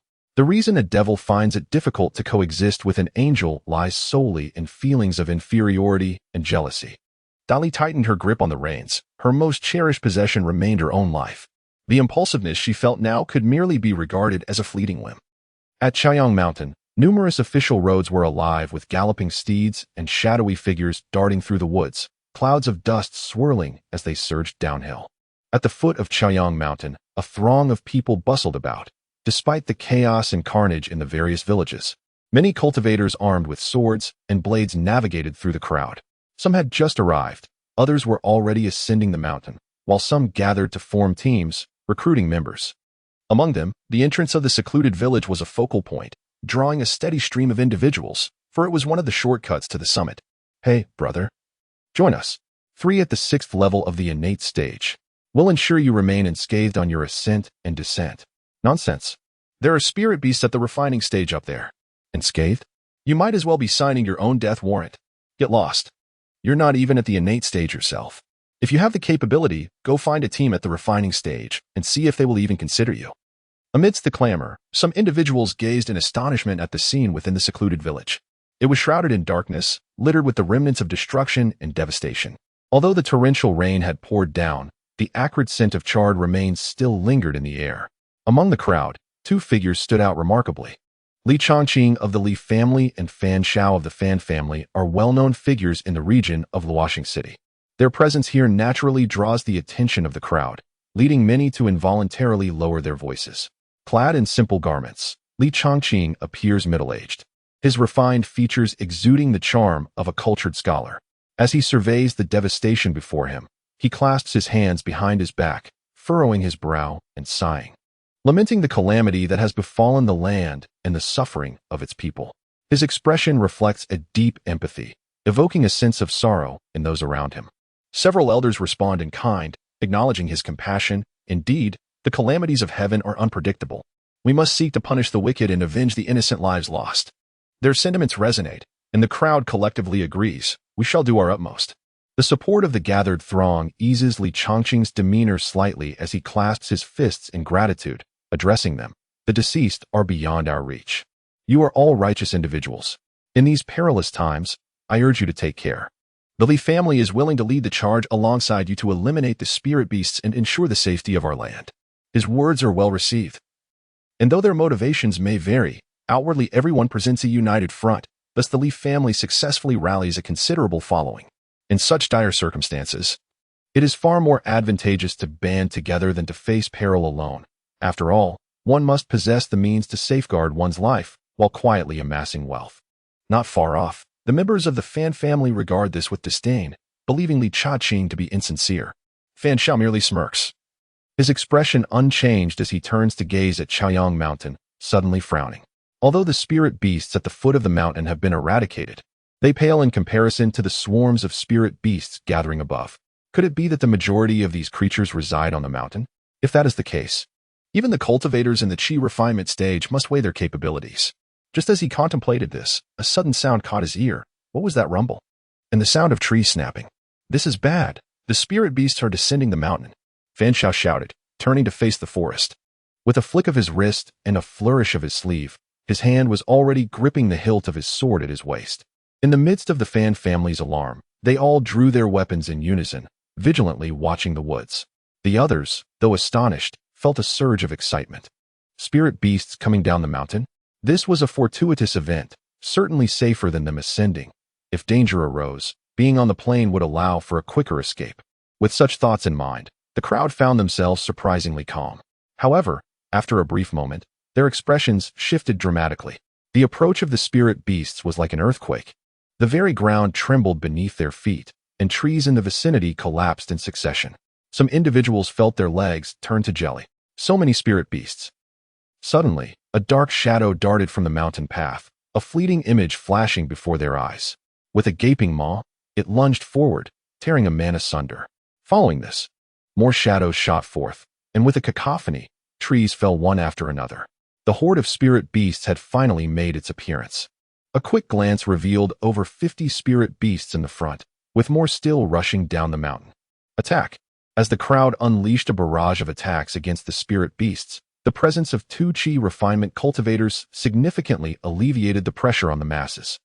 Coupled with the formidable innate abilities of the two prominent families, the strain was somewhat mitigated. Yet, the scene of carnage remained exceedingly brutal. At that moment, two horses charged fervently towards them, exuding an air of exuberance. On one of the steeds, Li Qing and Fan Li wore radiant smiles of freedom, reveling in the thrill of their adventurous escapades. I told you, the outside world is exhilarating, Li Qing quipped. However, while they relished the experience, their horse appeared less than pleased, looking as though it had been trampled by 100 mares. Li Qing's jest at Fan Li's expense had become a familiar occurrence, perhaps due to the increasing layers of fat that had accumulated on his visage, granting him a remarkable resilience to various jabs. Just as the two were engaged in light-hearted banter, their horses galloped to within 500 meters of the secluded village, where they were met with the grim spectacle of battle, alongside the imposing spirit beasts. "Oh my goodness!" Li Qing exclaimed, his corpulent frame nearly toppling from the saddle. Yet, in the midst of his swaying, he yanked the reins, causing the panting black horse to rear back, its eyes rolling as froth spewed from its mouth. With a thud, the horse collapsed, and Li Qing was unceremoniously thrown to the ground. In his astonishment, Fan Li caught a glimpse of 3 fierce ice wolves charging towards them. "Oh no! We're merely bystanders. Don't come after us. Fatty, get back on the horse." Li Qing, trembling with fear, extended his hand towards Fan Li. The latter, an adept horseman, swiftly tugged at the reins, bending sideways to grasp Li Qing's arm, pulling with all his might. To his dismay, a sharp pain coursed through Li Qing's arm as a dislocation occurred with a sickening crunch. The horse, sensing the presence of 3 ferocious ice wolves, instinctively bolted forward in panic. "Good heavens! How much do you weigh, you hefty fellow?" With a sudden jolt, Fan Li was yanked off the horse. And in a moment of desperation, Li Qing lunged forward, catching Fan Li in a princess carry. Chapter 49, The Crimson Flame and the Flying Feathered Oriole. Fan Li and Li Qing, on the verge of tears, maintained their comical stance as they faced the gaping maw of impending doom, closing their eyes in resignation. The sound of pounding hooves raced toward them, and then 3 glimmering projectiles whizzed past, piercing the foreheads of the ice wolves with a swift precision. Warm blood splattered onto them as one of the wolves collapsed heavily onto the ground. My goodness! The 2 men fell to the earth, and upon opening their eyes, they were met with the massive head of an ice wolf, its gaping jaws ready to devour them. Li Qing's eyes rolled back in shock as Fan Li desperately pinched his nose to revive him. Suddenly, a gust of wind rushed past them, and as they looked up, a chestnut horse soared over, its belly stained crimson, powerful legs pounding the ground as it sped away. All they could see was the slender, upright figure of a youth, his ink-black hair flowing in the wind. The road stretches endlessly into the horizon, and here I wander alone, a spirited youth amidst the winds of fate. The setting sun casts its glow upon the ancient cypress trees, while solitary wisps of smoke rise into the sky as I ride through the dust. My presence known far and wide. This is the essence of the martial world. This is true elegance. Yet, why does this figure seem so familiar? Damn it. They bear an uncanny resemblance to that wretched Dai Li. Dai Li, riding a chestnut steed, galloped towards the village. The abundance of spirit beasts within was palpable, but as she gazed upon the hidden retreat village, an icy chill gripped her heart. Were all the others gone? Puzzled, she was suddenly confronted by 2 iron-clawed black panthers. Frowning, she swiftly unleashed 2 flying daggers from her palms. With a soft thud, the panthers fell lifelessly to the ground. In an instant, she and her steed charged into the throng of spirit beasts with remarkable speed. The onlookers gasped in astonishment as they beheld a masked figure riding a seemingly ordinary chestnut horse, hurtling towards them. From her hands, glimmers of cold light shot forth, each dagger tracing an arc as it penetrated the skulls of the spirit beasts one after another.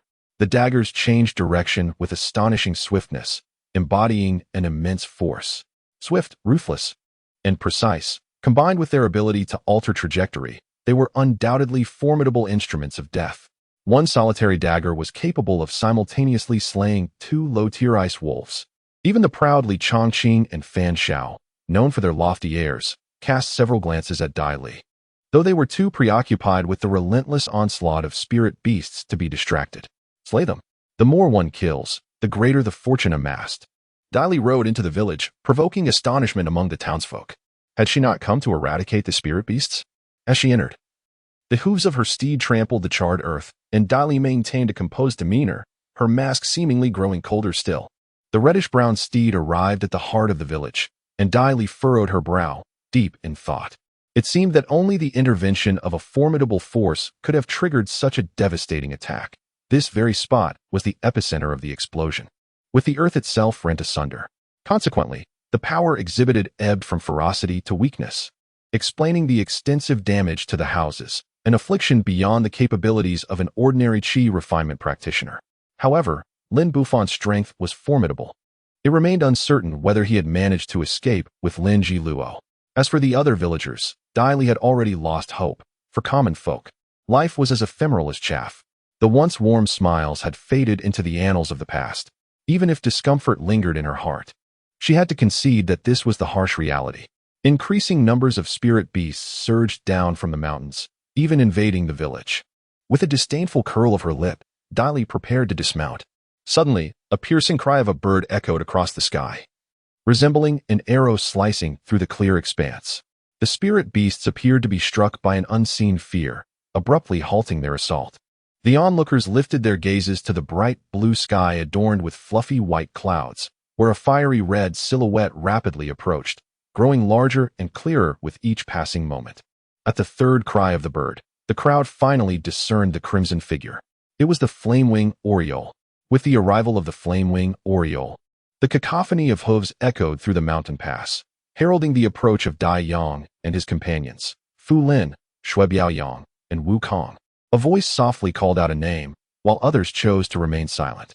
Only the young members of the Fan and Li families observed Dai Ran and Fu Lanxin with cold indifference. In the eyes of Li Chongqing and Fan Xiao, a chill flickered. Those who sought to see spirit beasts and treasures had arrived. However, what truly instilled fear in them was the crimson flame-feathered oriole soaring above. There were evidently individuals atop it. Whoosh! The crimson flame-feathered oriole circled gracefully in the air, causing the spirit beasts to become markedly subdued, allowing Dai Yang and his companions to seize the opportunity to charge forth on foot into the throng of spirit beasts. Strength in numbers proved advantageous, particularly with the addition of 4 qi refinement experts. The once formidable spirit beasts swiftly transformed into mere prey awaiting slaughter. Dai Li narrowed his eyes, catching sight of Yu Qing's figure, but he also discerned a hidden yet menacing gaze from a member of the Dai family. This individual was Dai Biao, seemingly an elder from the collateral branch of the Dai family, also a confidant of Lady Yu. With a subtle smile gracing his lips, Dai Li averted his gaze, exchanging a knowing glance with Yu Qing from a short distance away. Before long, the spirit beasts were entirely vanquished and divided among them. Dai Li had dismounted, and around him lay the remains of 10 spirit beasts. Swiftly, he retrieved the beast cores, frowning as he regarded the carcasses. Young master, young master. The familiar calls prompted Dai Li to look up and smile. It was splendid. The individuals tasked with collecting the spoils had arrived. Tang Ming, leading the people from Wu-Tang Town, approached. Upon hearing Dai Li's assurance that they had come at the right time, he felt a surge of joy and nodded, saying, "Rest assured, young master, we are here to take care of it." Dai Li nodded in agreement. What he required now were subordinates like these, efficient and capable, without the need for excessive conversation. Behind Dai Yang and others, Li Qing and Fan Li concealed their faces partially with cloth, evidently having made prior preparations. However, they did not draw undue attention, as the focus remained on the group of spiritual beasts. "Hey, it's that warrior." "What warrior?" "It's a master." Family swiftly swatted away Li Qing's chubby hand that was pointing, for masters detest being pointed at. Be cautious. While it is true that they had encountered innate cultivators within their clan, the appearance of Dai Li struck a chord deep within their hearts, stirring emotions akin to a surging river of admiration. Oh, old fan, compared to this individual, I believe that Dai Li is rather inconsequential. Why don't we take him as our master? You shameless glutton. You are so fickle. But I admire him. The members of the Li and Fan families were puzzled by Dai Li's quiet, yet lethal prowess in dispatching numerous spiritual beasts. This individual, while not extraordinarily powerful, wielded flying knives with exceptional skill, leaving them in awe. Such lethal precision is precisely what is needed for slaying spiritual beasts. This person is certainly worth cultivating a relationship with. As the crowd eagerly awaited the appearance of the master of the Crimson Flame Feathered Nightingale, a cacophony of unsettling sounds erupted from the mountain path behind them, distinctly human rather than beastly. When this group emerged from the trail, they were taken aback by the multitude of practitioners before them, silently cursing their misfortune. Several individuals subtly huddled closer together, seemingly attempting to conceal something. This scene, however, could not escape the keen eyes of seasoned veterans like Dai Yang. Dear friends, you appear to be in quite the haste. Have you encountered some peril? It would be prudent to remain and join forces against the spirit beasts. The more allies we have, the better our chances, remarked a man clad in black, whose expression tightened as he recognized the identities of those before him. Thank you, elderly, for your kind offer, but our strength is insufficient. We shall take our leave. Please take care, they replied, their tone laced with caution. Ah, how furtive they are. Who knows what nefarious individuals they might be. Chapter 50, The Fall? A sharp command pierced the air, accompanied by a crack of a fiery whip that darted through the gathered group like a serpent. With resounding thuds, the individuals were struck and sent flying. Finally, two remaining figures emerged, dragging a burlap sack that soon came into view. The sack writhed ominously, stained with vivid crimson and dark red congealed blood, emitting a mournful whimper, a clear indication of a living creature within. What manner of creature could it be? A spirit beast's offspring? The crowd's breaths quickened in unison. I am most curious to discover what entity causes such alarm among you. The swiftest among them, Shui Biaoyang, wielded his fiery whip without hesitation as several phantoms of his form flitted past the crowd. He seized a burlap sack and tore it apart. A figure lay curled up, clad in tattered garments, their body marred by a latticework of scars, flesh grotesquely torn and bleeding. Disheveled hair clung to their face, matted with blood. They whimpered, yet their eyes were vacant and devoid of life, their struggles and sobs mere instinctual reactions devoid of human consciousness. A wave of astonishment swept through the onlookers. A living person? Standing within the village, Dai Li peered through the gaps in the throng, catching sight of the individual on the ground, his pupils constricting and brow furrowing. This person is you all. The anxious man in black spoke urgently to the crowd, declaring, This is a wild man from the mountain who has pilfered our treasures. We have apprehended him. But this place is too perilous. We implore you to show mercy and allow us to depart. With such a statement, how could they possibly intervene? It was merely one individual. Their disappointment was palpable. They had anticipated the discovery of a young spirit beast instead. The once indignantly Cha Qing and Shui Biaoyang exchanged awkward glances, a cold snort escaping their lips as they fell into silence, evidently choosing to disengage. Among the crowd, Dai Han furrowed her delicate brows, troubled by the treatment of this person as though they were a beast. Moreover, it was clear that the figure was but a youth. Yet, before anyone could step forward, a phantom dashed through the crowd, trailing a few shadows, and swiftly appeared before the person on the ground. Shui Biaoyang narrowed his eyes but chose not to speak. The man in black was incensed. Though he feared the masters of Qi cultivation, it did not imply that he held dread for all present. Who was this insolent youth that dared to confront him? You wretched brat, step aside, he bellowed, lifting his foot to deliver a kick at Dai Li. Unfazed, Dai Li retaliated with a swift flying kick. Their legs collided, a stark contrast evident in their sizes, one notably larger than the other. A resounding thud echoed through the air as the man in black let out a pained cry, sent sprawling backward until he crashed against a tree, which snapped with a sickening crack as his body struck it. As he fell, he coughed up blood, his vision clouded. Dai Li, however, paid him no heed. He crouched down and gently brushed aside the hair obscuring the face of the fallen man. The scars from burns were grotesquely vivid. Ji Luo? Dai Li called out, prompting the man on the ground to shrink back in terror, desperately burying his face into the earth. Dai Li's gaze lingered on him until he noticed a corner of blood-stained silk peeking from the man's tattered garments. His lips pressed into a tight line as he reached in and slowly extracted the silk. Was this man truly deranged? Did this masked noble have any acquaintance with him? The onlookers were taken aback. The man in black roared in fury, "You scoundrels, why aren't you attacking?" Just then, the foremost among them rushed forward. In a flash, Dai Li sprang to his feet, his hand clamping around the man's throat. With a swift twist, there was a sickening snap. The head fell limply to the ground. Dai Li then propelled himself forward, slapping his palm against another foe's chest with a resounding impact, sending the man soaring 10 meters away, bones cracking under the force. With a series of fleeting afterimages, the sounds of snapping, cracking, and thudding echoed in rapid succession. The pungent scent of blood permeated the air as Dai Li relentlessly advanced, cutting down her enemies until she stood before the black-clad man. An unnerving silence fell over the onlookers, chilled by the dispassionate and almost balletic nature of the carnage. Dai Yang inhaled sharply. Taken aback by the sheer intensity of her murderous aura, suspecting her origins were far beyond their comprehension. "No, stay back. You're a specter, a demon. Keep away." The black-clad man recoiled in terror, clinging desperately to a tree as if facing a phantasm, his body drenched in a cold sweat. Dai Li approached him, bending down with a gentle exhalation, her voice soft and soothing. "The wounds he sustained, were they inflicted by you? Tell me, and I might spare your life." I.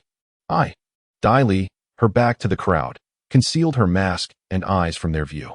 However, the black-clad man beheld her crimson irises, shimmering with an eerie luminescence as if under a spell. He began to murmur, entranced. Dai Li's eyes narrowed. "Excellent, you are being a good boy." She reached out, grasping his head in both hands, and with a swift, decisive motion, twisted it violently.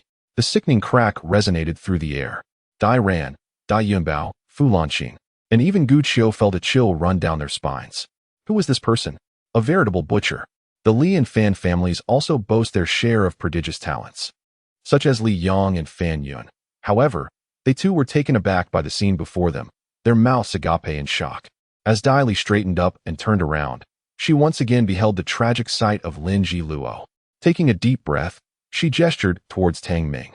Suddenly, the crimson-feathered songbird in the sky let out a piercing cry, jolting everyone to attention. Dai Li felt a tightening in her nerves as she glanced towards the mountain path, sensing a terrifying presence approaching from within. In a swift and silent manner, 10 shadowy figures emerged, their speed and strength far surpassing that of the innate realm. "This is bad. Spirit beasts of the refining chi stage. Retreat. Retreat." Dai Yang and the other 6 adept practitioners of the refining chi stage were the first to launch their counterattacks. Fire whip technique, water spike technique, fire whips, water spikes, and fireballs were unleashed in rapid succession.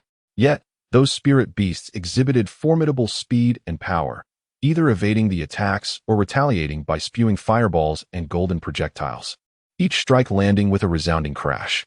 In mere moments, the situation spiraled out of control, turning utterly catastrophic. "Form alliances quickly. Form alliances. Goodness. Do not stab me in the back with that blade." Seizing the opportunity, Dai Li bent down, placing his palm on Lin Ji Luo's waist, and with a swift motion, he hurled him towards Yu Qing. Yu Qing's expression tightened as he leapt up, preparing to catch him, when suddenly, a dark shadow flashed by. In midair, a gaping maw opened wide, capturing Lin Ji Luo within its jaws, while a colossal tail struck fiercely towards Yu Qing's waist. A brilliant flash of golden light erupted. It was the golden barrier crimson blood tiger. The terrifying and symbolic tail of the golden barrier tiger, as hard as the most resilient oars, struck with such force that it could shatter a body of innate strength with a single blow. Chapter 51. The golden barrier crimson blood tiger with a swift motion. 2 flying daggers transformed into streaks of cold light, shooting towards the tail. Clang, clang. Sparks flew as the tail shifted direction, and Yu Qing positioned his dagger defensively, only to be grazed lightly. Thud. The dagger rebounded against Yu Qing's chest, causing a dull ache, and blood spewed forth as he plummeted from the heights. Dai Li, already airborne, prepared to confront the descending golden barrier crimson blood tiger. Roar. Against the foe, the golden barrier crimson blood tiger was known for its ferocity, intent on tearing or crushing its prey. Its massive paw, the size of a head, came crashing down towards Dai Li. "Be careful," someone cried out. The first layer of chi refinement, The golden barrier Crimson Blood Tiger was far beyond Dai Li's capability to contend with. A single strike would undoubtedly spell his doom. Suddenly, Dai Li executed a somersault mid-air, propelling himself above the golden barrier Crimson Blood Tiger, his palm crackling with electric energy, resembling a sphere of lightning. He aimed directly at the tiger's head. Crack! Roar! Lightning flashed brilliantly atop the crimson-hued head of the golden tiger, numbing its nerves, and in that fleeting moment, Lin Jilua fell from its loosened jaws. Good heavens, it is a technique of the Thunder system. Thunder Root. Li Chaqing, Fan Shao, and Dai Yang were nearly astounded, their eyes bulging in disbelief. They had misjudged this individual, whose innate talent vastly exceeded their wildest imaginations, and whose background was undeniably formidable. This person, indeed, has an impressive lineage. I am doomed. Wu Kang's crescent blade quivered violently in his grip. A moment's distraction led to a fierce strike from a spirit beast of the Qi refinement stage, sending him hurtling through the air. Tang Ming's eyes widened in astonishment. Could this be the formidable ally he had relied upon? It felt more akin to a colossal pillar of support. 10 meters above the ground, the descent, given Lin Jilua's current state, would surely result in either death or severe injury. In the distance, concealed in a shadowy corner, Li Qing and Fan Li's gazes were transfixed upon the imposing figure of Dai Li, crackling with lightning. This individual is a rare practitioner of the thunder arts. And to unleash thunder at birth? Good heavens, this is undoubtedly a prodigious genius of unparalleled talent. This is a leg I must cling to. How could one grasp such an opportunity without shedding a few drops of blood? The two of them, without needing any unspoken understanding, instinctively sprang forth from their hiding place. Fatty come. As Fan Li leapt into action, Li Qing slid forward with the grace of an ice skater, his rotund upper body leading the charge. Old Fan, catch him, and I shall catch you. Though Fan Li's cultivation was rather lacking, he had, under Dai Li's influence, secretly trained his physical abilities alongside Li Qing. With this sudden outburst, he managed to deftly catch Lin Jilua as she fell, precisely landing upon the portly Li Qing. The impact. The trio collided in a chaotic embrace. Ah, for heaven's sake, don't turn your backside towards my face. The onlookers were thoroughly astonished by this spectacle. Where did these two come from? In such a perilous situation, they displayed such keen awareness to seize this opportunity. Truly remarkable. Meanwhile, in midair, Dai Li shouted in approval. The golden-striped Crimson Blood Tiger, seething with rage, exclaimed, "Human, how can you wield the power of thunder and lightning? A spirit beast of the Qi refinement stage, if of pure bloodline, could already articulate human speech, yet this was sufficient to instill fear in most present. Kill him." A silver wolf tore through a man's body, leaping through the carnage as it pursued Lin Jilua, who was now descending. Excellent. The golden-striped Crimson Blood Tiger swung its tail, generating a fierce wind that propelled its immense body towards Dai Li with astonishing speed. As Dai Li fell, she looked up to see the golden-red beast charging towards her, bloodlust spreading in her eyes. Suddenly, a crimson ribbon streaked across the sky, initially soft, but now slicing through the air with a sharp wind, piercing through space and striking the abdomen of the golden-striped Crimson Blood Tiger with a resounding crack. Blood and flesh erupted. A mass of clotted blood and ichor hurtling towards Dai Li, while a round object struck her mask with a resounding clang. What was that? She grasped it and, upon closer inspection, realized it was a demon core. A demon core from the Qi refining stage? Did someone from above save her? In a swift motion, Dai Li spun in midair, gracefully descending from 2 meters high, and with a swift push, she dashed towards Lin Jilua. Meanwhile, Fan Li and Li Qing clutched Lin Jilua, witnessing a path of carnage carved by the terrifying silver-furred giant wolf. Their bodies were stiff with fear. Good heavens! Those silver eyes, could it be the legendary azure-eyed Silverlight Wolf? Surely, they wouldn't meet their end before even having a chance to escape. Humans, your demise is imminent. The azure-eyed Silverlight Wolf was now merely 5 meters away. In the blink of an eye, it could tear them apart. Suddenly, a figure appeared before them. Dai Li stood tall, her posture unwavering, her eyes completely blood-red, emanating a chilling aura characteristic of the Blood Clan. It was unnervingly cold. Li Qing and Fan Li instinctively recoiled, drenched in sweat. Was this truly the formidable savior who had rescued them? The aura of Dai Li captured the attention of those nearby, causing the innate spirit beasts to instinctively retreat.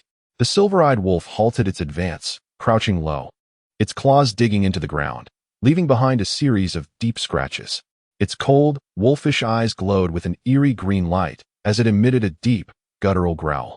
Meanwhile, arcs of electricity crackled around Dai Li's palm, hissing ominously. At that moment of confrontation between man and beast, fiery red feathers from above unleashed a barrage of explosive fireballs. Boom, boom, boom. Each one struck the approaching spirit beasts with ferocity.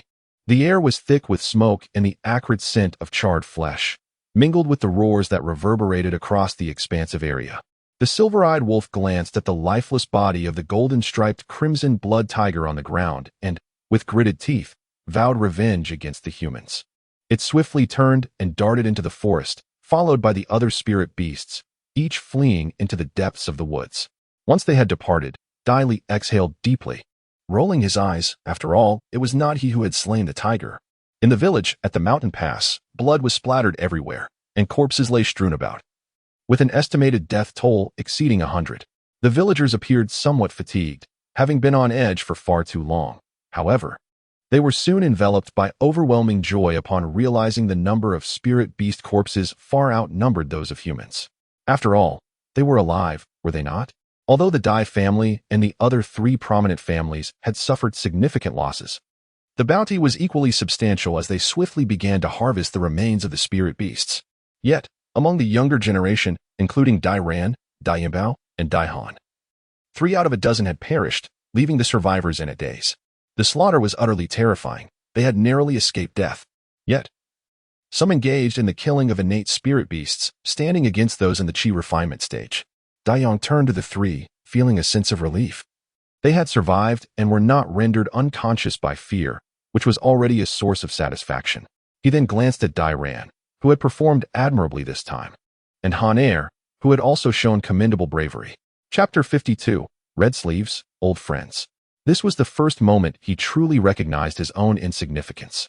The deceased from the Li family had been stronger than he, yet met such a fate. As for the masked figure, had it not been for Dai Yinbao, forming a connection with that individual would have been far simpler. Now, a chasm had formed between them. Dai Yinbao gritted his teeth, acknowledging the elder with a glance filled with resentment toward Dai Li. Not only was there extraordinary martial prowess, but the courage displayed was equally formidable. Indeed, such qualities were rare. Dai Yang smiled, grateful that their clan had Dai Qi, though she was still insufficient in comparison to the other party. That thunder element celestial root was exceedingly rare. Given her age, possessing such strength hinted that her celestial root must be remarkable as well. As the multitude rested and tended to their wounds, or busied themselves with the spoils of victory, Tang Ming, representing Dai Li, was likewise engaged in the task of collecting the bounty. The spoils had become somewhat mixed, yet most individuals retained a clear understanding of their shares. Coupled with a profound respect for Dai Li, Dai Yang and others voluntarily offered up their excess spoils. Higi, these belong to your esteemed master. And I have some here too. Your master's prowess is extraordinary. This is also his. Come, I've had my people organize everything for you. You may sort through it. The hearts of Tang Ming and his companions brimmed with emotion, feeling that this was indeed the blissful sensation of having a powerful ally.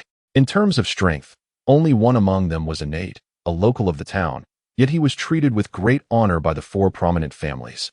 A feeling akin to the joy of a wedding night. Li Qing and Fan Li sat exhausted on the ground, while Yu Qing, nearby, was attending to his injuries. Dai Li scrutinized Lin Ji Luo, his expression taut. The injuries were severe, but most alarming was the absence of her spirit. Sighing lightly, Dai Li turned his gaze towards Li Qing and Fan Li. Despite their faces being veiled, Dai Li recognized them instantly. Having caught a glimpse of them previously on the official road, he had not thought much of it at the time, yet fate had woven its intricate tapestry. Thank you both sincerely. Dai Li's heartfelt gratitude flushed their faces with color, and they waved their hands in humble denial, unable to articulate further. Oh, should I seize the opportunity to become a disciple? It seems inappropriate to seek favors in return. Yu Qing's injuries were significant. Dai Li patted his shoulder, but said nothing. Yu Qing's eyes shifted, yet he remained silent as well. Suddenly, a commotion erupted behind Dai Li, causing him to turn in astonishment. There, descending gracefully, was a stunningly beautiful woman clad in a red dress, her ample bosom straining against the delicate fabric, the neckline plunging deeply, revealing an alluring cleavage that seemed to stretch into infinity. It became clear to him why some claimed that certain women's curves required no enhancement. A man murmured softly, while many others swallowed audibly at the sight. As Dai Li's gaze traveled down to her legs, he inhaled sharply. They were exceedingly long, perfectly rounded, and fair as cream, resembling the most exquisite silk. Her slender waist could be grasped in a single hand, and her face radiated an enchanting beauty, exuding a captivating charm. Dai Li squinted. Was it she who had rescued him?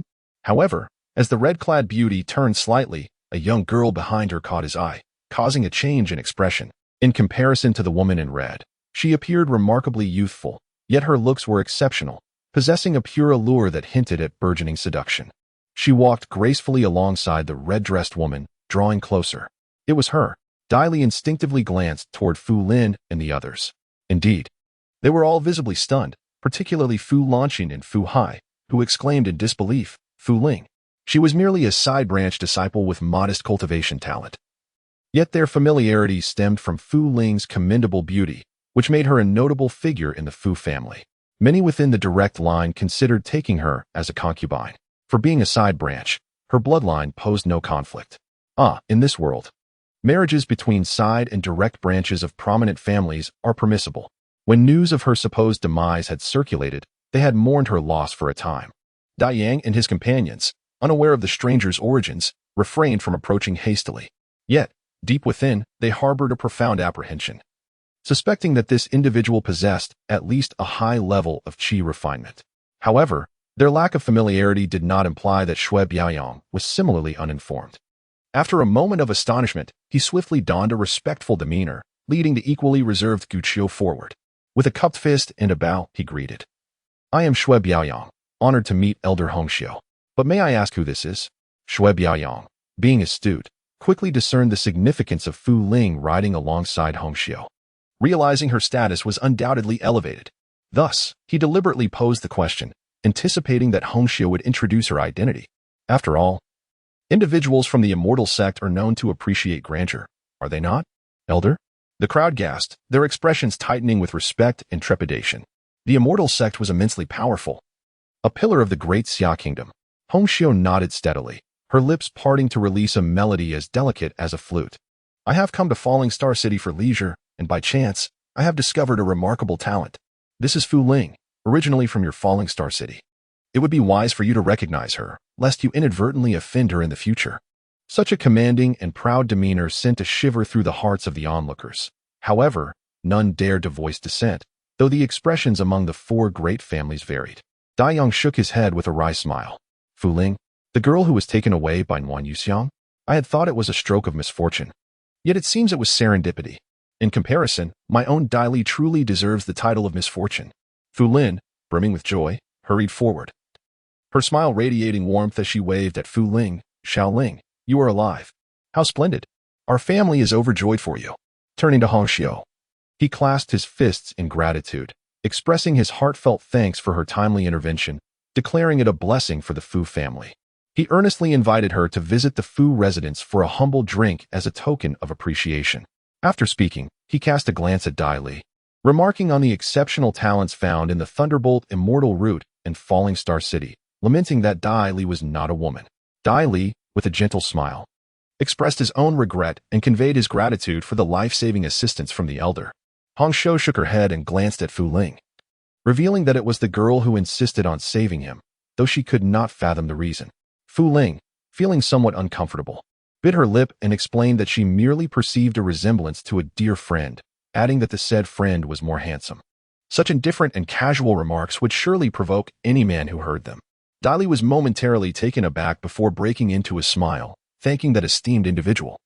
Hongxiu chose not to elaborate further, giving Dai Li a deep look, as well as a glance at Linji Luo, who had fainted behind him.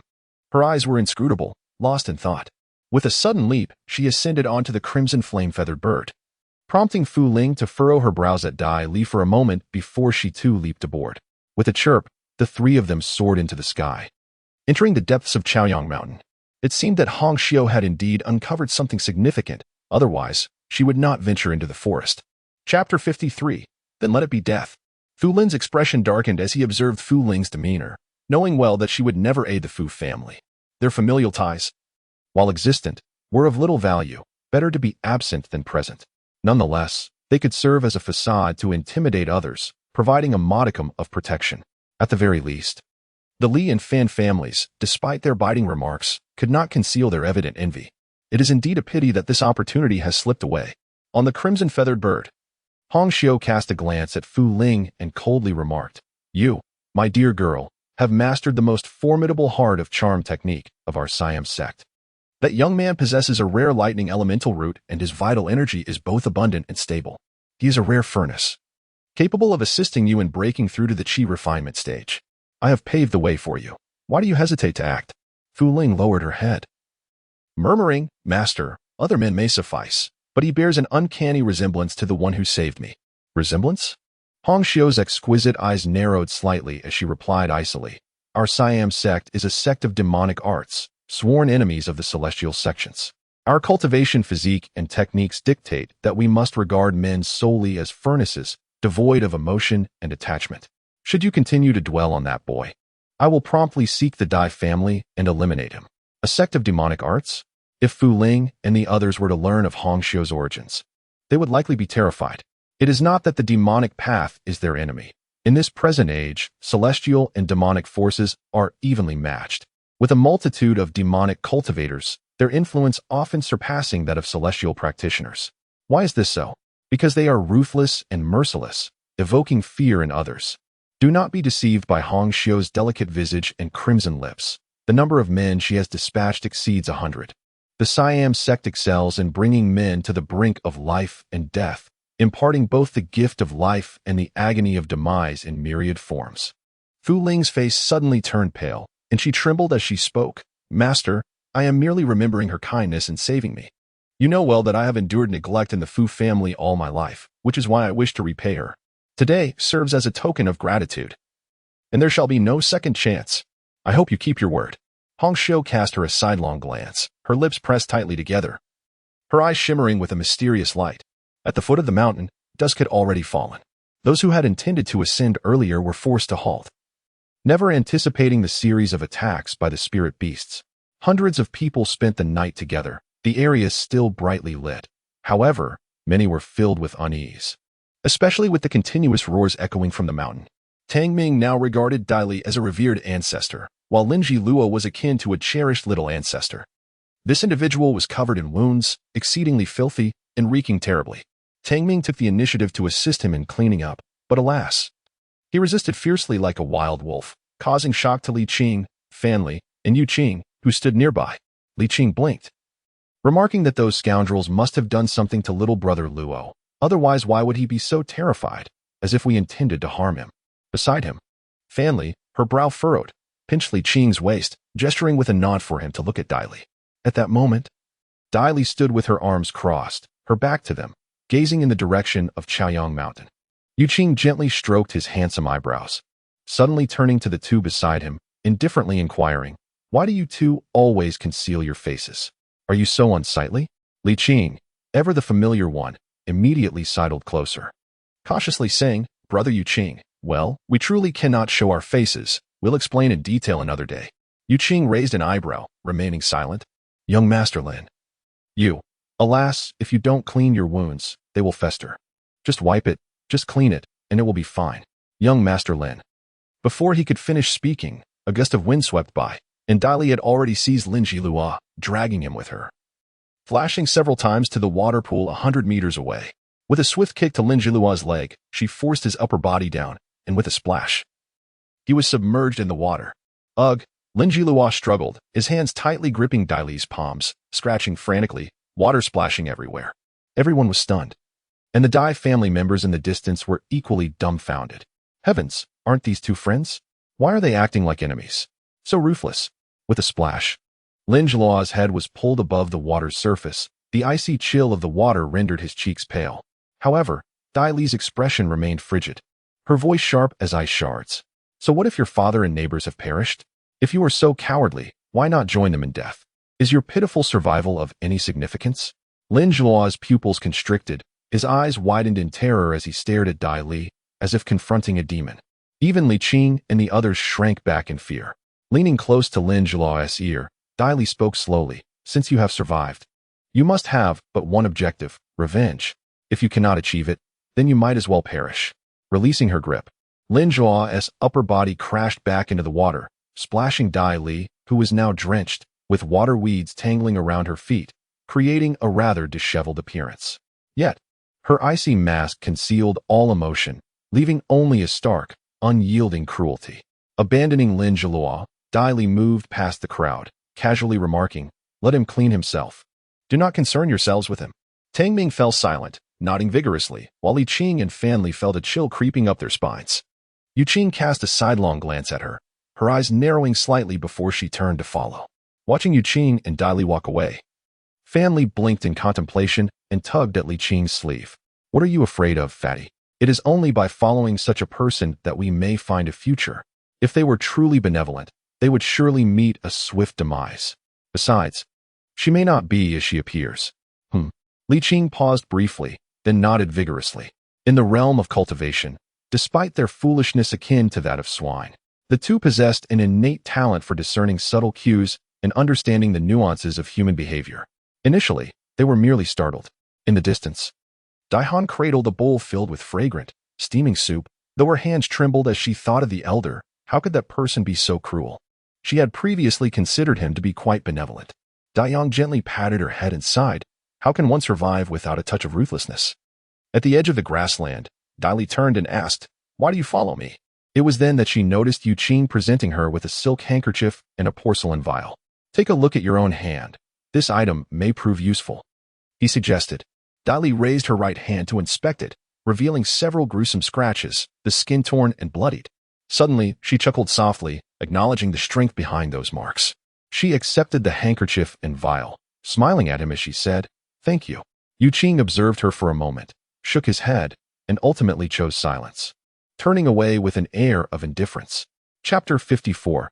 The Peculiar by the Lakeside. Lin Luo stood in contemplation for a while, before suddenly plunging into the water with a splash. After a brief commotion, she emerged quietly, cleansing herself of the grime. Once ashore, she turned to Tang Ming and requested, "Please lend me a garment." Of course," Tang Ming exclaimed joyfully, realizing that the young master's methods were indeed effective. Upon reaching the forest, Lin Luo changed his attire and caught sight of Dai Li's silhouette. Standing there for a considerable time, his gaze obscured in darkness. In the late hours of the night, Dai Li leaned against a grand tree, one long leg slightly bent, his eyes closed. The group sat in a circle, the bonfire blazing brightly, while Tang Ming and others were busy counting their spoils. Yu Qing occupied a spot at the opposite end, meticulously polishing his blade, and Lin Luo sat furthest away, with his back turned to them, hugging his knees as he stared into the distant, darkened sky. After a lengthy pause, as the area filled with the rhythmic sound of snores, Lin Luo rose from the ground, his bright eyes fixating on Dai Li for a moment. A cold light flickered in his gaze, his lips parted slightly, revealing a chilling aura emanating from his gleaming white teeth. In a swift motion, he turned and dashed away like a fleeting shadow. Just as he exited the plain, Dai Li opened his eyes, his blood-red pupils hauntingly fixed on Lin Luo's retreating figure. Behind him trailed 6 shadowy figures. A chilling smile creased Dai Li's lips as he sprang to his feet, silently propelling himself forward with barely a whisper, stealthily following in pursuit. At the foot of Chiuyang Mountain, the spirit beasts howled. Upon his arrival, Dai Li abruptly looked up at the sky, which loomed heavy and oppressive, reminiscent of the thunderstorm that preceded the earlier chaos of the spirit beasts. Shaking his head, he plunged into the thicket. Moments later, the heavens churned with swirling black and white clouds, thunder rumbling ominously, accompanied by a dark forest teeming with chaos. Monstrous raindrops began to fall, catching Dai Li and the qi refining experts from the 4 great families off guard, provoking silent curses from them. This torrential downpour further obscured Lin Luo's whereabouts, making his trace all the more elusive. To their astonishment, Lin Luo was merely an ordinary individual, yet possessed an astonishing speed. It was evident that the peculiarities of Chiuyang Mountain were undoubtedly linked to this young man. Perhaps following this thread could reveal the hidden mysteries within. Dai Li's body was drenched, the mask she wore dripping with cold water, emitting an unpleasant metallic odor. Unlike the others, Dai Li had long recognized Lin Luo's scent, and thus she had persistently pursued him. She was eager to uncover what had transpired with Lin Luo. For the anxious spirit beasts within Chiuyang Mountain, His scent was the primary catalyst for their frenzied behavior. One by one, they became deranged, rushing out of their caves in pursuit of him. From a distance, Dai Li caught sight of Lin Jilua's figure vanishing. Momentarily taken aback, she sprinted forward, only to abruptly drop to the ground, concealing herself behind a large tree. What she witnessed was astonishing. Below lay a low-lying area, which explained Lin Jilua's sudden disappearance. He must have leapt into that depression. A chorus of howls erupted as nearly 100 spirit beasts encircled the area. Within the innermost circle, at least 30 spirit beasts, their bellies swollen, lay prostrate on the ground, seemingly in the throes of laying eggs. At the very center of this gathering sat Lin Jilua, cross-legged, his expression cold and lifeless, resembling a being devoid of vitality. Among these spirit beasts were several rare species. Their young would surely incite a frenzied competition among Qi refining stage cultivators. Realizing this, Dai Li instinctively glanced around, sensing a peculiar aroma in the air. Then, the heavens resounded with the thunderous sound of drums, booming across the landscape. Suddenly, the sky blazed white, startling Dai Li. Gazing out from the cave entrance, he saw the once bright sky turn ominously dark. Dense black clouds rolling in with a heavy gloom. Before long, thunder roared once more, and the spirit beast cried out in terror. The frequency of the terrifying white lightning intensified, becoming increasingly oppressive. The pregnant spirit beast began to wail, and shortly thereafter, the acrid scent of blood assaulted Dai Li's nostrils, causing his teeth to itch. Rolling his eyes, he thought, "This is the blood from the spirit beast spawning. Who would want to consume that?" Unlike ordinary beasts, the offspring of spirit beasts are enveloped in a membrane of spiritual energy at birth, forming spirit eggs. If their vitality is insufficient, they become stillborn, unable to hatch. The spirit eggs before him, however, pulsated with life, their vitality remarkably robust. Even from a distance, Dai Li could perceive the vibrant beings stirring within their fresh shells. Abruptly, 6 figures surged forth from various directions. Dai Li crouched low, sighing inwardly, for he knew he could not resist. Dai Yang, Fu Lin, Li Chongqing, Fan Xiao, Shui Biaoyang, and Wu Kong, upon spotting the dozens of spirit eggs nestled in the low ground, felt their eyes brighten with excitement. These were treasures. Moreover, some contained spirit eggs of beasts in the Qi refinement stage. As the 6 launched into the air, the spirit beasts that had been lying low rose in unison. Roar! Eliminate these humans! The 6 were not taken by surprise at the beast's resistance. They understood the risks of seeking fortune. They were prepared. In an instant, the 6 were embroiled in fierce combat with the spirit beasts. Although Dai Li harbored her own desires for the spirit beast eggs, she was acutely aware that her current strength was insufficient to engage in such a tumultuous situation. Thus, she resolutely restrained herself. What perplexed her was the role Lin Jilua was playing in this unfolding drama. With a flash, the crimson flame flying swallow soared through the air, and Hong Xiu stood above alongside Fu Ling. "You shall remain here while Master seeks a superior spirit companion for you." With a flick of her wrist, she leaped gracefully, her toes barely grazing the crimson silk as she descended from the heavens, her figure ethereal, akin to a celestial being. However, amidst the thunderous storm, she was clad in a vivid crimson, presenting a scene reminiscent of a captivating ghostly enchantress. "It is her. This is dire." With her arrival, the spirit eggs are no longer within my grasp. Yet, how splendid it is. Let her disrupt the situation, allowing me to seize the spirit eggs. The thoughts of the crowd were as varied as their intentions. Meanwhile, as Hong Xiu engaged in a fierce battle with the silver-eyed wolf, she adeptly maneuvered the crimson silk to elevate 3 spirit eggs into the sky. No, the spirit beasts were driven to madness. Hong Xiu's eyes narrowed as she barked at the wretched creatures. "I shall take your 3 beast eggs, but do not force my hand to unleash a massacre." Roar! The spirit beasts paid no heed, courting their own demise. Charming heart technique. Hong Xiu scolded sweetly. 10 tendrils of crimson energy shot forth from her fingertips, and upon the slightest contact, the spirit beast swayed as if entranced, succumbing to dizziness. The true energy of the 7th layer of Qi surged through the crimson silk, sweeping through the air. Bang! Bang! The spirit beasts were sent flying. What a splendid opportunity! Dai Yang and the others seized the moment to snatch the spirit beast eggs. Amidst the chaos, Lin Jilua, who had originally been seated at the center, suddenly shot forth like an arrow, his body emanating a dark aura that pierced the spirit beasts. In an instant, they fully recovered, even surpassing their previous state. Instead of attacking Hong Xiu, he pursued Dai Yang and the others. With a swift motion, Lin Jilua charged towards Hong Xiu. "Damn it! I knew there was something peculiar about you, Hong Xiu exclaimed, her heart filled with dread at the formidable strength of her opponent. How could he be so powerful? Lin Zhiluo let out a furious roar, his palms enveloped in black smoke, which abruptly coalesced into a whip of darkness. Chapter 55, The Heartless Beauty?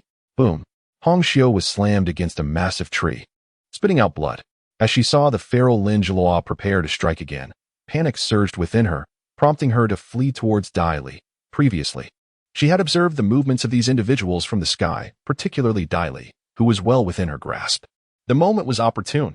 By heavens, this woman intends to capture me, Dai Li thought, realizing too late that escape was impossible. With a swift motion, red silks ensnared her, lifting her into the air while tightening around her neck. If you come any closer, I shall kill her, Hong Xiu threatened, her face a mask of determination. Lin Zhiluo's dark aura diminished slightly as his cold gaze remained fixed on Hong Xiu, his murderous intent unabated, as if he were grappling with some inner turmoil. Dai Li felt a pang of regret. Had it not been for her concern that this fellow's curiosity would lead to trouble, she would not have been caught in such a precarious position. She opened her mouth to call for help, Zhiluo, before she could utter a plea for rescue. This fellow charged forward as if fueled by adrenaline. Damn it, Dai Li cursed, being thrust forward by Hong Xiu's force. Lin Zhiluo grasped her in his arms, and upon suddenly seeing the red sleeve strike towards her back, his pupils constricted, transforming into the bright gaze of yesteryears. With a whoosh, the two spun around, only for Lin Zhiluo's back to be struck by the red silk. A spray of warm blood splattered across Dai Li's face. Her heart seized abruptly. Flee, swiftly. Brother Yi Li. Curse it. Dai Li pivoted, clutching his waist, and with a swift motion, they dashed up the mountain. Though severely injured, Hong Xiu pondered that harboring a tiger would only invite calamity and pursued them relentlessly. In the sky, Fu Ling's expression darkened as she bit her lip. Yet, her master acted thus for her sake, and she could not repeatedly let her down. It sufficed that she had already repaid a fragment of her debt. Moreover, this individual was not Dai Li. Hold on, you wretched soul, Dai Li urged Lin Zhiluo as they sprinted upwards through the torrential rain. With Hong Xiu hot on their heels, the rain poured down in torrents, the mountain path became exceedingly treacherous, and with the deluge, a sudden flash flood erupted. Dai Yang and the others scattered amidst the chaos with the spirit beasts. Among them, Wukong and Fu Lin, who were once inseparable, found themselves in peril when Fu Lin struck Wukong brutally on the chest, inflicting grave injury. Fu Lin cackled as he seized Wukong's spirit egg, stowing it away in his bag, and laughed maniacally as he escaped, leaving Wukong surrounded by the spirit beasts. Just a lowly ant. Daring to compare with the Fu family serves you right for dying. Crack! A 1-meter-wide bolt of lightning struck the forest, echoing with a thunderous boom. The trees splintered, and soon sparks ignited, burning into black ash in the blink of an eye. Time slipped away, and at the cliff's edge, Dai Li held Lin Zhiluo, standing precariously. In the distance, Hong Xiu's face was ashen as she regarded the two, though the origins of these two remained a mystery to her. The bonds of fate had been forged in blood. Their demise was the only way to bring her peace. Drenched in her crimson attire, the fierce aura around Hong Xiu was undiminished, embodying the essence of a formidable female assassin. Dai Li tightened her grip on Lin Zhiluo, noting the pallor of his face and the blood he had coughed up. This man, when roused, was a force to be reckoned with. Yet upon returning to his usual state, he appeared as frail as a sprout. She was uncertain of the ailment that afflicted him, but it was clear she could not allow him to perish so easily. Senior, Zhiluo was previously disoriented and did not intend to offend you. Let us three discuss this matter openly today. We shall owe each other nothing, and I promise not to seek vengeance. Hong Xiu scoffed. Child, do you think I would believe such words? A knot tightened in Dai Li's heart. It seemed reason would not prevail. Her opponent was far too powerful, leaving her with no avenue for resistance. Suddenly, the sound of the fiery plumage of the phoenix song reached her ears. Indeed, Fu Ling had arrived. An idea struck her. With a swift motion, she removed her mask and wiped her face. The rain had washed away some of the disguise, and the effects of the transformation elixir had long since faded. Her countenance was youthful and handsome, far from the dull visage others had imagined. Fu Ling caught sight of her and gasped, Dai Li. Dai Li? How could it be Dai Li, the one deemed a worthless drifter? Even Hong Xiu was taken aback, disbelief etched across her features. Before her stood a young man, remarkably swift, possessing strength comparable to that of a fourth-layer innate being, and endowed with a lightning-type celestial root. How could he possibly be Dai Li? Upon catching sight of Dai Li, Fu Ling felt a tightening in her heart, acutely aware that the other's vitality lay firmly within her grasp. Master. Despite the darkening countenance of Hong Xiu, Fu Ling resolutely declared, I swear. If you spare her today, I shall henceforth have no further entanglements with her, and I shall accept my fate, forever accept my fate. Her lips, tightly pressed, began to bleed. As Hong Xiu's expression tightened, she suddenly sighed. Once upon a time, she too had resisted her fate, only to expend countless efforts and ultimately reap betrayal and heartlessness from a man, leading her down this irreversible path, filled with resentment. To resist fate is to court death, and yet, one cannot find contentment. However, Fu Ling was more fortunate. Her feelings had merely stirred, not yet fully ignited. Dai Li, though unaware of the true meaning behind Fu Ling's words, recognized the sacrifices she had made. He sighed inwardly, pressed his lips together, and said, Fu Ling, thank you. Hong Xiu scoffed, I am not afraid of your vengeance. The enmity lies solely with me. In the future, you must not bring even the slightest trouble to Linger. You must remember her kindness, and it must be repaid. Disciple, this is the best arrangement I could make for you. If the other party is sincere, even if they do not reciprocate affection, they will repay kindness. In the future, it shall serve as an advantage for you. Cause and effect must be meticulously planned. Rest assured, Senior, I shall repay this kindness, but I shall also forget our enmity. I, Dai Li, am a man of my word. As Dai Li spoke, a sigh of relief escaped her lips. Suddenly, the sky erupted with a deafening roar, and both Hong Xiu and Fu Ling's expressions transformed in an instant. A myriad of brilliant lights flickered across their faces, dazzling and fleeting, leaving no time for astonishment. In an electrifying flash, hundreds of bolts of lightning cascaded from the heavens, striking solely in the vicinity of Dai Li. It was uncertain whether it was her misfortune or a deliberate act of fate, but these bolts were peculiarly vibrant, showcasing hues of blue and purple. Among them, a singular white lightning bolt ominously detached itself, hurtling towards the back of Dai Li's head. With a thunderous crash, Dai Li felt a sudden blankness engulf her mind, her vision fading as she rolled her eyes back. Had she been struck by lightning once more? Why was it always her? Her body weakened, swaying precariously as she relinquished her hold on Lin Jiluo and began to topple sideways. Below her lay a bottomless abyss. Fu Ling hesitated momentarily before she and Hong Xiu hurried to the precipice. In a daze, Lin Jiluo watched helplessly as Dai Li's form vanished from his sight. No. With a desperate leap, Lin Jiluo dove after her. By the time Fu Ling and Hong Xiu reached the edge, the scene below was one of tragic chaos. Mountainous woods lay ravaged, consumed by a raging torrent that swept away all in its path, leaving no trace of the two. Fu Ling knelt on the ground, suddenly recalling that day when Dai Li, caught in an awkward moment, had watched her with Wan Yuxiang. She also remembered how, in her own moment of shame, Dai Li had calmly draped a towel over her shoulders. In the year when the falling star city witnessed the young Dai Li's act of saving her, such a seemingly trivial incident would likely be forgotten by all, yet it lingered in her memory. Sighing deeply, Hong Xiu could only reflect on the notion that beauty is often perceived as heartless, while the ephemeral nature of blossoms speaks to the inevitability of time's passage and the fading of splendor.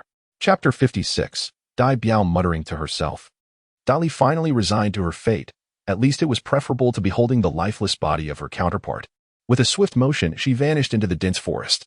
At this moment, Chaoyang Mountain was in disarray, with countless corpses strewn about.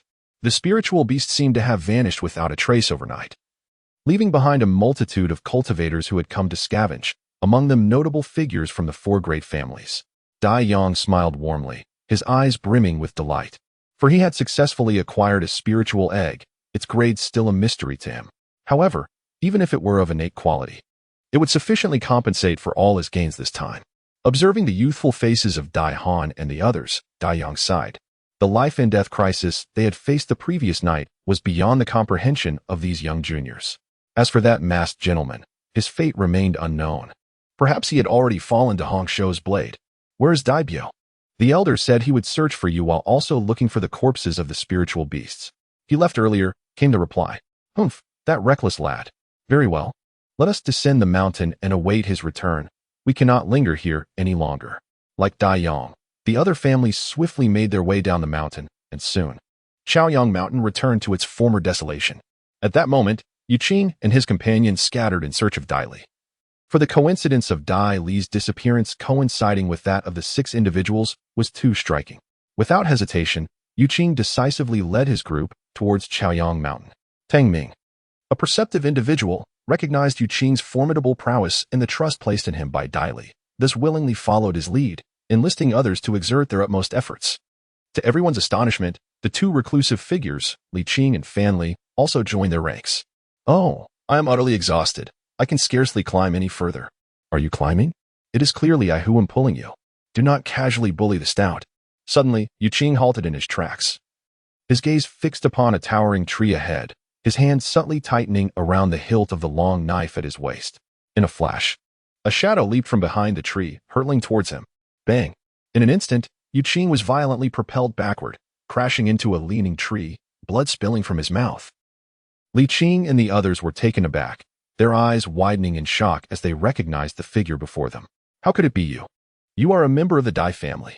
Dai Biao stood before them, disregarding their presence, and cast a cold, mocking smile at Yu Qing. "I would never have guessed you were so young. Nearly, I mistook you for another. Li Dai Tao Jiang, a clever ruse, yet I have seen through it." Realizing that the opponent had discovered his identity, Yu Qing forced a chilling smile. "You have seen through it? Ah." Were it not for the overt demeanor of the young master, one would remain oblivious to the underlying secrets. However, I did not expect that a side elder of the Dai family would become a mere lackey to one of the concubines of the family head. Is it possible that the Dai family is approaching its demise? Do not presume that inciting my wrath will grant you an escape. Your time has come." Dai Biao leaped forward, wielding a long blade with both hands, and ruthlessly struck down towards Yu Qing. The attack, emanating from a 5th-level innate practitioner, left Yu Qing utterly defenseless, as the disparity was insurmountable. Suddenly, a chilling voice resonated. "Is it you who can take my people?" The onlookers merely witnessed a flash of white light as a luminous sphere shot forth, colliding violently against Dai Biao's back. With a resounding explosion, his entire being was obliterated into a shower of flesh and blood, amidst which fierce white lightning seared the remnants into charred remains. The ashes fell upon Yu Qing, accompanied by a potent numbing and burning sensation, causing him to spring up and shake off the charred remnants. Upon raising his gaze, he beheld a rather disheveled figure, a muddy creature, its face obscured by a layer of grime, rendering its features unrecognizable, standing before the crowd like a wild man. After a moment of astonishment, Yu Qing finally managed a faint smile and softly remarked, "I believe it would be prudent for you to take a bath." For reasons unknown, he could distinctly recognize who this person was. Nestled beneath Chaoyang Mountain, behind the secluded village, lay a small lake, a place where Lin Ji Luo and Hai and others frolicked and swam in their childhood. Dali was also aware of this, and thus she made her way here. However, all were ordered to keep their distance, relegated to the main road outside the village. This brought forth sighs from Tang Ming and others, lamenting the myriad rules that govern the scions of noble families. Dai Li set her change of clothes aside before shedding her garments and immersing herself in the lake to cleanse herself of the grime. The sound of splashing water resonated amidst the verdant hills. Reflecting upon the tranquility of the village in days gone by, a sense of unease stirred within Dai Li, prompting her to leave. Just as she was about to depart, a faint, brittle sound emanated from the direction of a charred blackened house nearby. Instinctively, she turned her gaze that way. Had there been a shadow there just now? Narrowing her eyes, she submerged herself in the water, using the luminous green algae as cover, and swam towards the shore. Grasping her long robe tightly, she sprang from the water with a swift motion, the ample fabric billowing around her as she donned it. In a flash, she transformed into a mere wisp, appearing instantaneously in the corner of the darkened house. Squinting, she discerned that no one was there. Lowering her gaze, she noticed faint footprints in the dusty ground, alongside a solitary drop of crimson. Was that not blood? Indeed, someone had been here. Dai Li gritted her teeth, feeling vexed. She wondered when this person had arrived. It was difficult to discern in the water. Yet, what if she stripped off her clothes? Furthermore, the footprints were quite small. Dai Li's brows arched slightly. She said nothing more, but cast another glance at the changing area before turning to don her garments once again. And only then did she leave. After a brief interval, a silhouette gradually emerged in the desolate corner, slender in form, yet her features, though reminiscent of Lin Ji Luo, possessed a striking beauty. She was pressing her nose, from which blood dripped, trickling through her fingers. Dai Li realized in astonishment that she was, in fact, a woman. Gazing at the lake, Lin Ji Luo's eyes grew vacant. In truth, he hadn't seen much, having arrived too late. What a pity. Originally, he was merely an innocent youth, unaccustomed to witnessing a beauty bathing. Moreover, at that moment, Dai Li appeared androgynous, further complicating his feelings. After observing for a while, Lin Ji Luo's gaze dimmed. His future was fated to traverse the shadows, steeped in solitude and desolation. This plight encompassed not only the enmity of the Lin family, but also the countless lives lost in Hidden Village. Clenching his fists, his expression sharpened, and he inhaled deeply. With a lingering glance at the lake, Lin Ji Luo resolutely turned away. After all, it was a place he once called home. After visiting the house he resided in, Dai Li made her way to the Lin family estate, a dilapidated structure steeped in despair, its wooden beams teetering on the brink of collapse. Upon reaching the main hall, Dai Li knelt in reverence, bowing towards the proper direction. At this moment, Dai Li was taken aback as intricate patterns of a formation began to spread across the ground beneath her feet. With a resonating hum, a circular array took shape. The stones of the ground began to sink in one by one, and shortly thereafter, a palm-sized spiritual talisman emerged from a recess. Dai Li touched her nose, pondering whether this was designed by Lin Bufan. Chapter 57. I am weary grasping the talisman. Dai Li infused it with her true energy. The small iron box was roughly the size of a small pillow. As she opened the lid, she discovered a black leather-bound book lying within, about a centimeter thick. Its pages yellowed with age, suggesting it had seen better days. On top of the book rested a letter. Dai Li opened it with a complex mix of emotions, surveying the elaborate arrangements around her. It was clear that if she were truly a heartless person, she would not have come here to pay homage. Nor would this scene have unfolded. Lin Bufan must have prepared this the day she departed from the Hidden Village. Such a remarkable individual, indeed. Yet his life story was fraught with hardships.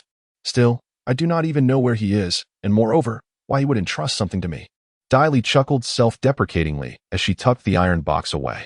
Upon exiting the Hidden Village, the sun shone brightly. However, the mask she had once removed had long been discarded. Dai Li's visage was now as it originally was, merely concealed the femininity she possessed. Thus, as she stepped out of the Hidden Village, Yu Qing paused in astonishment, while Li Qing and Fan Li instinctively pinched each other's cheeks. Ouch, that hurts. Rubbing their eyes, they looked again at Dai Li. Dai Li stepped forward, casting a tranquil yet piercing glance at the two, as if she could see through everything. With a languid tone, she remarked, "If you two wish to follow me, you must discern what should be said and what should remain unspoken." Li Qing and Fan Li's eyes brightened, and they nodded eagerly. Meanwhile, Tang Ming, though taken aback by Dai Li's youthful and striking appearance, felt immense joy within.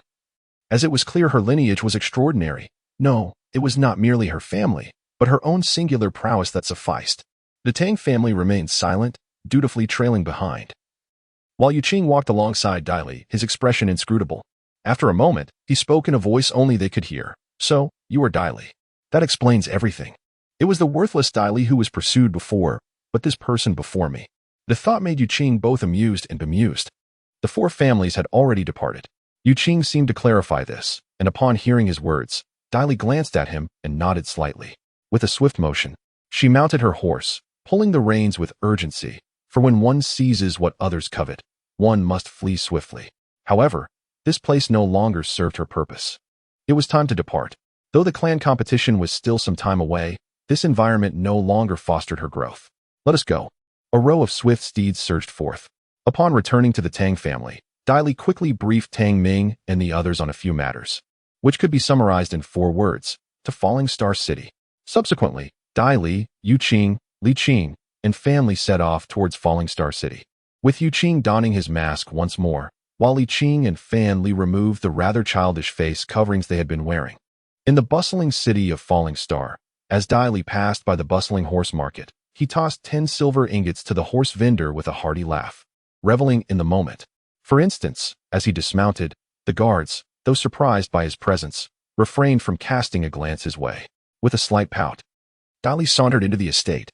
Were it not for Yu Ranchio's presence, he would have thought little of crossing the threshold of the Dai family. Everything remained as it had always been.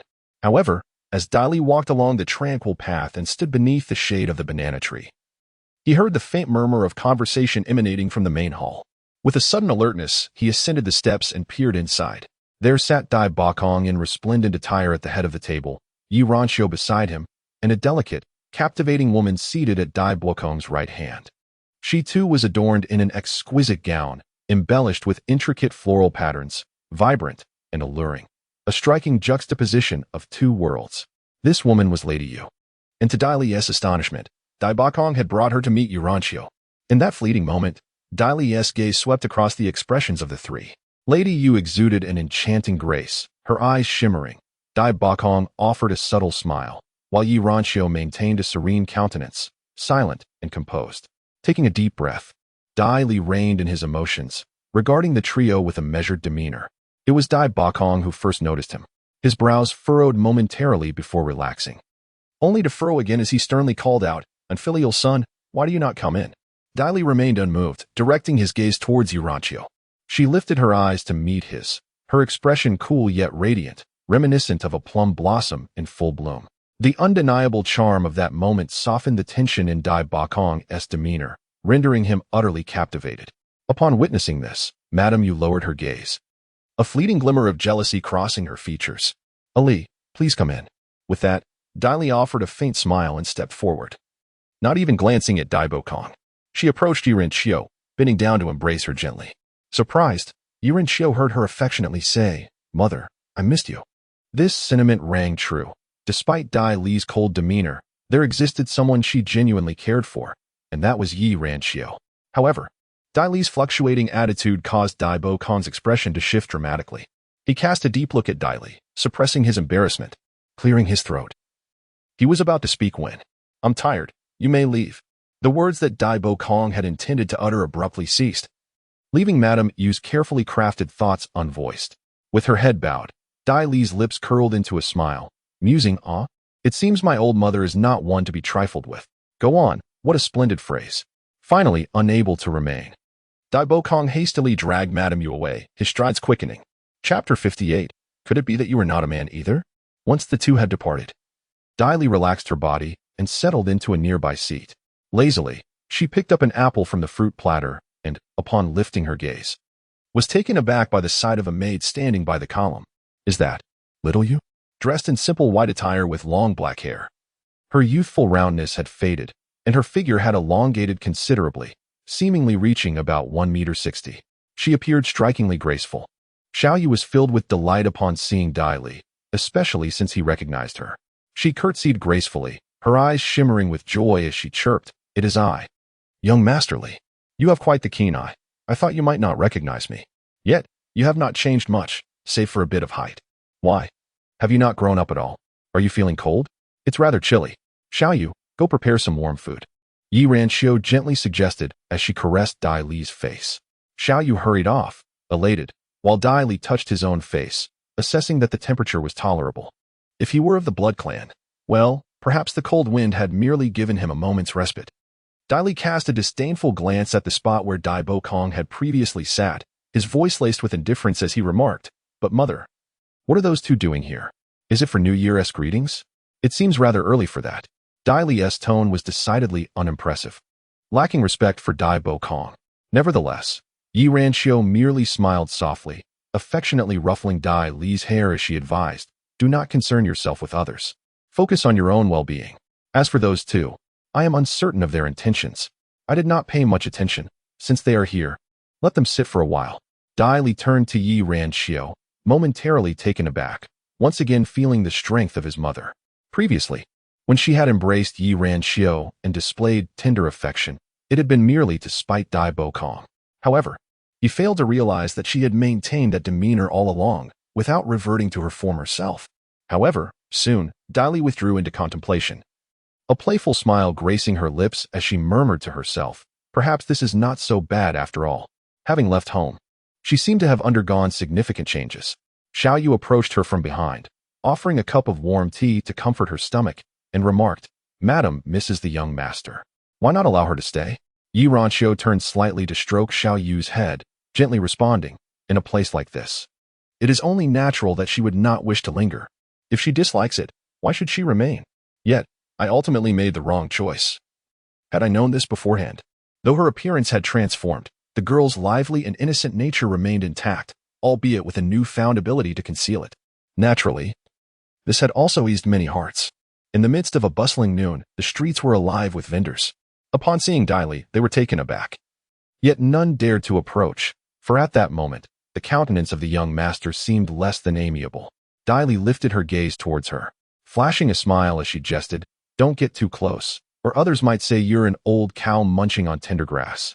Spring 13, Nyang paused momentarily, then playfully pinched her ear, twisting it gently. "You earn my money yet break my heart. Is there no justice in this world?" In response, Dai Li pouted. "That is not your money, but rather the earnings of a three-legged creature in Falling Star City. By the way, where is the money?" "What money?" "Ah, why do you hold such disdain for those men? Could it be that you are not a man yourself?" As she spoke, her hand reached towards Dai Li's waist. Goodness, this woman is fierce. All the melancholic emotions of Dai Li dissipated in that moment, her body swiftly retreating to the corner of the room. Chun Shursen cast her a glance, stifling a soft laugh. "Oh, it seems you have made some progress," she remarked. Dai Li narrowed her eyes, scrutinizing her deeply, then huffed in response, only to see Chun Shursen placing a stack of banknotes on the table. A glance revealed the sum, 300,000 taels. It was a figure that surprised Dai Li, yet did not evoke joy. For the harvest from Chaiyang Mountain had been so substantial that no mere 30,000 taels could compare. After accepting the banknotes, Dai Li turned to Chun Shursen and inquired, "Has anything noteworthy occurred recently in the Dai family?" "Ah, you are a member of the Dai family, yet you still ask me?" Chun Shursen toyed with her hair, a gentle smile illuminating her features. "Come now, in Luoshing City, you possess the most acute intelligence." "Huh, you flatter me. 1,000 taels. Is your tongue gilded?" 20,000 taels. 5,000 taels. 30,000 taels. Forget it. I shall inquire elsewhere. I could obtain the information for merely 100 taels. 5,000 taels. Deal. Now speak. Chun Shursen set the banknotes aside, gazing at Dai Li for a moment before chuckling softly. "I never expected this little one to be quite filial. Aware that mother is feeling discontented? In truth, this matter is not exactly a secret. Is it not the case that your family is about to commence the grand competition within the clan? It seems that your father has heeded the counsel of those elders and his concubine, showing sympathy for your repeated failures. Consequently, you are not permitted to participate this time. You may merely observe from the sidelines." Upon finishing his words, he glanced at Dai Li's expression, chuckling softly. Such remarkable composure. Little does he know that within Dai Li's heart, a demon is clawing and raging. Sympathy? What a jest. Is this not tantamount to her expulsion from the Dai family? How will the people of Falling Star City perceive her? More importantly, where will Yi Ranxio place her dignity? She is the legitimate heir. Even Daichi is merely a son born of a concubine. To elevate one's status? It is merely a title of the young master of the Dai family. Chapter 59. The Amulet Compendium, a mere title of young master. Is it truly worthy of such disdain from Dai Li? With a sneer, she lowered her voice. For as long as the legitimate heir remains, the name holds no legitimacy without them. Regarding Dai Li's subtle demeanor, Chun Shursen Yang chuckled, dismissing it lightly. While sipping her tea, she contemplated the necessity of witnessing the drama at the Dai family when the time comes. It is sure to be quite the spectacle. In truth, Dai Li possesses numerous strategies concerning the Dai family, both subtle and ruthless, yet none can be enacted as long as Yi Ranxio is present. However, today, from Yi Ranxio's attitude, she seemed to perceive a hint of indifference or perhaps disdain. Based on Yi Ranxio's demeanor today, she firmly believes that Yi Ranxio will not suffer within the Dai family. Xiao Yu's situation is merely a result of concern and indignation. Regardless, it leaves her feeling disgruntled. In just 20 days, the grand competition among clans will commence. In the desolate outskirts of Falling Star City, Li Qing and Fan Li, two notorious idlers of the city, hurriedly approached, each carrying a wooden basket. It is worth noting that these two youngsters have a penchant for concocting bizarre escapades within the city, so their current antics hardly raise any eyebrows. The townsfolk merely regard them as having discovered yet another peculiar amusement. Hey, is the boss supposed to meet us here? This place feels rather eerie, doesn't it? Come on, with your 200+ pounds of weight, what are you afraid of? Even if a ghost appeared, you could squash it. What if it's a female ghost? Do you really think a female ghost would fancy you? After walking for a while, they finally arrived at the edge of a muddy area. Surveying the desolate landscape, they mustered their courage and waited for a moment. Suddenly, a swift, floating figure approached, bathed in a crimson hue. Hey. It can't possibly be a ghost, can it? Ghost? Nonsense. Ghosts were white. Dai Li, upon seeing the two before him, rubbed his nose, acknowledging their commendable capabilities, albeit their cowardice and occasional clumsiness. Nevertheless, their simplicity of thought and determination to strive for something greater was evident. All they lacked was a springboard. "Have you secured everything?" "Yes, we got it all," they replied. Diley unwrapped the package, inspecting its contents, which were satisfactory enough. He then raised his gaze to the two, a smirk playing at the corners of his mouth. "Do you know why I didn't simply give you the silver?" The two individuals were momentarily taken aback. Li Qing shook his head, while Fan Li's eyes flickered with a glimmer of insight, hesitantly pondering whether they were being tested on their capability to procure silver. After all, it was a substantial sum of 5,000 taels, and they had exerted considerable effort to secure it. Diley glanced at Fan Li, a smile spreading across his face. Indeed, those who merely resort to monetary means are but errand runners. True talents are adept at leveraging every available resource to achieve their objectives.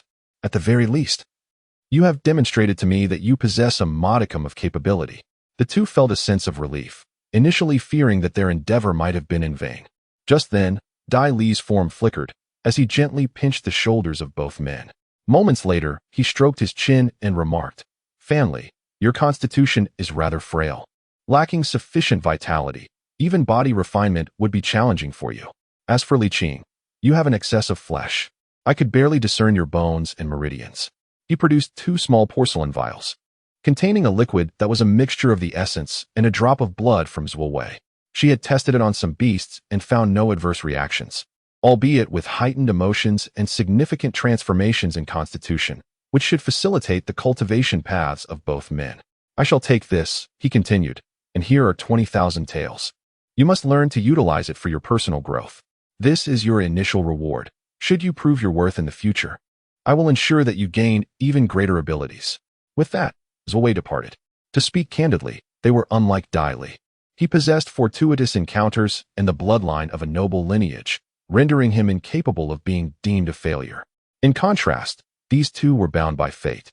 And now they could only grasp tightly onto the olive branch that Dai Li had extended. Wealthy science? Lost in indulgence? Perpetually timid? No, this is not what they desire. Riding through the rivers and lakes with great prowess, trampling upon the multitude, or perhaps, like those adept in chi refinement, executing techniques with a mere flick of their fingers. Wielding thunder like the leader. The two clasped the porcelain vial tightly, determining its fate, be it dragon or insect, rests within this diminutive container. In the deep of night, at a secluded manor in Falling Star City, this place serves as a refuge for Yu Qing, intended to accommodate Tang Ming and others in the future. Yet now, it has become a meeting point for Zhuowei and Yu Qing. In truth, both are engrossed in their own pursuits. The latter is in deep meditation, while the former has opened the Lin family's talismanic compendium from a small iron box. Heavenly ascension and oceanic descent, offensive maneuvers and evasive retreats. The intricacies of the 8 trigrams and the 5 elements formations, the art of talismans, not reliant on elixirs or chi refinement, yet possessing profound assistance. The Lin family's talismanic compendium, with origin shrouded in mystery, remains unclear even to the ancestors, merely serving to elevate the family's influence to a formidable stature within the southern forest domain. How significant is Falling Star City?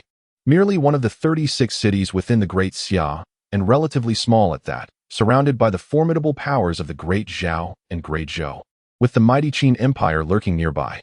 Collectively, these 4 nations constitute but a single southern forest domain. Such an expansive territory. And yet it is solely through this talismanic art that one can aspire to dominate the world. I am not endowed with the fire affinity. There are no prospects in alchemy or artifact forging, nor any legacy to inherit.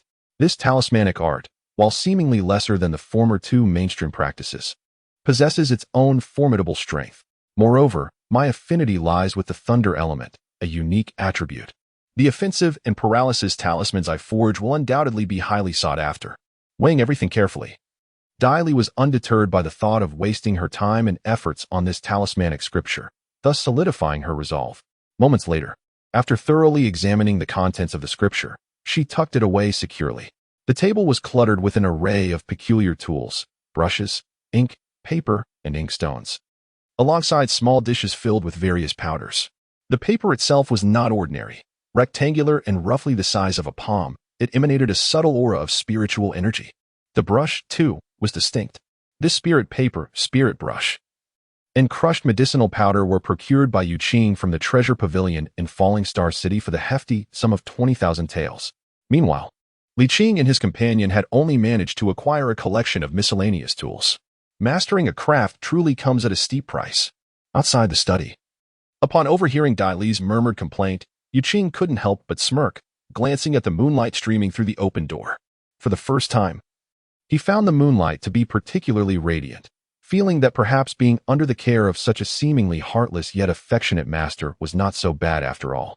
Alas, I acknowledge my mistake. I forgot to schedule the update last night. Feel free to chastise me. Today we'll have 2 updates, and I will ensure to catch up with the first one now, with another to follow in the evening. Chapter 60, Water Breath Talisman. Return, 5 days later. Dai Li gracefully lifted her left hand, brushing the sleeve of her right arm, and delicately picked up the ethereal brush resting on the table. Dipping it into the ink of the inkstone, she extended her wrist with precision. The gentle, languid light in her eyes transformed into a piercing sharpness. A faint glow emanated from the 5 fingers of her hand, coalescing at the tip of the brush. Suddenly, her hand moved, guiding the brush along her wrist, and a series of bizarre characters flowed effortlessly from its tip, swiftly inscribing on the paper. After merely 3 breaths, Dai Li halted her strokes, and the white paper on the table unexpectedly soared into the air, igniting in a deep blue flame that flickered momentarily. In an instant, the paper vanished, replaced by a sheet of deep blue adorned with flowing silver patterns, intricate designs tracing its edges. Above the heavens and beneath the seas, the water breath talisman required for those below the 3rd level of innate ability. Contemplating this, Dai Li recalled Yu Qing, who was outside in the courtyard, refining his swordsmanship with a blade. His swordplay was elegant, the aura of his strikes expansive, the youth exuded valor. She retrieved the water breath talisman, channeling her spiritual energy into it. Yu Qing, immersed in his focused practice, completed a series of sword techniques when, all of a sudden, a lightning-fast sense of danger enveloped him, prompting an instinctive defense with his blade. With a resounding clash, blue light burst forth, and a swirling mass of blue liquid enveloped Yu Qing. This was, to his astonishment, he discovered that within this liquid, he could still breathe, and his movements remained unhindered, as if the blue liquid were but an illusion. Yet, the sensation on his skin and hands confirmed the reality of it all. But soon, Yu Qing's brows shot up in surprise. A sense of foreboding washed over him. Suddenly, a burst of blue liquid erupted as if a water balloon had been punctured, splattering all over Yu Qing, drenching his handsome and refined figure. The anger that had begun to swell within Yu Qing was momentarily halted by the melodious sound of laughter. He looked up to see Dai Li leaning against the doorframe, her body slightly bent, laughing heartily. Her delicate and graceful features radiated joy, illuminated by the sunlight, with her hair shimmering like flames. Her rosy lips, bathed in warm light, captivated the entire space. "This is a water breath talisman," she explained, "merely of innate grade, but sufficient for your needs. It also possesses a slight ability to reduce attack potency. However, I had to use minimal materials, so its duration is only 1 minute." After observing her for a while, Yu Qing suppressed the peculiar heat rising within him and furrowed his brow. "Have you been working on this all these days?" "Yes, this thing is not easy to master. It cost me several thousand taels, but I've finally managed to learn it."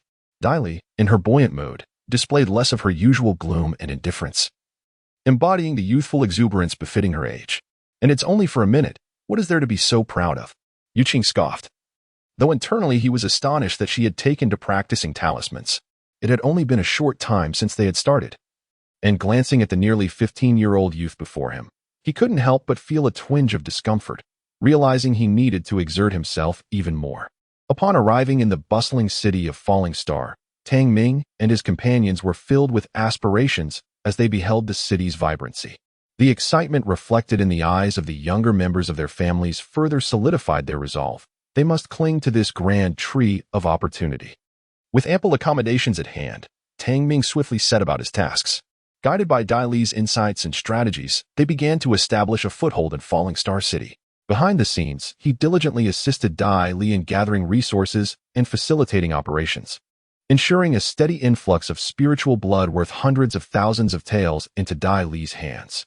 Engaging in talisman crafting, cultivation, absorbing spiritual blood, and consuming beast cores, she indulged in extravagance to the fullest. Upon realizing her prodigal pace, she decisively entrusted Tang Ming and his associates with a sum of 100,000 taels to manage significant affairs. What kind of affairs, you may ask? Indeed, matters of great importance. Remember this. You need not possess formidable martial prowess. With caution, attentiveness, and cleverness, success is within reach. By the way, I must visit the Lichuan courtyard, as there are still matters to attend to there.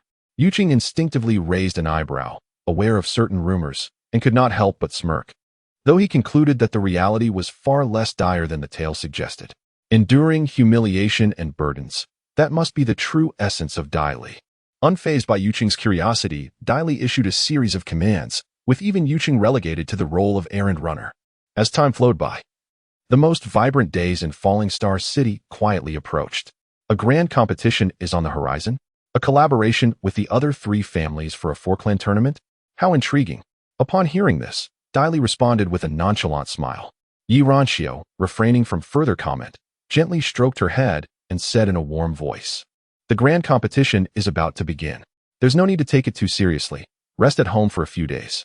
Dai Li, taken aback, softened upon seeing the other's delicate and gentle eyes, obediently nodding. She then playfully remarked, "Mother's eyes are truly beautiful. No wonder I am as well. Right, Xiaoyu?" Rarely witnessing such affection from Dai Li, a smile adorned Yuranxiu's face. She lightly tapped Dai Li's brow with her slender finger, chiding, "You?" Xiaoyu covered her mouth with both hands, her eyes crinkling with laughter. "Come, Xiaoyu, accompany me outside. I shall instruct you in cultivation. Your physique is far too frail." "Oh, young master, I am but a servant for laundry and cooking. I wouldn't know anything about that." "That is precisely why you must learn." Watching Dai Li lead Xiaoyu out of the house, Yi Ranxiu's lips curved into a smile. Since that incident, Ali's transformation has been remarkable, from indifference to her current cheerfulness. This, in itself, is already quite wonderful. In reality, Dai Li was not as composed as she had portrayed, but she merely wished for Yi Ranxiu to be happier and genuinely hoped that Xiaoyu could find a better path in life, rather than remaining a servant forever. Therefore, Dai Li taught her with great diligence, unexpectedly discovering that the girl possessed some talent. She wondered if she had immortal roots. Well, we'll see. I'll take anyone I can get. With the grand competition only 3 days away, Dai Li had to behave herself. Remaining indifferent to the other members of the Dai family bustling to and from the Cultivation Methods Pavilion. She is currently delving into the study of one clear white light thunder, and her cultivation has already reached the 4th level of innate mastery. With only 3 days remaining, it is uncertain whether she will attain the 5th level. However, she should be able to grasp the basics of one clear white light thunder. While Dai Li is making rapid progress in a low-key manner, the winds of change are gathering in Falling Star City. Under the bright sun, the entrance of the Dai family bustles with activity. The young generation, led by Dai Han, Dai Ran, and Dai Yubao, stands together and at the center of their gathering. 3 young men are particularly striking. Chapter 61, The Return of Dai Qi. There is Dai Yuyang, the grandson of the 2nd elder of the Dai family. Along with the other 2, R&T they Dai Gaohua and Dai Dongyun, who were quite renowned a few years ago. It has been 2 or 3 years since we last met, and they have changed significantly. Indeed, the transformation is remarkable. With keen observation, Dai Ren notices a hint of oppressive hostility in the brows of the 3, their eyes glinting with a sharp brilliance, clearly indicative of successful cultivation. Could it be? That seems implausible. Dai Ren feels unwilling to accept this notion, though her expression grows somewhat colder. "Ah, brother Yuyang, in such chilly weather. Are you not cold wearing just a thin garment?" Dai Han inquires innocently, genuinely admiring these older brothers and expressing concern. Dai Yuyang glances down at his tight-fitting single layer of clothing, a smile curving upon his lips. "This temperature is nothing. When I ventured to the northern snow mountains, it was exceedingly warm by comparison. The dangers there are abundant, and the cold is intolerable for you." "Ha, a mere snow mountain. The dangers you speak of aren't those snow spirit bears, are they? Just some beasts a man should know how to kill."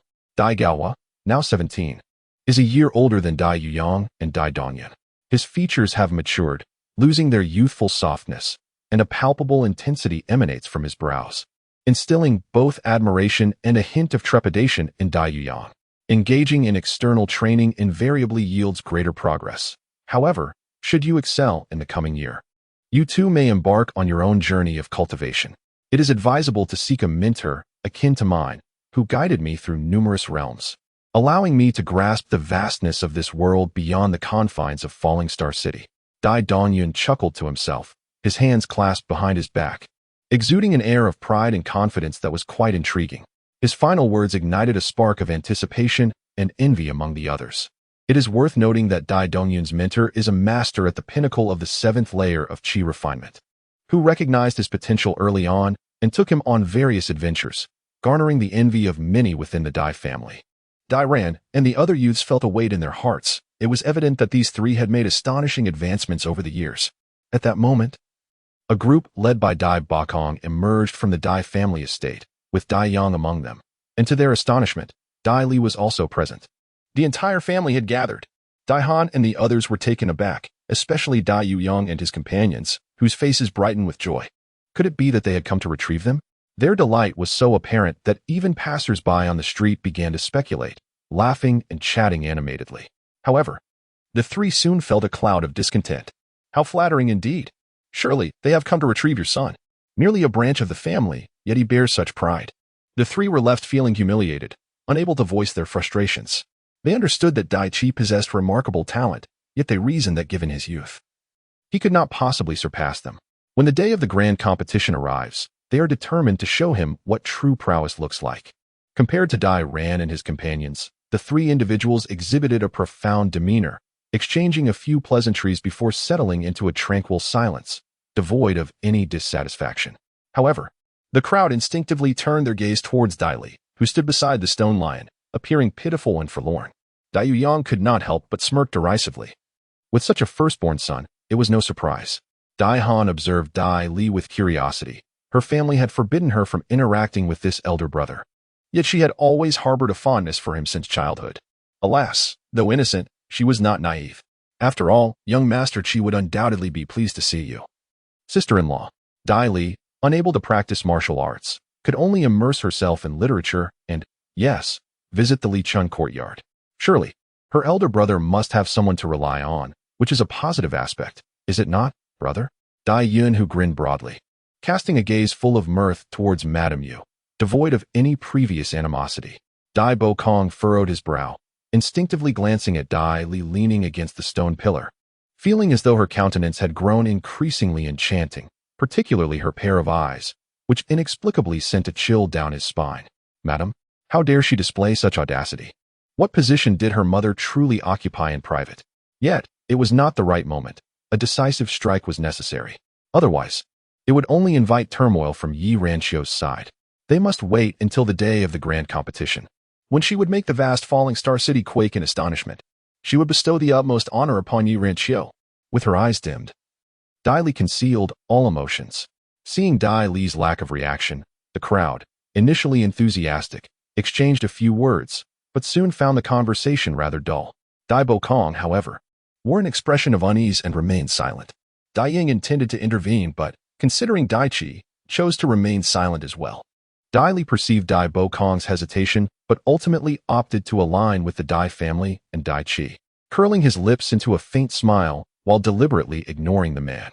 Just as the atmosphere grew lively, a sudden commotion erupted at the end of the street. The crowd turned their heads to witness a surge of crimson flames advancing through the dispersing throng. A colossal tiger had emerged, its fur resembling flowing ribbons of fire, with robust, majestic limbs that struck the ground, igniting sparks with each powerful step. In a mere breath, the gigantic tiger had approached the crowd, its 2-meter-tall form and terrifying fangs instilling fear. Dai Yang lifted his gaze, his eyes brightening as he exclaimed, "The cloud-treading crimson flame tiger. What an exceptional spirit companion." This magnificent creature was a congenital spirit tiger, well-nurtured, and destined to achieve the refining stage in the future, comparable to the spirit egg he had secured. It appeared that the Dai family was indeed blessed. Upon the back of this spirit companion stood a young man clad in white, with striking brows and eyes like stars, his flowing hair dancing in the breeze. He laughed heartily, praising the elder's discerning eye. With a swift motion, Dai Qi dismounted and, without a glance at Dai Yuyang and the others, made his way directly to Dai Bakong.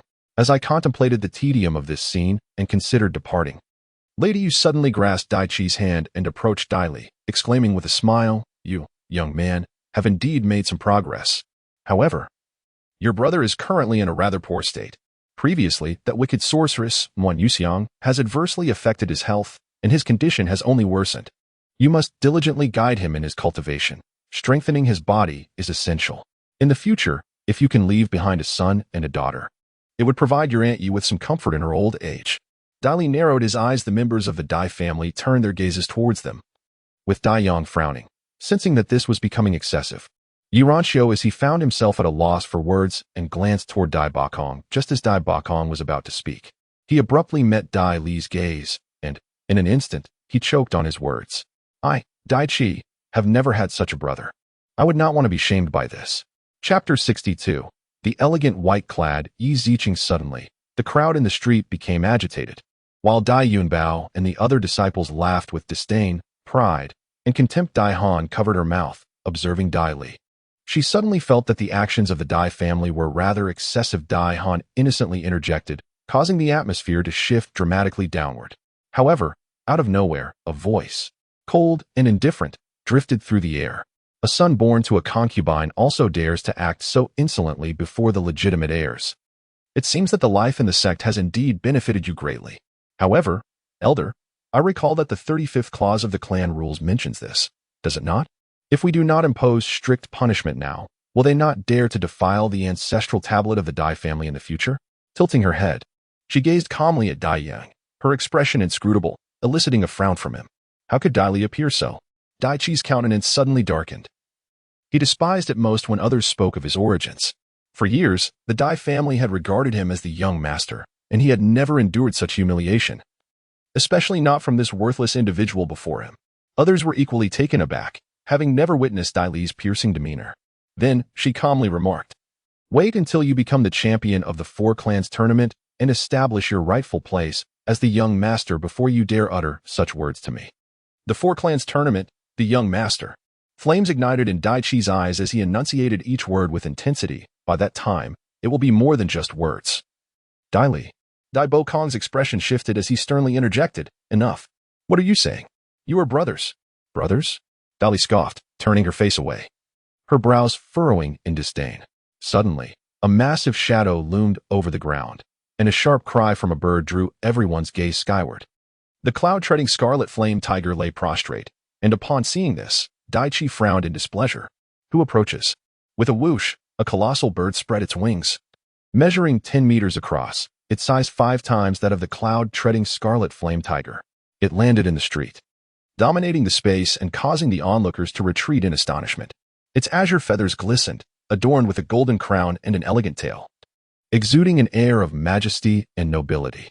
The crowd recognized it as a spiritual falcon, yet even the most knowledgeable among them, including Dai Yang, could not identify its specific lineage. Nevertheless, the awe it inspired was undeniable. He felt certain he could not withstand a single strike beneath this formidable spiritual falcon. 2 figures perched upon the back of a bird, capturing the attention of the gathered crowd. The young woman clad in azure garments possessed a complexion as pure as a spring morning, her smile radiant like a rainbow, her physique slender and supple, standing at approximately 1.65 meters, exuding an air of elegance and intellect. Despite her youth, her every glance held a captivating charm. In stark contrast stood another lady, whose presence elicited gasps of astonishment from all, including Dai Qi. Dressed in a plain yet graceful white gown, adorned with a sheer overlay, her silhouette was exquisite. The delicate silver floral patterns reminiscent of softly falling snow, dancing gracefully in the breeze. With a height of 1.70 meters, she towered over the azure-clad maiden. Her long hair, tied back with a ribbon, fluttered gently in the wind, while a purple-patterned sash at her waist provided a touch of regal color. Her features were flawless, akin to ice and jade, and her slightly cool eyes shimmered with a subtle luster, imbuing this ice beauty with a hint of allure. Though she remained an unattainable vision, she was undeniably stunning, the most beautiful woman any present had ever encountered. Even Dai Qi found it difficult to divert his gaze. He had seen numerous beauties within his sect, believing them to be beyond reach, yet this woman, even in stillness, eclipsed them all. The azure-clad maiden, observing the crowd's reaction, merely smiled softly and turned to the white-clad lady, whispering, "Ziqing, I told you, once you arrived, they could hardly see me." The white-clad woman offered a faint smile, serene and gentle, as she glided down beside the azure maiden. With a graceful lift of her delicate hand, The ethereal falcon transformed into a streak of light, entering the exquisite bracelet on her wrist, merging into a small spirit falcon that resembled amber. Dai raised an eyebrow and cast a glance at her. This young woman in azure was none other than Dai's prodigy, Dai Ling. However, who was this woman clad in white? Dai Bokong narrowed his eyes and remarked that Ling seemed to have made significant progress, yet this lady was. Dai Ling surveyed the crowd, instinctively furrowing her brow as she spoke. She is a friend of mine, named Yi Ziqing. She is merely visiting us, preferring tranquility over commotion. From this, Dai Bokong gleaned profound implications. It appeared that Dai Ling held this woman in high regard. A senior sister, perhaps? That warranted cautious treatment, as she seemed to possess a rather aloof demeanor. Meanwhile, Dai Qi took the initiative to approach Dai Ling, saying, Sister Ling, I have been at the Guanyu sect and have not been in contact with you. I am curious where you have been honing your skills these past years. Dai Ling turned her gaze towards him, a subtle smile gracing her lips as she replied, The place I have been is somewhat distant from you. It is indeed my oversight for not visiting. Had she not joined a sect? A flicker of joy ignited within Dai Qi, his smile broadening. He then turned to Yi Ziqing with warmth and courtesy, introducing himself, I am Dai Qi. If Missy is here for leisure, there are several delightful spots worth visiting. Seeing Dai Qi take the lead in approaching the striking beauty, Dai Yuyang and the others felt a twinge of resentment and promptly joined him. This prompted Dai Li to turn her head, a smile playing on her lips, before she gracefully entered through the gate, few noticing her departure. Yi Ziqing's cold, distant gaze swept across the scene, exuding an air of indifference and remoteness. No need. I enjoy wandering out alone. As I approached the gate, Dai Ling caught a glimpse of Dai Li's silhouette gradually receding in the sunlight, prompting her to stand silently for a moment. In the study, Dai Li was leisurely flipping through a compendium of all things presented to her by Yi Ranxiu, rumored to be a treasured collection filled with records of rare spiritual beasts and plants, proving to be quite beneficial for her talisman crafting, and she was engrossed in it. As for why Yi Ranxiu possessed such a remarkable item, she did not inquire. Suddenly, a faint sound echoed through the hall, and the respectful voice of Xiaoyu reached Dai Li's ears. Miss Ling, miss you. Yes. My sister Ziqing and I found the scenery in the courtyard delightful, so we entered the other courtyard. Is the madam here? The madam has gone to the kitchen to prepare food for young Master Li. Dai Li initially had no intention of engaging with the two. Yet it seemed Dai Ling and the others had not departed, continuing to discuss the numerous books in Yi Ranxiu's study. Then, Ali.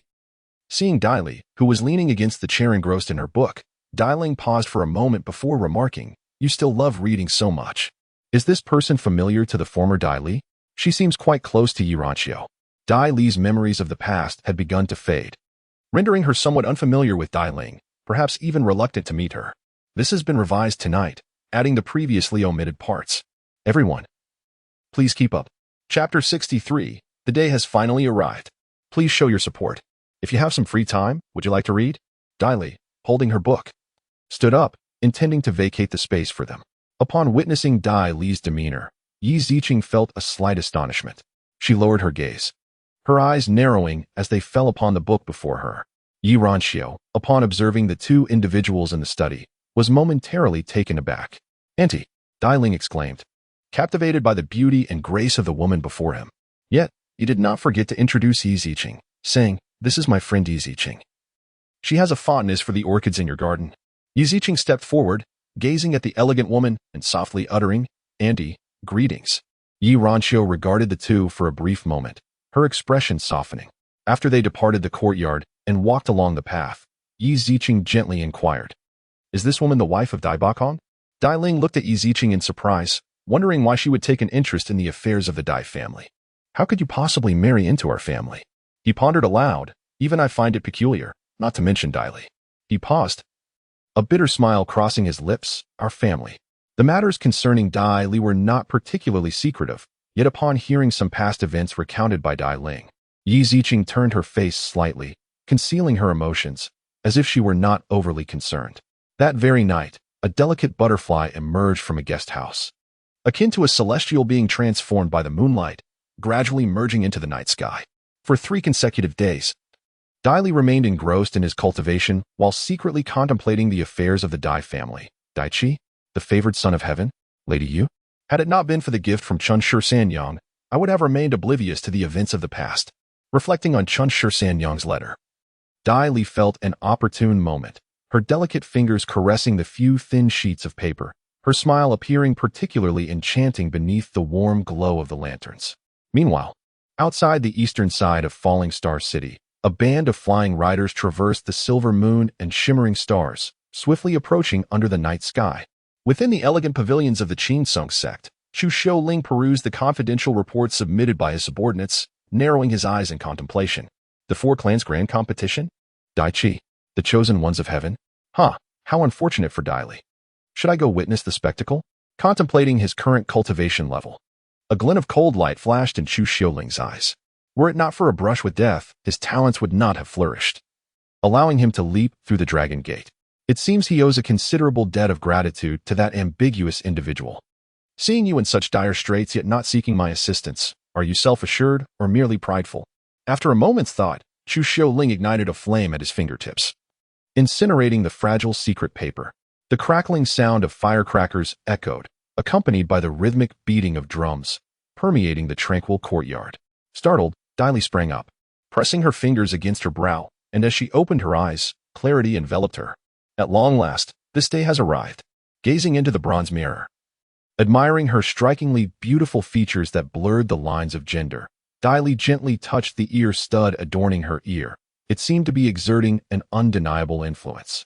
Could it be due to the awakening of my innate talent? Shaking her head, Dai Li proceeded to freshen up and prepare herself. The location for the grand competition of the four clans has been established at the Dai family estate, as it has flourished remarkably in recent years, subtly surpassing the other families. Reluctantly, the other three families conceded to this decision.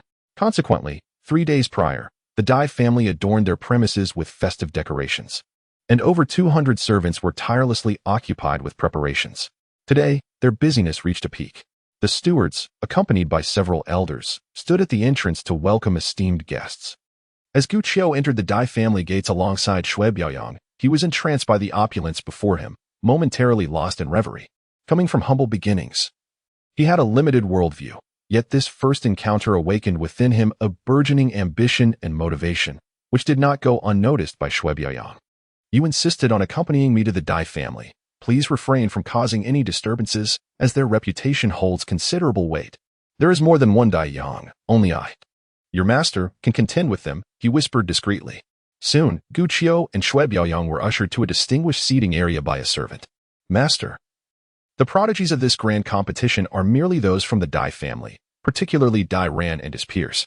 I believe I am no less capable than they, even if I lack the resources they possess at the outset, Gu Qiu remarked, surveying the surroundings with a hint of skepticism. However, my innate talent surely surpasses theirs. Shui Biaoyang merely shook his head in silence. Before long, the members of the other three families arrived in full force. While figures like Fan Shao did not stand out prominently, it was the younger generation that captured attention. Upon glimpsing them, Gu Qiu felt a jolt of trepidation. Among the noted prodigies of the four families, Dai Qi and Dai Ling were recognized as the elite, while the Fu family boasted Fu Shibai. The Li family had Li Yangyu, and the Fan family was represented by Fan Cheng. Alongside Dai Qi, they are renowned as the four young masters of Falling Star City. However, there are indeed other figures who are equally formidable, adorned in fine garments and riding spirited steeds, exuding an air of grace. Gu Qiu, upon seeing Fu Lanqin and her companions, initially believed them to be the prodigies of the four prominent families, only to discover that they stood behind those youthful figures. Shui Biaoyang could not help but sigh. Even a minor star in Falling Star City boasts such exceptional talents. What then of the boundless world beyond?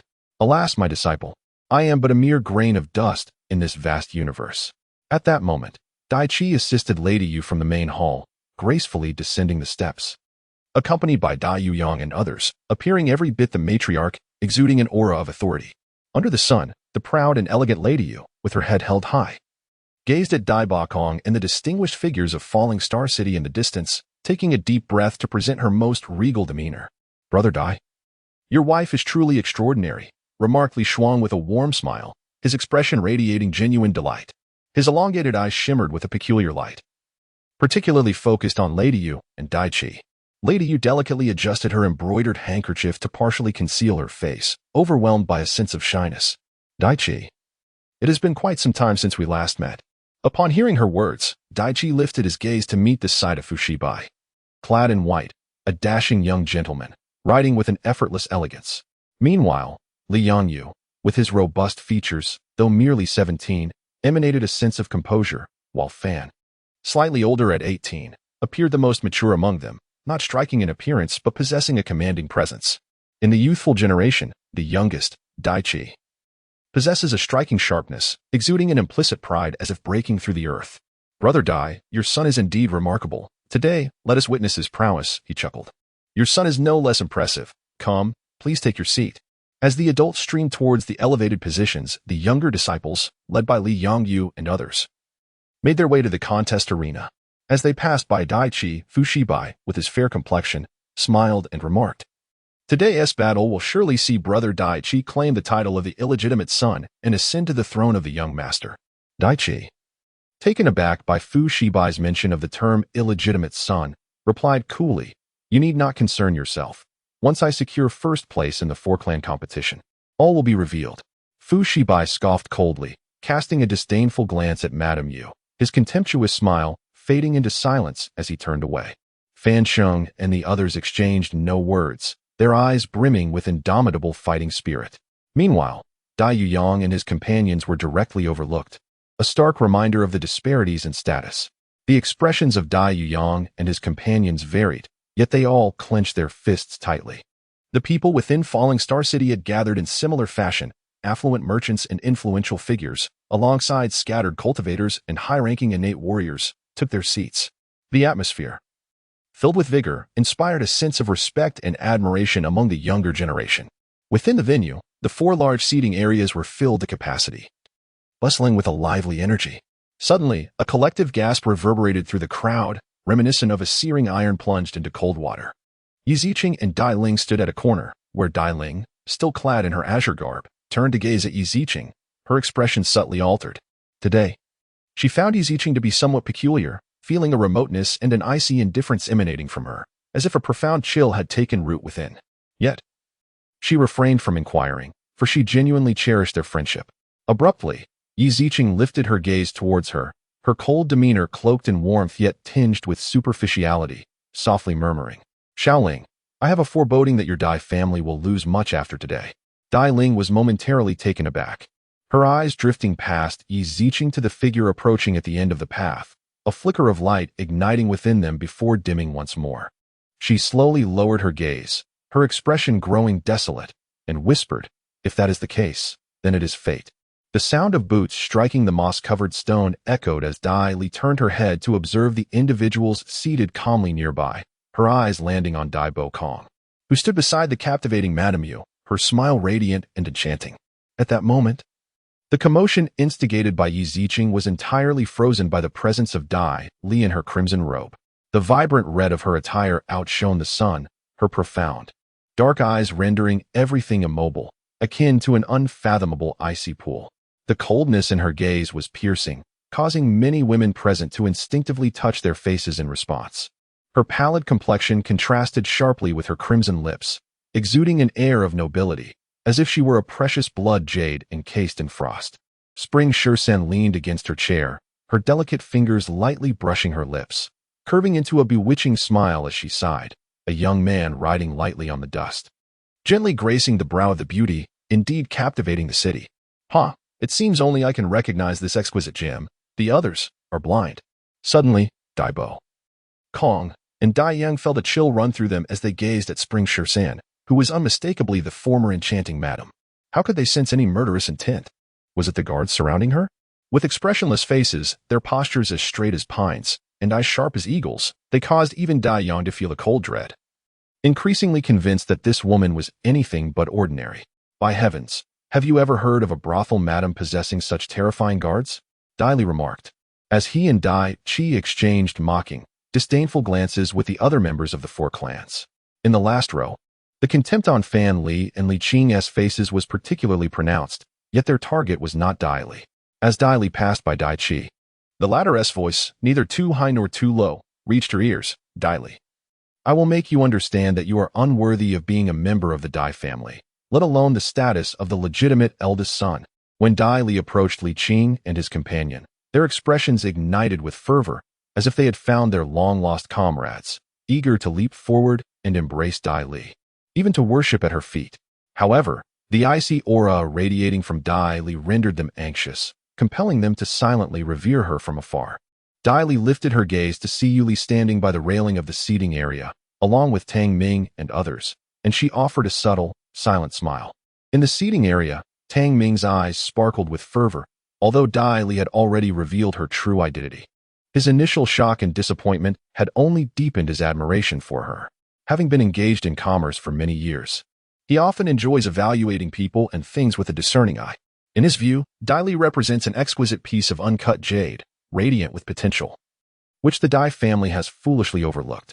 He is willing to serve as the humble stone that supports this precious gem. Tang Ming, after today, you shall not regret your decision. Yu Qing, though uncertain of the source of her confidence, felt strongly that the confines of the Dai family could not possibly restrain Dai Li. Observing Dai Li's retreating figure, Yi Ziqing's eyelashes fluttered slightly. Let us go. Under Dai Ling's guidance, they moved towards a discreet, yet isolated spot, nestled beneath the expansive shade of a tree, enveloped in tranquility. From this vantage point, Dai Li was perfectly positioned in front of them. Dai Bakong and the others remained oblivious to this. Yet Li Shuang and the others suddenly recalled the earlier rumors circulating in the streets about the arrival of the white-clad fairy at the Dai family, leaving them all in a state of astonishment. The white-clad fairy indeed lives up to her name. Young disciples such as Fu Shibai were utterly captivated. However, the current focus remained on the critical four clans competition, with everything else deemed inconsequential. As the Grand Elder, Dai Yang was the first to rise, proclaiming in a clear voice that today marks the four clans competition, comprising 80 young disciples from four clans, all aged between 14 to 20. The purpose is to foster growth through competition. They are to engage in a contest without resorting to harm. Now, let us commence the drawing of lots. In terms of age, Dai Li was relatively young, not yet 15, with only one younger than her, Dai Qi. The distinction between legitimate and illegitimate offspring, as well as the rivalry between siblings, sparked considerable controversy. The atmosphere surrounding Dai Li seems to have undergone a transformation. One can expect notable achievements in his cultivation. However, who can truly say? The brothel, that place, drains all vigor. After today, Dai Qi shall ascend to become the foremost young master of the Dai family. While Dai Li, in the competition arrangements, Dai Li is slated for the 15th match, pitted against a fellow clan member. A fact that has elicited considerable murmurs among the spectators, yet Dai Li remains unfazed. In the first match, Dai Qi faced a scion of the Fu family, his opponent possessing merely a 5th-tier cultivation. A single decisive strike brought the contest to a swift conclusion. Nevertheless, the members of the Dai family erupted in jubilant cheers. Clad in flowing white garments, sword in hand, the proud young man stood with an air of confidence, while Madame Yu, filled with pride, beamed with an added shyness, prompting many ladies around her to shower her with compliments. Subsequently, Fu Shibai took the stage, wielding a folding fan with remarkable grace. Yet he too triumphed with a single strike, for his opponent had not even reached the innate realm. Observing these two vanquish their adversaries with the ease of crushing ants, Gu Qiu, Dai Ran, and others turned pale. It was evident that both were innate masters. Chapter 65. The day of the talent's eruption is being innate truly so remarkable? Li Qing muttered softly, turning his gaze toward Dai Li, his lips pursed in anticipation. Just wait. You shall be astonished. The strong eliminate the weak, and without exception. Dai Ling, Dai Ran, and the others all advanced. Finally, it was time for the 15th match. Dai Li's opponent was Dai Yunbao. A rather intriguing duel. Wouldn't you agree? Dai Li glanced at Dai Yunhu, who wore a smug expression, as if envisioning the humiliation of Dai Bokong through the defeat of Dai Li. With a fleeting glance, Dai Bokong's attention shifted to Dai Li, who spoke softly, "Don't be so serious. Ali will get anxious." "Ali, do not worry. It is merely a competition. Your father will not be upset." The gentle reassurance from Lady Yu was met with Dai Li's growing irritation at the incessant pretense of the other. It seemed that Dai Bakong took pleasure in this, as her expression grew increasingly displeased, as if greatly vexed by the existence of such a son. Touching the earring on her ear, Dai Li let out a crisp laugh, turning silently to ascend the stage. Below, Dai Yunbao exchanged a glance with his father, grinning widely. With a powerful leap reminiscent of a dragon, he sprang onto the stage. Head held high, brimming with confidence. In stark contrast to Dai Li, his entrance appeared rather clumsy, drawing mockery from many onlookers. Is this truly the legitimate heir of the Dai family? Yu Qiu mused, finally finding a semblance of confidence. It seemed even illustrious families could produce such a fool. Dai Li, do you remember what was said 3 months ago? Dai Yunbao's hands were clasped behind him, his eyes glinting with ambition. Let the contest begin. Dai Li maintained her smile, seemingly disinterested in engaging in verbal sparring, an attitude that undoubtedly humiliated Dai Yunbao. All show and no substance. Jealousy and resentment surged within him as he beheld her striking beauty and poise. With a powerful thrust of his legs, his innate energy erupted explosively. Dai, in the audience, Fan Hua vividly recalled the moment he was defeated by Dai Li with a butcher's knife, becoming the laughingstock of Falling Star City. Now, witnessing Dai Yunbao poised to vanquish Dai Li with a single strike, he felt an exhilarating thrill. However, Dai Li's body flickered as he advanced rather than retreating, raising his leg to deliver a kick to Dai Yunbao's abdomen. Bang! Dai Yunbao's body somersaulted 2.5 times before crashing to the ground. A smirk curled at the corner of Dai Li's mouth as he linked his middle and index fingers to emit a resounding whistle, exclaiming joyfully, "Beautiful." The arena fell into silence. After a moment, Chun Shizaniang delicately covered her lips with a handkerchief, laughing softly. Indeed, such graceful curves and fluid movements are truly exquisite. The implication was clear. Yes, that was a splendid kick. Dai Yunhu's face flushed with anger as he bellowed, "You wretched child, get up." Internally cursing Dai Yunbao for underestimating his opponent, he noticed the particularly unfriendly gaze from Dai Li, filled with suspicion and uncertainty. Was this truly a manifestation of physical cultivation? Fan Hua gaped in astonishment, still processing the scene when he spotted Dai Yunbao, sprawled on the ground, lifting his upper body. Suddenly, someone could no longer contain their laughter. Though bruised and battered, the sight of his flattened nose was comical enough. Blood gushed from his nostrils, mingling with tears streaming from the corners of his eyes, creating a hilariously absurd spectacle. Dai Li paused momentarily, shook his head, and sighed. Who would have thought that a flattened nose could still bleed? How enlightening. Haha, how utterly amusing. In the past, no one had felt compelled to speak up about Dai Li's remarks, as the expression on Dai Yunhu's face had already soured considerably. You damned. Dai Yunbao clenched his fists tightly. He would no longer hold back. With a crack, his body suddenly grew more robust, an aura of azure energy spreading forth. As his true essence surged directly to the 6th layer of the acquired realm, it appeared that this fellow had previously concealed his true strength. However, was there truly a distinction between the 5th and 6th layers of the acquired realm? None. Like a ferocious tiger, Dai Yunbao lunged forward. The sound of his rush accompanied by a dense wave of true energy aimed directly at Dai Li's head. Bang! Another muffled grunt echoed. Dai Li's leg had once again struck the same area, and then, in a whirl of 3.5 rotations, he collapsed to the ground. His front teeth knocked out, lying alone on the floor. Some instinctively covered their mouths. Oh heavens, how painful could this be? Was this merely an accident? Dai Yang and the others stared in astonishment at Dai Li. The precision of such force, when compared to the innate speed, was impossible for a mere body cultivator to possess. In their uncertainty, they remained silent. The one most astonished yet gaining insight was Lady Yu, recalling previous events. A flicker of dark light flashed in her eyes as the embroidered handkerchief in her grasp was nearly crushed. This Dai Li had undoubtedly concealed his strength. It seems Dai Li is not as weak as he appears. Dai Bakong, you truly lack loyalty, keeping such secrets from us. The heads of the clans forced a smile, though their expressions remained rather displeased. Dai Bakong revealed a smile, saying it was nothing more than the child's improvement from outdoor training, hardly worthy of praise.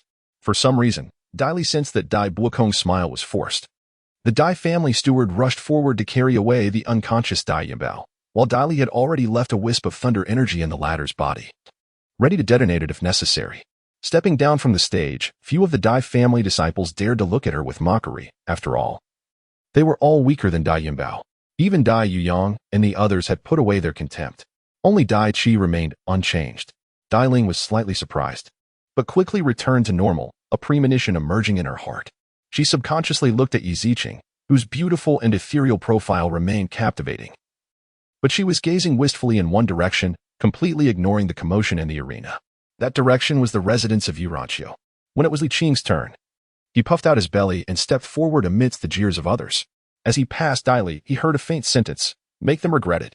All right. Li Qing clenched his fists, a glint of determination flashing in his eyes. Although his physique was still obese, he was much slimmer than before, and his strength was vastly different. Li Qing, you might as well admit defeat, so you don't have to get your fat body hurt. I actually hope you can beat some of the fat off my body. The Fu family disciple was enraged, his legs springing out like whips. Boom.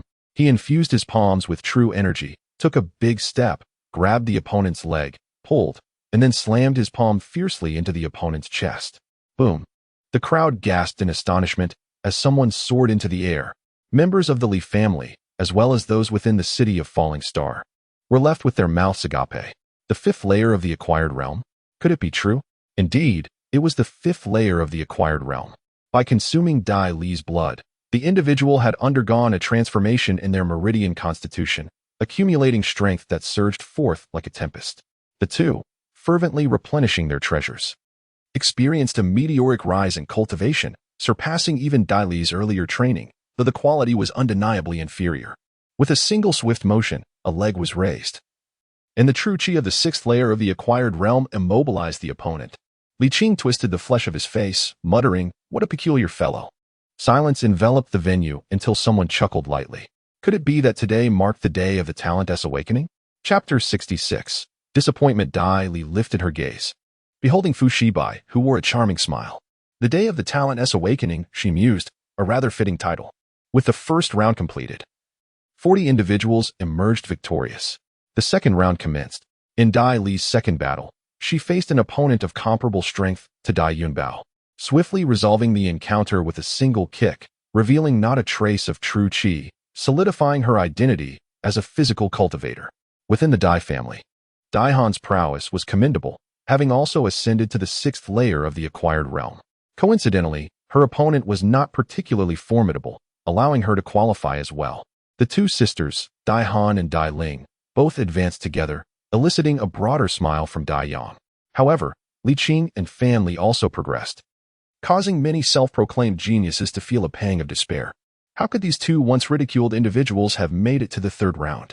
The third round would truly be the gathering of formidable warriors.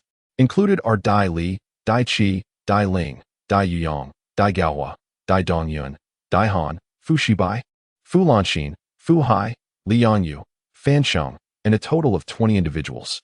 In the first match, Dai Yuyang faced a congenital expert from the Fu family. Despite unleashing his innate first-level cultivation, he was ultimately defeated. In the second match, Dai Gaohua exhibited his innate second-level prowess, emanating an overwhelming aura of killing intent, and decisively triumphed over a first-level disciple from the Li family. The third match saw Dai Qi vanquish Fu Lanxin with a single stroke of his sword. In the fourth match, Fu Shibai defeated Dai Dongyun with a single move. Subsequently, Li Yangyu and Fan Qing advanced directly to the next round. The strength of these four remained a mystery, inciting much discussion among the populace of Falling Star City. In the seventh match, Dai Ling ascended the stage. Previously, she had defeated her opponents with a single blow without employing any weapons. Dressed elegantly in a flowing green attire, a silver ribbon cinched at her waist. With tassels dancing in the breeze, she exuded grace. Her opponent was Fu Tian from the Fu family, already possessing innate second-level cultivation. It remained to be seen whether she could withstand him. Considering his talent, Dai Li was uncertain which of these prodigies possessed superior celestial roots. However, according to the celestial root ranking system, those who cultivated at a swifter pace possessed higher quality roots. "Little Ling, please proceed," she said. Fu Tian, being slightly older at 18, appeared more mature. Upon seeing the breathtakingly beautiful Dai Ling, he contemplated that within Falling Star City, she was undoubtedly the most gifted and attractive maiden. As a direct descendant of the Fu family himself, he mused that winning her heart could indeed be a splendid affair. As he emerged in a flurry of brilliance, Dai Ling's delicate fingers swept across her waist, unleashing a silvery glint that twisted and sprang forth. The soft sword, akin to silk, gracefully arced through the air, producing a melodious and resplendent sound, adorned with faint azure patterns that exuded an air of elegance and mystery. With a surge of true energy injected into the blade, a resounding clang reverberated throughout the arena. The fabric of Fu Tian's ornate attire split open, revealing a pristine white undergarment. Remarkable, Dai Ling is formidable. A mere second layer of innate energy? With a single strike, she has triumphed. The crowd erupted in fervent cheers. the Dai family members particularly elated. However, Dai Ling's display of true energy could not be concealed from the discerning eyes of the chi-refining masters present. She was at the third layer of innate energy. No wonder she could defeat Fu Tian with a single blow, and she is merely 15. This sword appears to possess an extraordinary lineage, far beyond that of ordinary weapons. It seems that Dai Ling has encountered fortuitous opportunities elsewhere. The elders of the Dai family were filled with joy, while Madame Yu smiled outwardly, though her heart harbored discontent. In her eyes, only her own son was truly exceptional. Fu Bakong also smiled, yet his mirth did not reach his eyes. Dai Li cast a glance their way, a disdainful smile playing on her lips. Subsequently, Li Qing and Fan Li were consecutively eliminated, their current prowess still lacking. However, with diligent effort, they could potentially rival those before them. In the next round, it was Dai Li's turn. Fu Lan stepped onto the stage, feeling fortunate. After all, within the third round, innate energy was not particularly rare. Facing Dai Li felt akin to being granted a free pass. As Dai Li firmly established herself on stage, Fu Lanqin, with a grin, unleashed a whip-like strike from a distance, infused with her vital energy. The sound of air being sliced resonated sharply as it hurtled toward her face with great force. Are you a body cultivator? Skilled in close combat? Yet my long-range strike can easily mar your visage. At that moment, the atmosphere was fraught with tension. However, from the corner of her eye, Dai Li noticed the audience, Dai Ling's anxiety, Yi Ziqing's composure, Dai Yang's concern, the excitement of others, and the expression of Dai Bakong. All captured in her gaze. Indeed, it was as she perceived. With a subtle shift in her expectations, Dai Li smirked, her eyes suddenly sharp. As the whip's tip lunged like a sword, she swiftly bent low, evading the strike. In an instant, she darted past the whip and found herself before Fu Lanqin. Her movements a blur. With a burst of energy, she leapt, executing a flawless 180-degree spin, her leg striking fiercely atop Fu Lanqin's head. The sound of impact echoed as Fu Lanqin was propelled backward, soaring over 10 meters before crashing against the stone wall outside the arena, blood gushing forth, staining the wall. Scoundrel! The Fu family's members surged with rage, ready to retaliate. Yet, Fu Shibai snapped shut his folding fan, a lingering ferocity evident in his eyes. Dai Li, lifting her gaze toward him, flashed a smile before gracefully descending from the stage. In her current state, not even the entire Fu family could restrain her. What was there to fear? Bereft of true qi, yet a body cultivator capable of vanquishing Fu Tian. A practitioner of the 7th level of the Hotian stage, this Dai Li is truly peculiar. Xue Biaoyang mused, having traversed the lands for many years. He had never before witnessed such an accomplished body cultivator. Furthermore, Dai Li's youth was remarkable. Body cultivation demands arduous effort and time, typically requiring decades to yield substantial results. Dai Li, however, was an anomaly. Such anomalies often possess unique opportunities, and perhaps Dai Li, too, had encountered such fortune. Gu Qiu paled, casting repeated glances at Dai Han, who was laughing joyously amidst the Dai family disciples, and at her celestial sister. For the first time, she comprehended her own insignificance. A discarded heir? Who would dare label him as such now? This so-called discarded one. Dai Qi's countenance darkened, his delicate, youthful features clouded with a hint of gloom. As for Dai Yuyang and others, their reactions were less pronounced, for the world is replete with extraordinary individuals and events. With a rend, the embroidered handkerchief in Madame Yu's hand was torn asunder. She harbored a disquieting premonition, and though she attempted to reassure herself that such a thing was impossible, her heart raced nonetheless. After a moment of stunned silence, she lifted her gaze to Fu Bokong, her eyes gleaming with renewed hope as she placed her hand within his ample palm, clutching it tightly. This man would not disappoint her, would he? Even if an unforeseen and impossible event were to occur, it would certainly not jeopardize her son's standing. That Dai Li, if he were truly a waste, all would be well, but if not, he must meet his end this very day. Stepping down from the platform, Dai Li surveyed the Dai family members still present. Observing their expressions, she found a certain amusement in the gradual descent into despair and shock she was inflicting upon them. It was akin to a slow, agonizing torment. A fitting recompense for the profound disappointment this family had engendered within her. Ultimately, Dai Li, Dai Qi, Dai Ling, Dai Gaohua, Fu Shibai, Fu Yuan, Li Yangyu, Li Jing, Fan Sheng, and Fan Kong advanced. The first match pitted Fu Shibai against Dai Gaohua. As they took to the stage, Fu Shibai's folding fan shimmered with a cold, azure light as he smirked. With a swift motion, it shot forth, a testament to his cultivation at the 4th level of the Xiantian realm. The azure light cleaved through Dai Gao's blade. The sound of the tearing of flesh was not loud, but it sent a chill through the hearts of the audience. The azure light sliced directly into Dai Gao's shoulder. A barely audible tearing sound emanated, yet it sent a shiver down the spines of onlookers, who instinctively felt like clutching their own shoulders. Dai Gao suppressed a cry of pain, emitting only a muffled groan as he clutched his shoulder, glaring resentfully at Fu Shibai. With a flourish, Fu Shibai unfurled his fan, his smile carefree and elegant as he cast a sidelong glance at Dai Li, remarking, tit for tat. Dai Gao, consumed by hatred for both Fu Shibai and Dai Li, shot her a venomous glare before leaping off the stage. Dai Li, however, remained unfazed, regarding these members of the Dai family as mere strangers. In the second match, Dai Qi faced Li Yongyu. As the most gifted scion of the Li family, Li Yongyu's confrontation with Dai Qi promised to be an exceptionally fierce contest. Leaping onto the stage, Li Yongyu squinted at Dai Qi, remarking, "The world claims your talent surpasses that of our four families, but I find that hard to believe." Dai Qi scoffed. "A mere title of the best among the four families means nothing to me." Gasps of astonishment rippled through the crowd. Suddenly, Dai Qi's sword quivered in his grip, a vivid blue-hued energy resembling a blazing azure flame enveloping the blade. The aura emanating from him unmistakably signified the fourth level of innate mastery. Heavens! My God! How young is he? Li Yongyu's complexion turned ashen. With a swift motion, Dai Qi lunged, his speed akin to lightning, the murderous intent sealing off any chance for Li Yongyu to react. A sharp sound echoed as blood blossomed from Li Yongyu's chest, a shallow yet painful wound slashing through his garments, plunging his heart into despair. Naturally, Fu Shibai and others also wore somber expressions. Bravo! Long live young Master Dai Qi. Excellent! The Dai family members erupted with joy, while Dai Bakong, with a triumphant smile, glanced at the blushing madam, then instinctively shifted his gaze to Dai Li, who was leaning against the wall.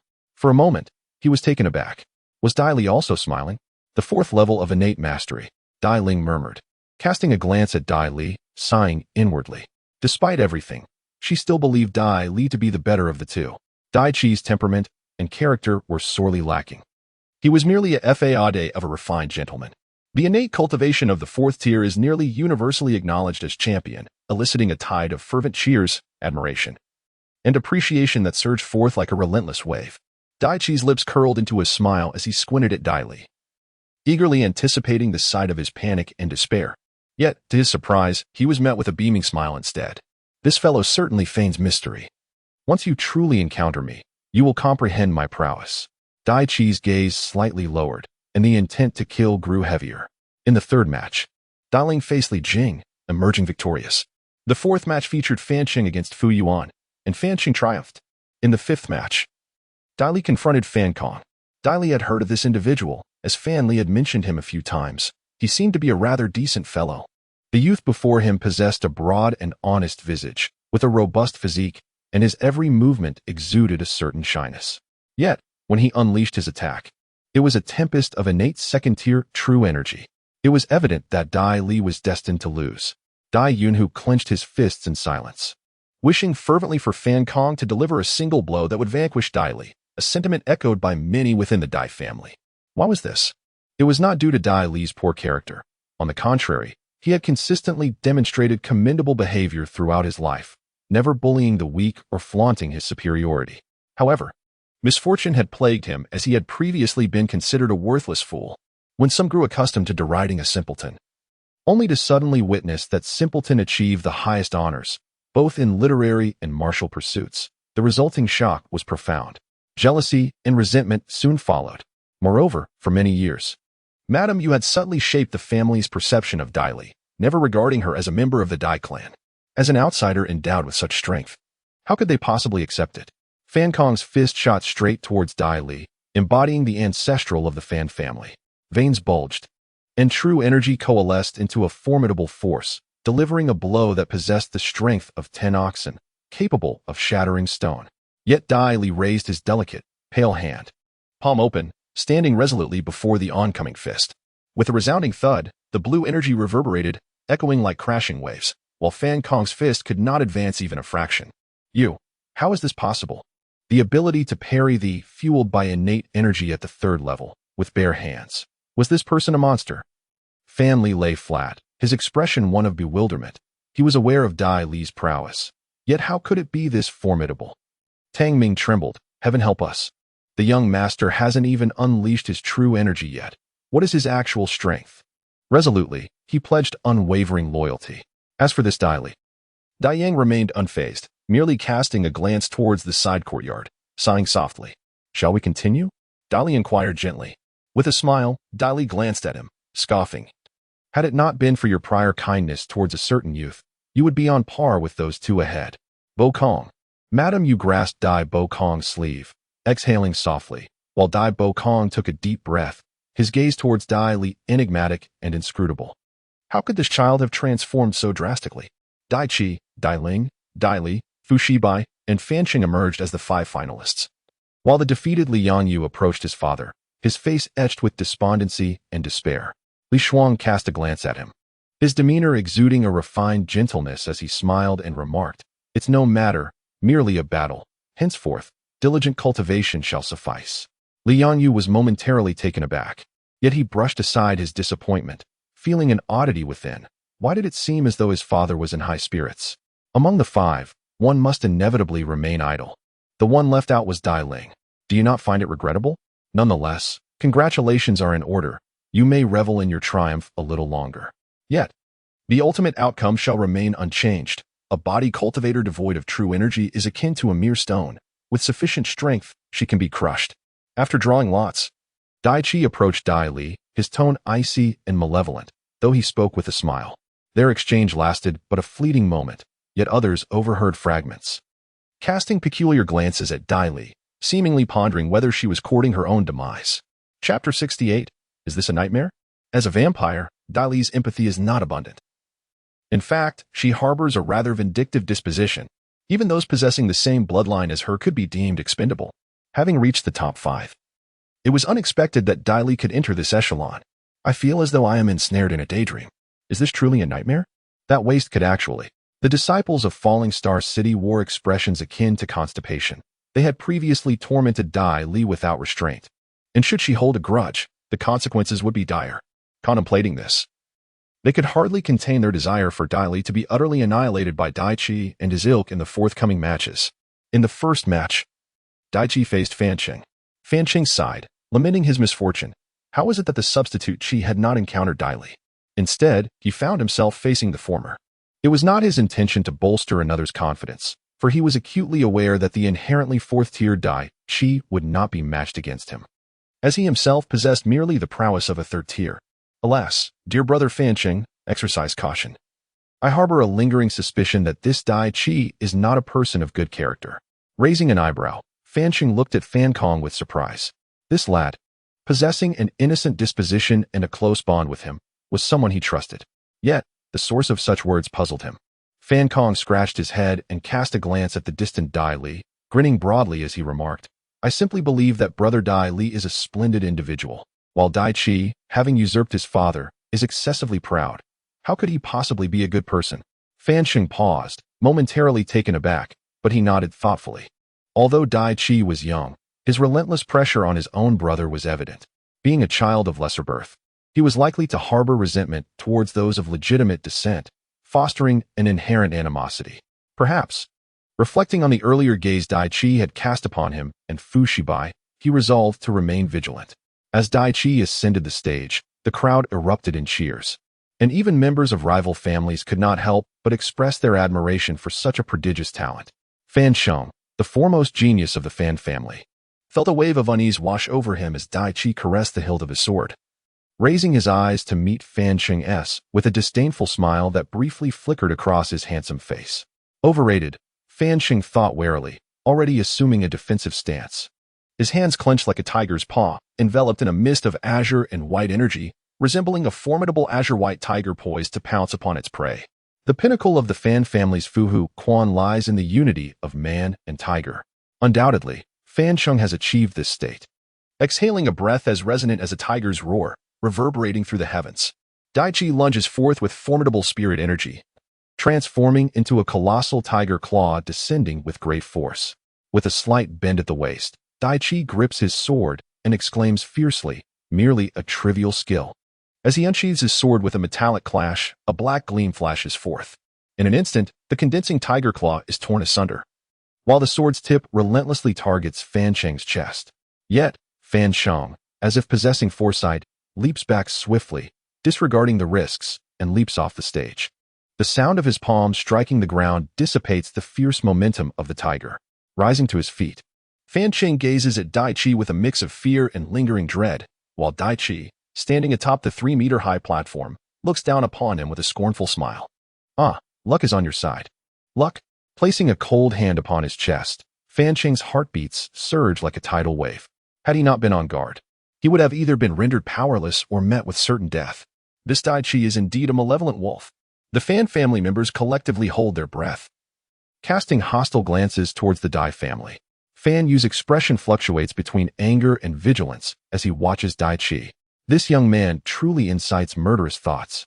Following his victory, Dai Chi nonchalantly directs the tip of his sword towards Dai Li below, chuckling, "I intended to wait for your match, but it seems that will not be necessary." Such disdain. Dai Li, brushing his nose, ascends the stage. Behind him, Fan Li's lips curled into a sneer. Such individuals were annihilated by Dai Li with a single move. What virtue or ability did a mere Dai Chi possess to contend with Dai Li? He was nothing more than a clown. They merely regarded him as a jester performing a play, awaiting the finale to witness his disgrace. Fan Li and Li Qing, having once been trampled upon by everyone, were acutely aware of Dai Li's suffering and humiliation. Furthermore, Dai Chi, a son of a concubine, was excessively presumptuous, naturally incurring their displeasure. At this moment, Madame Yu was no longer fearful, but rather anticipated her son's confrontation with Dai Li. For only in that way could she ensure that Yi Ranqiu, that woman on high, would forever be inferior to her. Fu Shibai lightly stroked his folding fan, casting a sidelong glance at Dai Chi below the stage. He chuckled softly, truly pitiable. "Having such a younger brother, I would almost be loath to defeat you." Dai Li raised an eyebrow, languidly stating, "You may concede." Fu Shibai choked, and before he could retort, he heard Dai Li continue. "Is there any point in such affectation? Why not let me see whether that fan in your hand is for creating a breeze or for taking lives?" "Very well, truly detestable." Fu Shibai suppressed his anger, his voice exceedingly cold and sharp. "However, you are insufficient to warrant the opening of my white jade fan." Swish. The white jade fan remained closed, its rectangular tip thrusting directly towards Dai Li's brow. Innate third-layer true energy emitted a piercing sound. A fan thrust. However, Dai Li still raised her hand, her palm directly blocking the fan tip. No red mark appeared, and Fu Shibai's expression shifted drastically, followed by a flash of ferocity. Swish. The fan opened. The fan's true energy transformed into a chilling radiance. The exquisite white jade fan, a supreme artifact, wielded unparalleled power. With the innate energy of the 3rd level, its attack surged directly to the 4th level. This caused many from the Dai family to change their expressions. Could it rival Dai Chi? The cold light, akin to a blade, swept across Dai Li's neck. However, Dai Li's body swiftly flickered, becoming a terrifying afterimage. Evading the fan's strike, and with an unarmed blow, struck Fu Shibai's arm. The sound of shattering bones echoed. "Ah!" Fu Shibai cried out in agony, unable to maintain his grip on the white jade fan. With a clatter, the fan fell, only to be deftly caught by a hand that then lifted it gracefully. With a flourish, the fan opened and closed, transforming the radiant energy into a silver thread. At that moment, Dai Li's aura underwent a drastic transformation. A fierce killing intent seemed to solidify, and in a fleeting moment, Fu Shibai perceived a merciless demon standing before him, grinning sinisterly. Instinctively, he recoiled in fear. Yet, Dai Li held the fan upright. With her elegant movements, it descended with a sharp sound. The straight silver line struck Fu Shibai directly. With a sharp snap, the fan closed, and Dai Li, with her delicate fingers, toyed with the fan, her slender brows slightly raised with an air of heroism, a cool, faint smile gracing her lips as she remarked, "I told you, this thing is meant to kill." With that, she inserted the fan into the stunned Fu Shibai's throat. When Dai Li stepped away, everyone finally beheld the scene before them. It revealed a starkly clear wound. A line of blood flowing from the crown of his head to his abdomen, seamlessly connecting with no interruption. Even the protruding tip of his nose bore witness to this gruesome mark. Fearful that Fu Shibai might move, he felt as though he would be cleaved in two. Chapter 69. Innate Level 4, 3 months. How? How is this possible? What kind of power and control is this? Astonishing, Truly astonishing, Shui Biaiyang murmured to himself, recalling a conversation from years past regarding the mastery of power, wherein one could effortlessly exhale and retract their energy. Such a realm manifests in the hands of a youth, not yet 15. This state also applies to true qi, albeit with greater difficulty. However, if one can master their strength with ease, the same can be said for true qi. Alas, she does not wield true qi, if only. Abruptly halting, Shui Biaiyang turned his gaze towards Dai Yang, shaking his head. The absence of true qi is terrifying. Dai, your family's vision is merely superficial, allowing such a brilliant gem to remain obscured, unjustly shrouded for so many years. The Dai family had nothing left to say, their unease palpable. Daichi gripped his sword tightly, narrowing his eyes. This matters not. The higher Dai Li climbs, the harder he shall fall. Exceptional talent in body cultivation? Soon. I shall first sever her meridians, rendering her a mere cripple once more. Fu Shibai is not yet dead. The force was perfectly measured, merely slicing through his skin. Though agonizing, it pales in comparison to the chill in his heart. He knows that if Dai Li so desired, that Jade Fan could cleave him in two. Why do you not kill me? This question sent ripples of turmoil through the Fu family. Originally, Fu Ling had become an unspeakable regret for the Fu family.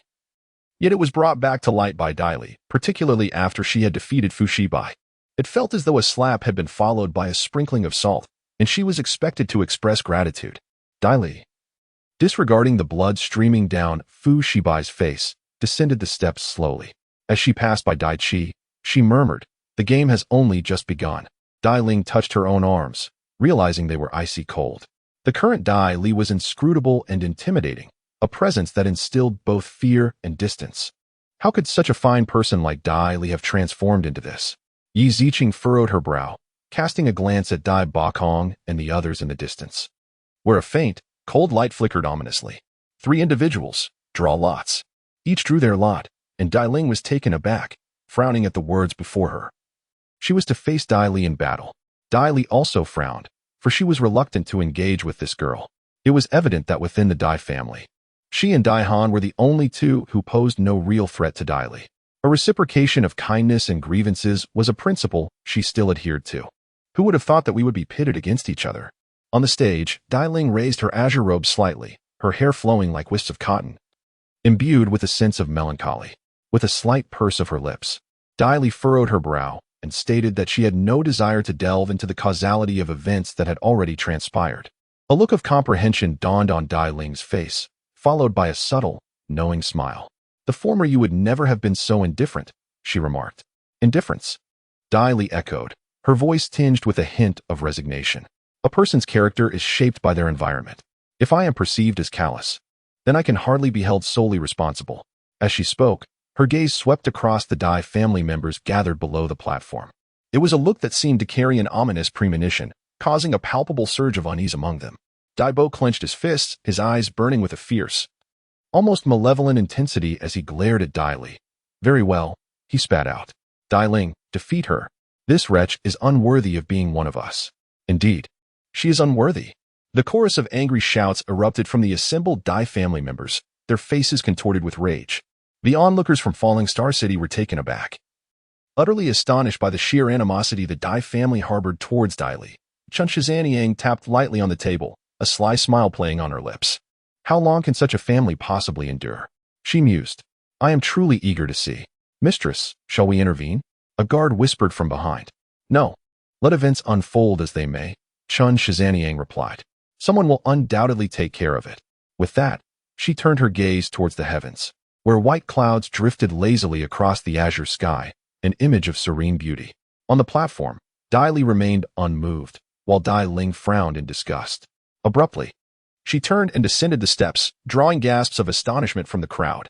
After taking only a few steps, she paused and looked down at the Dai family members, her voice laced with disdain. "Not everyone is obligated to tolerate your ignorance and depravity," she declared. "Do not test my patience. The fact that I have yet to avenge my parents' deaths is already an act of mercy on my part." Having concluded her statement, she lifted her gaze to behold Dai Yang amidst the audience, expressing her remorse. "Grandfather, I offer my sincerest apologies, but I can no longer endure this charade. Henceforth, the affairs of the Dai family shall be of no concern to me, for such a lineage is undeserving of my attachment." A clamor of indignation erupted among the elders of the Dai family, as they denounced Dai Ling's perceived heartlessness, with some even resorting to vile epithets. Such base conduct laid bare the family's deplorable character. The denizens of Falling Star City were rendered speechless by the unfolding drama. Amidst the uproar, Dai Yang, in a voice hoarse with emotion, uttered, 15 years is sufficient. I shall not coerce you, nor does the Dai family possess the right to detain you. As for Honor, Dai Han, still bewildered and apprehensive, remained in a state of confusion, uncertain of the meaning behind the alleged parental vendetta. A slender hand gently caressed Dai Han's brow as Dai Ling whispered, Honor, you need only know that this Dai family is responsible for the demise of our parents. The rest is best left unknown, for it is far too sordid. Though innocent, Dai Han was far from unintelligent. Upon hearing these words, she promptly embraced her sister. For who could be closer than one's own sibling? Her sister would never deceive her about the vengeance for their parents. In an instant, Dai Han made her choice. Indeed, the internal affairs of the Dai family were rife with unsavory dealings and callousness. Dai Han harbored little affection for them. Even the kindness shown by Dai Ran and others with whom she had grown up was merely a reflection of their regard for her sister. These truths were not lost on her. The series of dramatic twists and turns provided Dai Li with ample entertainment, while also prompting a sense of relief. With her mother and Yuer excluded, there remained no one within the Dai family worthy of her allegiance. It seems I need not descend any further. Thus, it is time for you, Daichi, to ascend. Dai Li gazes down at Daichi, a radiant smile illuminating his face. In this moment, the onlookers awaken to the realization that Dai Li's demeanor either signifies a death wish or an unwavering confidence. Fu Shibai gently brushes a coagulated line of blood from his brow, feeling a chilling sensation envelop his body. His gaze towards Daichi darkens, as he contemplates the surprise that awaits. This Dai Li, in contrast to your ferocious wolf-like nature, embodies the essence of an ultimate slaughterer, capable of vanquishing countless beasts. You cannot fathom the terror of that moment. In a flash, Daichi transforms into a fleeting shadow, arriving on the stage in a single breath, eliciting gasps of astonishment. It becomes evident that Daichi's prowess has yet to be fully revealed. Dai Li, it is undeniable that you are not the same as before. You have finally harnessed some power. However, the title of waste necessitates a comparison, and when this battle concludes, you shall comprehend that you remain, indeed, a waste. Daichi gently rests his hand upon the long sword at his waist, articulating each word with deliberate precision. The ferocity in his brows and the commanding aura surrounding him render him akin to a finely honed blade, capable of inflicting mortal harm. The first genius of the four great families seems to embody this title truly. Dai Li stood weaponless, an incongruity starkly contrasting with her physical prowess. Yet, she remained unfazed. A subtle smile gracing her lips as she uttered, Daichi, no matter how exceptional your talents may be, you cannot alter the fact that you are a mere illegitimate son. Nor can you change the reality that your mother is but a secondary wife to the head of the Dai family. Fortunately, no one dares to voice that truth to your face anymore. 7 years ago, however, you had to personally extinguish the life of a maid who dared to whisper such words behind your back. To possess such resolve at the tender age of 7, I must admit, I hold you in admiration. A stunned silence enveloped the assembly. Even the members of the Dai family gazed at Daichi on stage in disbelief. Dai Ling looked up at Dai Li, astonished. Had she witnessed that moment as well? What nonsense are you spouting? Daichi's countenance transformed rapidly, contorting into a grimace. With a swift motion, he drew his sword, its blade emitting a piercing cry of impending slaughter, while his inner energy surged to the 4th level of the innate realm. Without inner energy, you shall forever remain a useless wretch. With a sweep of his sword, a crescent arc of sword energy shot forth, carving a thumb-width, 2-centimeter deep gash into the solid stone beneath. The sword wind, fierce and unyielding, advanced, threatening to strip flesh from bone upon contact. Yet, Dai Li did not retreat. Instead, she advanced, lightly laughing. How unfortunate for you. I happen to possess inner energy. Raising her palm, a sudden azure light enveloped it. The sound of wind and thunder reverberating through the air. Boom. The clash of palm wind met sword wind in a cataclysmic encounter. The sword energy recoiled and shattered, while the palm wind surged forth towards Daichi. With a swift motion, Daichi once again cleaved through the oncoming force with his sword. The two remained steadfast in their stances, unmoved in their positions, yet the atmosphere crackled with palpable tension, each poised against the other. Due to the authentic energy exhibited by Dai Li, it became evident that he had attained the remarkable 4th level of innate talent. Could it be? Innate. Thud, thud, members of the Dai family collapsed onto the ground, the elders' faces paling in shock. So it was. A tremor coursed through Dai Yang's features, his eyes oscillating between astonishment and rapid despondency. Dai Bo's palm quivered, devoid of any trace of joy. Instead, it reflected a tumultuous darkness. Casting a glance at Madame Yu, he momentarily steadied his expression, yet remained silent, redirecting his gaze toward the direction of the other courtyard. His demeanor inscrutable. Heavens, the fourth level of innate talent. Wasn't young Master Dai Li unable to cultivate? Could it be that during these past 3 months? How is that even possible? Most speculated that Dai Li had been concealing his strength all along. Yet some were acutely aware that he had possessed no cultivation prowess merely 3 months prior. At this moment, they were all left in stunned disbelief, including Li Qing and his companions. Goodness, achieving the fourth level of innate talent in just 3 months. Was he human? A monster, perhaps. 3 months. Gu Qiu turned to look at the equally astonished Xue Biaoyang, and in a daze, he heard Xue Biaoyang murmur.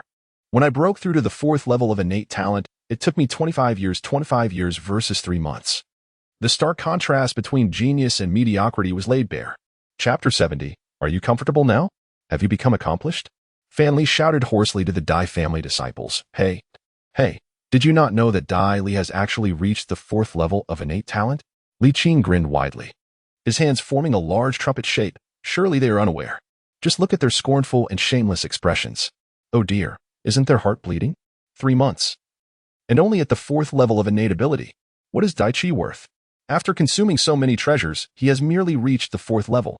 Li Qing then lowered his hands and spoke earnestly. Of course, he must be devastated. I suspect he is already on the verge of collapse. The two had intentionally raised their voices, and naturally, the entire hall heard them. Stifled laughter filled the air, faces contorted in amusement. Some even felt a sense of satisfaction, relishing the embarrassment of the Dai family and the pretentiousness of Dai Qi, reflecting on how Dai Qi had previously mocked Dai Li. It was truly akin to that of a clown. Members of the Fan, Li, and Fu families wore expressions of derision. The Fan family, in particular, relished the moment. Fan Xing gave a thumbs up to Fan Li. Well done, lad. However, Li Shuang sternly admonished Li Qing. Li Qing, be quiet. Taken aback, Li Qing turned to glance at Li Shuang, pouting in confusion.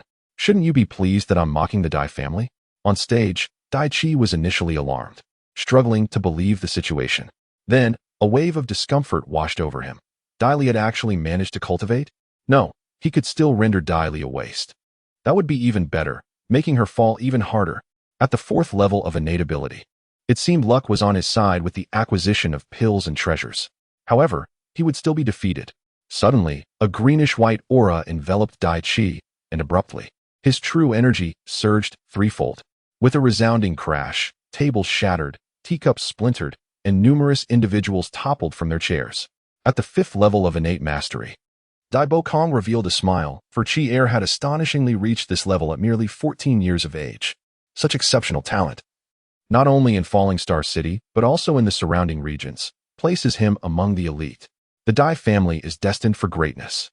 The members of the Dai family cheered in jubilation. What an unprecedented favoritism! On the stage, Tang Ming and the other members of the Tang family muttered their indignation, perceiving the Dai family as lesser beings. Yu Qing cast a disdainful glance at the Dai family, living in such a household. How could one fathom the suffering Dai Li endured during his upbringing, especially when he had once been deemed a waste? No wonder you regard human life with such indifference. May you perish. The fifth level of innate mastery. How could it possibly be compared to the fourth level? Dai Qi, brimming with confidence, unleashed his sword energy with an intensity nearly tenfold. However, as the sword energy surged towards Dai Li, he effortlessly brought his hand down. With a resounding crack, the sword energy dissipated explosively, sending forth a gust of wind 10 meters wide, hurtling towards the sides of the arena, aimed directly at the members of the Dai family. Those unable to evade, such as Dai Yunbao and others, suffered grievous wounds, spitting blood profusely. Especially Dai Yunbao, burdened by old and new injuries, collapsed to the ground, writhing in pain. Within the arena, Dai Qi's legs grew weak as he stared blankly at Dai Li. You have also reached the fifth level of innate mastery. Dai Li gently caressed his right palm, pale as jade and soft as if devoid of bone, far removed from the appearance of someone who had withstood a sword strike. A slight smile graced his lips as he remarked, I was quite looking forward to battling you, but now that I see. Pausing briefly, Dai Li's smile lingered, his tone growing slightly colder. It appears to be nothing extraordinary after all.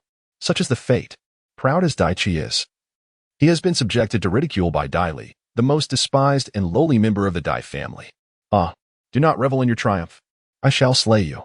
Dai Chi's visage contorted with rage, a ferocity emanating from him as he brandished his longsword and charged at Dai Li, resembling a deranged fiend possessed by malevolent spirits. This countenance, buried deep in Dai Li's memory, mirrored that of the very maidservant whom Dai Chi had choked to death with his own hands. Albeit with a slightly matured appearance, Dai Ling recalled the harrowing image of that young maidservant, her eyes rolled back and frothing at the mouth. A scene that instilled profound dread within him. He could only utter lightly, such a twisted mind is deemed the future of the Dai family, provoking an even graver countenance among the elders, who were consumed by bitterness and indignation. Bang! Dai Li, in a swift motion, landed a fierce kick to Dai Chi's abdomen. Despite not having yet transformed into a bloodkin, his strength was truly formidable. A single kick could pierce through steel plates of considerable thickness. Dai Chi was propelled backward, doubling over in agony. Crack! He was sent flying. Yet, Dai Li's shadow flickered, effortlessly keeping pace. Thud, thud, thud, 3 successive kicks sent Dai Chi's body suspended in midair, not yet touching the ground. In mere moments, his bones and flesh were rearranged, blood gushing forth onto the arena. The transformation occurred too swiftly for the onlookers to comprehend. All they heard was a final, resounding thud as Dai Chi collapsed to the ground, while Dai Li stood beside him, his attire pristine, his radiant face and crimson lips resembling a celestial being. Everyone stood in stunned silence. Dai Li gently bent down, observing Dai Chi sprawled on the ground like a lifeless dog, and slowly spoke. It is often said that a so-called genius must endure trials to achieve greatness. So, tell me, are you comfortable now? Have you attained that greatness? His tone was so mild and refreshing, resembling a concerned admonition, that it sent a chill through the hearts of all present. Upon glancing at the bloody Dai Chi, they suddenly realized that Dai Li appeared to have never regarded Dai Chi with any respect at all. Dai Li, enough! Dai Bo Kong thundered, his voice heavy with anger. A fleeting flash of deep resentment flickered in Madame Yu's eyes, but she quickly transformed it into a gentle facade, as it was essential for the Dai family to harbor animosity towards Dai Li. I am acutely aware of my lowly status and know that I am unworthy of Master Ali's regard. However, Chi is your brother. How could you treat him so? She lamented softly, collapsing against Dai Bo Kong's chest, weeping quietly. Madam, please, do not be upset, someone nearby urged. Young Master Dai Li is simply inexperienced and has not been adequately guided. Naturally, he speaks harshly. The master will ensure he learns properly. But before they could finish, Dai Li raised his head, standing upright to face Dai Bo Kong and the others in the stands. His sharp brows knitted together, and a chilling aura emanated from him, suddenly filling the air with a sense of foreboding. A sweeping glance sent shivers through all present, even causing the seasoned Chi refinement masters to change their expressions. This imposing presence, so formidable and regal, felt akin to a sovereign surveying the dust below. Yi Ziqing gazed at Dai Li in astonishment, perplexed by how he seemed shrouded in layers of mist, each one obscuring her understanding further. Yet, Dai Li lazily remarked, Madam, is that a title you believe yourself worthy to use? As the head of the Dai family, you have taken 2 wives? Where do you place the family rules? Is the esteemed Dai family truly so devoid of decorum? To act so brazenly before the clan and the elders, one can only imagine what is said in private. Tarnishing the reputation of the Dai family. The tone was calm, reminiscent of gentle ripples on water, yet it numbed and pierced their nerves. Before they could react, Dai Li turned to Dai Bo Kong, a smile gracing her lips. Are you suggesting they might slander the esteemed head of the Dai family as a man lost in lust, disregarding family laws, and the dignity of his first wife, in favor of a mere concubine? Madame Yu's complexion shifted dramatically as she sprang to her feet, shouting furiously at Dai Li. You little wretch! What right do you have to stand here? Your mother, that wretched woman. Silence, you ungrateful child. Dai Bo Kong's expression darkened as he rose in fury. What is there that cannot be said? Dai Li is not even your child. You and Yi Ranqiu never consummated your marriage, so where could this child have come from? She is the offspring of another man. A wave of astonishment swept through the crowd, as if the people of Falling Star City felt they had stumbled upon a wonderfully dramatic family saga. Meanwhile, Dai Bo Kong's legitimate wife, Yi Ranqiu, had never graced the eyes of the people of Falling Star City. They only knew her to be an exceptionally beautiful and talented young lady. They had been puzzled as to why Dai Bokong sought a new love, only to discover that they had never been together. Fan Yu and others were utterly astonished, casting peculiar glances at Dai Bokong. Yuranchio had encountered him once, during their grand wedding, a moment so indelible that it remained etched in their memories forever. At that time, they felt an immense jealousy towards Dai Bokong, perplexed as to why Yuranchio would wed someone so unremarkable. Yet, could it be that their marriage harbored deeper secrets? After all, Yi Ranchio had never cohabited with Dai Bokong since their union. No wonder Dai Ling suddenly understood. It was clear why she sensed a chilling distance between Yi Ranchio and Dai Bokong, which hardly resembled that of a married couple. Moreover, Dai Bokong's attitude towards Dai Li during their childhood had always struck her as disconcerting. So, this was the reason. Dai Li. I always said you were unworthy of being a member of the Dai family. You are but a wretched spawn, a mixed breed. While I am the true legitimate heir of the Dai clan. Dai Chi spat out a mouthful of blood, grinning malevolently. However, Dai Li merely smiled, her gaze drifting to the prostrate Dai Chi, her amusement deepening. For every hair you harm, I'll break 10 of your bones, Dai Chi. How many times has your family wronged me? I've lost count. Such a great debt. How could I not repay it tenfold? Dai Bokong's countenance darkened, filled with rage as he regarded Dai Li with a complex expression. In a low voice, he said, Ali, my marriage to your mother was indeed a contractual arrangement due to certain circumstances, yet I have always regarded you as my own child. However, the position of the Dai family heir must. Before he could finish, Dai Li interrupted him, her tone indifferent. I had already surmised that. There is no need for you to remind me. What? The crowd gasped in disbelief. My mother has long cautioned me against displaying excessive excellence and warned me not to covet the status or enterprises of the Dai family. In truth, I hold the Dai family in little regard. Over the years, their assets have depreciated by 50%, and internal operational efficiency has plummeted. The senior executives are nothing but empty vessels, devoid of any meaningful insight, yet they aspire to seize power. They bear children, and their eyes burn with envy, wishing for the demise of others' offspring. The expressions of the Dai family members darkened, and the inhabitants of Falling Star City were rendered speechless. Such a description is indeed acerbic, yet remarkably apartment. Dai Ling shook her head. Dai Yang's demeanor was inscrutable. It seems even their shortcomings have been discerned. Dai Li's capabilities, though not stemming from true Dai lineage, could still align with the family's ethos. Yet they faltered from the outset. Chapter 71, Bastard? Mixed breed? Amidst the indignation and shame of the Dai family, Dai Li continued. Initially, I contemplated extending a semblance of camaraderie. Despite your beastly conduct, given the years I've spent here. However, Lady Yu, you ought not to repeatedly send assassins after me. Dai Bokong's countenance darkened. Dai Li, you misunderstand. Xiao Yu is not. She is but a woman. How could she possess such capabilities? Dai Li raised an eyebrow and replied with a smile. Indeed, she does not. But her husband does. This proclamation struck like a bolt from the blue. Silence enveloped the scene. In the past, Dai Bokong had always exhibited a demeanor of gentleness and kindness towards Dai Li. So how could this sudden uproar rise? The crowd regarded Dai Bokong with disdain, their expressions revealing their disbelief that such a mild-mannered and cultured individual could harbor such depths. Within the Dai family, astonishment prevailed, for they were unaware that Dai Bokong had been leveraging his private power to cultivate influence. The Dai family was in disarray, with other clans shaking their heads in disbelief. Dai Bokong's countenance darkened ominously, and a flicker of malice began to seep into his gaze as he looked at Dai Li. This child, indeed, bore a rebellious spirit. He had never been fond of him, especially when it came to the offspring of other men. The mere thought of it filled him with ire. Dai Bokong, I am oblivious to the agreement you made with my mother regarding your associations with women and the number of children you fathered. Such matters do not concern me. However, your repeated attempts on my life cannot go unavenged. Dai Li declared, a cold smile gracing his lips as he fixed his gaze upon Dai Bokong. Initially infuriated at having his facade unveiled, Dai Bokong responded with chilling calmness. Years ago, I should have ended your existence. Allowing you to survive for so long was a grave mistake.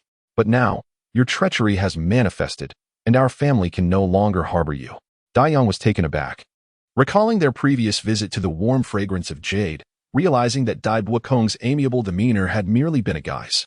How much had they truly seen of Dai Bokong over the years? At that moment, Dai Yunhu also felt a profound sense of dread. This man had been a master of disguise all along. However, what looms most significant at this moment is the demise of Dai Li. Just as the Dai family members stirred with intentions to vanquish Dai Li, he merely smiled. With his hands clasped behind his back, he took a few steps forward, resembling a storyteller in his demeanor. Dai Li's expression was composed as he raised his hand, pointing directly at Madame Yu, his voice resonating with a rhythmic cadence. Madame Yu, also known as Yu Nyang, whose true name is Lin Yu, was once the premier courtesan of Lichuan Pavilion. She stood as the pillar of that establishment, attracting numerous wealthy merchants willing to lavish fortunes for a fleeting night of pleasure. Yet, inexplicably, Lin Yu later vanished, leading to the closure of Lichuan Pavilion. The affluent gentleman who had glimpsed her beauty met untimely fates within a mere year. With a swift turn of his foot, Dai Li gazed at the astonished Dai Bakong, a smile gracing his lips. Dai Bakong, I presume you are unaware of these matters, and even less so of this Lin Yu, who happens to be your beloved wife. Thus, you two are an innocent party in this tale. Yet, at this moment, is Dai Li spinning a web of falsehoods? Observing the fluctuating emotions on Dai Bakong's face, Madame Yu clutched her embroidered handkerchief, striving to maintain her composure as she coldly retorted, "This is nothing but your fabrication. Utter nonsense." "Nonsense, you say? Ah, it seems not to be mere folly. Just a fortnight ago, I stumbled upon several contracts of sale left behind by the former madam of Lichuan Pavilion, one of which bears the name Lin Yu. And surely, there must be fingerprints? Or shall we compare fingerprints?" Spring Shursan smiled alluringly, appearing quite entertained by the unfolding drama. With a grin, Dai Li snapped her fingers, prompting Yu Qing to rise and retrieve a yellowed parchment from his bosom, which he then presented to Madame Yu. The crowd looked on in bewilderment, wondering who this individual was. Yu Qing cast a glance at the somber-faced Dai Bakong, grinned, and produced another sheet from within, apologizing, "My apologies. I grabbed the wrong one earlier. That was toilet paper. This is the correct one. However, if you tear it up again, it will only betray your guilt. And no one will believe you, Madame Yu." Toilet paper. The crowd stifled their laughter. Madame Yu's face paled, her hands clenched tightly, refusing to release their grip. Dai Bakong's countenance finally darkened, but he was not one to be easily defeated. Nor would he allow himself to lose face in front of so many. He stated indifferently, "Even so, although Xiaoyu's origins may be humble, she is of pristine virtue. She happened to meet me by chance and bore me cheer. Let bygones be bygones." Madame Yu's expression softened slightly. Yes, she was of pristine virtue and had given birth to a son. Dai Bakong could not possibly abandon her. It was merely her background that was being criticized. She had not lost yet. Dai Li was not of the Dai family bloodline, so she had already won. But would Dai Li simply give up? However, among those who met Lin Yu back then, there is still one person alive. Moreover, he helped Lin Yu deal with those wealthy merchants and assisted her in orchestrating the chance encounter with Dai Bakong, followed by the series of plans to enter the Dai family. Such painstaking effort moves me. Dai Li paused, then turned her gaze towards Li Shuang. "Your Excellency Li Shuang, witnessing your son possessing such formidable talents and achievements, especially nurtured by the Dai family, must surely evoke a profound sense of accomplishment within you. The thought of your son becoming the heir of the Dai family, ultimately wielding control over the entire clan, must be a delightful prospect, is it not? Alas, I suspect you might be harboring thoughts of retribution against me." As Dai Li's words echoed, Madame Yu and Li Shuang's faces turned ashen, while Dai Bakong suddenly pivoted to regard them both. The atmosphere in the hall buzzed with murmurs, a cacophony of disbelief enveloping the Li family. As Li Yongyu stared incredulously at his father.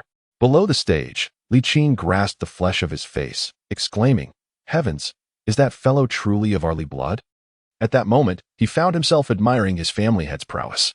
Yet, the next instant, a wave of anxiety washed over him, fearing that Dai Li's actions might implicate the Li family. "You insolent wretch, what nonsense are you spouting? I, Li Shuang, have never committed such acts." Li Shuang erupted in fury. "Dai Li, you are the true wretch. Do not presume." "Ah!" Dai Chi cried out, collapsing to the ground in rage. In that instant, Dai Li propelled himself forward, and with a swift motion, his foot struck Dai Chi's sword, sending it clattering into the air. In one fluid motion, he seized it, slashing at Dai Chi's left arm, severing it cleanly. The tip of the blade, now stained with blood, soared towards the distant stands.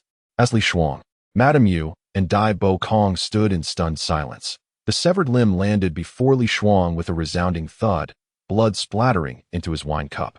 The chilling implications of Dai Li's ruthlessness left many feeling a shiver run down their spines. To perform such a gruesome act merely to validate bloodlines was beyond comprehension.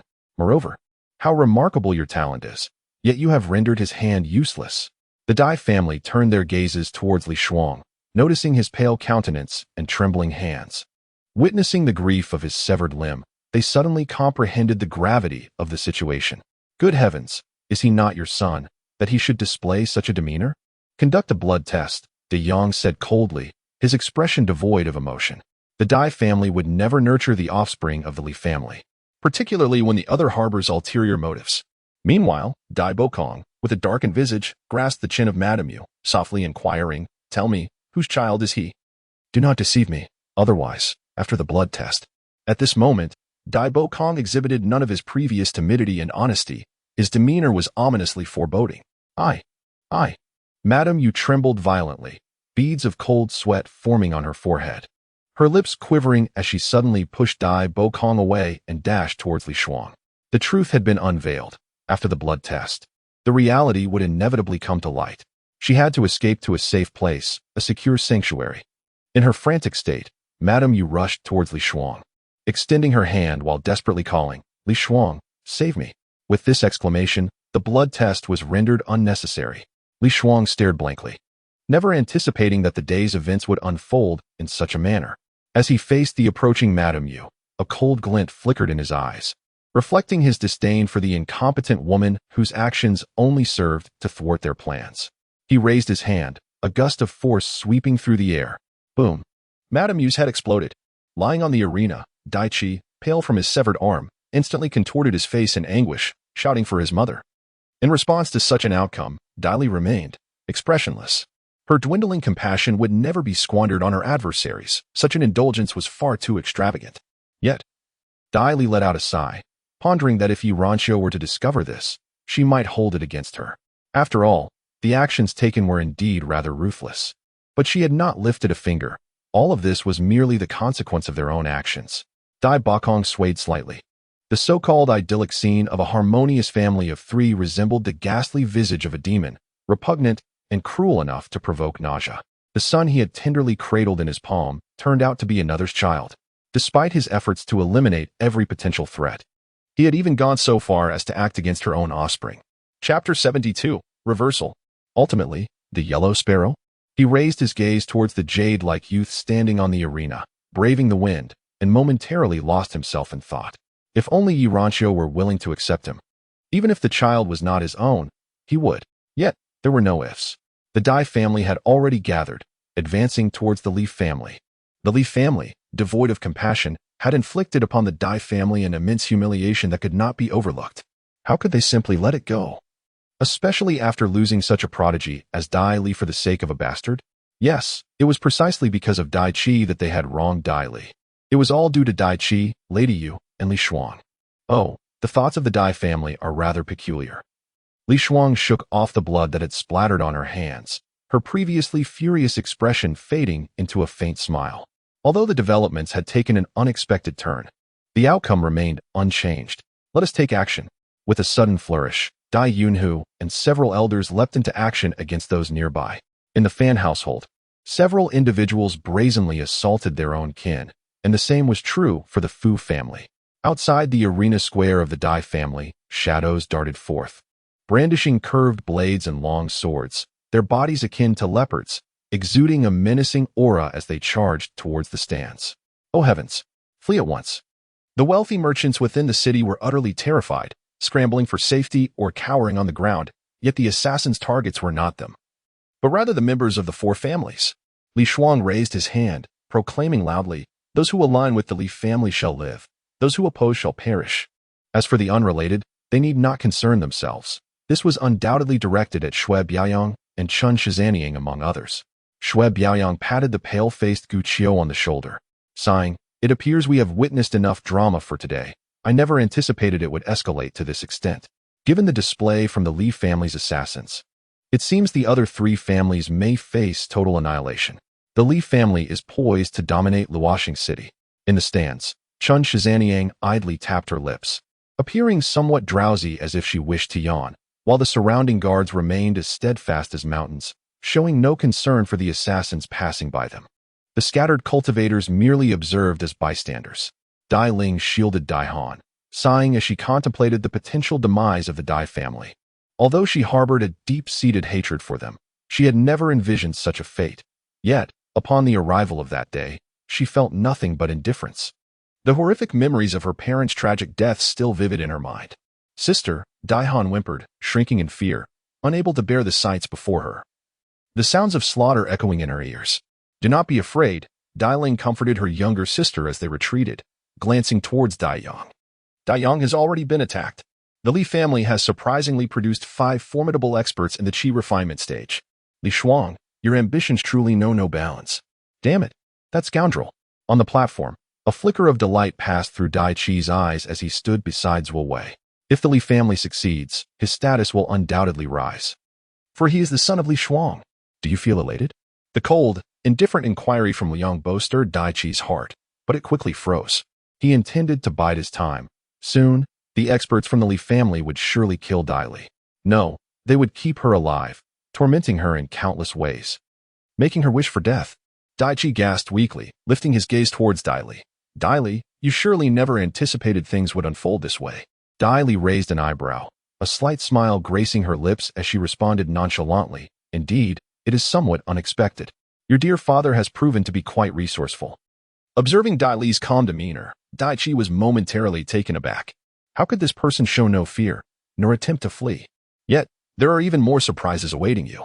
For beneath Dai Li's feet lies Dai Qi. The individuals under Li Shuang's command have refrained from attacking her, as Li Shuang's objective is to deal with these people first before addressing Dai Li. It is not the revelation of his secrets he resents, but rather the injury inflicted upon Dai Qi, this exceptionally gifted son, who embodies his hopes. However, he will not kill Dai Li. Within the Dai family, the sounds of slaughter and cries of anguish echoed. Dai Li stood on the platform, arms crossed, observing the scene, while Tang Ming and others huddled in a corner. Li Qing sheltered Fan Li in the corner against the wall.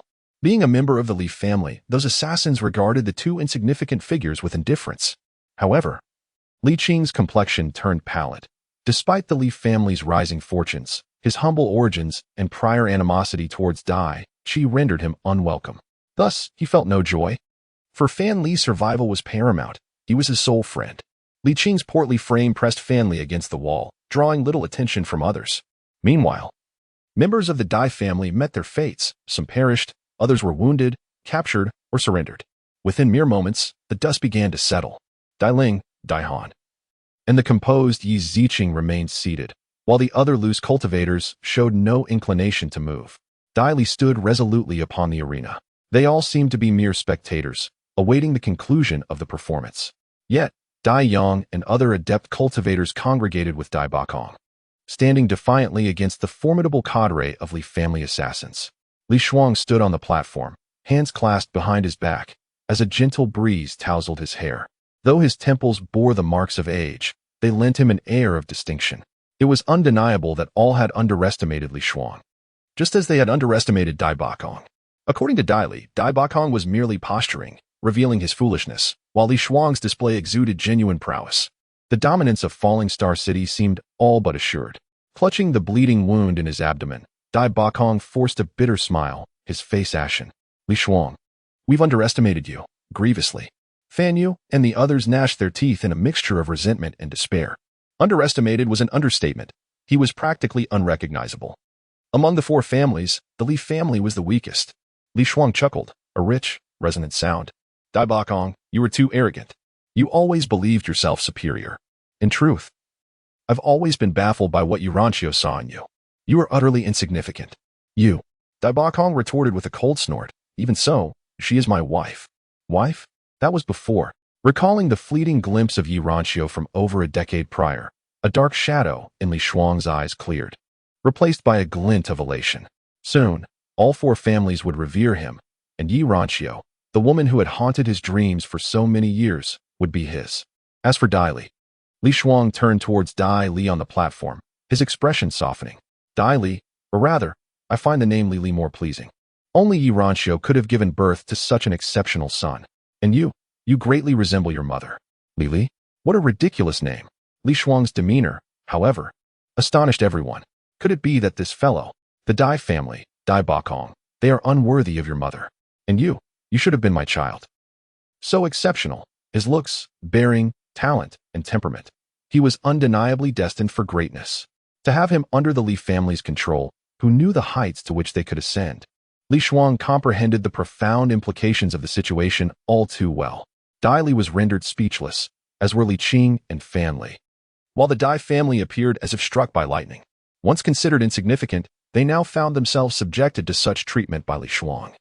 A stark contrast to Dai Boku's actions, rendering their family's plight even more tragic. Dai Boku struggled to maintain his footing, incredulously gazing at Li Shuang. This man, this scoundrel, actually coveting Yi Ranqiu. Father! Father! Li Yangyu and Dai Qi exclaimed in unison, bewildered at Li Shuang's intentions. Dai Qi writhed, attempting to descend from the arena. Yet Dai Li placed a firm foot upon his back, exerting pressure. Be quiet, will you, young master Li Qi? With a grunt, Li Qi coughed up blood under the immense force. To acknowledge me as your son? It seems you already have 2 sons, Dai Li mused, toying with the long sword in his grasp. Ah, the sword is quite fine. I could certainly make use of it myself. Li Shuang smiled lightly, nonchalantly dismissing the gravity of the matter. Does it really matter? They will not affect your standing, and with your talent, would you even concern yourself with them? After a brief pause, Li Shuang's expression softened further. Moreover, I am unlike Dai Boku. My feelings for your mother are genuine. Should she so desire, I would honor her as the lady of the Li family, and she would be the sole woman in my life. Everyone was taken aback. Dai Li raised an eyebrow, recalling that the lady of the Li family, Li Yangyu's mother, was still alive. Then let it be done. With that, Li Yangyu collapsed onto the ground. With a gentle tap of her fingertip against the sword's blade, Dai Li's lips curled into a smile. She was pleasantly surprised by the allure her mother possessed, which even captivated Li Shuang, who was willing to debase himself to an animalistic state. Apologies, but my mother, by nature, is simple and unadorned. She certainly holds no regard for those who are heartless and self-serving. Thus, Dai Li's rejection was unexpected yet anticipated by some. Dai Ling, Yi Ziqing, and Chun Shizaniang remained unfazed. It was a pity. Dai Yang felt he had sighed too many times that day, aging several years in spirit. Li Shuang, rather than expressing anger, chuckled. It matters not. Should you be under my control, your mother will undoubtedly acquiesce. Suddenly, a flurry of black-clad figures surged onto the arena. The sound of gathered true energy roared like the cries of tigers and leopards. With a graceful turn, Dai Li executed a perfect arc, raising her leg in a strike. Crack! One innate assassin was shattered mid-air. Swiftly, Dai Li flashed forward, delivering a palm strike and a kick that dispatched another foe. There was no pause. Each move was a lethal instant kill, even against those of innate mastery. Even those at the 5th or 6th level of innate prowess were no match. The spectators gasped in disbelief, while Dai Qi's other arm clutched the stone surface, carving out bloody trails. How was this possible? She possessed strength beyond the 5th level of innate mastery. Chapter 73, The Young Master? With innate cultivation at the 5th level, yet possessing such terrifying power and speed, comparable to that of the 6th, if not the 7th level of innate mastery. The potential for devastating techniques is palpable. The fervor in Li Shuang's eyes could hardly be extinguished, yet a layer of wariness soon surfaced. If this Dai Li could not be controlled, he must be eliminated. Ah, this fellow truly proves himself worthy. Chun Shizaniang regarded Dai Li with admiration, though a hint of calculation flickered in her gaze, quickly subdued. Yi Ziqing, propping her delicate hand under her chin, displayed a trace of astonishment at the scene unfolding before her. Achieving the 5th level of innate mastery in merely 3 months is already exceedingly formidable. And to possess such combat prowess, could this Dai Li be a prodigious talent? If so, bang, bang, bang, within the span of 3 breaths, numerous innate masters fell, lifeless. At that moment, a shadow darted forth like a soaring eagle, lunging towards Dai Li from behind. With a swift motion of his hand, a stream of azure wood energy, as thick as a thigh, surged forth, crashing down upon Dai Li. A technique of chi cultivation. The essence of wood. Whoosh. Dai Li's body rebounded, inexplicably altering direction as if gravity held no sway over him, leaping onto a pillar atop the arena. With a thud, Li Shuang landed upon the same column. Boom. The azure wood energy collided with the ground, creating a crater measuring 1 meter in diameter and half a meter in depth.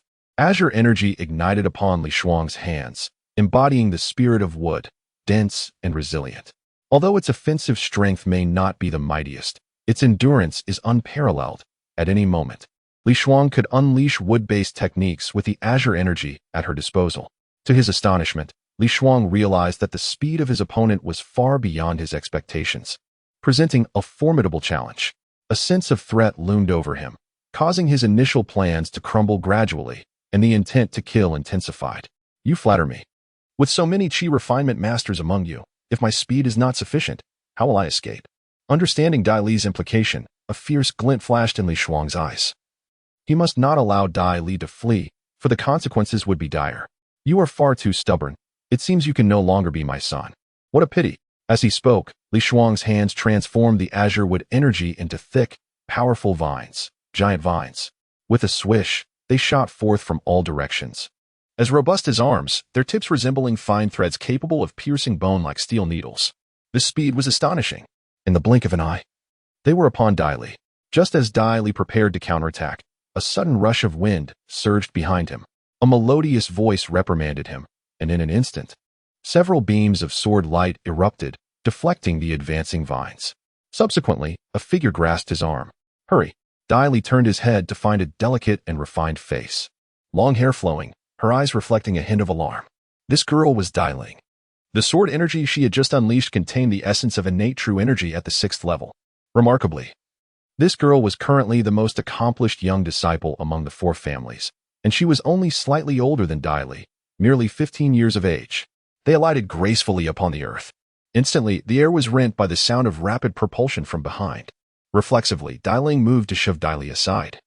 As Dai Yang and Dai Han cried out in alarm, Yi Ziqing's eyes narrowed, and she began to rise. Suddenly, a resplendent, azure luminescence, interlaced with the sibilant crackle of thunder, seized the attention of all present. The sword is hailed as the sovereign of all weapons, yet Dai Li, unversed in swordsmanship, held no particular affinity for it. She was aware of the sacred sword within the Vatican's vaults, but to her, it was merely an object of ostentatious brilliance. She favored the intimate lethality of daggers or scimitars. Nevertheless, she would make do with what she had. Her right hand clasped the lightning-infused blade. In a swift, circular motion, a thunderous arc, spanning 2 meters in diameter, erupted forth. With a piercing, savage roar, it detonated against the encroaching vines, reducing them to charred, pulverized remnants. Li Shuang's countenance contorted in disbelief. How could this be? Dai Li gently pressed upon Dai Ling's shoulder, uttering, "Safeguard your sister." Then, transforming into a terrifying blur, she materialized before Li Shuang in the blink of an eye, soaring aloft, the thunder sword in her grasp singing its lethal song. A crimson glint flickered within her eyes, and her vermilion lips exuded a seductive allure. In that fleeting moment, Li Shuang was captivated by the macabre beauty before him, the fusion of power and grace, carnage and art, blood and demise. Be your progeny? At your behest. With a thunderous crash, a single strike of the thunder sword descended, augmented by her Baron-level vampire physique. Her speed and strength were unparalleled. Shielded with magic, a barrage of vines coalesced and intertwined to form a barrier before him. The terrifying force of the explosion, coupled with the ensuing paralysis, caused Li Shuang's body to stiffen abruptly. Then, a shattering sound echoed as his shield fractured. Dai Li descended like a predator, the tip of her sword aimed directly at his brow. With a whoosh, a barrage of fireballs, water spheres, and wind blades hurtled towards Dai Li, forming a protective barrier. The 3 Qi refining experts rushed onto the stage, shouting, "Patriarch! Quickly slay her!"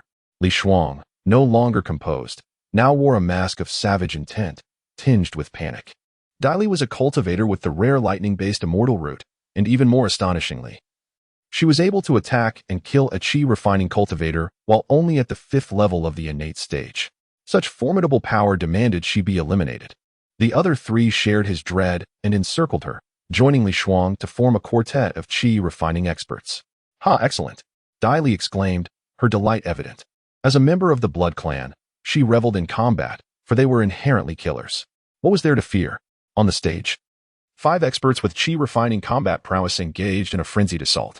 Fireballs, water spheres, wood magic, and lightning intertwined, creating a chaotic spectacle of flames, water vapor, and rampant vines. Jagged lightning bolts roared and crackled, and explosions reverberated throughout the arena. In the blink of an eye, fissures riddled the dueling platform, threatening to collapse. In the audience, Shui Biaoyang, like his disciples, had come to understand the true meaning of there are people beyond people and heavens beyond heavens. Dai Qi was considered a genius for reaching the 5th level of the innate stage. No, there was also Dai Ling, who had reached the 6th level. Dai Ling was a genius? No, there was Dai Li, who single-handedly challenged 4 Qi refining experts. With a series of soft thuds, the Dai family members found themselves squatting on the ground, particularly Dai Bo Kong, whose vacant gaze spoke volumes about his disorientation. Meanwhile, Dai Yang pressed his hand against his chest, casting a glance towards his 2 granddaughters nestled in the corner. The tangled emotions that had long plagued him finally began to unravel. After today, he would no longer owe anything to the Dai family. Observing Dai Li's attitude towards his granddaughters, it remained as clear-cut as ever. Perhaps she would show them kindness.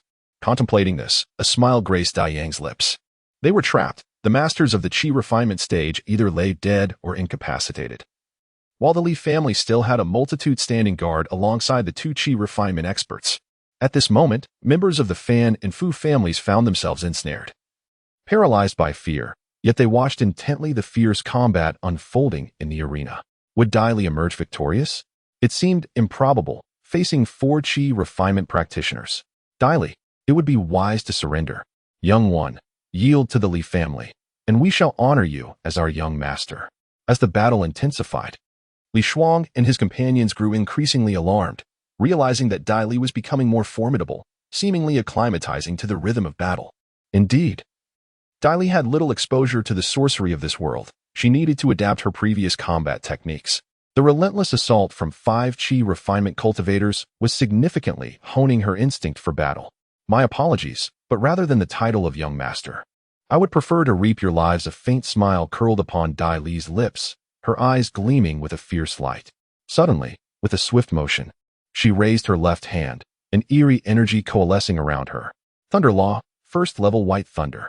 In her left palm, a convergence of luminescent white light crackled with nascent energy, its elongated tail of lightning exhibiting a captivating allure. Yet, to the eyes of Li Shuang and his cohorts, it presaged impending doom. With a resounding clap, a sphere of incandescent white lightning, haloed by a corona of electrical discharge, hurtled towards a hapless individual's cranium at a blistering pace of 100 meters per second. The impact was cataclysmic, resulting in the obliteration of the head. Flee! With haste, Li Shuang, along with his remaining companions, pivoted on their heels, scattering in 3 disparate directions. However, with a swift, arcing motion, Dai Li's right hand unleashed a cascade of lightning towards the slowest of the fleeing figures. Simultaneously, her left hand discharged a ball of white lightning, obliterating the head of the second individual. Turning her gaze upon the airborne Li Shuang, a glint of cunning ignited in her eyes as she retrieved a talisman from within her garments, infusing it with her inner energy. A stasis charm. A spectral beam of cerulean light erupted forth, impacting Li Shuang with unerring accuracy. Instantly, he felt his corporeal essence seize, his meridians constricting in paralysis, precipitating his abrupt descent from the heavens. A talisman? But how? The onlookers marveled, their astonishment palpable. How had Dai Li conjured yet another talisman, and of all types? A stasis charm, a rarity in its own right? The fact that a stasis charm, fueled by the inner energy of a mere 5th level initiate, could restrain a Qi condensation cultivator such as Li Shuang implied that it was of no mere bronze quality. Could it be of silver grade, or at the very least, a high-tier bronze talisman? Yi Ziqing contemplated Dai Li with pensive eyes. Stasis charms, particularly those of elevated caliber, were coveted and costly artifacts. Even in the capital, their availability was scant. From whence had Dai Li procured such a treasure? Furthermore, how could she, a mere 5th level initiate, unleash such potent lightning attacks without the aid of external implements? Her abilities were, indeed, perplexing. In a fleeting moment of thought, 3 of the 4 combatants on the stage lay lifeless, while Li Shuang was sprawled on the ground, unable to move. With only 5 minutes left, she needed to eliminate her opponent swiftly. Dai Li stood upon the platform, her left hand crackling with lightning, determined to eradicate every threat without leaving any room for peril, including the pitiful figure of Dai Qi, who was cautiously inching away. It was both laughable and tragic, yet death was still inevitable for him. This individual was utterly terrifying. The 2 guardians of the Dai family trembled, wavering between fleeing or submitting. It was not just them. Shui Biaoyang and others were equally restless. fearing that the unpredictable and ruthless Dai Li might turn her wrath upon them. Li Shuang, lying on the ground, paralyzed and with a pallid complexion, fared better than the other family heads, for she was a person of ambition, remaining true to herself even as a captive. She lifted her gaze towards Dai Li, and in the sunlight, she seemed to catch a glimpse of that ethereal woman from years past, gracefully approaching. Chapter 74. Seeking kin? At that very moment, a collective gasp erupted from the crowd. A vast expanse of dark clouds surged from the southern horizon, accompanied by a cacophony of cries that unmistakably belonged to flying spirit beasts. The ominous clouds loomed like a collapsing mountain, exuding an oppressive aura. Even from thousands of meters away, one could sense the impending storm. Amidst the clamor, all faces turned grim. Such a terrifying presence. Was it a horde of spirit beasts? If so, the city was likely facing utter destruction today. The seasoned cultivators at the Qi refining stage, including Dai Yang, instinctively turned their attention to the flying spirit beasts, their eyes fixed intently, as if striving to discern the nature of these aerial creatures. Dai Li's vision was far superior to that of Dai Yang and others. As his pupils narrowed, an eerie light flickered, drawing his gaze closer, allowing him to discern the rapidly approaching figures of spirit beasts. To his astonishment, they were a flock of spirit hawks, their appearance strikingly familiar, yet considerably larger and more imposing. Suddenly, he turned to see that his gaze had coincidentally met that of Yi Ziqing. Upon noticing Dai Li's turn, Yi Ziqing was slightly taken aback. Did he truly perceive her, or was it merely a coincidence? Unexpectedly, she found herself leaning towards the former notion. Indeed, this Dai Li was extraordinary. Though the youthful beauty of his counterpart revealed nothing of her prowess, she couldn't help but lament the plethora of talents in this world. Dai Qi, in comparison to this girl, did not even possess the privilege of licking her toes, and yet her true strength eluded even Dai Li's understanding. Redirecting his attention, Dai Li began to hear the rising chorus of gasps around him. Before him stood nearly 100 spirit hawks, each occupied by a figure clad in azure garments, adorned with long robes. All were men, and at the forefront was a man of middle age, tall and robust, with a broad and resolute visage. His demeanor was scholarly yet steadfast, and the collar of his robe was embellished with a subtle golden pattern. With his hands clasped behind his back, he led his companions as they soared through the skies. As they approached the Dai family arena from an altitude of 500 meters, he lightly raised a hand. In unison, each azure-clad individual emitted a sharp cry, causing the spirit hawks to transform into azure light and dart into their wrists. They then plummeted diagonally from the lofty height of 500 meters. Whoosh, whoosh, whoosh. The true energy enveloped their bodies, and in the blink of an eye, they descended like frenzied eagles, steadily landing in all directions around the Dai family, most of them at the edge of the arena. A man dressed in azure glanced at the numerous black-clad figures before him, dismissing them entirely. He simply turned his steps and walked straight along the viewing platform toward the right side, halting 2 meters from where Yi Ziqing sat. He bowed respectfully and said, "Miss, we are late." Yi Ziqing, a close friend of Miss Dai Ling, possessed an impressive background. Thus, if Miss Dai Ling were to intercede on their behalf, they might not only be saved but could also gain further advantages. Human nature is inherently greedy, and the majority of the Dai family members exhibited a certain arrogance, often indulging in fanciful thoughts, with Dai Ling being a rare exception among them. The members of the Dai family revealed expressions of delight, while Dai Ling, though surprised, did not appear overly astonished. She had long been aware of Yi Ziqing's extraordinary lineage, evident from their shared sect. Dai Li turned to glance at the azure-clad individuals but paid them little mind, instead focusing her gaze on Li Shuang, silently inquiring if he had something to say. Her impression of this man was relatively favorable. At the very least, he was far more agreeable than others like Dai Boku Kong. Hence, she did not hesitate to extend a modicum of kindness. Alternatively, "Do you wish to gaze upon your young son?" Dai Li cast a glance at Dai Qi, who was struggling on the arena floor like a pitiful creature, and a slight smile tugged at his lips. "Dai Qi, oh Dai Qi, witnessing the demise of your sole glimmer of hope before your very eyes, what would your reaction be?" "No need for such contemplation. He is merely the offspring of a wretched individual." Li Shuang uttered these words with a frigid indifference, his gaze equally devoid of warmth. "Ah, should you express such sentiments, I might assume you wish for me to grant him mercy." Li Shuang's pupils constricted, followed by a bitter smile. Indeed, he had harbored such thoughts, albeit not with fervent intensity.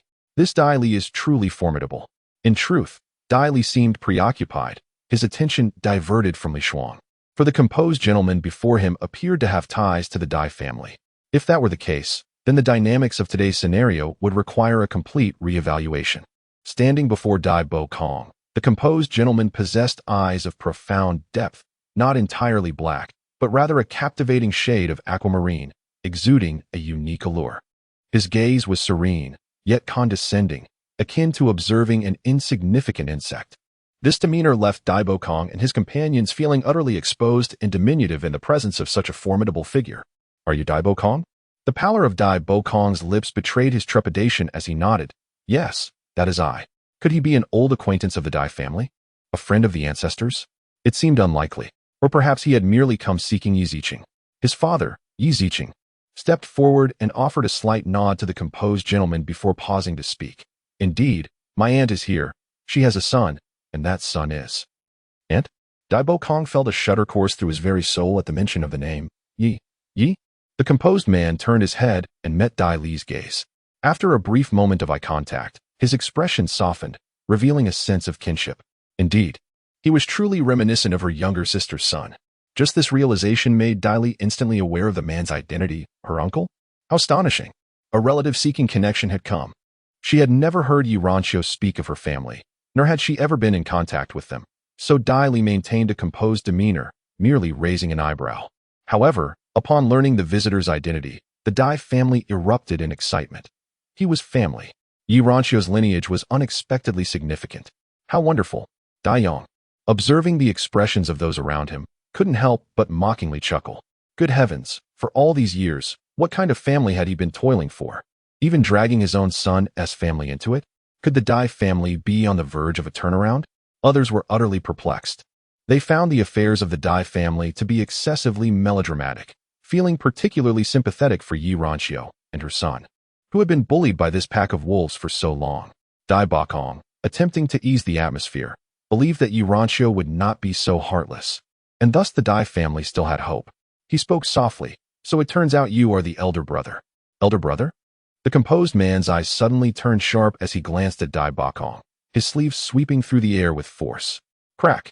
Dai Bo Kong was sent flying 3 meters back, crashing violently against the steps, which splintered under the impact.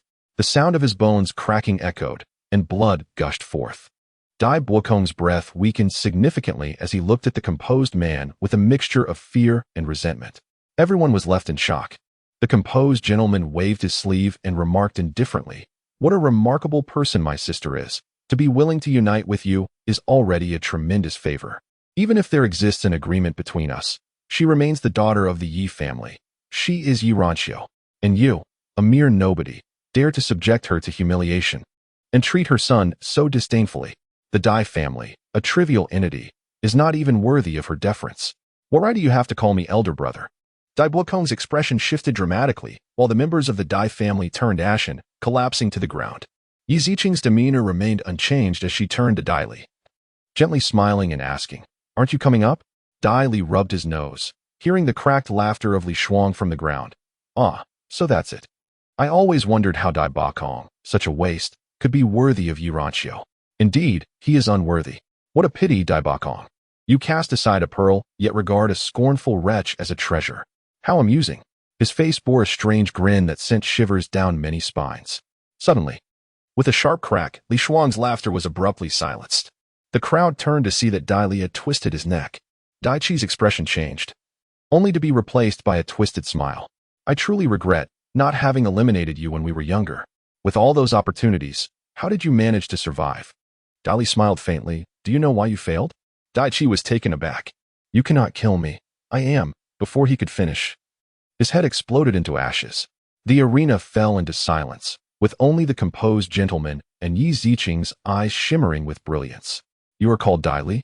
The composed man Dai Li cast a subtle smile and introduced himself. "I am Yi Yunkai, your uncle." Under their watchful gazes, Dai Li gracefully ascended the platform. Speaking with a serene smile, "I presume you are aware of my mother's fondness for plum blossoms?" "Plum blossoms?" The man appeared taken aback, as did Yi Ziqing. In an instant, Yi Yunkai's eyes sparkled, and he exclaimed, "As far as I know, your mother must prefer orchids." Dai Li's lips curled into a smile as he approached Yi Yunkai, pausing momentarily. He raised his hand, gesturing towards the direction of another courtyard. You may visit her now, but I implore you not to utter words that might sadden her. Otherwise, your visit today would hold no significance. Yi Yunkai furrowed his brows, regarding Dai Li with a knowing smile. What? Are you no longer concerned that I may harbor ulterior motives? Your strength far surpasses mine. Even if you did have ulterior motives, I would be powerless to resist, Dai Li replied, glancing at the Dai family members. These individuals need not be dealt with. Oh, you cannot bear to do so? No, it is merely that my mother disapproves, and besides, they are but a swarm of ants. Why should I concern myself with their lives or deaths? Dai Bukong's countenance grew increasingly pallid, daring not to even glance at Dai Li. This, indeed, was a punishment far worse than death. The Dai family would swiftly descend into decline, gradually experiencing despair and regret, enduring the scornful gazes of all within Falling Star City. Chapter 75. Death. Yi Kai pressed his lips together in a smile, his gaze towards Dai Li filled with a sense of reassurance, yet also laced with a deeper inquiry. In truth, he remained unaware of Dai Li's father's identity. However, the man capable of fathering a child with his exceptionally talented sister must undoubtedly be remarkable. At the very least, he would not be the likes of Dai Bakong. Yi, he called, observing them. Ziqing, Xiaoli, come with me. Yi Ziqing chuckled lightly and nodded, while Dai Li arched an eyebrow at the diminutive moniker of Xiaoli. What a condescending title. Nevertheless, Dai Li did not accompany Yi Kai, but chose to remain behind, as did Yi Ziqing. Dai Li approached the pallid and collapsed form of Dai Yang, with Dai Ling and Dai Han leaning beside him, their faces etched with sorrow and melancholy. Dai Yang had sustained a grave injury to his heart vein, his breath nearly extinguished. Were it not for the faint flicker of life, he would have surely succumbed earlier. Grandfather. Dai Ling's lips turned ashen, yearning to utter something, yet was gently silenced by Dai Yang's wave of his hand. Turning to gaze at the standing Dai Li. I am so pleased, you, Ali, have ultimately achieved something. Were any other members of the Dai family to speak to Dai Li in such a manner, she would undoubtedly retaliate with a slap. For how dare they imply that she had accomplished anything?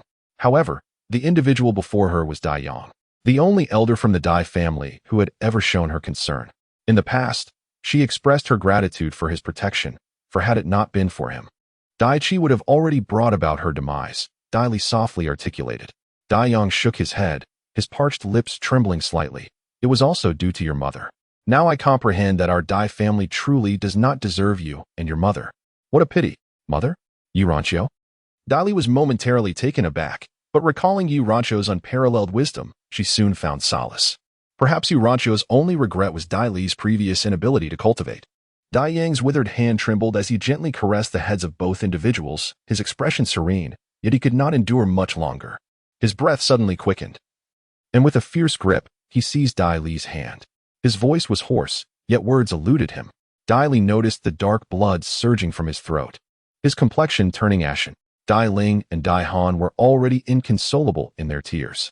After a moment of hesitation, Dai Li grasped Dai Yang's hand firmly, slowly kneeling on the ground, and softly said, Rest assured, I will remain their kin, as long as I am here. No one shall bully them. Dai Yang's eyes suddenly sparkled brightly, then gradually dimmed.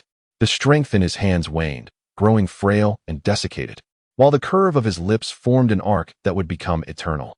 The sunlight was just right, enveloping everything in a radiant glow, yet it imbued eternity with a profound yet tranquil hue, merging harmoniously with the serene expanse of the heavens and earth. The ancestors of the Fan and Fu families approached with a sense of melancholy, reminiscent of the sorrow felt when a rabbit dies beside a fox.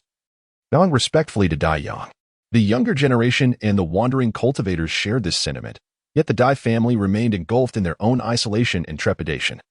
Casting anxious glances at the impassive figures clad in green, Yi Ziqing gently embraced Dai Ling, refraining from uttering any pleas for forgiveness. For she had not wronged the Dai family. Her only shortcoming lay in her failure to disclose her true intentions to Dai Ling. However, she sensed that Dai Ling held no grievances against her. Thus, she deemed unnecessary words superfluous, resolving to make amends through her future actions. The Li family had been purged, while the Dai family awaited their fate in confinement. The other two families approached the aftermath with a sense of reverence. Li Qing hesitated, caught between words, but was reassured by Dai Li's firm pat on his shoulder, and in that moment, they understood that no words were needed. Li Qing felt a profound disconnection from the Li family, as his parents had long since passed, leaving him to navigate life under a sense of borrowed belonging. The fate of the Li family was of no concern to him, despite the earnest overtures of the heads of the Fan and Fu families, who grasped his hands and promised to bequeath everything of the Li family to him, as he was their sole heir. In response, Li Qing could only muster a radiant smile and a firmer grip, reveling in the exhilarating prospect of becoming a wealthy scion. Indeed, he believed that what was his was rightfully his, and he remained steadfast in his position. Dai Li turned to gaze at a certain spot, where the wandering cultivators began to disperse. Chun Shisan cast a flirtatious glance in her direction, playfully calling out, "My young master, I shall await you at home." Then, with a graceful and enchanting demeanor, she departed. Naturally, the robust men behind her followed suit, departing with poise under the peculiar and intricate gazes of the figures clad in azure. Dai Li hesitated, contemplating how a woman could contort a mere glance into such a distortion. Did her eyes not cramp? It was rather unscientific. Yi Ziqing's expression was tranquil, and Yi leaned closer, frowning as he inquired, "Miss, these individuals are exceedingly formidable. Their intentions are difficult to discern. Should we?" Given that this involved Dai Li, a crucial new member of the Yi family, Yui felt compelled to exercise additional caution. "No need," replied Yi Ziqing. "These are my cousin's friends. We must maintain a certain level of respect. Furthermore, if they were truly dangerous characters, I trust my cousin would not associate with them. However, Luoxing City is indeed a rather intriguing place." Yi Ziqing mused thoughtfully. Yes, Mississippi gathered the spoils. Outside the walls of the Dai family, magnificent steeds galloped, pulling an opulent carriage. Within, Spring Shisan leaned languidly against a soft blanket, idly playing with a jade buckle and chuckling softly. This young girl possesses quite a bit of talent. On the picturesque stone path, Dai Li, Yi Ziqing, Dai Ling, and Dai Han walked ahead, trailed by Yi and a dozen companions. Meanwhile, Yu Qing shadowed Dai Li, like a specter, ever present, yet seemingly invisible. There is a reason for this. Yet what astonishes me even more is, Yi Ziqing elongated her tone, exuding an air of mystery. The delicate glimmer dancing upon her long eyelashes, in the sunlight, resembled a sprite gracefully emerging from a shroud of ice and snow, dancing with ethereal elegance. She adorned herself in a way that rendered the surrounding beauty dim in comparison, leaving only the radiance of her enchanting smile. Both Yi and the others, as well as Dai Ling, beheld this resplendent Yi Ziqing for the first time. Momentarily taken aback, from her softly tinted lips, she slowly articulated, "I never imagined my cousin would be even more beautiful than a woman. The first time I saw you, I thought you were my cousin." "What did that lady say?" With a light furrow of her brow, Dai Ling seamlessly continued the conversation. Suddenly, Dai Han burst into laughter, her previous tears vanishing, transforming her countenance into that of a child, innocent and joyful. Laughter erupted among them, and Dai Li gently caressed her brow, turning to regard the group, a slow smile gracing her lips. "In truth, I share this sentiment." Dai Li, in that moment, resembled a fairy nestled within a sea of crimson blossoms, bestowing a captivating smile upon any unsuspecting human who ventured too close. There was an inexplicable allure to her presence. As Yi and the others momentarily lost themselves in thought, their expressions turned peculiar. Indeed, while the Yi family is renowned for their striking appearances, this generation's Dai Li stands out even among them, possessing a fascinating blend of masculine and feminine charm. Upon entering the courtyard, Dai Li chanced upon the figures of Yi Ranqiu and Yi Yukai standing on the balcony. Yi Yunkai's demeanor radiated joy and excitement, while Yi Ranqiu appeared equally enthusiastic, albeit with a more gentle disposition. The others chose not to intrude upon their moment, opting instead to rest in the pavilion situated within the courtyard. Only 4 young women occupied the pavilion, while the rest remained outside. The Yi family, though Dai Qing and the Yi clan assured they would treat Dai Han well, still left Dai Ling with a tinge of concern. She understood the feeling of being a guest in someone else's home, as it was not her own family. The Yi family in the capital? Dai Li raised an eyebrow, discerning from Dai Qing's words and mannerisms that the Yi family was certainly no ordinary household. As for the sect, there remained half a year until they would begin accepting disciples. It would be prudent for Xiaohan to attend the academy first, as the admissions there would be more accessible and fundamentally more suitable for her. Let her strive for 6 months and see if she can gain entry into the sect next year, Dai Ling contemplated before speaking. The 5 premier immortal sects accept disciples from across the entirety of the Great Xia Kingdom, spanning 36 cities over vast territories. Not to mention the maritime regions far surpassing the land. How many prodigies might reside within? Every 5 years, the gates of the immortal sects open, allowing countless talents to attempt their leap into greatness. For an individual like Dai Han, crossing this threshold would prove exceedingly challenging, even with certain connections. Gaining entry into the immortal sect would yield little advantage. The competition within is fierce.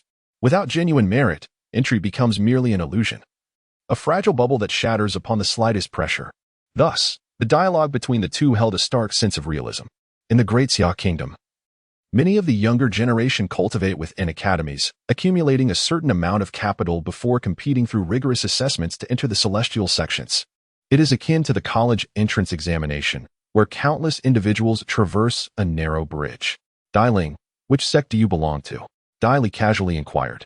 Aware that most of the top celestial sects are located in the capital, a place where spiritual energy converges, which is also the core of the Great Xia Kingdom's lineage.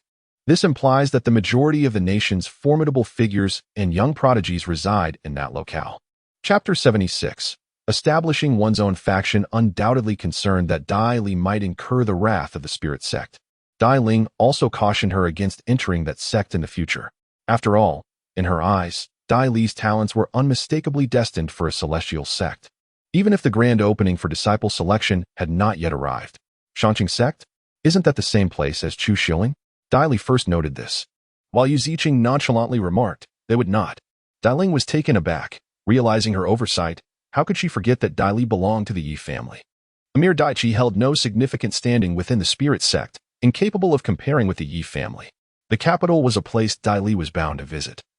Where the dragon does not rest, the tiger does not lie still. People naturally aspire to ascend. Pondering, Dai Li gazed upward at Yi Ranqiu, curious about her mother's thoughts.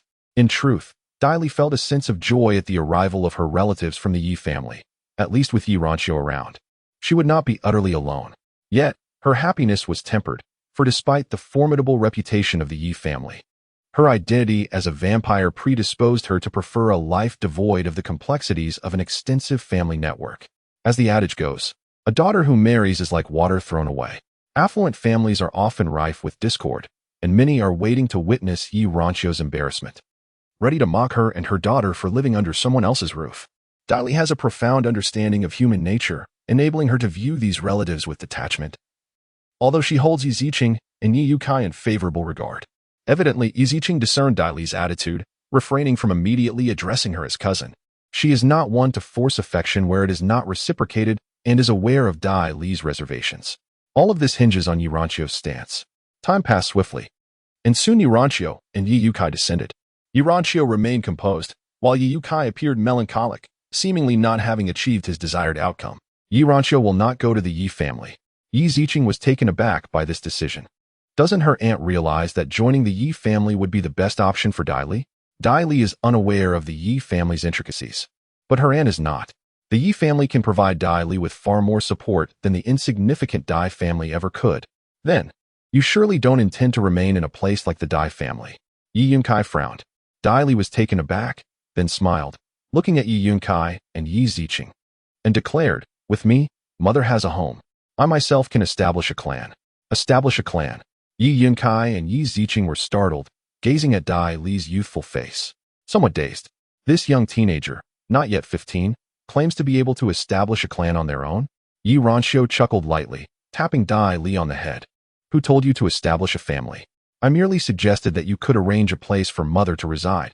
Dai Li raised an eyebrow, gently touching her forehead where she had been tapped, a smirk playing at her lips. How could she possibly allow Yi Ranqiu to live in destitution? In this world, as long as one possesses strength, all status is easily within reach. With her newfound standing, she would bring honor to Yi Ranqiu. Who would dare to insult her? Yi Yunkai exchanged glances with Yi Ziqing, feeling both astonished and somewhat admiring.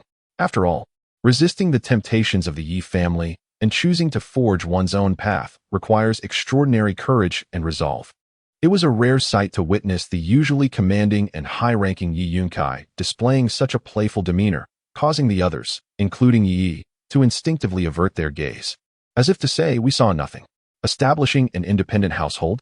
Though their familial ties remained intact, it was akin to Yi Ranqiu marrying into another family and becoming self-sufficient.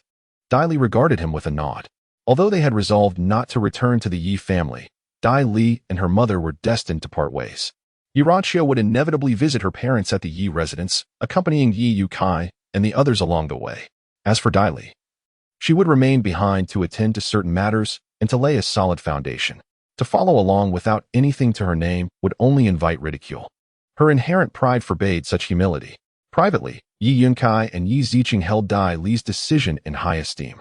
During their stay at the Dai residence, late at night, Yi Yunkai and Yi Ziqing stood together in a room. Ziqing, I had always believed that you were the most exceptional scion of the Yi family. However, I have now come to realize that your uncle's son possesses extraordinary qualities. This is a sentiment that Yi Ziqing concurs with. One of the drawbacks of noble families is the difficulty in cultivating a spirit of self-reliance in their descendants. Most tend to rely on their lineage, with few capable of forging their own paths to success. Even she, regarded as the foremost genius of the Yi family, must lean on her family's support. Although her younger cousin is still in his youth, he exudes a remarkable ambition that fills me with great optimism for his future.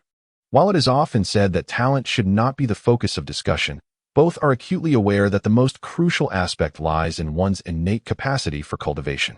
However, their understanding of Dai Li's true nature remains vague, leaving them with lingering doubts, which is why the topic was not broached.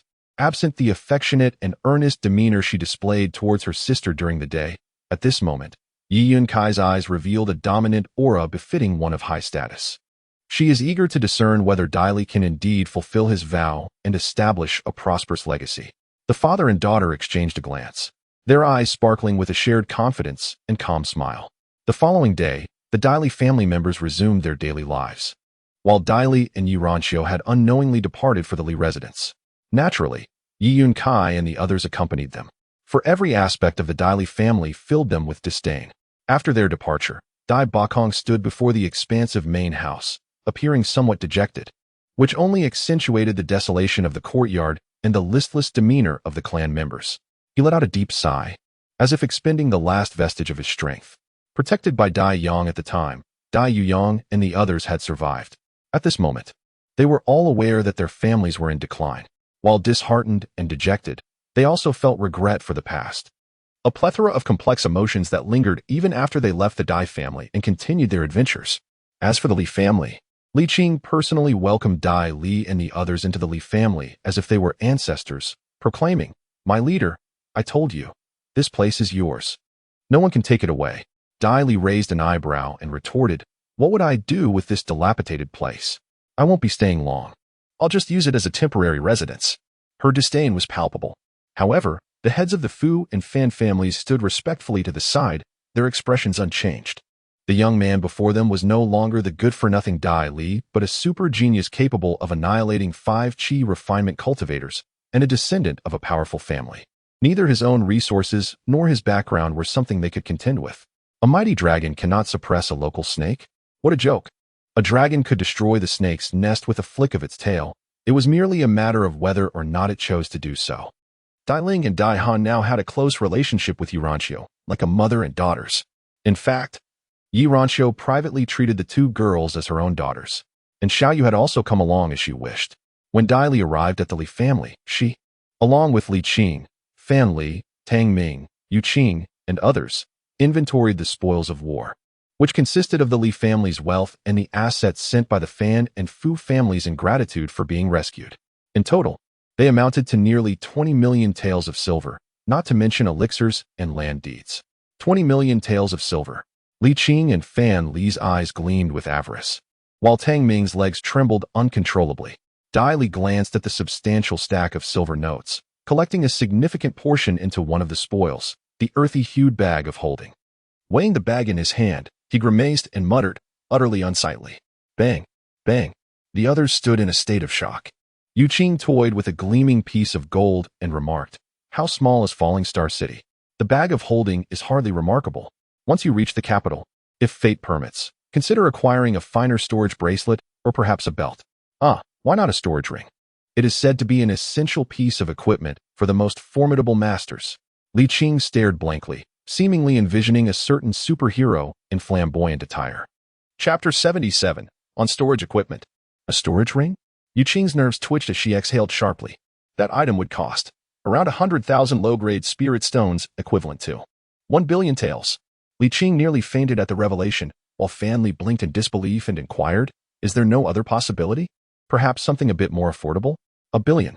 If I were to toss silver ingots, it would take me months to throw that amount. Such a terrifying figure." The ratio of mid-grade spirit stones to low-grade spirit stones is 1/100, so is there truly a difference? Of course, the numbers are smaller. Hence the pressure is lessened, right? That storage ring is indeed not meant for mere mortals. Two scoundrels embraced with a disdainful air. Only Dai Li, on the other hand, was counting the spoils, sneering at the others. "Look at your pathetic selves. Is it not merely the medium-grade spirit stones and 1 billion silver taels?" The three of them turned in unison, their faces reflecting admiration and astonishment. Truly, he is their master, exuding such audacity. Clinging to his coattails certainly promises a bright future.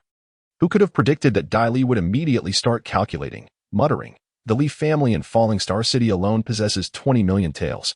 Why not rob 50 more Li families? Our great Xia is a vast nation, home to countless Li families, over 1 million, in fact. Just the thought of it invigorates me." The three fell silent. Nearby, Tang Ming clutched the account book, trembling, realizing how fearsome this young master truly was. During the remaining time, Yi Yunkai was quite focused on Dai Li's cultivation. In the courtyard of the Li family, he assessed her cultivation level and strength, utterly astonished. "I cannot discern the grade of your immortal root. In prestigious families, higher-level cultivators can typically identify the immortal roots of lower-level cultivators. And numerous instruments exist to test these roots. For instance, Yi Yunkai held a palm-sized flying disc known as the Flying Immortal Plate, which featured a series of scales to roughly gauge the immortal root's grade. Yet now, the needle remained perfectly still. Yi Yunkai felt a pang of uncertainty. Could it be broken? With suspicion, he glanced at Yi Ziqing and Dai Ling, who were sipping tea nearby. "You two, come over and test the immortal roots," he called to Dai Ling and Dai Han. When the results emerged, there was no error. Rather, Dai Li displayed a keen interest in the Flying Immortal Plate. The essence of celestial roots is classified into 4 categories: inferior, medium, superior, and extraordinary, each further divided into 9 grades, with the 9th being the lowest and the 1st the highest. Even the slightest distinction between the first-grade roots can result in significant disparities. Naturally, the gap in quality can be mitigated by abundant treasures and resources, yet the divide between inferior and medium, or even superior roots, is immeasurable. Merely achieving a breakthrough in one's realm presents a formidable obstacle. The celestial root serves as a price tag, prominently displayed upon one's forehead, leading others to first assess your worth based on this label. Among the individuals present, Dai Han possessed the least favorable root, an inferior 6th-grade water root, while Dai Ling fared better with a medium 4th-grade root, which is commendable within the confines of the celestial sect, especially considering that the Great Xia Kingdom is merely a small nation nestled within the expansive realm of the Southern Forest region. Yet it stands as one of the 5 great celestial sections.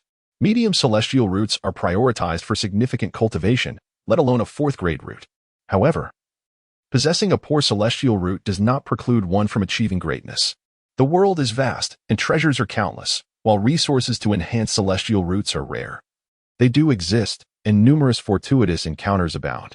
Who can predict when a formidable powerhouse might emerge from seemingly mediocre roots? Yi Yunkai was puzzled. Yet Dai Li proactively approached to toy with the Flying Immortal Disc and subsequently summoned Yu Qing, Fan Li, and Li Qing to test their celestial roots. The results were astonishing. All 3 possessed medium celestial roots. What? I have an inferior 8th-grade root? Good heavens! An inferior 7th-grade root. Li Qing and Fan Li exclaimed in unison, turning their gaze towards Dai Li. Dai Li furrowed her brow. These two had previously lacked celestial roots altogether. And after consuming her blood, they had attained inferior celestial roots? Even though it is inferior, having it is a world apart from not having it. They were thrilled, but soon calmed down. However, Yue and the others were somewhat surprised. How could an inferior immortal root be worthy of such elation from these 2 youngsters? Are you Yu Qing? Yi Yunkai asked Yu Qing, while observing the scale on the Flying Immortal Plate. It clearly indicated a medium-grade, 5th-rank immortal root. Only 1 rank below Dai Ling. This subordinate of Dai Li actually possessed the talent to enter the immortal sect. Yu Qing nodded, his expression serene. as if he had long known about his immortal root. Yi Yunkai remained silent, only glancing at Dai Li. To be honest, Dai Li was surprised. This young man had excellent talent, so why didn't he enter the immortal sect? Yu Qing took the initiative to explain, my spirit integration is too low. I can only improve through life and death experiences. The immortal sect is not very suitable for me. Spirit integration? Yi Yunkai and Dai Li realized. There were indeed some unfortunate individuals in this world with excellent immortal roots, but poor spirit integration, making it difficult for their bodies to retain spiritual power, naturally slowing down their cultivation speed. Of course, someone as doubly useless as Dai Li in the past was rare. Yu Kai also had equipment for testing spirit integration, but he didn't take it out. After all, everyone was aware of their own situation, so why bother checking and exposing someone's scars? Privately, Dai Li instructed Li Qing and the other not to allow anyone else to test their immortal roots in the future.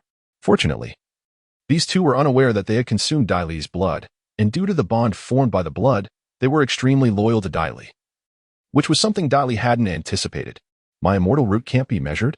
What about spirit integration? Never mind, as long as I can cultivate. I don't care what others think. Achieving strength in cultivation is the greatest proof. Why should others be privy to the nature of one's celestial roots? The following day, Yi Yunkai, Yi Ziqing, and Yu Ranqiu were fully prepared for their departure.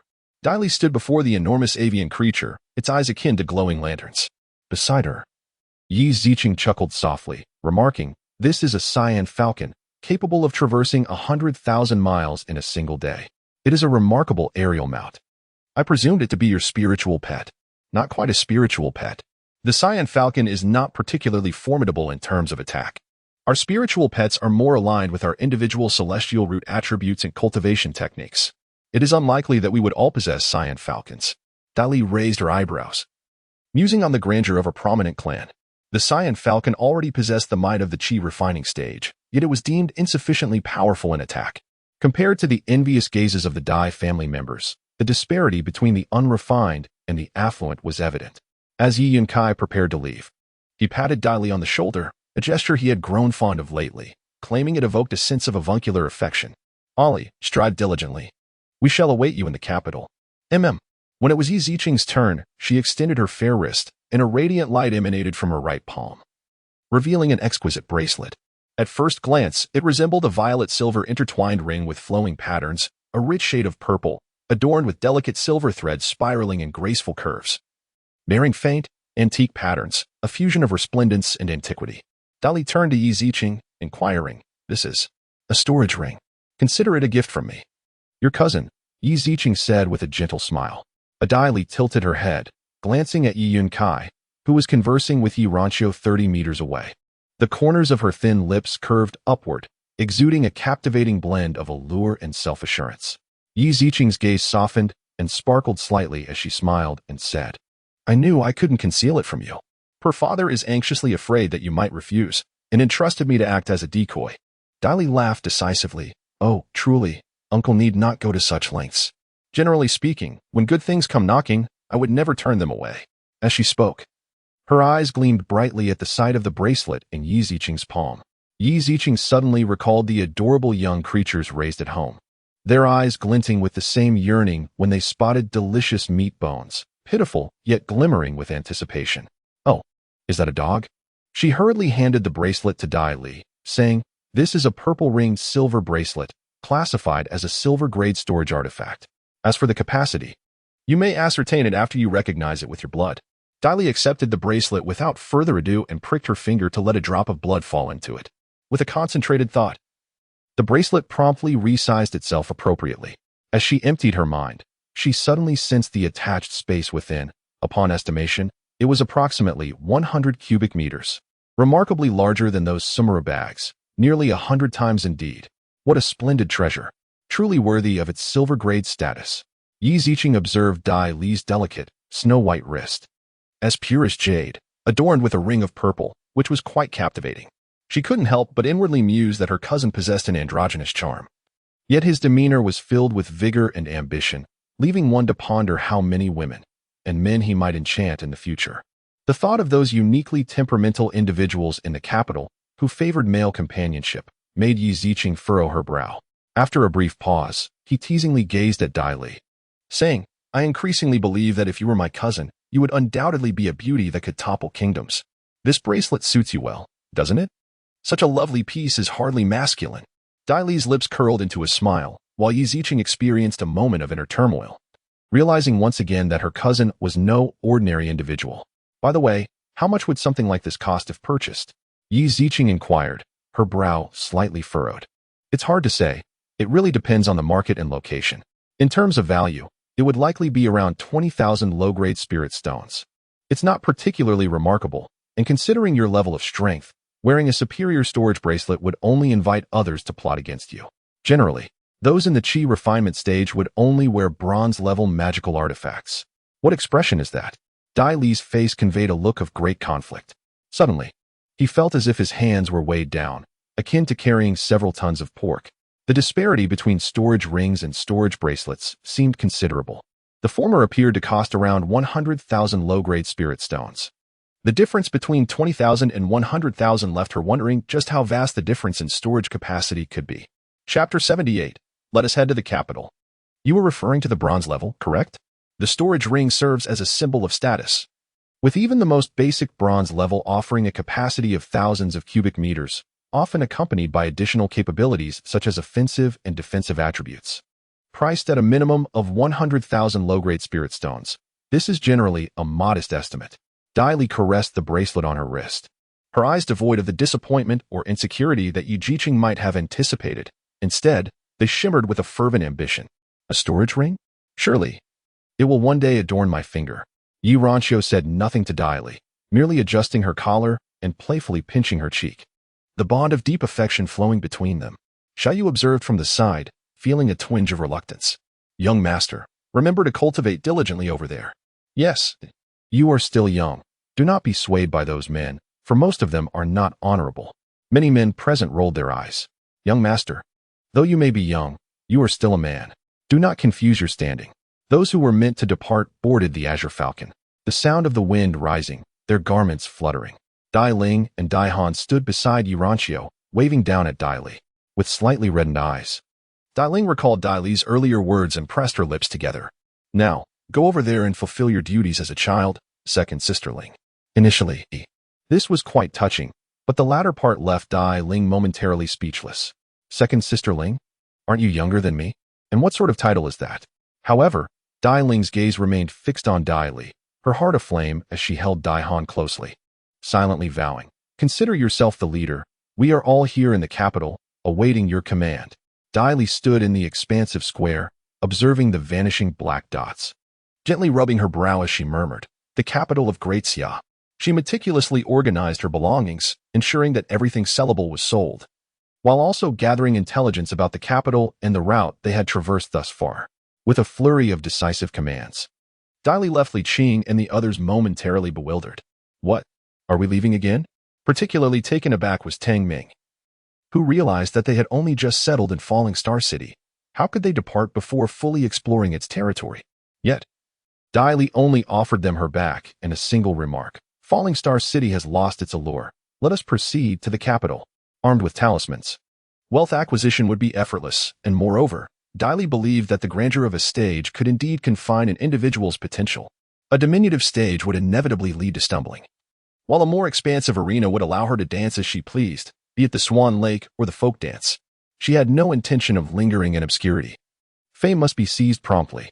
The Lichuan courtyard was still fragrant with blooms, a delicate dance of mutual consent as Dai Li gracefully entered the inner courtyard.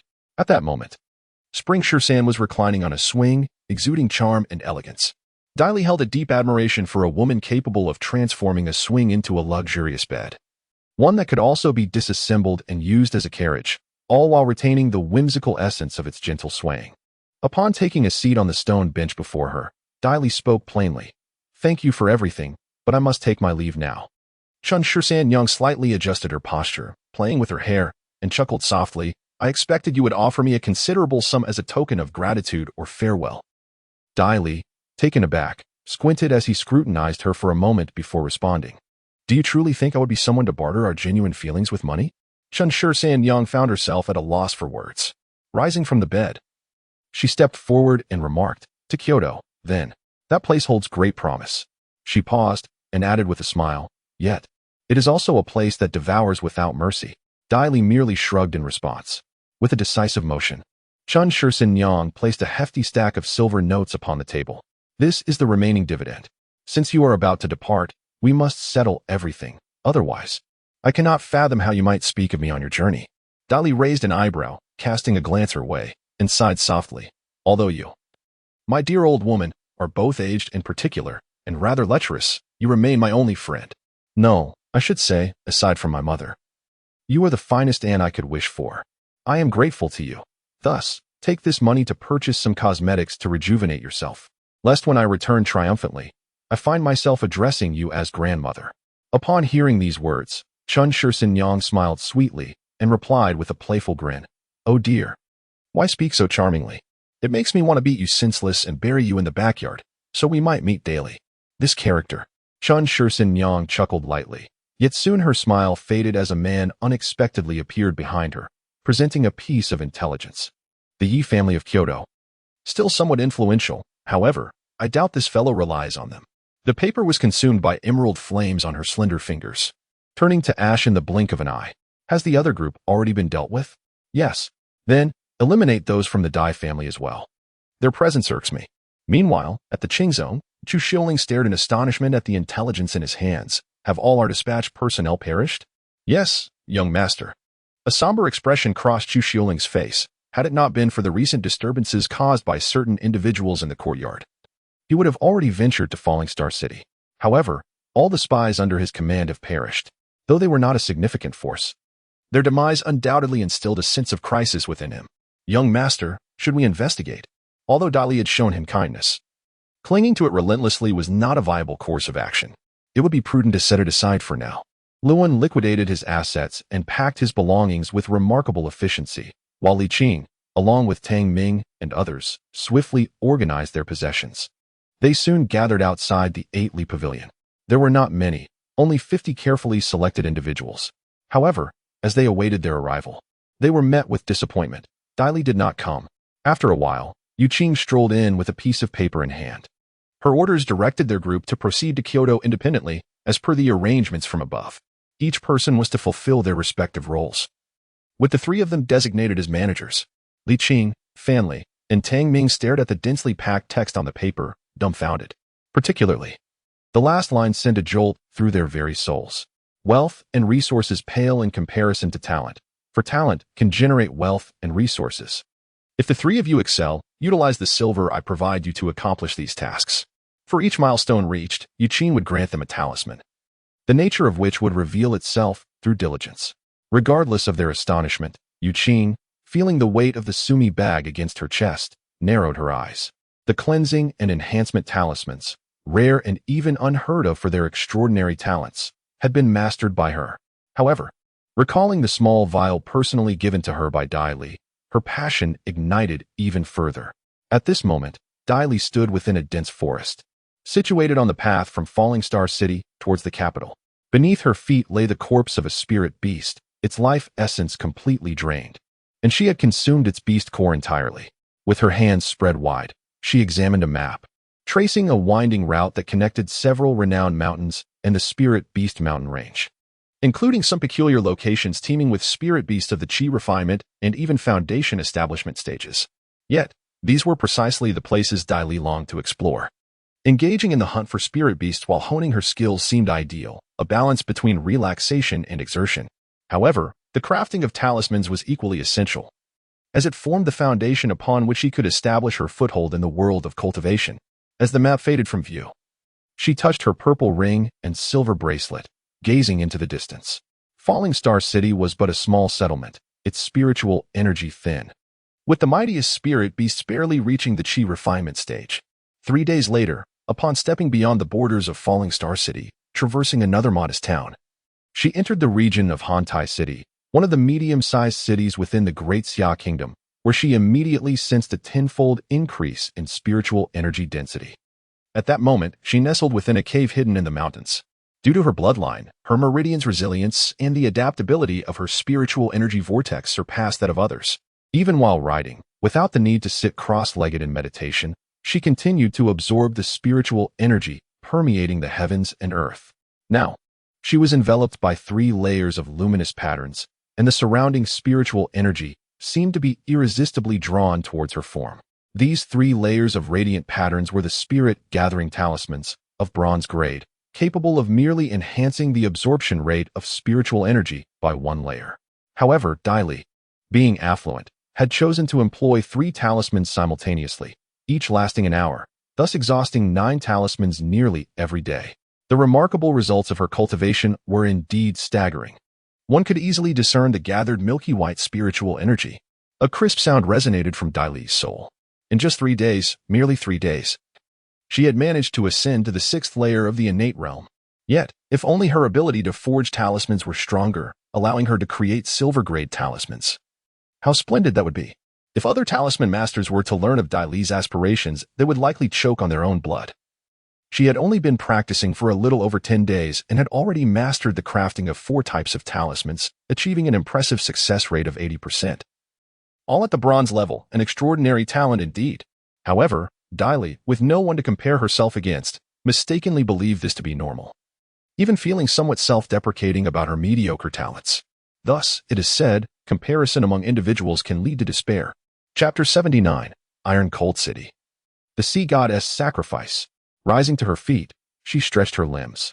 Dai Li narrowed her eyes. The substantial disparity in spiritual energy would significantly enhance her cultivation results.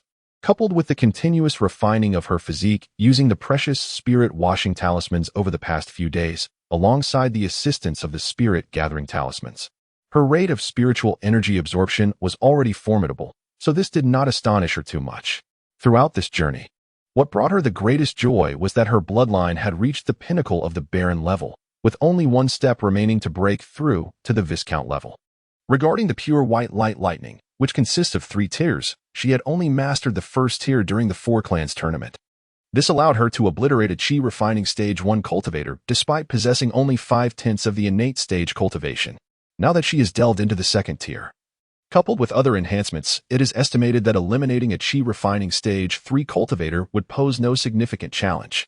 However, my experience is somewhat limited, and I lack a comprehensive understanding of individuals above the Chi refining stage 3 realm. Even so, Dai Li merely pondered the notion. Among cultivators of the same cultivation stage, the disparity in strength can be as vast as the heavens and the earth. She, for instance, is an exception. Emerging from the cavern, at a height of over 20 meters, an individual with acrophobia would likely be paralyzed with fear.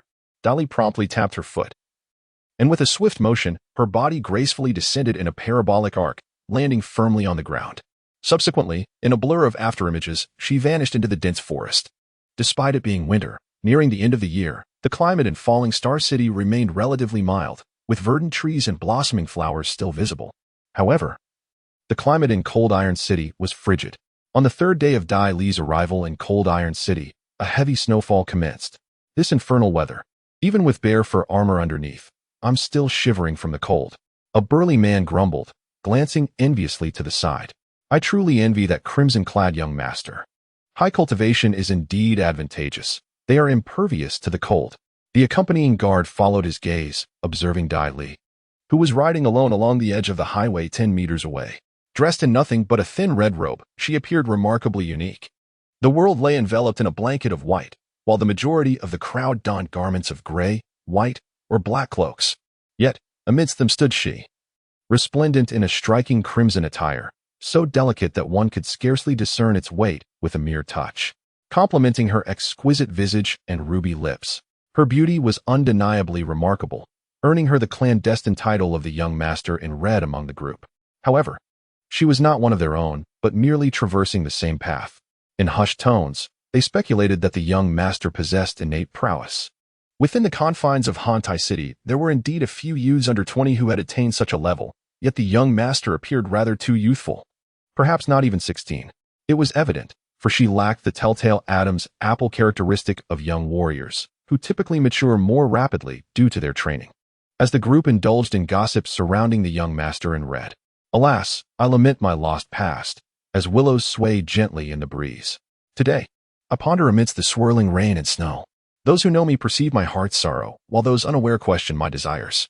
Excerpt from a heartfelt melody. Such enchanting melodies were undoubtedly captivating, prompting Dai Li to turn her gaze towards the imposing, colossal carriage. Measuring 3 meters in width and 5 meters in length, more aptly described as a grandiose conveyance. 3 magnificent Tianjin bulls. Their formidable stature towering at 2 meters and weighing nearly 800 to 900 pounds, boasted sleek indigo hides and sharp horns. Their hooves, the size of bare paws, struck the ground with a force capable of shattering a palm-sized cloudstone. Each of these Tianjin bulls possessed innate abilities. Yet, under the skilled guidance of an elderly driver, they obediently pulled the massive carriage, laden with a ton of weight, forward. Dai Li could not help but reflect on the fact that, regardless of the realm, there remained numerous individuals of wealth and influence. On this snowy day, the melodious voice of the graced the air, a testament to the heavens' compassion towards us. What great commotion is this? Having been away for over 3 years, I am quite oblivious to the happenings in the city. Who doesn't relish a good gossip, especially when these individuals do not shy away from me? One person, with considerable caution, glanced around before whispering, "The Sea God Festival. The Sea God Festival." At this utterance, the countenance of all present shifted, revealing a glimmer of fear in their eyes. One individual even forcefully clasped the shoulder of the speaker, exclaiming, "How dare you utter such words? I have no reason to deceive you." A few individuals engaged in hushed discussions, their words laced with secrecy. Dai Li raised an eyebrow upon overhearing their conversation. The region of Cold Iron City is quite unique, bordered by the frigid sea, which teems with spiritual beasts, including those of foundational cultivation that emerge to wreak havoc upon the living. Every few years, a grand massacre occurs, prompting millions of citizens from Cold Iron City to appease the sea god through sacrificial rites, thus giving rise to the notion of the Sea God Festival. The timing of the Sea God Festival is unpredictable, ranging from intervals of 1 or 2 years to as long as a decade or more. This year marks the 3rd anniversary since the last Sea God Festival. During the festival, the abundant spiritual energy within the ocean is said to be guided by the sea god, surging forth and forming vortices of spiritual energy at sea, the benefits of which are self-evident. In this realm of fantasy, the belief in the sea god's guidance appears to be rooted in some truth, piquing Dai Li's curiosity. Yet, she could not comprehend why these individuals spoke of the Sea God Festival with such trepidation. Could it be due to the sacrificial offerings? Dai Li quietly mused to himself. The vast caravan continued its journey along the main road, and he understood that the owners of this procession belonged to the prominent families of Hantai City, engaged in mercantile pursuits. Among the 1,000 individuals in this caravan, nearly 100 were innate warriors, with several others at the chi refinement stage. Therefore, the safety of this convoy was undoubtedly assured. Suddenly, a commotion erupted ahead, accompanied by a cacophony of terrified and frantic shouts. Dai Li faintly caught words like sea god, sacrifice, and messenger. Amidst the chaos, the road became obstructed, preventing the caravan from advancing, leaving Dai Li stranded in the middle of the thoroughfare, unable to move. And he couldn't help but frown. Goodness, is there traffic congestion even in this realm? Oh my, it is the sacrificial messengers. The guards beside him finally exclaimed in alarm. And as the phrase sacrificial messengers echoed, both the 1,000-strong caravan and other convoys on the main road were overtaken by sheer terror.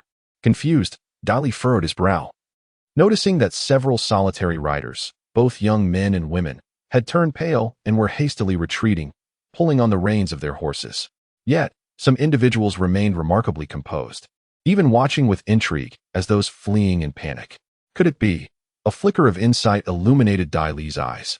Where do you think you are running to? A sharp voice pierced the frigid sky, and in an instant, a slender gray figure sliced through the air, momentarily using the cover of the carriages and heads to advance rapidly, with robes billowing and creating a fierce gust of wind. In mere moments, it traversed the 500 meters and arrived at Dai Li's side. A towering figure, resembling a cannon, suddenly bent down, his palm reaching out forcefully. In an instant, a girl no older than 16 or 17 was seized by her neck and lifted. With a swift turn, the man landed upon a horse-drawn carriage, clad in a long, coarse gray robe and a pointed hat, his face pale and shrouded in gloom. Another man in gray rushed toward the youth. In the blink of an eye, 5 or 6 gray-robed figures had captured for young people amidst the astonished and fearful gazes of the onlookers. One man, sporting a gray-white beard, cast a cold glance at the girl struggling in his grasp. Upon realizing her lack of beauty, his eyes narrowed, and with a swift motion, he struck her face, causing her youthful features to swell instantly. The emissary dares to capture you, and you think to escape? Are you courting death? Another gray-robed figure sneered.